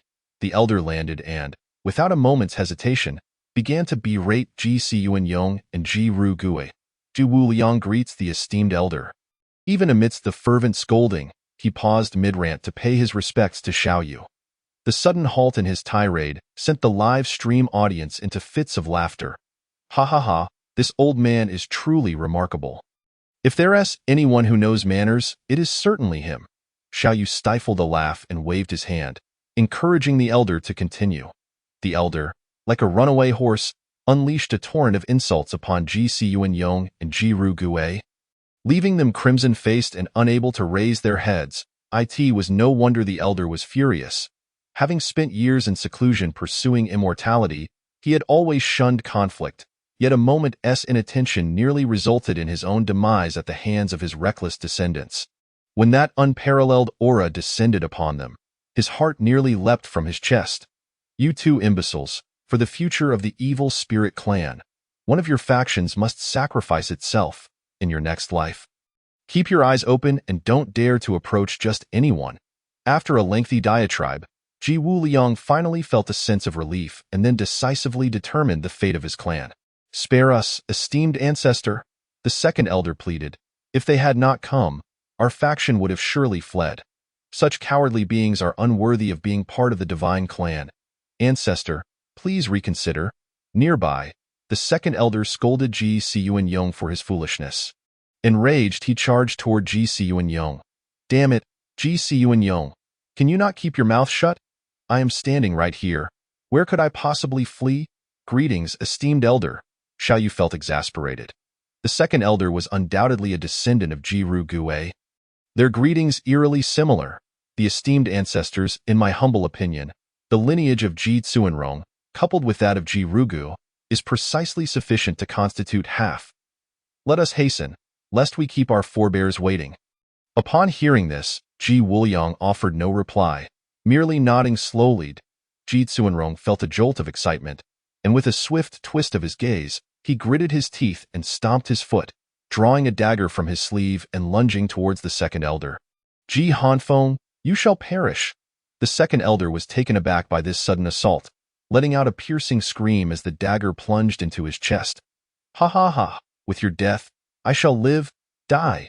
Ji Tsuanrong appeared to be possessed by madness. At that moment, Ji Rugu, who had been observing, seized the opportunity, advancing swiftly to grasp Ji Tsuanrong by the throat. The other clansmen, witnessing this, rapidly joined the fray, igniting a chaotic conflict among kin. This group of individuals showcased the darkest facets of humanity. The esteemed ancestor was immediately thrown into a state of panic, standing helplessly to the side, eventually casting a pleading glance towards Xiao Yu. Grandfather, I will slay you all, Ji Peng, accompanied by his lineage, arrived on the scene, and upon seeing Ji Hanfeng lying on the ground, bleeding profusely, his fury ignited. Gritting his teeth, he snatched up a spear and charged into the fray, wielding the advantage of weaponry as he carved a bloody path through the chaos. At that moment, the live stream reached a climax, the grand spectacle of life and death conflict leaving the audience breathless. The esteemed elder, Ji Woolyong, attempted to seek aid, realizing that if this continued, it wouldn't merely be half the clan that perished, but the entire evil spirit clan faced extinction. Chapter 215. The bar's grand opening enough. Xiao Yu interjected calmly, and instantly, everyone felt an inexplicable force pulling them apart. The battlefield was awash with the blood of the evil spirit clan. Cries of anguish echoing throughout. Ji Ping's icy gaze fixated on the wounded Ji Tsuenrong, whose body was riddled with wounds, already beyond salvation. The farce came to an end. Ji Tsuenrong's lineage was left with but a handful. Ji Rugo's nearly annihilated, while Ji Hanfeng's line boasted a significant number of survivors, all thanks to Ji Ping's relentless onslaught. In this skirmish, Ji Peng emerged as the MVP. It is evident that you have come from the upper realm, harboring ulterior motives. Everyone is aware of this, and I initially had no intention of intervening, but your incessant provocations leave me no choice but to teach you a lesson. Do you submit? Yes, we submit. We submit, esteemed elder. Ji Woolyong wiped the sweat from his brow and responded hastily. It is truly perplexing. In a world filled with so many intriguing and novel experiences, why do you only seek to create turmoil? Is it so difficult to live peacefully? Indeed, your words hold merit. Now, tidy up your mess. I shall take my leave. After uttering this, Xiao Yu closed the live stream and vanished into the fabric of space. Xiao Yu did not return to the villa but instead appeared on the street outside the shopping mall. The boss has returned. Greetings, boss. To Xiao Yu's domineering entrance, all customers had long since grown accustomed. He then made his way to the 5th floor of the mall, where the newly opened bar had yet to open its doors. Upon entering, the bar's expanse matched his expectations, approximately 500 square meters. Complete with a bar counter, booths, elevated platforms, and scattered seating capable of accommodating numerous patrons. A variety of alcoholic beverages and snacks adorned the premises. Xiao Yu pondered briefly and summoned Bai Su. Although the bar operated on a self-service card system, he felt it peculiar for the bar counter to remain unstaffed. You shall remain here from now on, understood, boss. Bai Su smiled gently. After taking a brief tour of the surroundings, Xiao Yu departed. As dusk fell in the afternoon, he announced the bar's grand opening on his phone, pinning the message at the top of the group chat. The name bar clearly indicates a place for drinking. Ha ha ha, the boss truly understands me. The liquor brewed by the boss cannot be missed. I fear the crowd will be overwhelming. I shall queue up first. Count me in. The customers in the group chatted merrily while anticipating the bar's opening. After a simple dinner, Xiao Yu leisurely made his way to the 5th floor, spotting a throng of people queuing at the bar's entrance. Upon his arrival, they greeted him warmly. Boss, the time has come. Please open the doors. Xiao Yu pushed open the grand doors, and the bar commenced its operations. Customers entered in an orderly fashion, each one awestruck by the bar's decor, finding it utterly novel. Soon, under Bai Su's management, patrons began to group together and take their seats. Shortly thereafter, modern pop music filled the air, its lively melody providing a comforting ambience, allowing patrons to unwind and relish the delightful tunes, a sensation they had not experienced in quite some time. Indeed, this enchanting melody invigorates my spirit. Bai Su, beaming, addressed the customers. For those in need of drinks, please proceed to the bar counter to select your purchases. The bar offered a plethora of beverages, each with varying prices, ranging from hundreds to millions of spirit stones. Though none possessed any special effects, merely serving to elicit joy. Soon, the bar buzzed with excitement as patrons gathered to play games, others pulling out cards to engage in a lively game of landlord. Xiao Yu sipped a cocktail, observing the raucous atmosphere, a faint smile gracing his lips. Boss, I toast to you. A keen-eyed customer spotted Xiao Yu and rushed over to offer a toast. Xiao Yu nodded and clinked glasses, downing the drink in one go. Boss, you are quite the sport. The bar operated primarily at night, and as Xiao Yu prepared to leave around the hour of the rat, numerous customers remained, fully immersed in their revelry, clearly intent on celebrating until dawn. Chapter 216. The Ji clan arrives to purchase spirit treasures the following morning. Ji Peng arrived at the savage wilderness forest accompanied by a multitude of clansmen from the evil spirit clan. A crisis had erupted within the clan. Both the clan leader and the elder had perished, leaving the surviving members in a state of disarray regarding the clan leader's former authority. Upon learning that Ji Peng had crossed paths with Xiao Yu, the esteemed ancestor decisively appointed the severely wounded second elder, Ji Hanfeng, to ascend as the new clan leader. Consequently, Ji Peng naturally assumed the position of the young clan leader, witnessing a rapid ascent in status within the clan. The abruptness of this newfound happiness left Ji Peng somewhat bewildered, prompting a moment of reflection on his wise decision to align himself with the esteemed elder, yielding significant results in just a few short days. Younger clan leader, there are so many people here, remarked a man from Ji Yan's lineage, the third elder. During the previous chaos, Ji Yan's faction had remained uninvolved, adopting an attitude of indifference that spared them from the turmoil. Indeed, it is essential. Practitioners from the various major forces of the Divine Martial Empire come here frequently. They seem rather weak. Ji Peng quickly covered the man's mouth. Silence. Do not forget what I have told you, regardless of strength or background. Those who come here are but ordinary individuals. If you seek death, I shall not hinder you, but do not endanger the entire divine clan. Understand? Understood, understood. Younger brother is correct. Behave yourselves and refrain from causing trouble. Should you provoke the esteemed elder, do not blame me for being merciless in sending you away. With that, Ji Wuliang began to curiously survey the surrounding architecture, having never been here before. Though he had heard Ji Peng's descriptions of this unique place, witnessing it firsthand left him utterly astonished. The towering pavilions, the throngs of people, and the myriad of bizarre shops overwhelmed all the members of the evil spirit clan. Ji Peng, as newcomers, let us first pay our respects to the esteemed elder. Upon hearing this, Ji Peng shrugged. Esteemed ancestor, it's not that I am unwilling to take you, but I too have no idea where the elder is. Not just me, but no one here seems to know where the boss is. Ji Wuliang nodded slowly.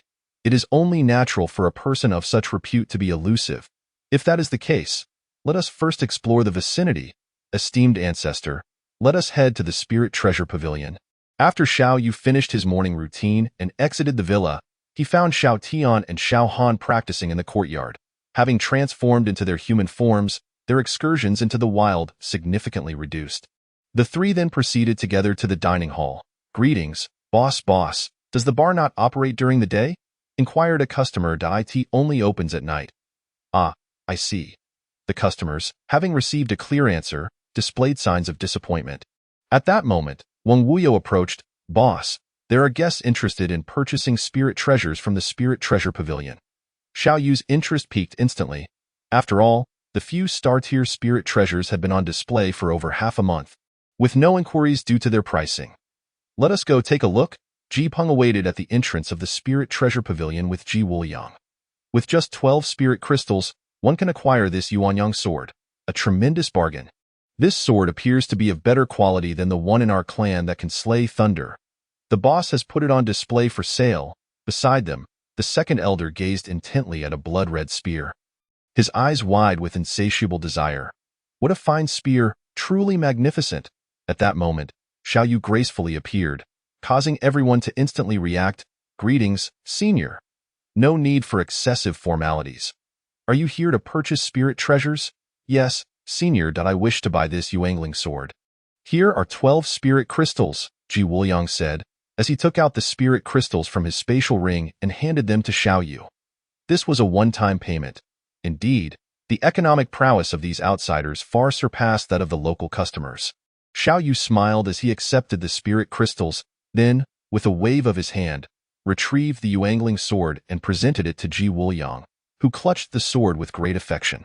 Senior, could you perhaps lower the price on this spear? The second elder, Ji Yin, looked at Xiao Yu, tentatively inquiring. Ji Wuliang was startled and quickly stepped in front of him, scolding. What nonsense are you spouting?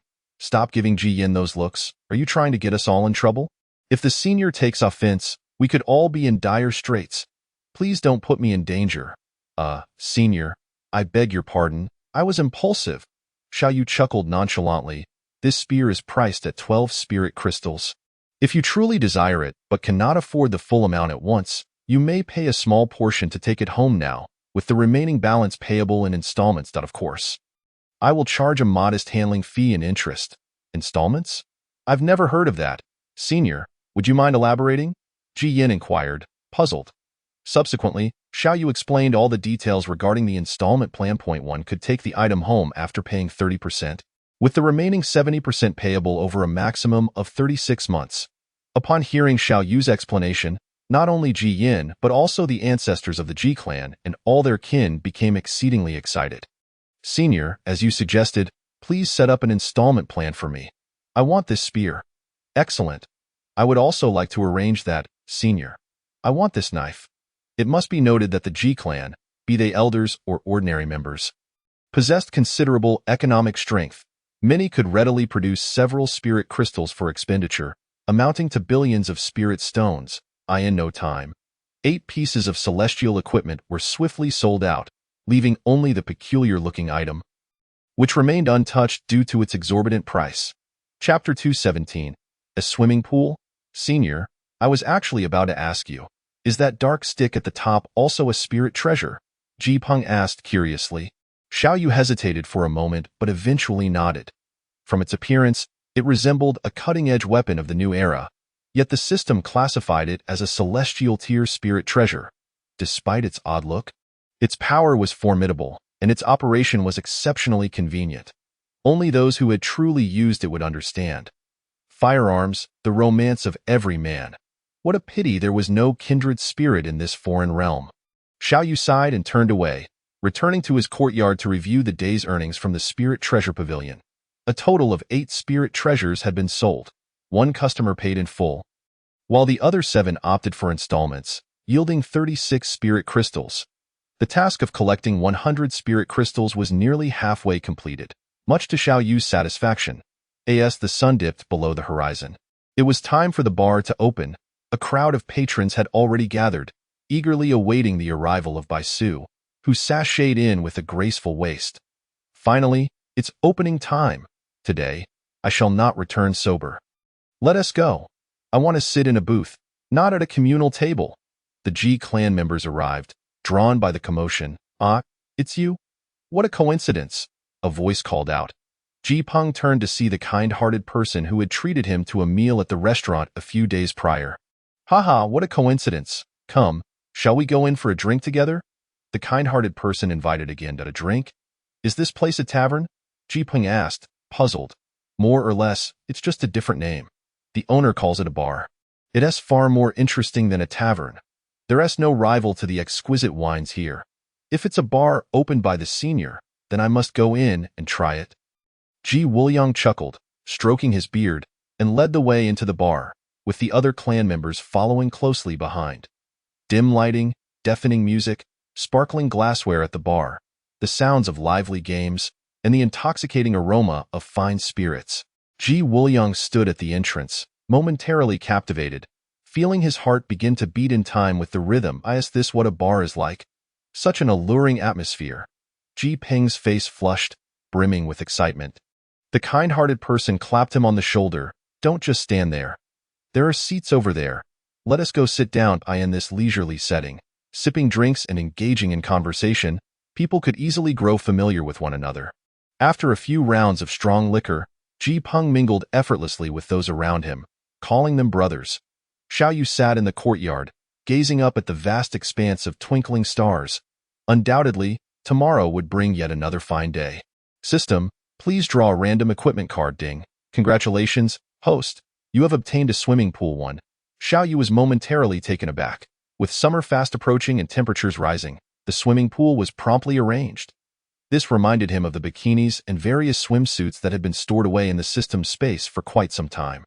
Given the swimming pool's considerable size, Xiao Yu designated a separate area behind the shopping center for its placement. System, is the swimming pool temperature controlled? Yes, indeed, dear. Xiao Yu nodded in satisfaction. Since it was a temperature-controlled swimming pool, it meant it could operate year-round. Chapter 218. Swimwear launch, no interest. During the bar's operating hours, it was always bustling with patrons. After several days, Zheng Wang and his companions returned to the shopping center. They hadn't been there for some time, and it had been weighing on their minds. Zheng Wang and Su Jindong stepped out of their car, instantly feeling lighthearted. Let us grab a bite at the restaurant first. I saw in the group chat that the owner has opened a new bar with a variety of fine wines. We should go have a few drinks later. Haha, it seems the Marquis and I are on the same wavelength. The G clan members had been frequenting the shopping center recently, and they had become familiar with many customers through their drinking culture. Hey, wasn't this area just an empty lot yesterday? How did such a large building spring up overnight? It must be the owner's doing. What's so surprising about that? The speaker was the kind-hearted person, Lin Zhan, a disciple from the Kanglan sacred land, who had first met Ji Peng during their meal together. Lin, you're right. I'm quite curious about what this large establishment could be. You might as well save your curiosity, unless the owner announces its opening. We certainly can enter. The temperature-controlled swimming pool was the largest facility in the store, located on the ground floor, easily visible to passing customers.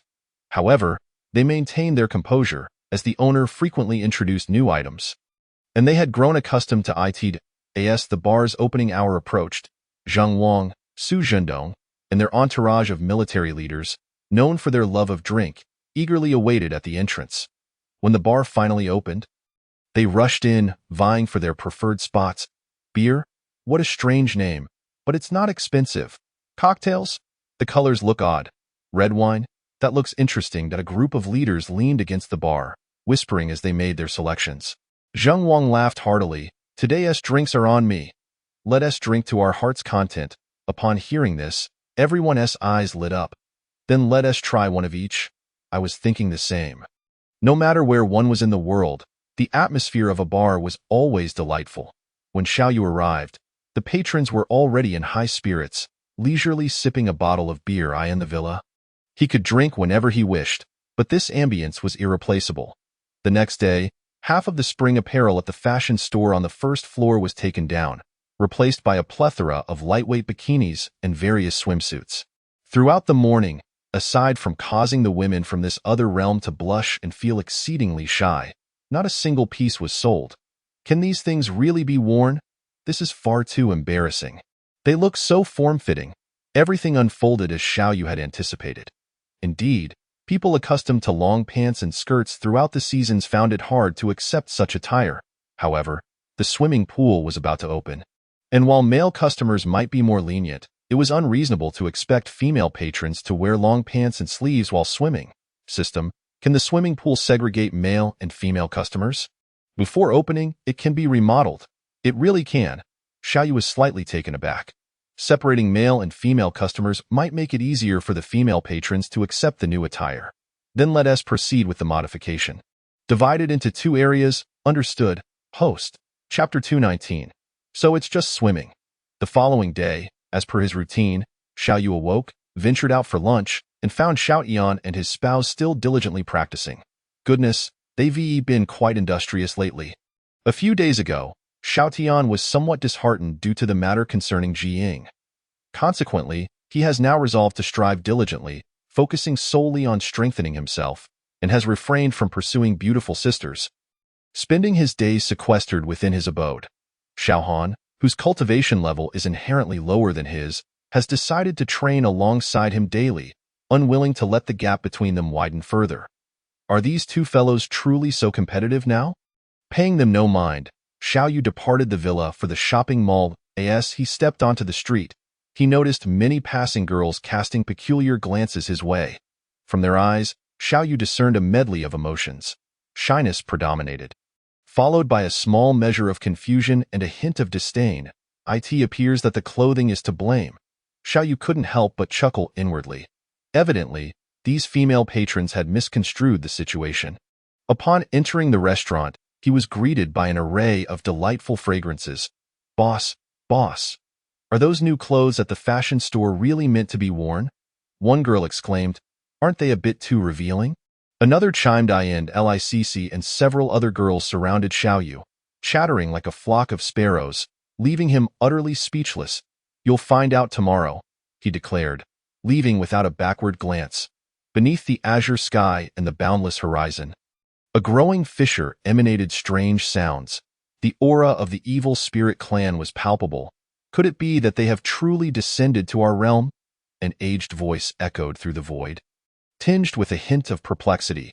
After finishing his lunch, Xiao Yu strolled along the street.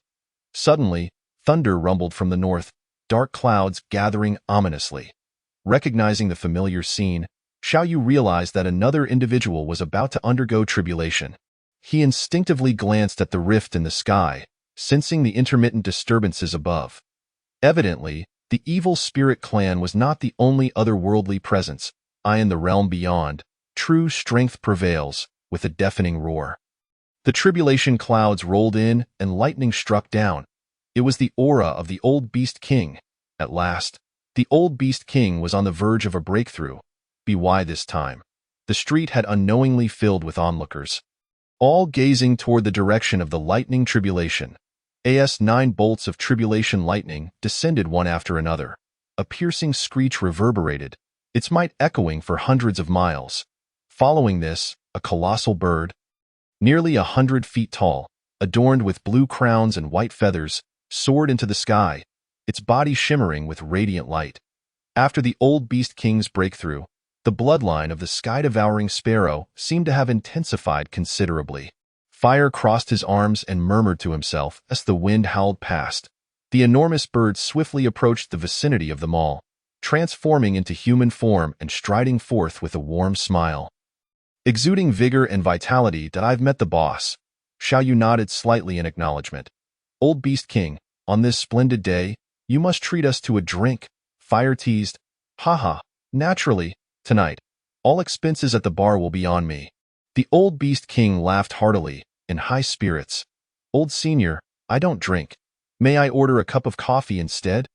Li Sisi smiled brightly. I want some too, Senior. It must be said, these young girls, though not very old, were remarkably bold, daring to speak to anyone, including the boss, of course. Today, coffee is on the house. I'm not short on funds. Upon hearing this, everyone burst into joyous laughter, showering the old Beast King with flattery that elevated him to the clouds.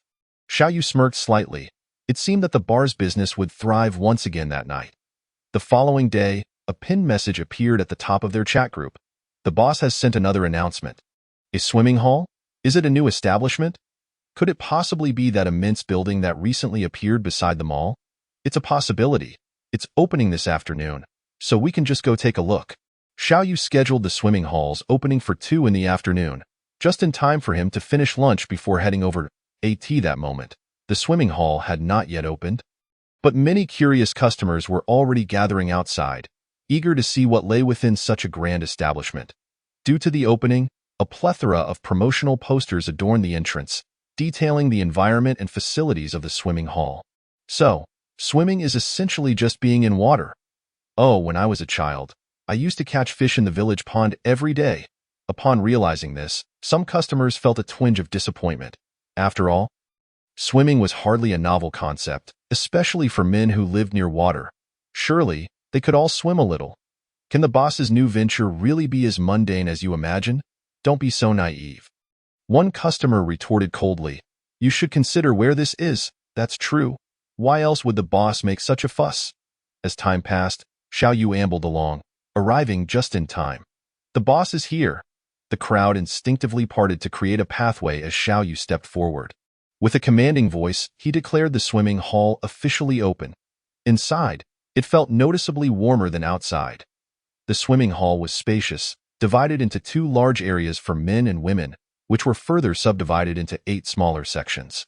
After surveying the surroundings, Xiao Yu estimated it could comfortably accommodate thousands of patrons at once. The facilities featured automated water circulation and constant temperature control, ensuring the interior remained at a comfortable level for the human body, something he need not worry about. Tickets are 388 spirit stones each.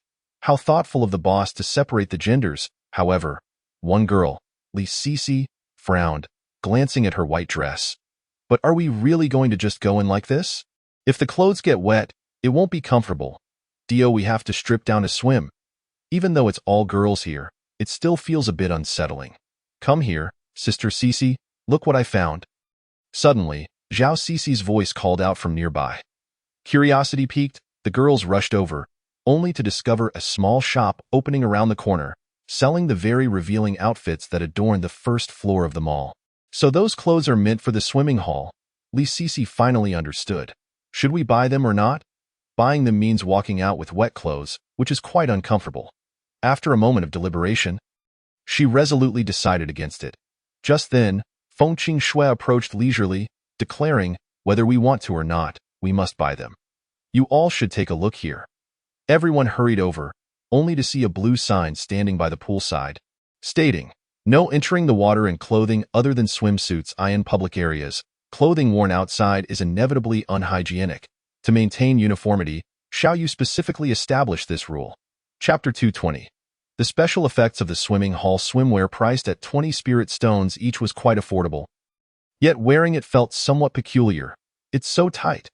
One girl exclaimed, I feel okay, but it offers no sense of security. As a group of girls emerged from the fitting rooms, their faces flushed, they instinctively squeezed their legs together. Their walking speed reduced to a fraction of their usual pace. Clad entirely in one-piece swimsuits, revealing their alabaster necks and elongated legs, none opted for bikini styles. In stark contrast, the male patrons in their section swiftly stripped down, eager to leap into the pool, only to be halted mid-action by Xiao Yu's intervention.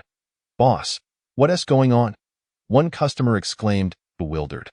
Xiao Yu shot him a disapproving glance and pointed to the blue sign. Firstly, no entering the water in clothing other than swimsuits. Secondly, no entering without any clothing at all. Goodness, that is a stricter requirement than in the female section. Boss, back home, we always jumped in like this. A nearby customer smacked his forehead. If you're told to go, then go. What's with the unnecessary chatter? Who would want to see that? Customers gradually entered the water, all adopting a dog paddling style that sent splashes everywhere, resembling a chaotic battle. Hey, have you all felt any changes? I'm not too sure. After spending the entire night at the bar and feeling groggy this morning, I feel much more energized after swimming. It's incredibly refreshing. You know, I feel that way too. Could this be a special effect of the swimming hall? It seemed highly likely. Gradually, more people began to notice the transformation, whether in body or spirit, after soaking in the pool's water. Their fatigue dissipated, and their souls felt rejuvenated. The consistently comfortable indoor temperature, coupled with such astonishing effects, kept the patrons enchanted. After the grand opening, Xiao Yu only lingered a short while before taking his leave. Boss, finally found you. As soon as he stepped onto the street, he encountered Feng Yingji, who had just departed a few days prior. Returning once more, I asked, there's something you need? The boss has offended my majesty, and I wish to inquire what price must be paid for your assistance. Xiao Yu paused momentarily, pondering the magnitude of trouble the Qingluo Empire must be facing if they sought his intervention. Regrettably, Xiao Yu adhered firmly to his principle of selling goods, not himself, and thus resolutely declined Feng Yingji's request. As I expected, the boss would not act so lightly. She sighed, I shall take my leave for now. With that, she hurried toward the divine martial imperial city, knowing that if the boss were willing to intervene, the issue could be resolved in the blink of an eye. If he declined, the divine martial empire would be their last hope.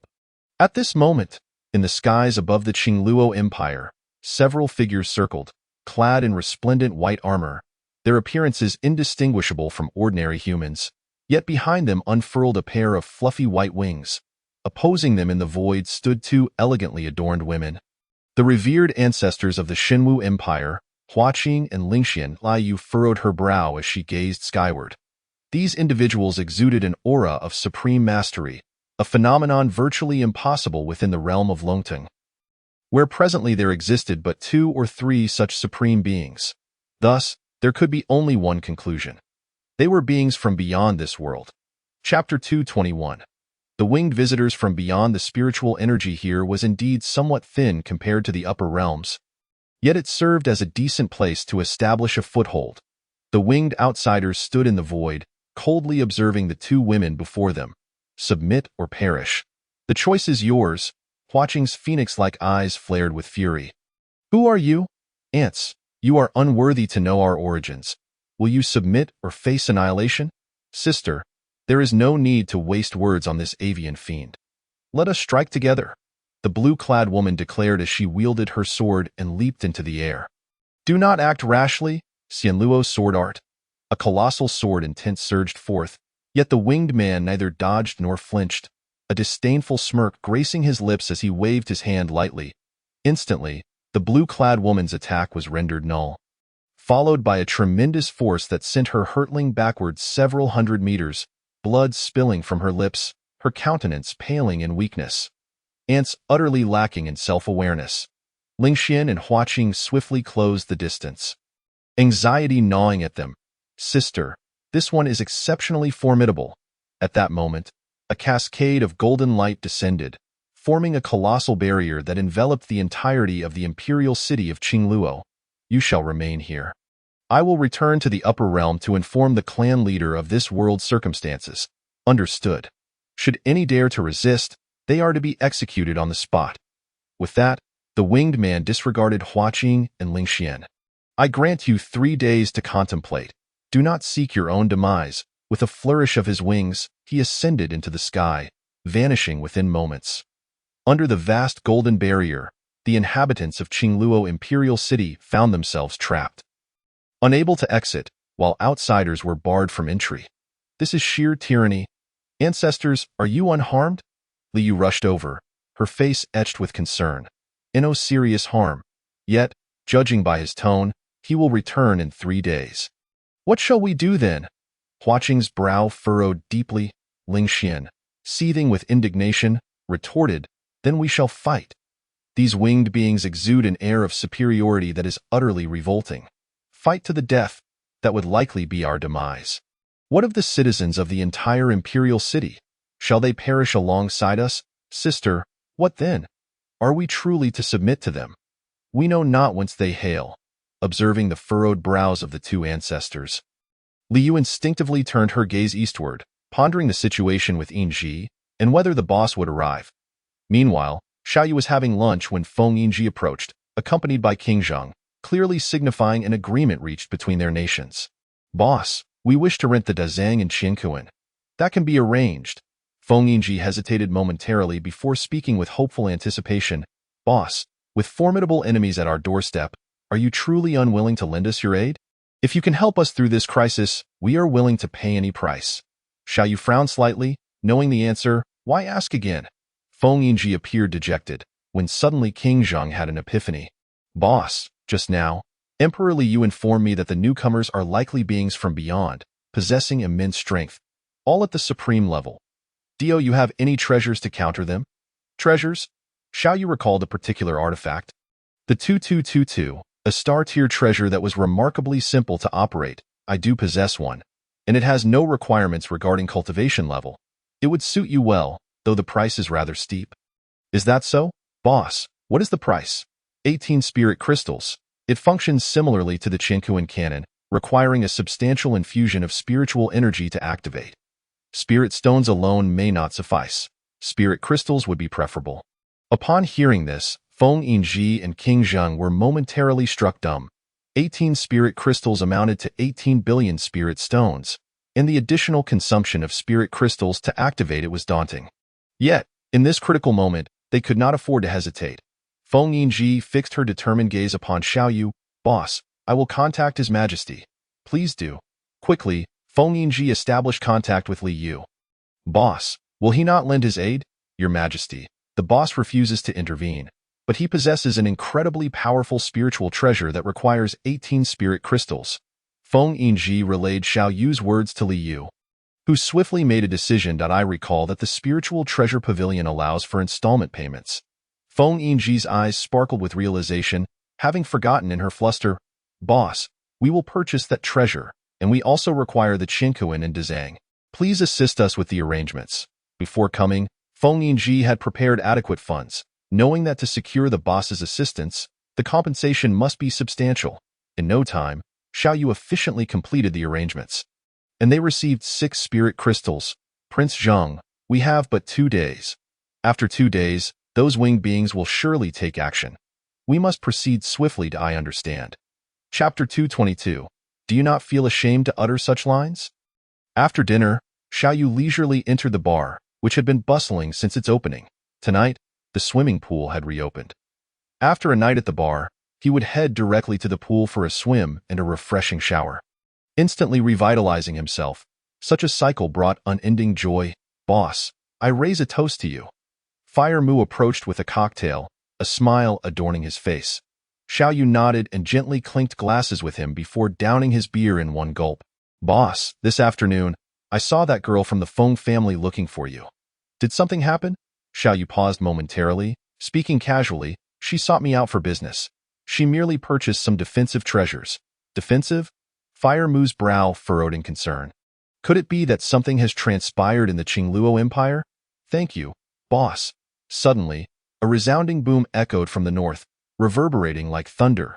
A smile crept across Xiao Yu's face. Someone had broken through to the Qingluo Empire. Perhaps the imminent threat had awakened Hua Qing's latent potential, for at this critical juncture, she had indeed made a breakthrough. Sensing the robust waves of spiritual energy coursing through her, Hua Qing rose, yet felt no excitement. Instead, anxiety weighed heavily upon her. Congratulations on your breakthrough to the supreme level. Congratulations, Ancestor. What is the situation outside? Reporting to the Ancestor, there has been no movement from outside for the time being. Despite the tremendous noise of the calamity thunder, the winged beings outside remained unmoved. Perhaps they did not consider her worthy of attention. A mere newly ascended weakling at the supreme level. Why should they be alarmed? Today marked the final day. How would they confront the Qingluo Empire, and what choices would they have? Hua Qing's gaze turned skyward, her expression laced with melancholy. Suddenly, beams of intense light streaked across the sky, prompting everyone to look up, where they beheld a figure suspended in midair, wings unfurled, radiating golden light, resembling a divine angel.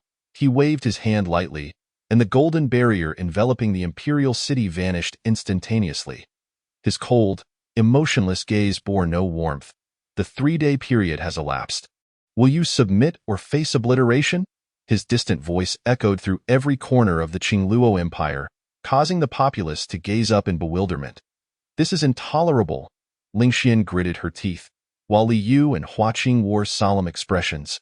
Remaining silent, suddenly, a blue light streaked through the air like a meteor, soaring toward the sky. The winged man furrowed his brow at the sight. Ignorant plebeians, dare you defy us? I had intended to grant you a chance to live. Yet you have chosen your own demise. His fellow winged beings attempted to intervene, but he commanded them to retreat with a fierce tone. A mere trivial technique. As his words fell, he reached toward the void, his palm aglow with golden light, seeking to catch the attack barehanded. Boom. Deafening explosion resonated, sending ripples through the sky, followed by a billowing cloud of smoke, rising as a dark mushroom cloud. Did it succeed? Feng Yinji stood beside the Qingkuan cannon, her expression grave. Yinji has returned. What is that? It appears quite formidable. Hua Qing inquired curiously. That is a treasure known as Qingkuan. Look, Ling Xian suddenly interrupted their conversation. They turned their gaze skyward, watching as the smoke dissipated, revealing the winged man standing nonchalantly, still shimmering in golden light. It seemed the Qingkuan had inflicted little harm upon him, though a flicker of astonishment appeared in his eyes. To think this lowly realm possesses such a treasure. Had one of my subordinates been the attacker, they would not have perished, yet injury would have been unavoidable. You lowly rabble dare to strike against the noble celestial race. Such behavior is unforgivable. I have offered you a chance, yet you failed to cherish it. The winged man looked down upon the earth, his expression indifferent. Execute all who dare to belittle the celestial race. Leave not a single one alive. The wings of all the winged beings behind unfurled magnificently as they soared downward, exuding an aura of lethal intent that rendered everyone breathless. Arrogantly, Hua Qing brandished her sword and took flight, with Ling Xian following closely behind. Ignorant peasants, you shall never comprehend the immense strength of my celestial race. This motley crew of avian humanoids paraded about, each exuding an air of superiority that made the onlooking King Zheng roll his eyes in exasperation. What a peculiar bunch! Do they not feel any shame uttering such lines? Suddenly, a spark of inspiration struck him. Why not broadcast this spectacle live? He had long envied the flamboyant demeanor with which his boss had once confronted the evil spirit clan. And surely, these extraterrestrial beings would be a sight unseen by the patrons of his establishment. Ha! Today, I shall give you all a glimpse of the world, along with an opportunity to admire my magnificent stature. With that thought, he swiftly retrieved his phone and initiated a live stream. Your Highness Sheng, what are you doing? Oh, merely documenting this moment, he replied nonchalantly. General Feng, take control of this stellar apparatus. The method of operation was explained thoroughly by the boss prior to our departure. Just remember to strike precisely. General Feng Yingji nodded earnestly. I shall not disappoint. In the next breath, King Zheng dramatically flung his cloak behind him, exuding an aura of grandeur. The divine martial army shall rise to invoke the 7 kills formation. Indeed, this was a mid-tier formation of celestial quality acquired from the boss's store, boasting considerable power, though it required a lengthy time to establish. Here I go, King Zheng declared, stamping his foot and propelling himself into the air. Meanwhile, Liu had already mobilized the royal guards for support. A chaotic battle was on the verge of erupting. Chapter 223. Let us stuff you into the screen to feed the winged beings. Has His Highness Zheng begun his live stream? Indeed. But where is this? It doesn't appear to be within the divine martial realm. Wow, what do I see? A host of winged beings. Simply put, they are bird people. The appearance of these peculiar avian creatures caused the viewer count in the live stream to surge, with discussions in the chat revolving entirely around the winged beings. This stirred a tinge of irritation in King Zheng. Was there no one to admire his noble presence? Watch out, Uncle Wang. Suddenly, a golden sword of light hurtled towards him, prompting King Zheng to hastily retreat, leaving a crimson streak across his front. Damn it. The bird people are ferocious. I stand no chance against them. Clad in meteorite armor, adorned with a purple cloud helm, stepping upon auspicious clouds, wielding the thunder dragon blade, and bearing the dragon's roar and the sun's spirit shield. His arsenal was formidable. Aware of the dangers that lay ahead, he had brought forth all the fine treasures procured from the boss. Yet, even with all this, he still felt somewhat overwhelmed. The disparity between the pinnacle of the martial king realm and the initial stage of the supreme realm was akin to a chasm. Upon my return, I shall strive to break through to the supreme realm. This is utterly frustrating. Before the live stream, he had been filled with ambition and exuberance. Now, all that remained were expletives and curses escaping his lips. Lacking skill, yet possessing an abundance of treasures, in an instant, he was struck by a birdman's long sword, sending him flying, his complexion paling dramatically, overwhelmed with despair. Oh my, Uncle Wang is truly pitiful. Xiao Yu sat in the courtyard, sipping soda while watching his phone, with Xiao Tian and Xiao Han perched on small stools beside him. Xiao Han held a pack of little raccoon snacks in her hand. TSK, this group of women is utterly unfortunate. Some dead, others maimed. At that moment, the live stream displayed a fierce and tragic battlefield, or rather, the situation was decidedly one-sided. In the brief span of a single incense stick, the corpses of the Qing Luo Empire's soldiers and cultivators lay strewn across the field, utterly unable to withstand the onslaught of the avian beings. The gap in power is insurmountable. It is an absolute rout. Indeed, they are so pitiable, master. Do you not think they are quite unfortunate? Xiao Han gazed at Xiao Yu with wide, watery eyes, her tone tinged with anticipation. Heh, should you utter another word, I shall stuff you into the screen to feed those winged beings, Xiao Yu retorted coldly. Xiao Han immediately fell silent, burying her head into her chest. Terrified. Unknown to others, her master was indeed capable of such acts and possessed the strength to carry them out. Little saintly hypocrite, do you dare to scheme against me? Not a soul shall encroach upon my comfort here. How many die, and who dies, is of no concern to me. Is the realm of cultivation not inherently this way? Meanwhile, within the marketplace, Ji Peng and the Ji clan's ancestor were also tuned into the live stream. Their expressions devoid of any mirth. The Feather Clan? They have descended to the lower realms. How amusing that the self-proclaimed noble Feather Clan has come down. It seems the upper realms are descending into chaos. Thus, ancestor, our decision to depart was indeed prudent. Given the current trajectory, The lower realms will only witness an influx of individuals. Establishing a good rapport with the boss beforehand is of utmost importance. Jipeng remarked with a smile. Indeed, for in this world, it is the boss who holds the ultimate authority. Is it merely this world? If the boss so desires, even those in the upper realms must bow in submission. What you say is entirely true, yet it is regrettable that the boss remains indifferent to worldly affairs and is far too lethargic. Ancestor, how dare you call the boss lethargic? Ah, but they do refer to him as such in private. The two shared a knowing glance, exchanging a smile. Chapter 224. The enemy retreats. Boom. The assault of the Qingkuan cannon descended once more, alleviating the pressure on the Qing Luo Empire. Faced with the might of supreme realm experts, they stood no chance whatsoever. King Zheng wielded the Thunder Dragon Blade, battling while retreating, inwardly lamenting that this conflict felt akin to a game of cat and mouse. Abruptly, a whisper reached his ears, and his eyes lit up. The 7 kills formation had been successfully established. In the next moment, a crimson glow erupted around the royal city, followed by an overwhelming wave of murderous intent that enveloped the winged beings. A formation? How intriguing. In that case, let us engage in this game. Within the 7 kills formation, the previously azure sky suddenly wept blood, the droplets causing rapid decay upon contact with flesh, disrupting the internal energies of those afflicted. Your Majesty, we must leave the formation at once. All right, esteemed ancestors, let us depart. With a flick of his wrist, King Zheng opened a breach, allowing the cultivators of the Qing Luo Empire to escape the formation. The winged man spread his arms wide, his gaze reverent, murmuring incantations, as a beam of golden light descended from above, suffused with divine essence. The beam illuminated each winged being, instantly negating the effects of the blood rain and gradually healing their wounds. Our deity is beyond reproach. The winged man opened his eyes, a white staff materializing in his grasp. He swung it fiercely, causing the surroundings to tremble with an overwhelming pressure. Bang! The core of the 7 kills formation began to quiver.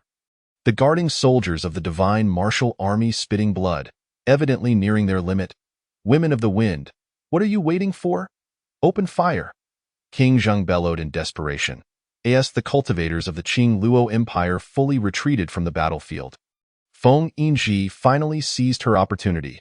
Following the method imparted by Xiaoyu, she positioned the gun stock against her chest, aligning the barrel skyward, ensuring a level aim. With unwavering resolve, she pulled the trigger, unleashing a torrent of white energy projectiles at meteoric speed. In mere moments, a deluge of energy waves surged forth.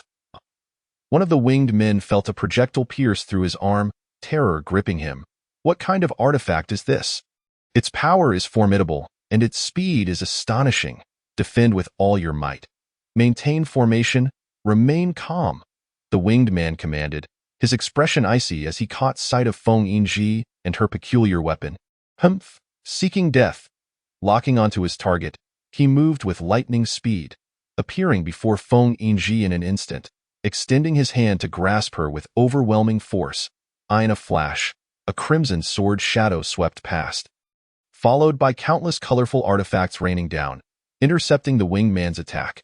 Tianqiong Mountain, Shuiyue Manor, Miaoying Pavilion, Fenghua Courtyard, and nearly 10 other cultivation factions of the Qing Luo Empire rushed to join the fray, including the Fire Shepherd. Together, at the command of Tianqiong Mountain's master, Long Bingqing, the group swiftly scattered to execute a pincer maneuver. Overreaching fools, a mere swarm of ants. I shall crush you all. The battle raged fiercely, the chaos enveloping the skies from day to night. Meanwhile, the patrons within the establishment watched in trepidation, riveted as though binge-watching a dramatic series. Only Xiaoyu remained in the dining area, leisurely enjoying a plate of braised fish, occasionally sipping on a glass of Sprite. Throughout the marketplace, patrons could be seen discussing the war efforts of the Qing Luo Empire, exclaiming, "That bird man seems ready to flee, with so many unable to subdue him. He must be incredibly strong, certainly stronger than Uncle Wang. He's already bled out half his vitality. It's painful just to watch." The strength of the winged man was formidable. Even when besieged by nearly 100 king-level masters, he remained unscathed, while his assailants suffered heavy casualties.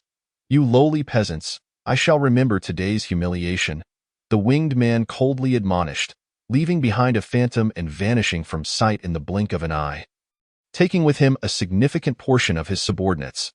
The overwhelming pressure of his power was palpable, yet the sheer number of ants could bring down an elephant, and they also had to dodge the bizarre attacks unleashed by that peculiar artifact, leaving the birdmen feeling quite frustrated. With the formidable foe retreating, Hua Qing could no longer contain the tumultuous energy within her. Her face was as pale as death due to her grave injuries and poisoning. "Junior sister, are you all right?" she was asked. "Thanks to my senior brother and everyone's vigorous support, I won't die just yet." Beside her, Lord Zhang was battered and bruised, his armor stained crimson with blood, wincing in pain. "I have no strength left. I feel utterly drained. Those damned birdmen can truly fight. Your Majesty Li Yu, I shall take my leave now. Do not forget our agreement," Zhang muttered as he gradually distanced himself. "I need to recuperate at the boss's place for a few days and indulge in some spiritual nourishment." Chapter 225. Is someone planning to steal the building? Ding ding ding. Old Beast King by Shursan deftly maneuvered a rugged vehicle into the garage, while an elderly man with white hair sat in the passenger seat, clutching the overhead handle with a face that betrayed his resignation. "Old Baihu, you run so fast and jump so high, yet you still get car sick? It's quite bizarre," he remarked. The old man unsteadily opened the car door, feeling as though a tempest was raging within his stomach. Utterly uncomfortable, he too was puzzled by this predicament. Although he had been obedient and refrained from using spiritual power upon entering the wildlands, how could the Jungle King, a legendary ruler of the Pangu Cave, one of the three great perilous places of the dragon-soaring continent, find himself in such a state? It was simply unfathomable. The old man glanced at Bai Shursan. "Could it be that your driving skills are to blame?" "Absolutely not," Bai Shursan replied with unwavering conviction. "You may doubt my character, but my driving skills are beyond reproach. Even the boss commends them. It must be that your recent breakthrough into transformation has left your energy unstable, causing your motion sickness. Qin Judao, do not tarnish my name." Bai Shursan's righteous demeanor made the old man roll his eyes in exasperation, dismissing him with a wave. "Enough of this. Lead the way to meet the boss." A day of idleness began with a bowl of tomato and egg noodles. Xiao Yu savored the broth contentedly. Feeling utterly at ease, suddenly, a thunderous voice echoed across the vicinity, causing all shoppers in the mall to flee outside. There, hovering in the air, stood several figures, 3 men and 2 women, all seemingly youthful, adorned in splendid garments. Exuding an air of superiority, their lips curled into defiant smiles. "Ha ha ha, Tianhua, your Qingyun sect's wind absolute palm doesn't seem so impressive. Not a single brick has fallen from this high-rise." The taunt from the youth in black attire darkened the expression of the boy named Tianhua. "This building is even taller and more magnificent than my Yankman's Azure Sky Pavilion," exclaimed a girl in pink, astonished. "Humph, a mere lower realm. How dare it possess such beauty? I shall uproot it to present to my father as a token of filial piety." The black-clad youth gazed at the apartment building with avarice. The onlookers below were left dumbfounded. "Did I just hear correctly? They want to steal the boss's apartment building." "Steal? This is outright robbery," one person remarked. "I remember the last time someone attempted this. It didn't end well for them. I just hope the building doesn't get taken. After all, I've already paid half a month's rent." A girl in a pink dress giggled. "Brother Qingyu, look at the expressions of those people below. They seem to doubt your ability to move the building." "Humph, a bunch of ignorant peasants, having never seen the world. Today, I shall show them the celestial arts of my Qingtian Xianzong, great teleportation technique." As he spoke, a pair of ethereal hands formed from spiritual energy materialized, reaching toward the base of the apartment building. "Lift," he commanded softly, grasping the structure firmly and attempting to raise it with great force. But there was no response. "How is this possible? Ha ha, Qingyu, it seems your skills are lacking." The Tianhua youth seized the moment to mock him. "I refuse to believe this." Qingyu gritted his teeth, channeling even more spiritual energy. Rise, yet again. The building remained as steadfast as a mountain, unmoving. "How can this be?" The great teleportation technique can move mountains and seas. How can a mere building resist? That's because you haven't mastered it. Xiao Yu observed from a distance, crossing his arms as he watched the antics of the airborne clowns. Boss, why don't you let me go stop them? The fiery-tempered girl in red had been itching to teach these presumptuous youths a lesson. But Xiao Yu had restrained her. Teach them a lesson? 4 peak martial kings and 2 high-level martial kings. Can you take them on alone? In his mind, he regarded the girl in red as merely a peak martial king and felt it necessary to intervene himself. Suddenly, the girl's demeanor shifted, her aura surging dramatically, leaving Xiao Yu astounded. If I am not mistaken, she just jumped 5 realms. Transforming, she directly became a supreme-level expert. The girl in red fixed her gaze on Xiao Yu. Is this enough? Her eyes bore a hint of arrogance. System, are you certain this is a robot? And what is with this leap in rank? The human-like expression made Xiao Yu's skin crawl. System, are you pretending to be unresponsive again? Outside the mall, customers indulged in playful banter, some even pulling out small stools to munch on sunflower seeds. Haha, these people are quite resilient. This is more thrilling than watching a movie in a theater.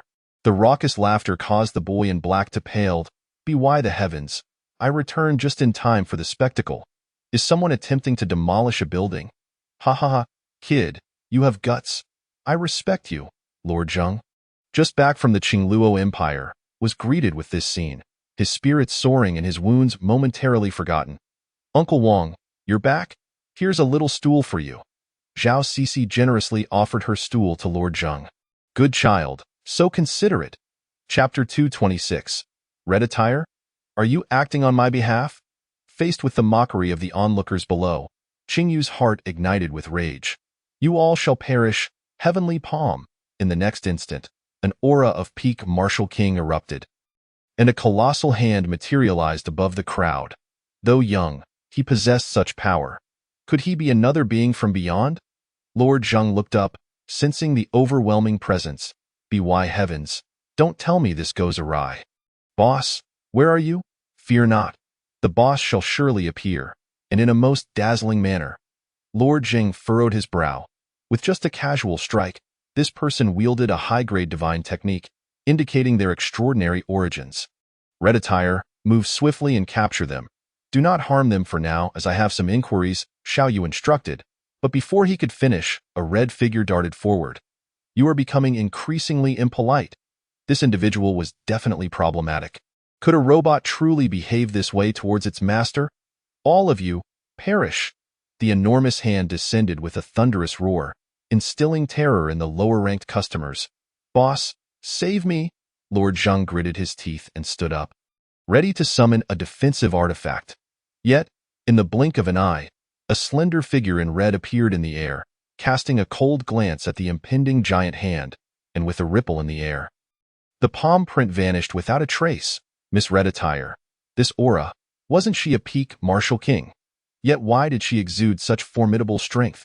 Facing a peak martial king's divine technique, she casually dispelled it without breaking a sweat. Everyone was left dumbfounded.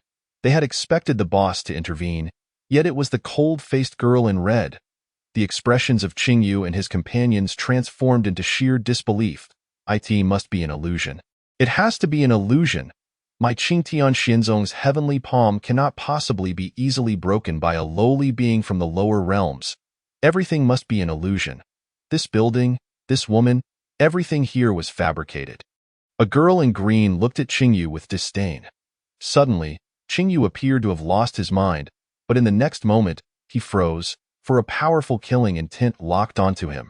She intended to kill him. The girl in red swiftly closed the distance, while the others instinctively retreated several meters, synchronized in their movements. You wish to kill me? The red-attired girl's icy gaze bore into him. Why not? Qingyu erupted into laughter. His eyes filled with provocation as he spread his arms wide. A contemptuous expression plastered across his face. Dare you come for me? I stand right here. Come and kill me. Do you know who I am? Are you aware of who my father is? The sound of fingertips piercing skin is faint, yet in a moment of utter silence, it becomes strikingly crisp. The boisterous youth from moments ago now feels his body temperature steadily declining. Did you truly kill him? Do you understand who he is? How dare you? The woman in the pink dress questioned sharply. The figure in red cast her a dispassionate glance, and the pink-clad woman instantly felt as if she were being scrutinized by a venomous serpent. Rendering her speechless, "Esteemed senior, we bear no ill intent. Qingyu is dead, and I beg your pardon for any offense caused." The woman in blue stepped forward and spoke. Noting the silence from the figure in red, the young man from Tianhua felt a surge of anxiety. After all, he had also taken action against the loft moments earlier. "You wouldn't want to kill us all, would you? Jinger, cease your foolishness." The woman in pink attempted to inquire, only to be sharply reprimanded by the woman in blue. "Surely, a senior would not resort to violence against us juniors." "Humph." The figure in red scoffed, then extended her jade hand, from which a crimson whip shot forth, binding the five of them tightly together. "Release me. Where do you intend to take us? My master will not spare you." Despite their frantic struggles, they could not escape the grasp of the figure in red. Treading upon the void, she approached Xiaoyu and spoke softly, "Boss, my apologies. I have never encountered such a request before, so I momentarily lost my composure." Her tone was entirely unlike her usual cold demeanor and even hinted at a touch of shyness. Chapter 227. The Celestial Realm. It's quite all right," Xiaoyu responded, momentarily taken aback. "What is happening? This is merely a robot. Why apologize to her?" The figure in red said nothing further, handing over the restrained five individuals to Xiaoyu before departing. "Hey, who are you? Release us at once. Do you have any idea who we are?" The woman in pink continued her frantic shouting, her face flushed with anxiety, while the other four remained silent, their spirits notably low. The woman in blue sighed inwardly. "Master, if you were to know that one day your disciple would be harmed by that arrogant Qingyu, would you have allowed me to approach him, esteemed senior?" Xiaoyu exuded no discernible aura, appearing as an ordinary person at first glance, yet the woman in red seemed to act under his command. "Senior, you did not directly take our lives, yet you have imprisoned us. Is there any possibility for reconciliation in this matter?" The woman in blue attempted to speak. Upon hearing this, Xiaoyu smiled slightly. This woman was quite clever, far superior in many aspects compared to her companions. "I have a few questions to pose to you. Please, esteemed senior, speak freely. I shall leave nothing unsaid." The woman in blue earnestly replied, and the others quickly nodded, sensing a glimmer of hope. "Where do you hail from? How did you arrive here? Has anything significant transpired in your world recently?" "We six hail from the Celestial Realm, having accidentally fallen here while traversing the Dark Forest. As for the significant event you mentioned, half a year ago, the Demon Lord, who had slumbered for millennia, has awakened. That should suffice."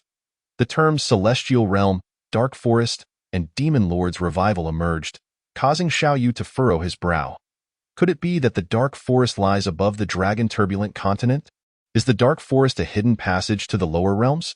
If these six individuals have fallen by chance, what of the Evil Spirit Clan and the Feather Clan? Are you aware of the Evil Spirit Clan and the Feather Clan? "Naturally, we are aware." The woman in blue responded without hesitation.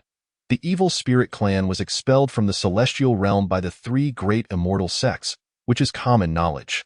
Their whereabouts, however, remain unknown.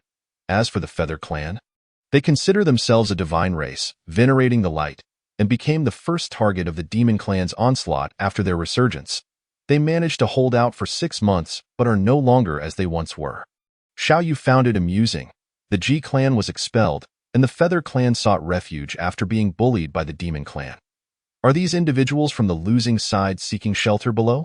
A lower realm no larger than a forest in the Celestial Realm, with only a handful of Supreme Realm practitioners? Is it that simple? If this continues, others may descend as well. It seems that in the future, the native practitioners of the dragon-turbulent continent will face significant challenges. Yet for Xiaoyu, they are all customers, all opportunities. After conversing further with the woman in blue, he learned the general situation of the Celestial Realm. The human race is led by 3 great immortal sects: the Qingtian Immortal Sect, the Fuyao Immortal Sect, and the Changhe Immortal Sect, with numerous other sects and factions relying on these 3 for survival. The Demon Clan's resurgence has yet to result in large-scale conflicts with the human race, only targeting the relatively weaker clans. The human race remains divided, but the demon clan has grand ambitions. The war between humans and demons is merely a matter of time. Senior, do you have any further inquiries? Not for now. Please remain here quietly, Xiao Yu replied leisurely. By the way, do you possess any spirit crystals? Or spirit stones would suffice? The woman in blue seemed to see hope again, quickly nodding in affirmation. We do. That is sufficient. The woman in blue was momentarily stunned. Is that all?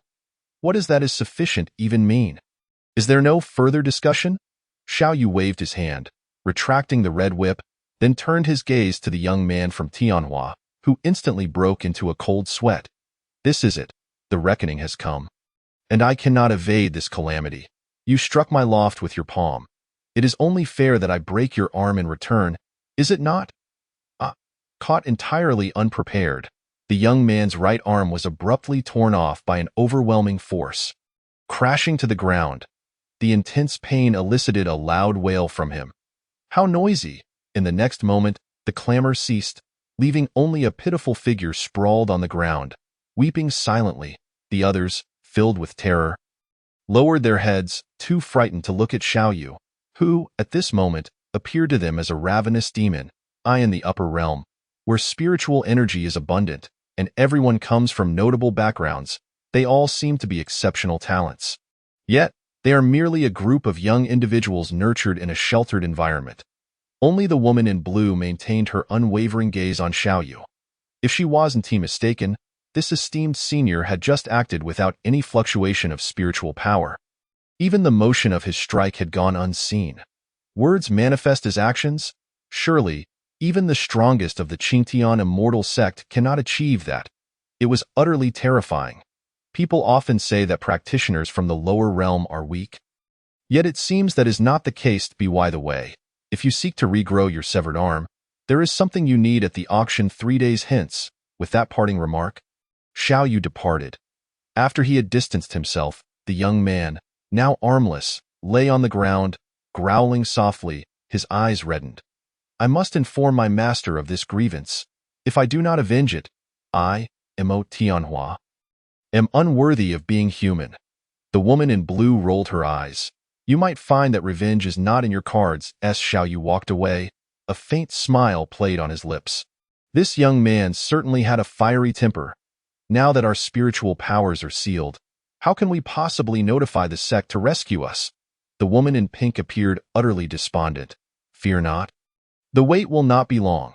The silent man beside them suddenly spoke. Su Liang, do you have a plan? Do not forget, Qing Yu is the biological son of the second elder of the Qingtian immortal sect, and a core disciple of the inner sect. With him dead here, the sect's life lamp will extinguish. Coupled with the second elder's protective nature, Su Liang's lips curled slightly as he spoke. If we escape from here, we can exact revenge, a twofold victory. Upon hearing this, the other's eyes sparkled with renewed hope. Let us familiarize ourselves with this place. Our spiritual powers are sealed, but fortunately, we are not restricted in movement. It will take time for the Qingtian immortal sect to find us. And everything remains uncertain. If you wish to avoid losing your hand, we should attend the auction in 3 days. The woman in blue spoke with poise, assuming the role of the leader of this small group. What Miss Qin says is quite reasonable. Chapter 228. A driving license? A bit challenging, and my goodness. I never expected this girl to be so formidable. Thankfully, I never crossed her. Bai Shi-san, who had been watching the spectacle, stood in place mumbling to himself. He only knew that this cold and aloof woman in red was a staff member at the store, but he had no idea about her true abilities.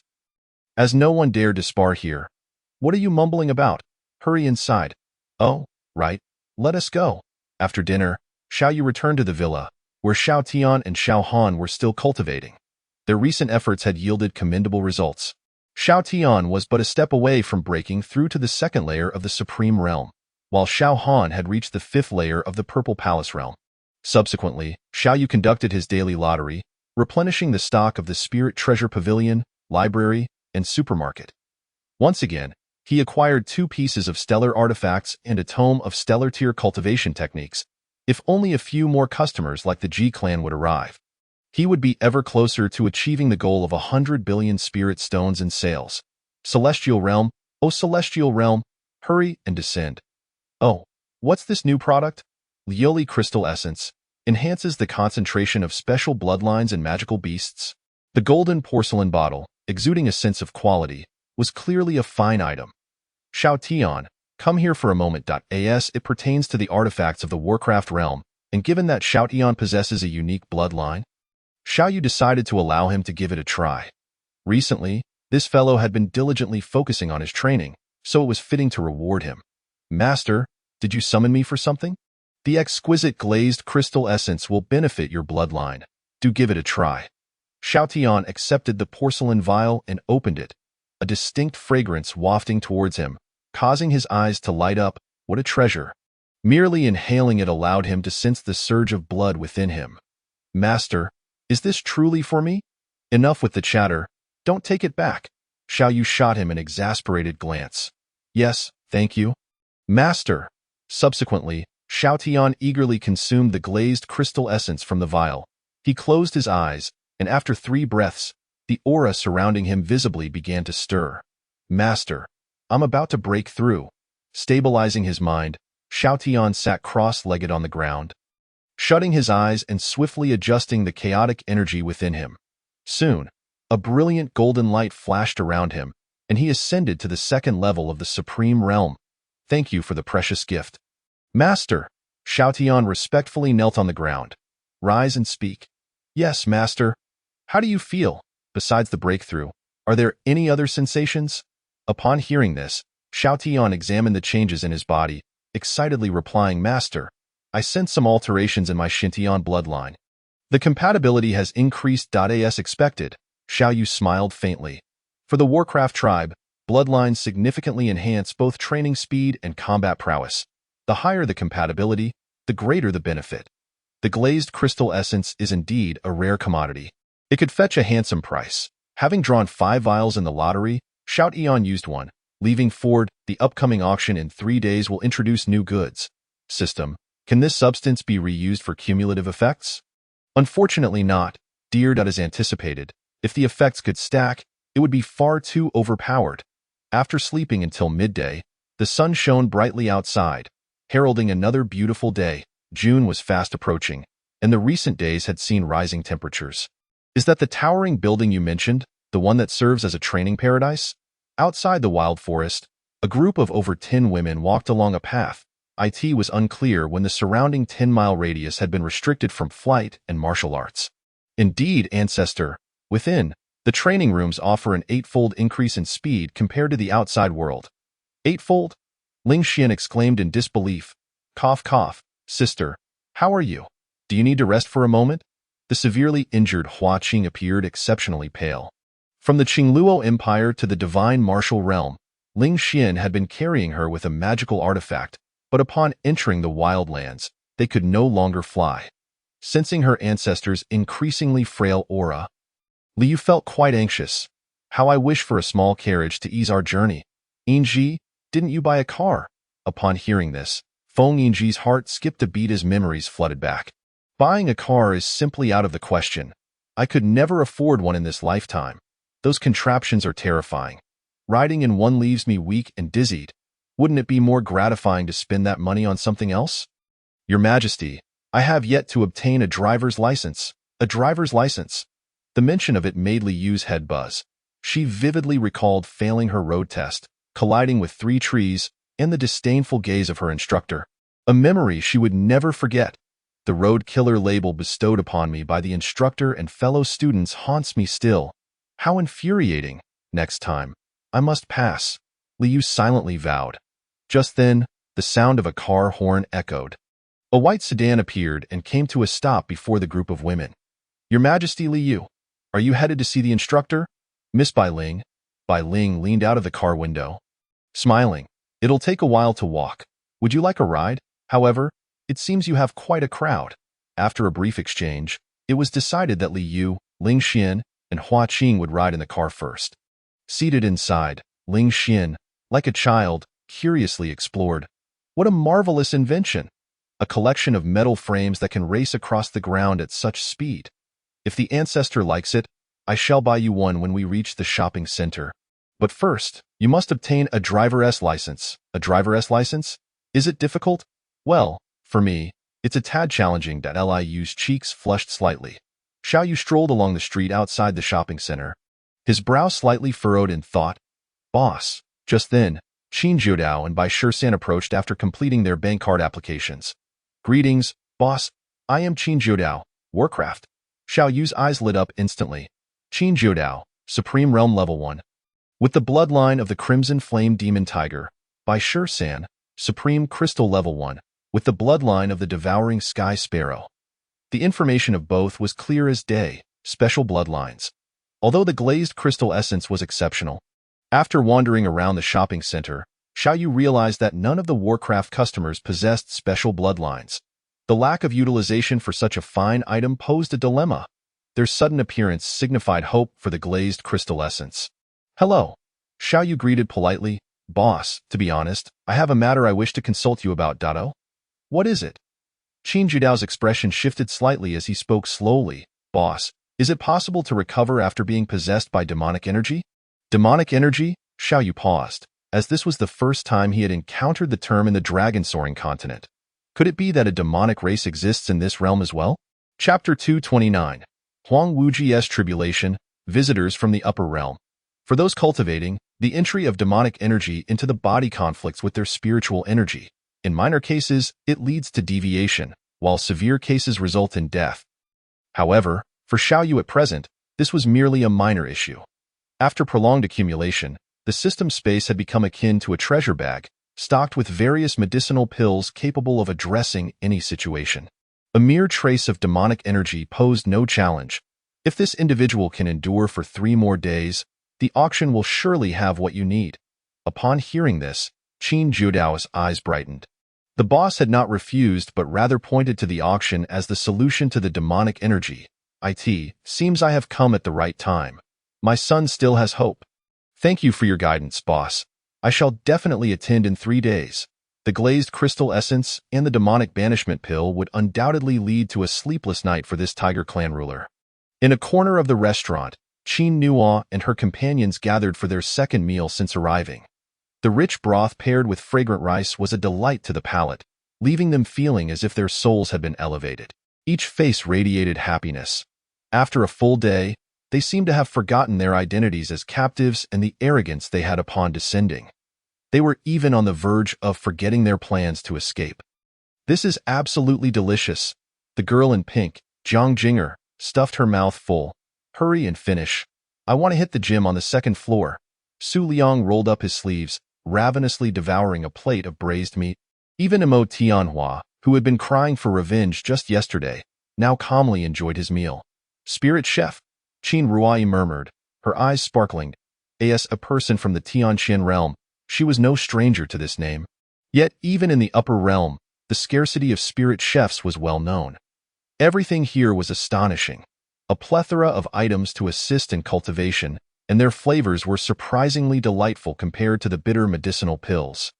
The library, the spirit treasure pavilion, countless cultivation methods and artifacts, and even celestial-grade spiritual treasures were available for direct purchase. In just one day, aside from the apartment building where they had failed to secure a room, they had essentially explored everywhere else. Unfortunately, they still had not secured a room today. It was said that training inside could amplify progress by 8 times, while their sect's gathering array only offered 3 times. I truly wish to experience it. Had it been before yesterday, I would have never believed such a thing. But now, it isn't impossible. As they laughed and chatted while eating, they bore no resemblance to the anxious individuals from the previous day. Qin Ruai looked at them with a gentle smile and thought to herself, this is for the best. Everyone here wears a smile, devoid of schemes and machinations. All that exists is satisfaction with life. And all of this was brought forth by that boss. Qin Ruai realized she had underestimated the boss's power. Dark clouds churned ominously in the sky, followed by flashes of lightning and thunder. Someone is undergoing tribulation. That direction, it seems to be the Tianqiong Academy. Indeed, it is the Tianqiong Academy. Huang Wuji stood beneath the ominous clouds, his gaze sharp and unwavering, as countless disciples of the academy rushed to witness the spectacle of their dean's tribulation. Boom! A bolt of lightning struck down, and Huang Wuji faced it with calm assurance, fully in control of the situation. The dean has prepared for so long. This tribulation will surely be stable. A mentor smiled confidently.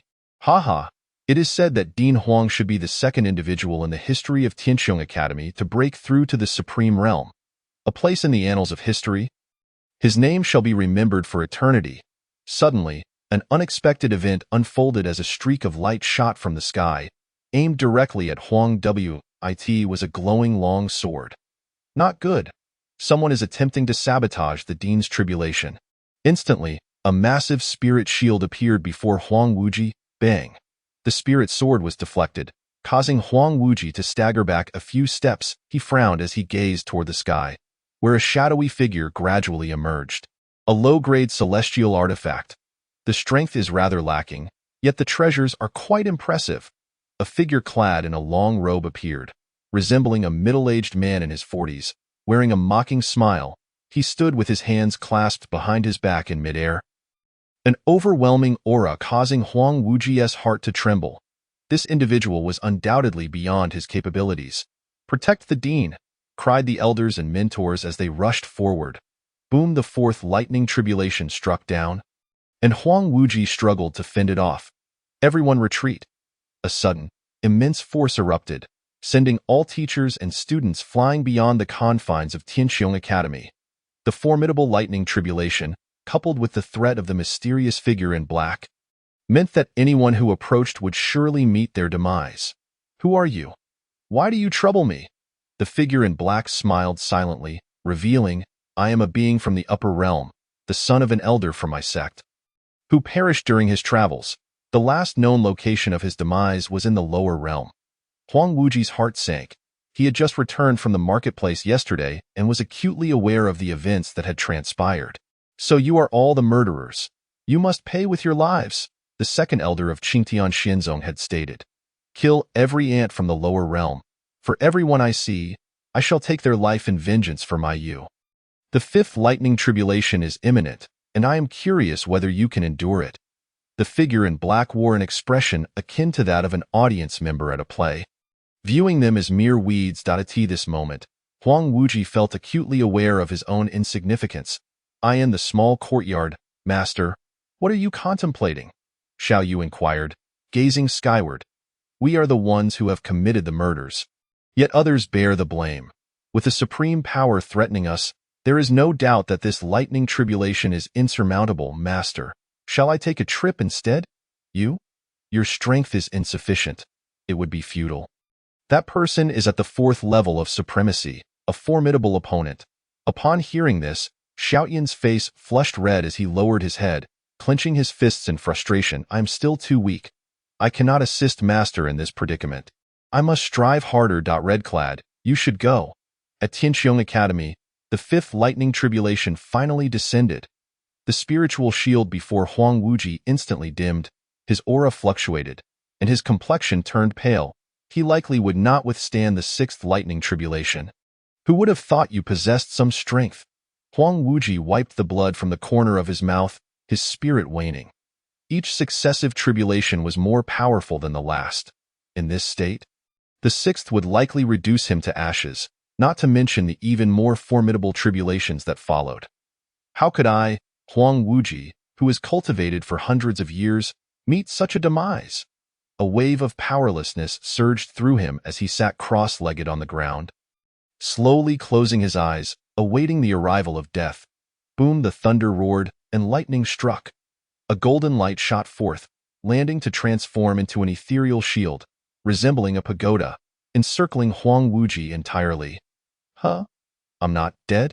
Huang Wuji opened his eyes in astonishment, his expression filled with confusion. At that moment, a red figure gracefully appeared, her cold gaze fixed upon the figure in black, a murderous intent radiating from her.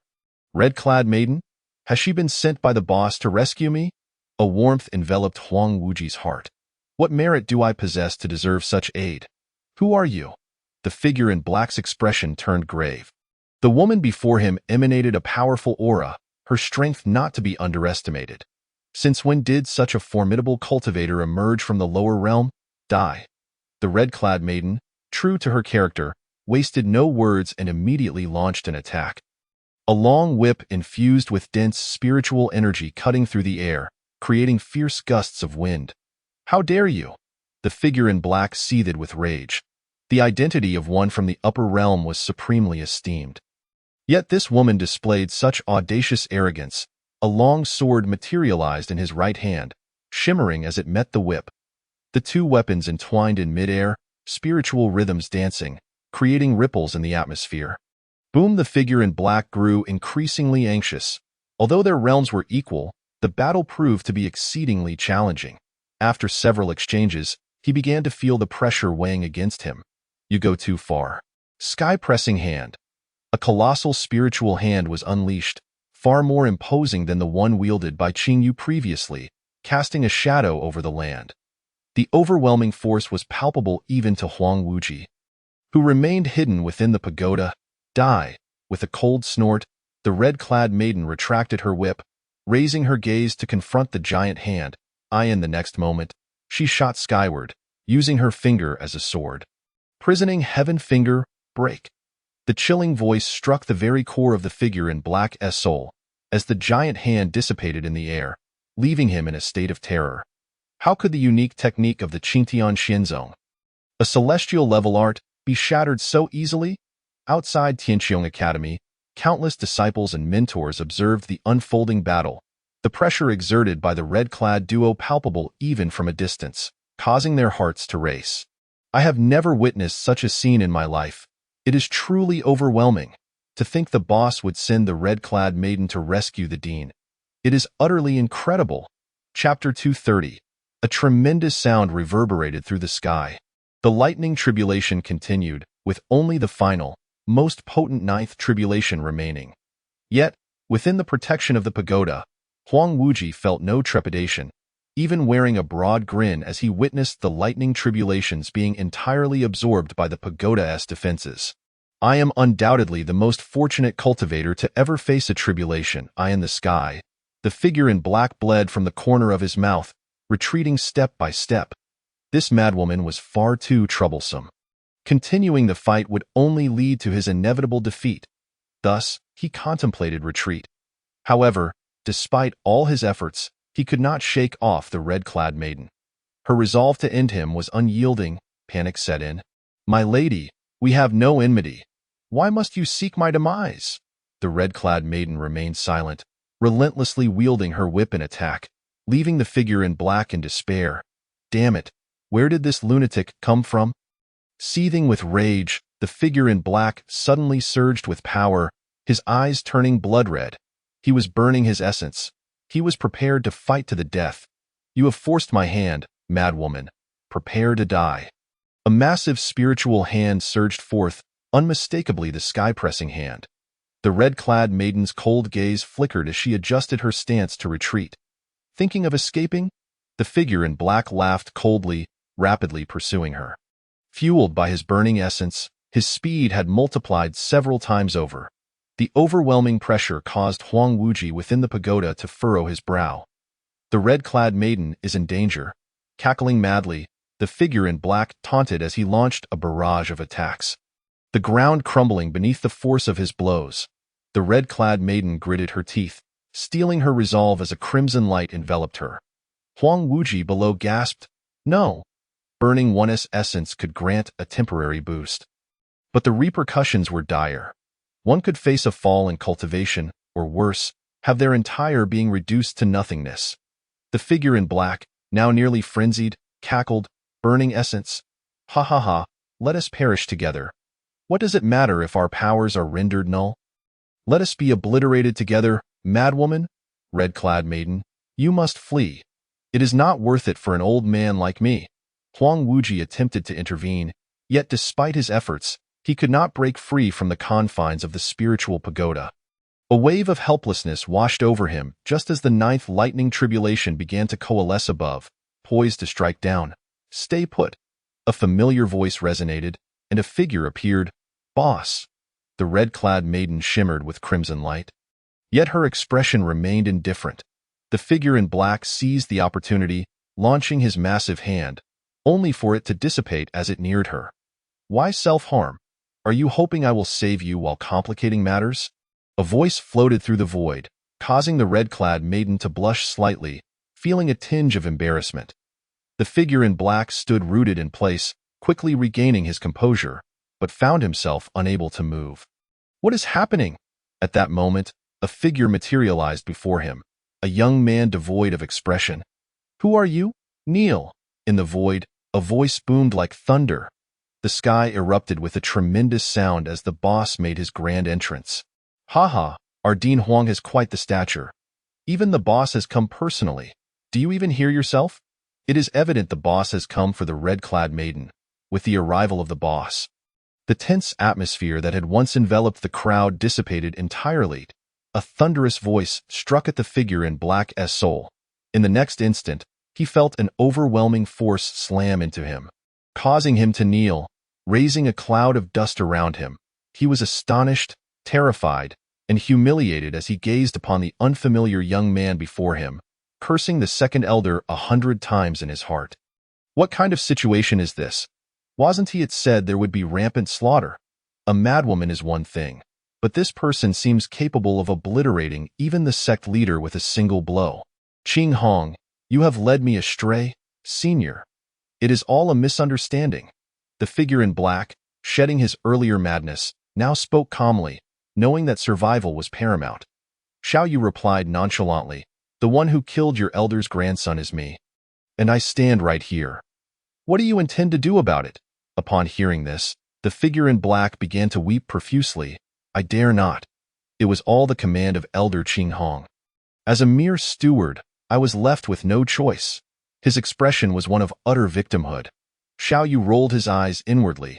The act was theatrical, with tears flowing as if auditioning for an Oscar. He then turned to the red-clad maiden. Are you injured? No, she replied softly, head bowed. Xiao Yu nodded gently. Then let us return. In the next moment, he tore apart the fabric of space and stepped through. The figure in black was left in shock. What kind of operation was this? One could return home in such a manner. He thought, wait, are you really letting me go just like that? As the heart that once rejoiced was suddenly shattered, he beheld a crimson figure approaching, seizing his collar as one would a rabbit, and tossing him into the spatial rift. Another captive added. At that moment, Huang Wuji had successfully transcended his tribulation, while the figure in red waved a hand to retrieve the spirit tower and stepped into the rift. Subsequently, the sky returned to its pristine state, still adorned with blue skies and white clouds. Farewell, esteemed master, farewell, esteemed master. All the members of Tinqiong Academy bowed respectfully as Xiao Yu departed. Chapter 231. Hua Qing, who was holding her breath. They have sealed my spiritual power without restricting my freedom. What are these people up to? Lu Pingyan found himself abandoned on the street outside the marketplace, standing in a daze as he surveyed the bustling crowd. Where is this place? Why are so many people gathered here? Could it be a sect from the lower realms? Yet, the architecture of these sects is rather peculiar. Steward Lu. Suddenly, a voice filled with joy rang out. Lu Pingyan raised his eyes and saw several youthful figures approaching him. Miss Qin, what brings you here? Qin Ruai let out a wry smile and proceeded to recount the entire series of events to Lu Pingyan. It turns out Qing Yu had descended to the lower realms with you all. Alas, this child has been spoiled by Elder Qing Hong since childhood, developing a host of bad habits. Now, he has gambled away his life and dragged this steward into suffering alongside him. The thought of this made Lu Pingyan's heart ache. He had been living comfortably in the upper realms, only to be assigned such a burdensome task. Thinking he was among mere bronze, he unexpectedly encountered a king. Old Lu's heart was heavy with sorrow. Steward Lu, are you here to find senior brother Qing Yu? But you seem to be in the same predicament as us, your spiritual power also sealed. Could it be that you encountered that individual? So don't even mention it. I'm utterly unfortunate, Zhang Jinger exclaimed in astonishment. But you are a steward elder of the Qingtian immortal sect. Not even you are a match for them? Lu Pingyan cast a resentful glance her way. Steward elder? I reckon even our sect leader might not stand a chance against that one. That overwhelming aura, the ability to tear apart space with bare hands. Could our sect leader accomplish such a feat? Oh, is this true? Then one tea we be unable to return, Jiang Jinger grimaced. Since we are here, we might as well make the best of it. Although we are imprisoned, the master has not confined our freedom. Besides, isn't life here quite pleasant? Qin Ruai spoke with a smile. Miss Qin is right. Steward Liu has just arrived here. Let us show you around and help you familiarize yourself. Upon returning to the small courtyard, Xiaoyu began preparing the items for tomorrow's auction. Quality over quantity, as always. Unlike before, there are no cultivation techniques or magical artifacts, only scarce elixirs and unique physiques. Master, is there something you need? Xiaoyu looked at Xiao Tian with a puzzled expression. Master, I wish to venture out for some training. The path of cultivation requires one to brave countless hardships. Since Xiao Tian embarked on this journey, it has been too smooth. It is indeed necessary to go out and see the world. Very well. Will you be going alone? Yes, master. Xiao Hua's current strength is still too weak. The outside world is fraught with danger, so it is safer for her to remain by your side. All right, take care of yourself. After a moment of contemplation, Xiaoyu handed 3 spirit talismans to Xiao Tian. If you encounter an insurmountable crisis, throw these out, and they will ensure your safety. Xiao Tian felt a rush of gratitude. Thank you. Master, venturing out is a good thing. If you grow weary, just come home. Xiao Hua is still waiting for you. Understood, master. Xiao Tian takes her leave. Inside the marketplace. Why hasn't the master appeared yet? Li Yu's face showed signs of impatience. Hua Qing's injuries are severe. Ordinary medicine cannot heal her, and they can only place their hopes on Xiaoyu. However, they have been waiting in the marketplace for several hours now, and Xiaoyu has yet to show up. Even private messages to the master have gone unanswered. It is well known that the master rarely checks his phone except for pinned messages. Feng Yingji, standing nearby, felt quite helpless. Doesn't anyone here know his address? Not to mention that no one knows the master's address. Even if they did, who would dare intrude? This person has quite the airs, sister.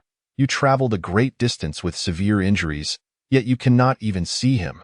Ling Xian furrowed her brows in anger. Huomu's expression changed. Miss Ling Xian, such words are ill-advised.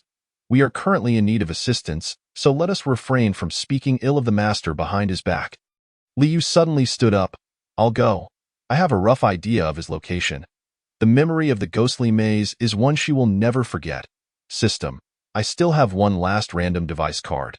Use it. Ding. Usage successful. Congratulations on obtaining the Xuanwu Community 1. Xiao Yu's eyes brightened. He hadn't expected to draw a new property this time.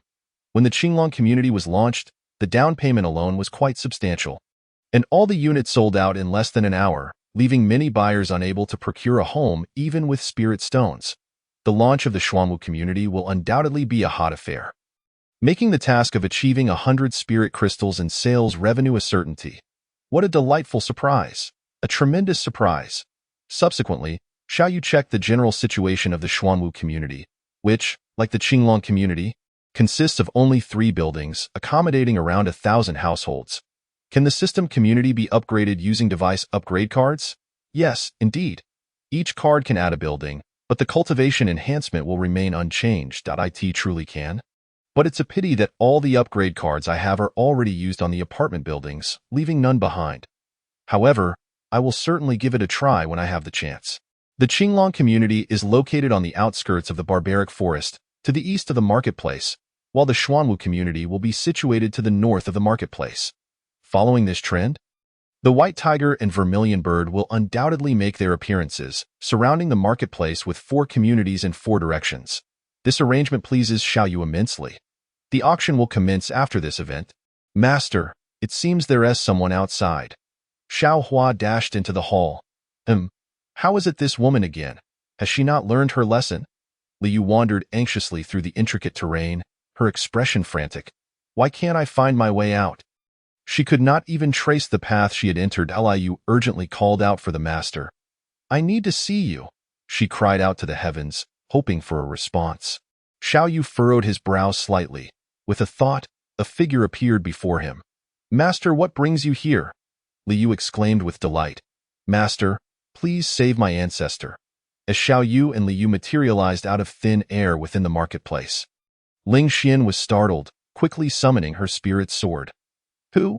A massive aura instantly enveloped the area, and Xiao Yu lightly tapped the tip of the spirit sword, causing it to fall harmlessly to the ground. "It is the master ancestor. Please remain calm." Feng Yingji hurried forward, already sweating profusely. Xiao Yu regarded the frail, unconscious Hua Qing before him, his brows furrowing in concern. What has this woman endured? Her dantians are on the verge of collapse, and every orifice in her body is blocked. What forbidden technique did she employ? To still be clinging to life now is truly remarkable. Noticing Xiao Yu's grave expression, Li Yu felt anxious. "Master, I am willing to accept any condition just to save my ancestor." Chapter 232. News of the Xuanwu community. Xiao Yu is a person of principle. Although, within the realm of invincibility, he could effortlessly save this woman, it would be somewhat inappropriate. If word of this spread, anyone who was injured might come seeking him for salvation. "You suggest charging a fee for medical services? Apologies, but I have no desire to play the role of a benevolent healer. I simply wish to be a laid-back master. If this were to be turned into a business transaction, however, that would be a different matter. System, is there a pill that can save her in this situation?" "Yes, indeed. The Gathering Essence pill will suffice." Upon receiving the answer, Xiao Yu began searching the system space, overwhelmed by the sheer volume of items.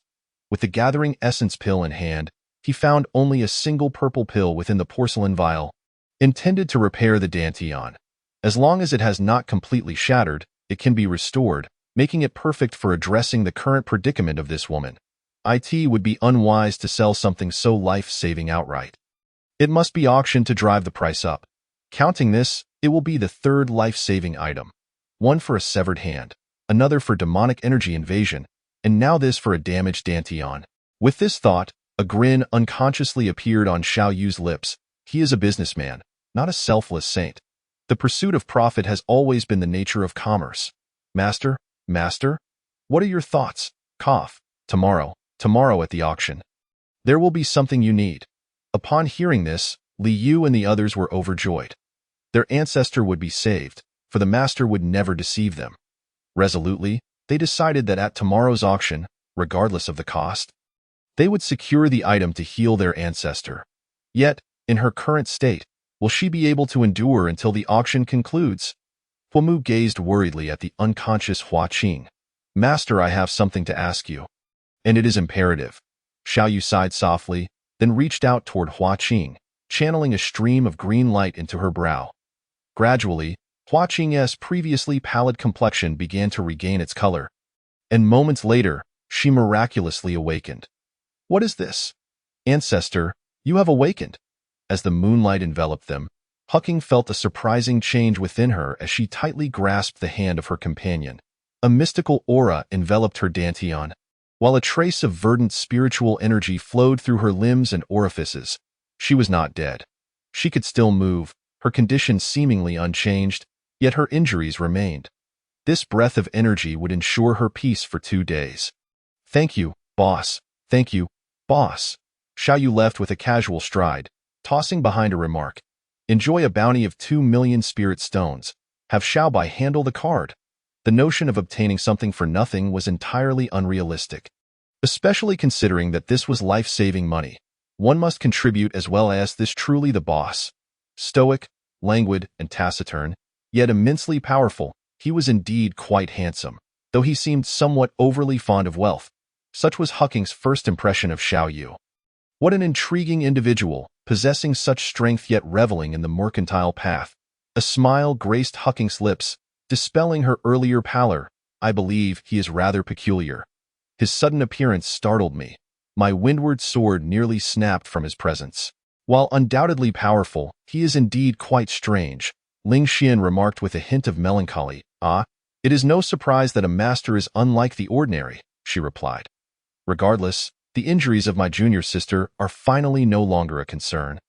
Within the Qinglong community, in room 1901, Qin Jiudao and Bai Shisan lounged on a soft sofa, sipping drinks and engaging in conversation, while the Bear King diligently arranged a fruit platter beside them.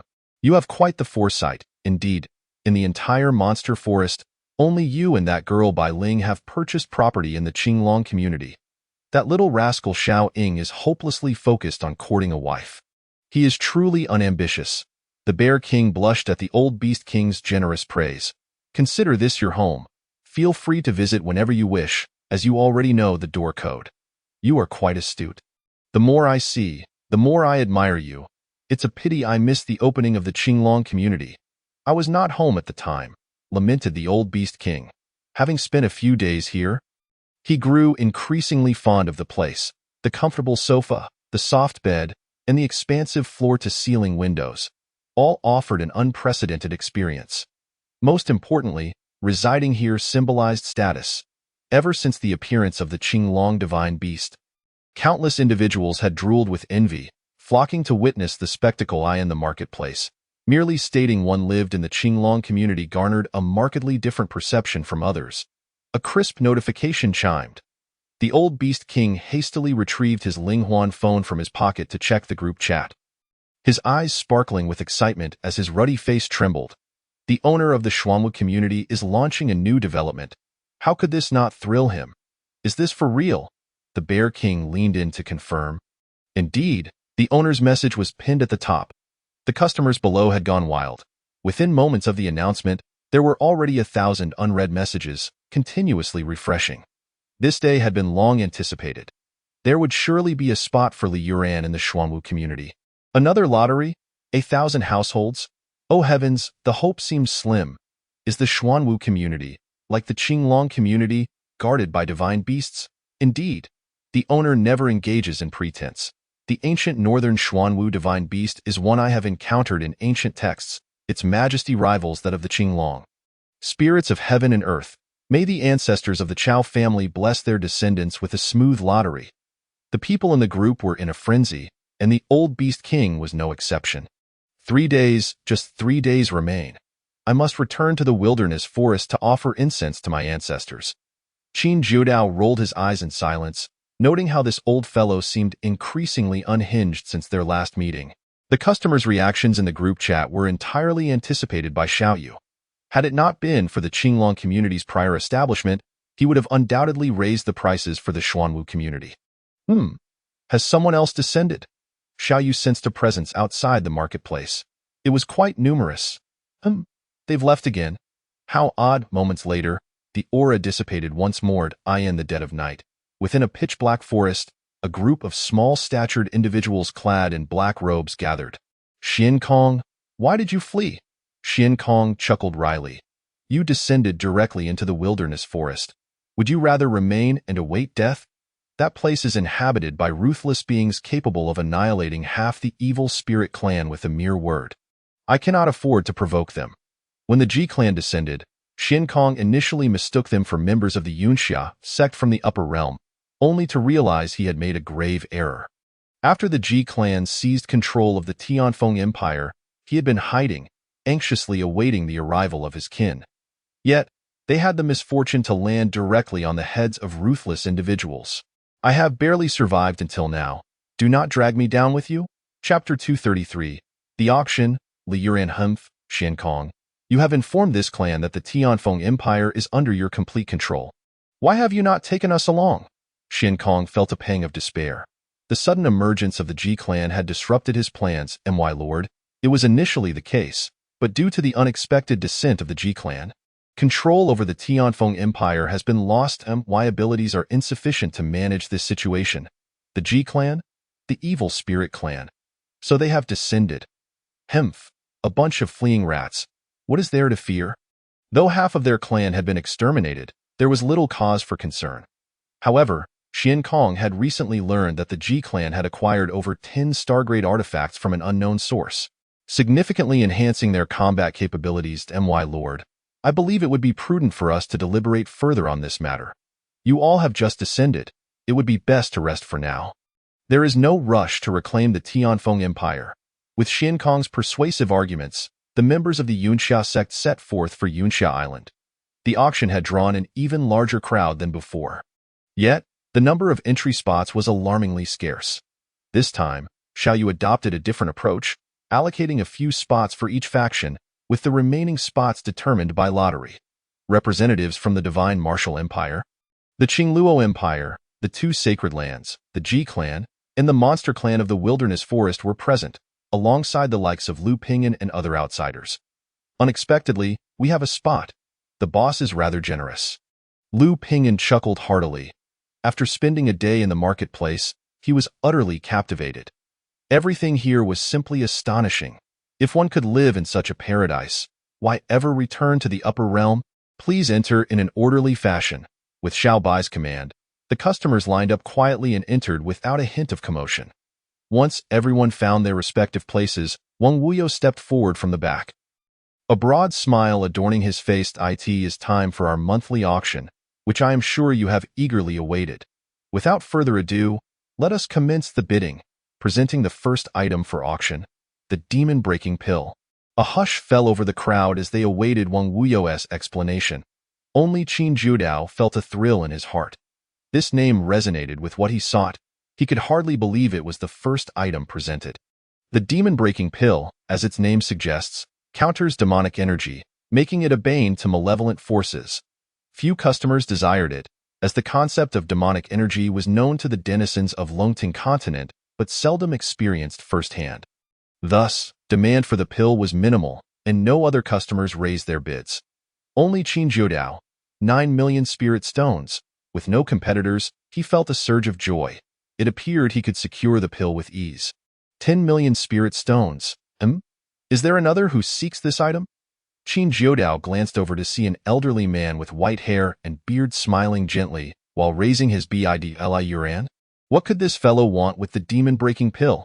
In the auction hall, bidding was purely a contest of price, especially in the boss's auction house. Qin Jiudao had no choice but to continue raising his offer. 10 million spirit stones.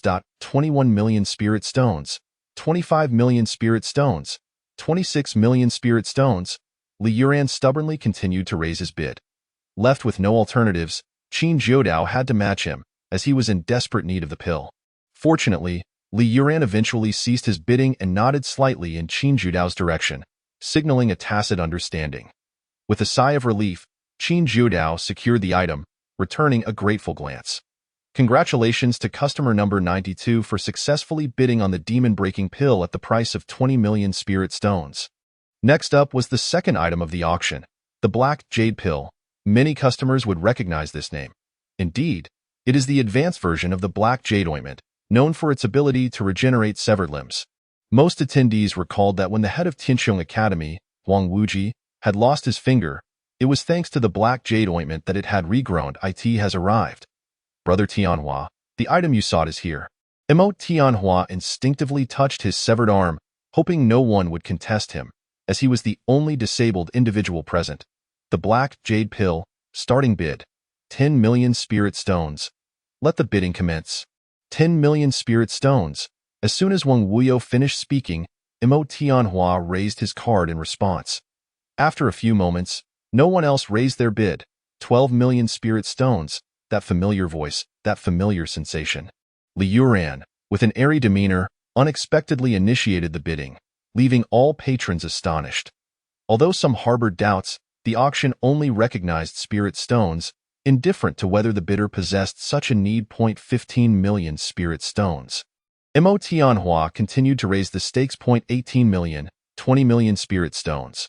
After several rounds, Tianhua ultimately secured the Heiyu pill for 30 million spirit stones. Why do I get the feeling this old man is doing it on purpose? You guessed correctly. He is indeed doing it on purpose. Tianhua grimaced, grinding his teeth. I shall remember this. Qin Ruai cast a sidelong glance at him. I advise you to stow away those petty thoughts. Don't forget where we are. You might not even know how you meet your demise. Besides, it's merely 30 million spirit stones. Can't a direct disciple of the Qingyun sect afford it? Tianhua snorted but fell silent. The third item for auction, the Gathering Essence Pill, commenced at a starting price of 50 million spirit stones. Among the attendees, only one required it. 60 million spirit stones. A hush fell over the room as Li Yu's brow furrowed, her gaze involuntarily drifting towards Li Yuran, sensing that this old man was about to stir trouble again. 65 million spirit stones. Indeed, the familiar voice and scene unfolded. Li Yu clenched her fists and continued to bid. 70 million spirit stones. Willing to spend any amount to heal her ancestor's injuries, She felt inexplicably vexed. After several more rounds, Liu ultimately acquired the Gathering Essence Pill for nearly 100 million spirit stones. Old Li, have you taken some medicine today? Why the sudden leap? Zhuge Qing frowned, realizing that Li Yuran was deliberately causing a ruckus. Cannot say I in any case. My task is accomplished. A few words can earn me a month of free access to the swimming pool. Quite a profitable venture. Offend someone? Apologies, but I am utterly unconcerned. Feel free to try and act against me here. The next item for auction appeared, and the atmosphere soared to its peak. The Slaughter Sword Body, a special physique, and one of the most potent in terms of offensive capabilities. The aura of slaughter it exuded made all attendees gulp. This auction truly features special physiques.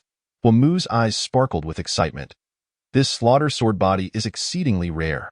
My Ji clan must secure it. Rest assured, Ancestor, I prepared well days ago. There will be no issues. Ji Wuliang stroked his white beard, nodding in satisfaction. Keep up the good work. I have high hopes for you. The starting price was 90 million spirit stones, with each subsequent bid required to exceed 5 million spirit stones. As soon as Wang Wuyo's words fell, the bidding commenced. 100 million spirit stones, 130 million, 150 million spirit stones. Kanglan Sacred Land, Fengshi Sacred Land, and the Ji clan all raised their bids in succession. Lu Pingyan also joined in, unwilling to be left behind. What a pity. With the Ji clan present, I fear I have no chance. No matter how strong an individual's financial power, they ultimately stood alone against an entire clan. Slaughter Sword Body, he truly has no hope. Word has it this is the first time. Young individuals from the Tianqin realm were astounded. Shockwaves coursing through them. The bidding for the Slaughter Sword Body continued, 230 million. Huamu persisted. On the floor, 5 factions remained steadfast, unwilling to relent. The Ji clan, the Divine Martial Empire, the Qingluo Empire. Alongside the 2 sacred lands, Father, please bid without hesitation. My sister and Fengshi Sacred Land will fully support you. Haha, splendid. Huamu gazed at the crimson glow on stage, determined to secure it today. 350 million spirit stones. Does anyone bid higher? 500 million spirit stones. The price leapt dramatically, and all eyes turned to Huamu, who looked down upon the crowd. Forget it, the Slaughter Sword Body is destined for Huamu. There's no point in continuing. The Divine Martial Empire withdrew from the bidding, followed closely by Kanglan's Sacred Land. No need to bid further. Understood, Ancestor. Hua Qing observed the resolute Huamu in the distance. Recalling how their senior brother remained steadfast in his pursuit of strength, far surpassing them all. At this moment, only the Ji clan and Huamu's Fengshi Sacred Land remained. The bidding for the Slaughter Sword Body had reached 520 million spirit stones, the highest price for a single item thus far in the auction. The atmosphere was electric. 530 million spirit stones, 550 million spirit stones. Huamu raised the price once more, intent on securing the item. 560 million, 600 million spirit stones. Ancestor, should we continue? Ji Wuliang hesitated. Although the Slaughter Sword Body was exceptional, surpassing 600 million spirit stones seemed excessive.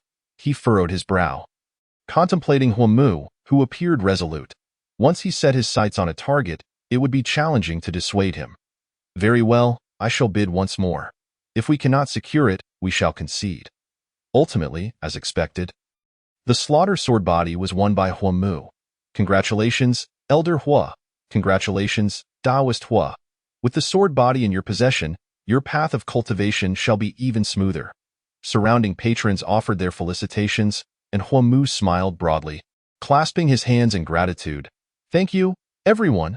Lu Pingyan squinted as he gazed in the direction of the Ji clan members. Upon entering the venue, he had sensed a certain familiarity about them. And now, as he discerned their features more clearly, he realized that the elusive evil spirit clan from the upper realm had indeed descended to the lower realm. Next, we come to the final item of this auction. Wang Wui smiled gently as he began to speak. Is there another item for bid? Initially, it was believed that the killing sword body would serve as the grand finale. Yet it appears there is an even more extraordinary treasure in store. All the patrons turned their attention to the stage. Behold, the Supreme Elixir. The grand finale turns out to be yet another type of elixir. Exuding an overwhelming aura of spiritual energy, it was evident that this was a remarkable treasure. Wang Wui held a brown elixir in the air, its surface faintly shimmering with a delicate radiance.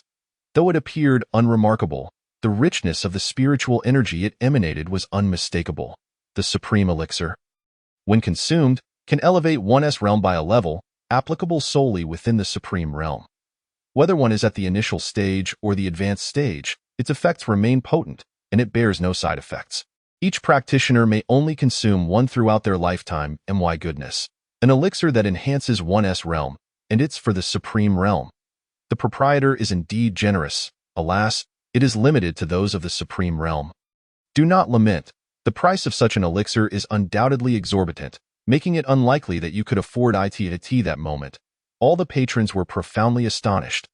Wang Wui continued, the Supreme Elixir, there are 3 in total available at this auction, each starting at a price of 80 million spiritual stones, with each subsequent bid not to be less than 5 million spiritual stones. Please proceed. 100 million spiritual stones. Hua Qing was the first to call out a bid. Such an elixir is a rare find, and as the only supreme of the Qingluo Empire, it is imperative that I enhance my strength swiftly to better protect the empire. Rest assured, ancestor, you may bid as you wish. Regardless of the cost, Yuer is determined to secure an elixir for you. Liu's resolute gaze brought great comfort to Hua Qing.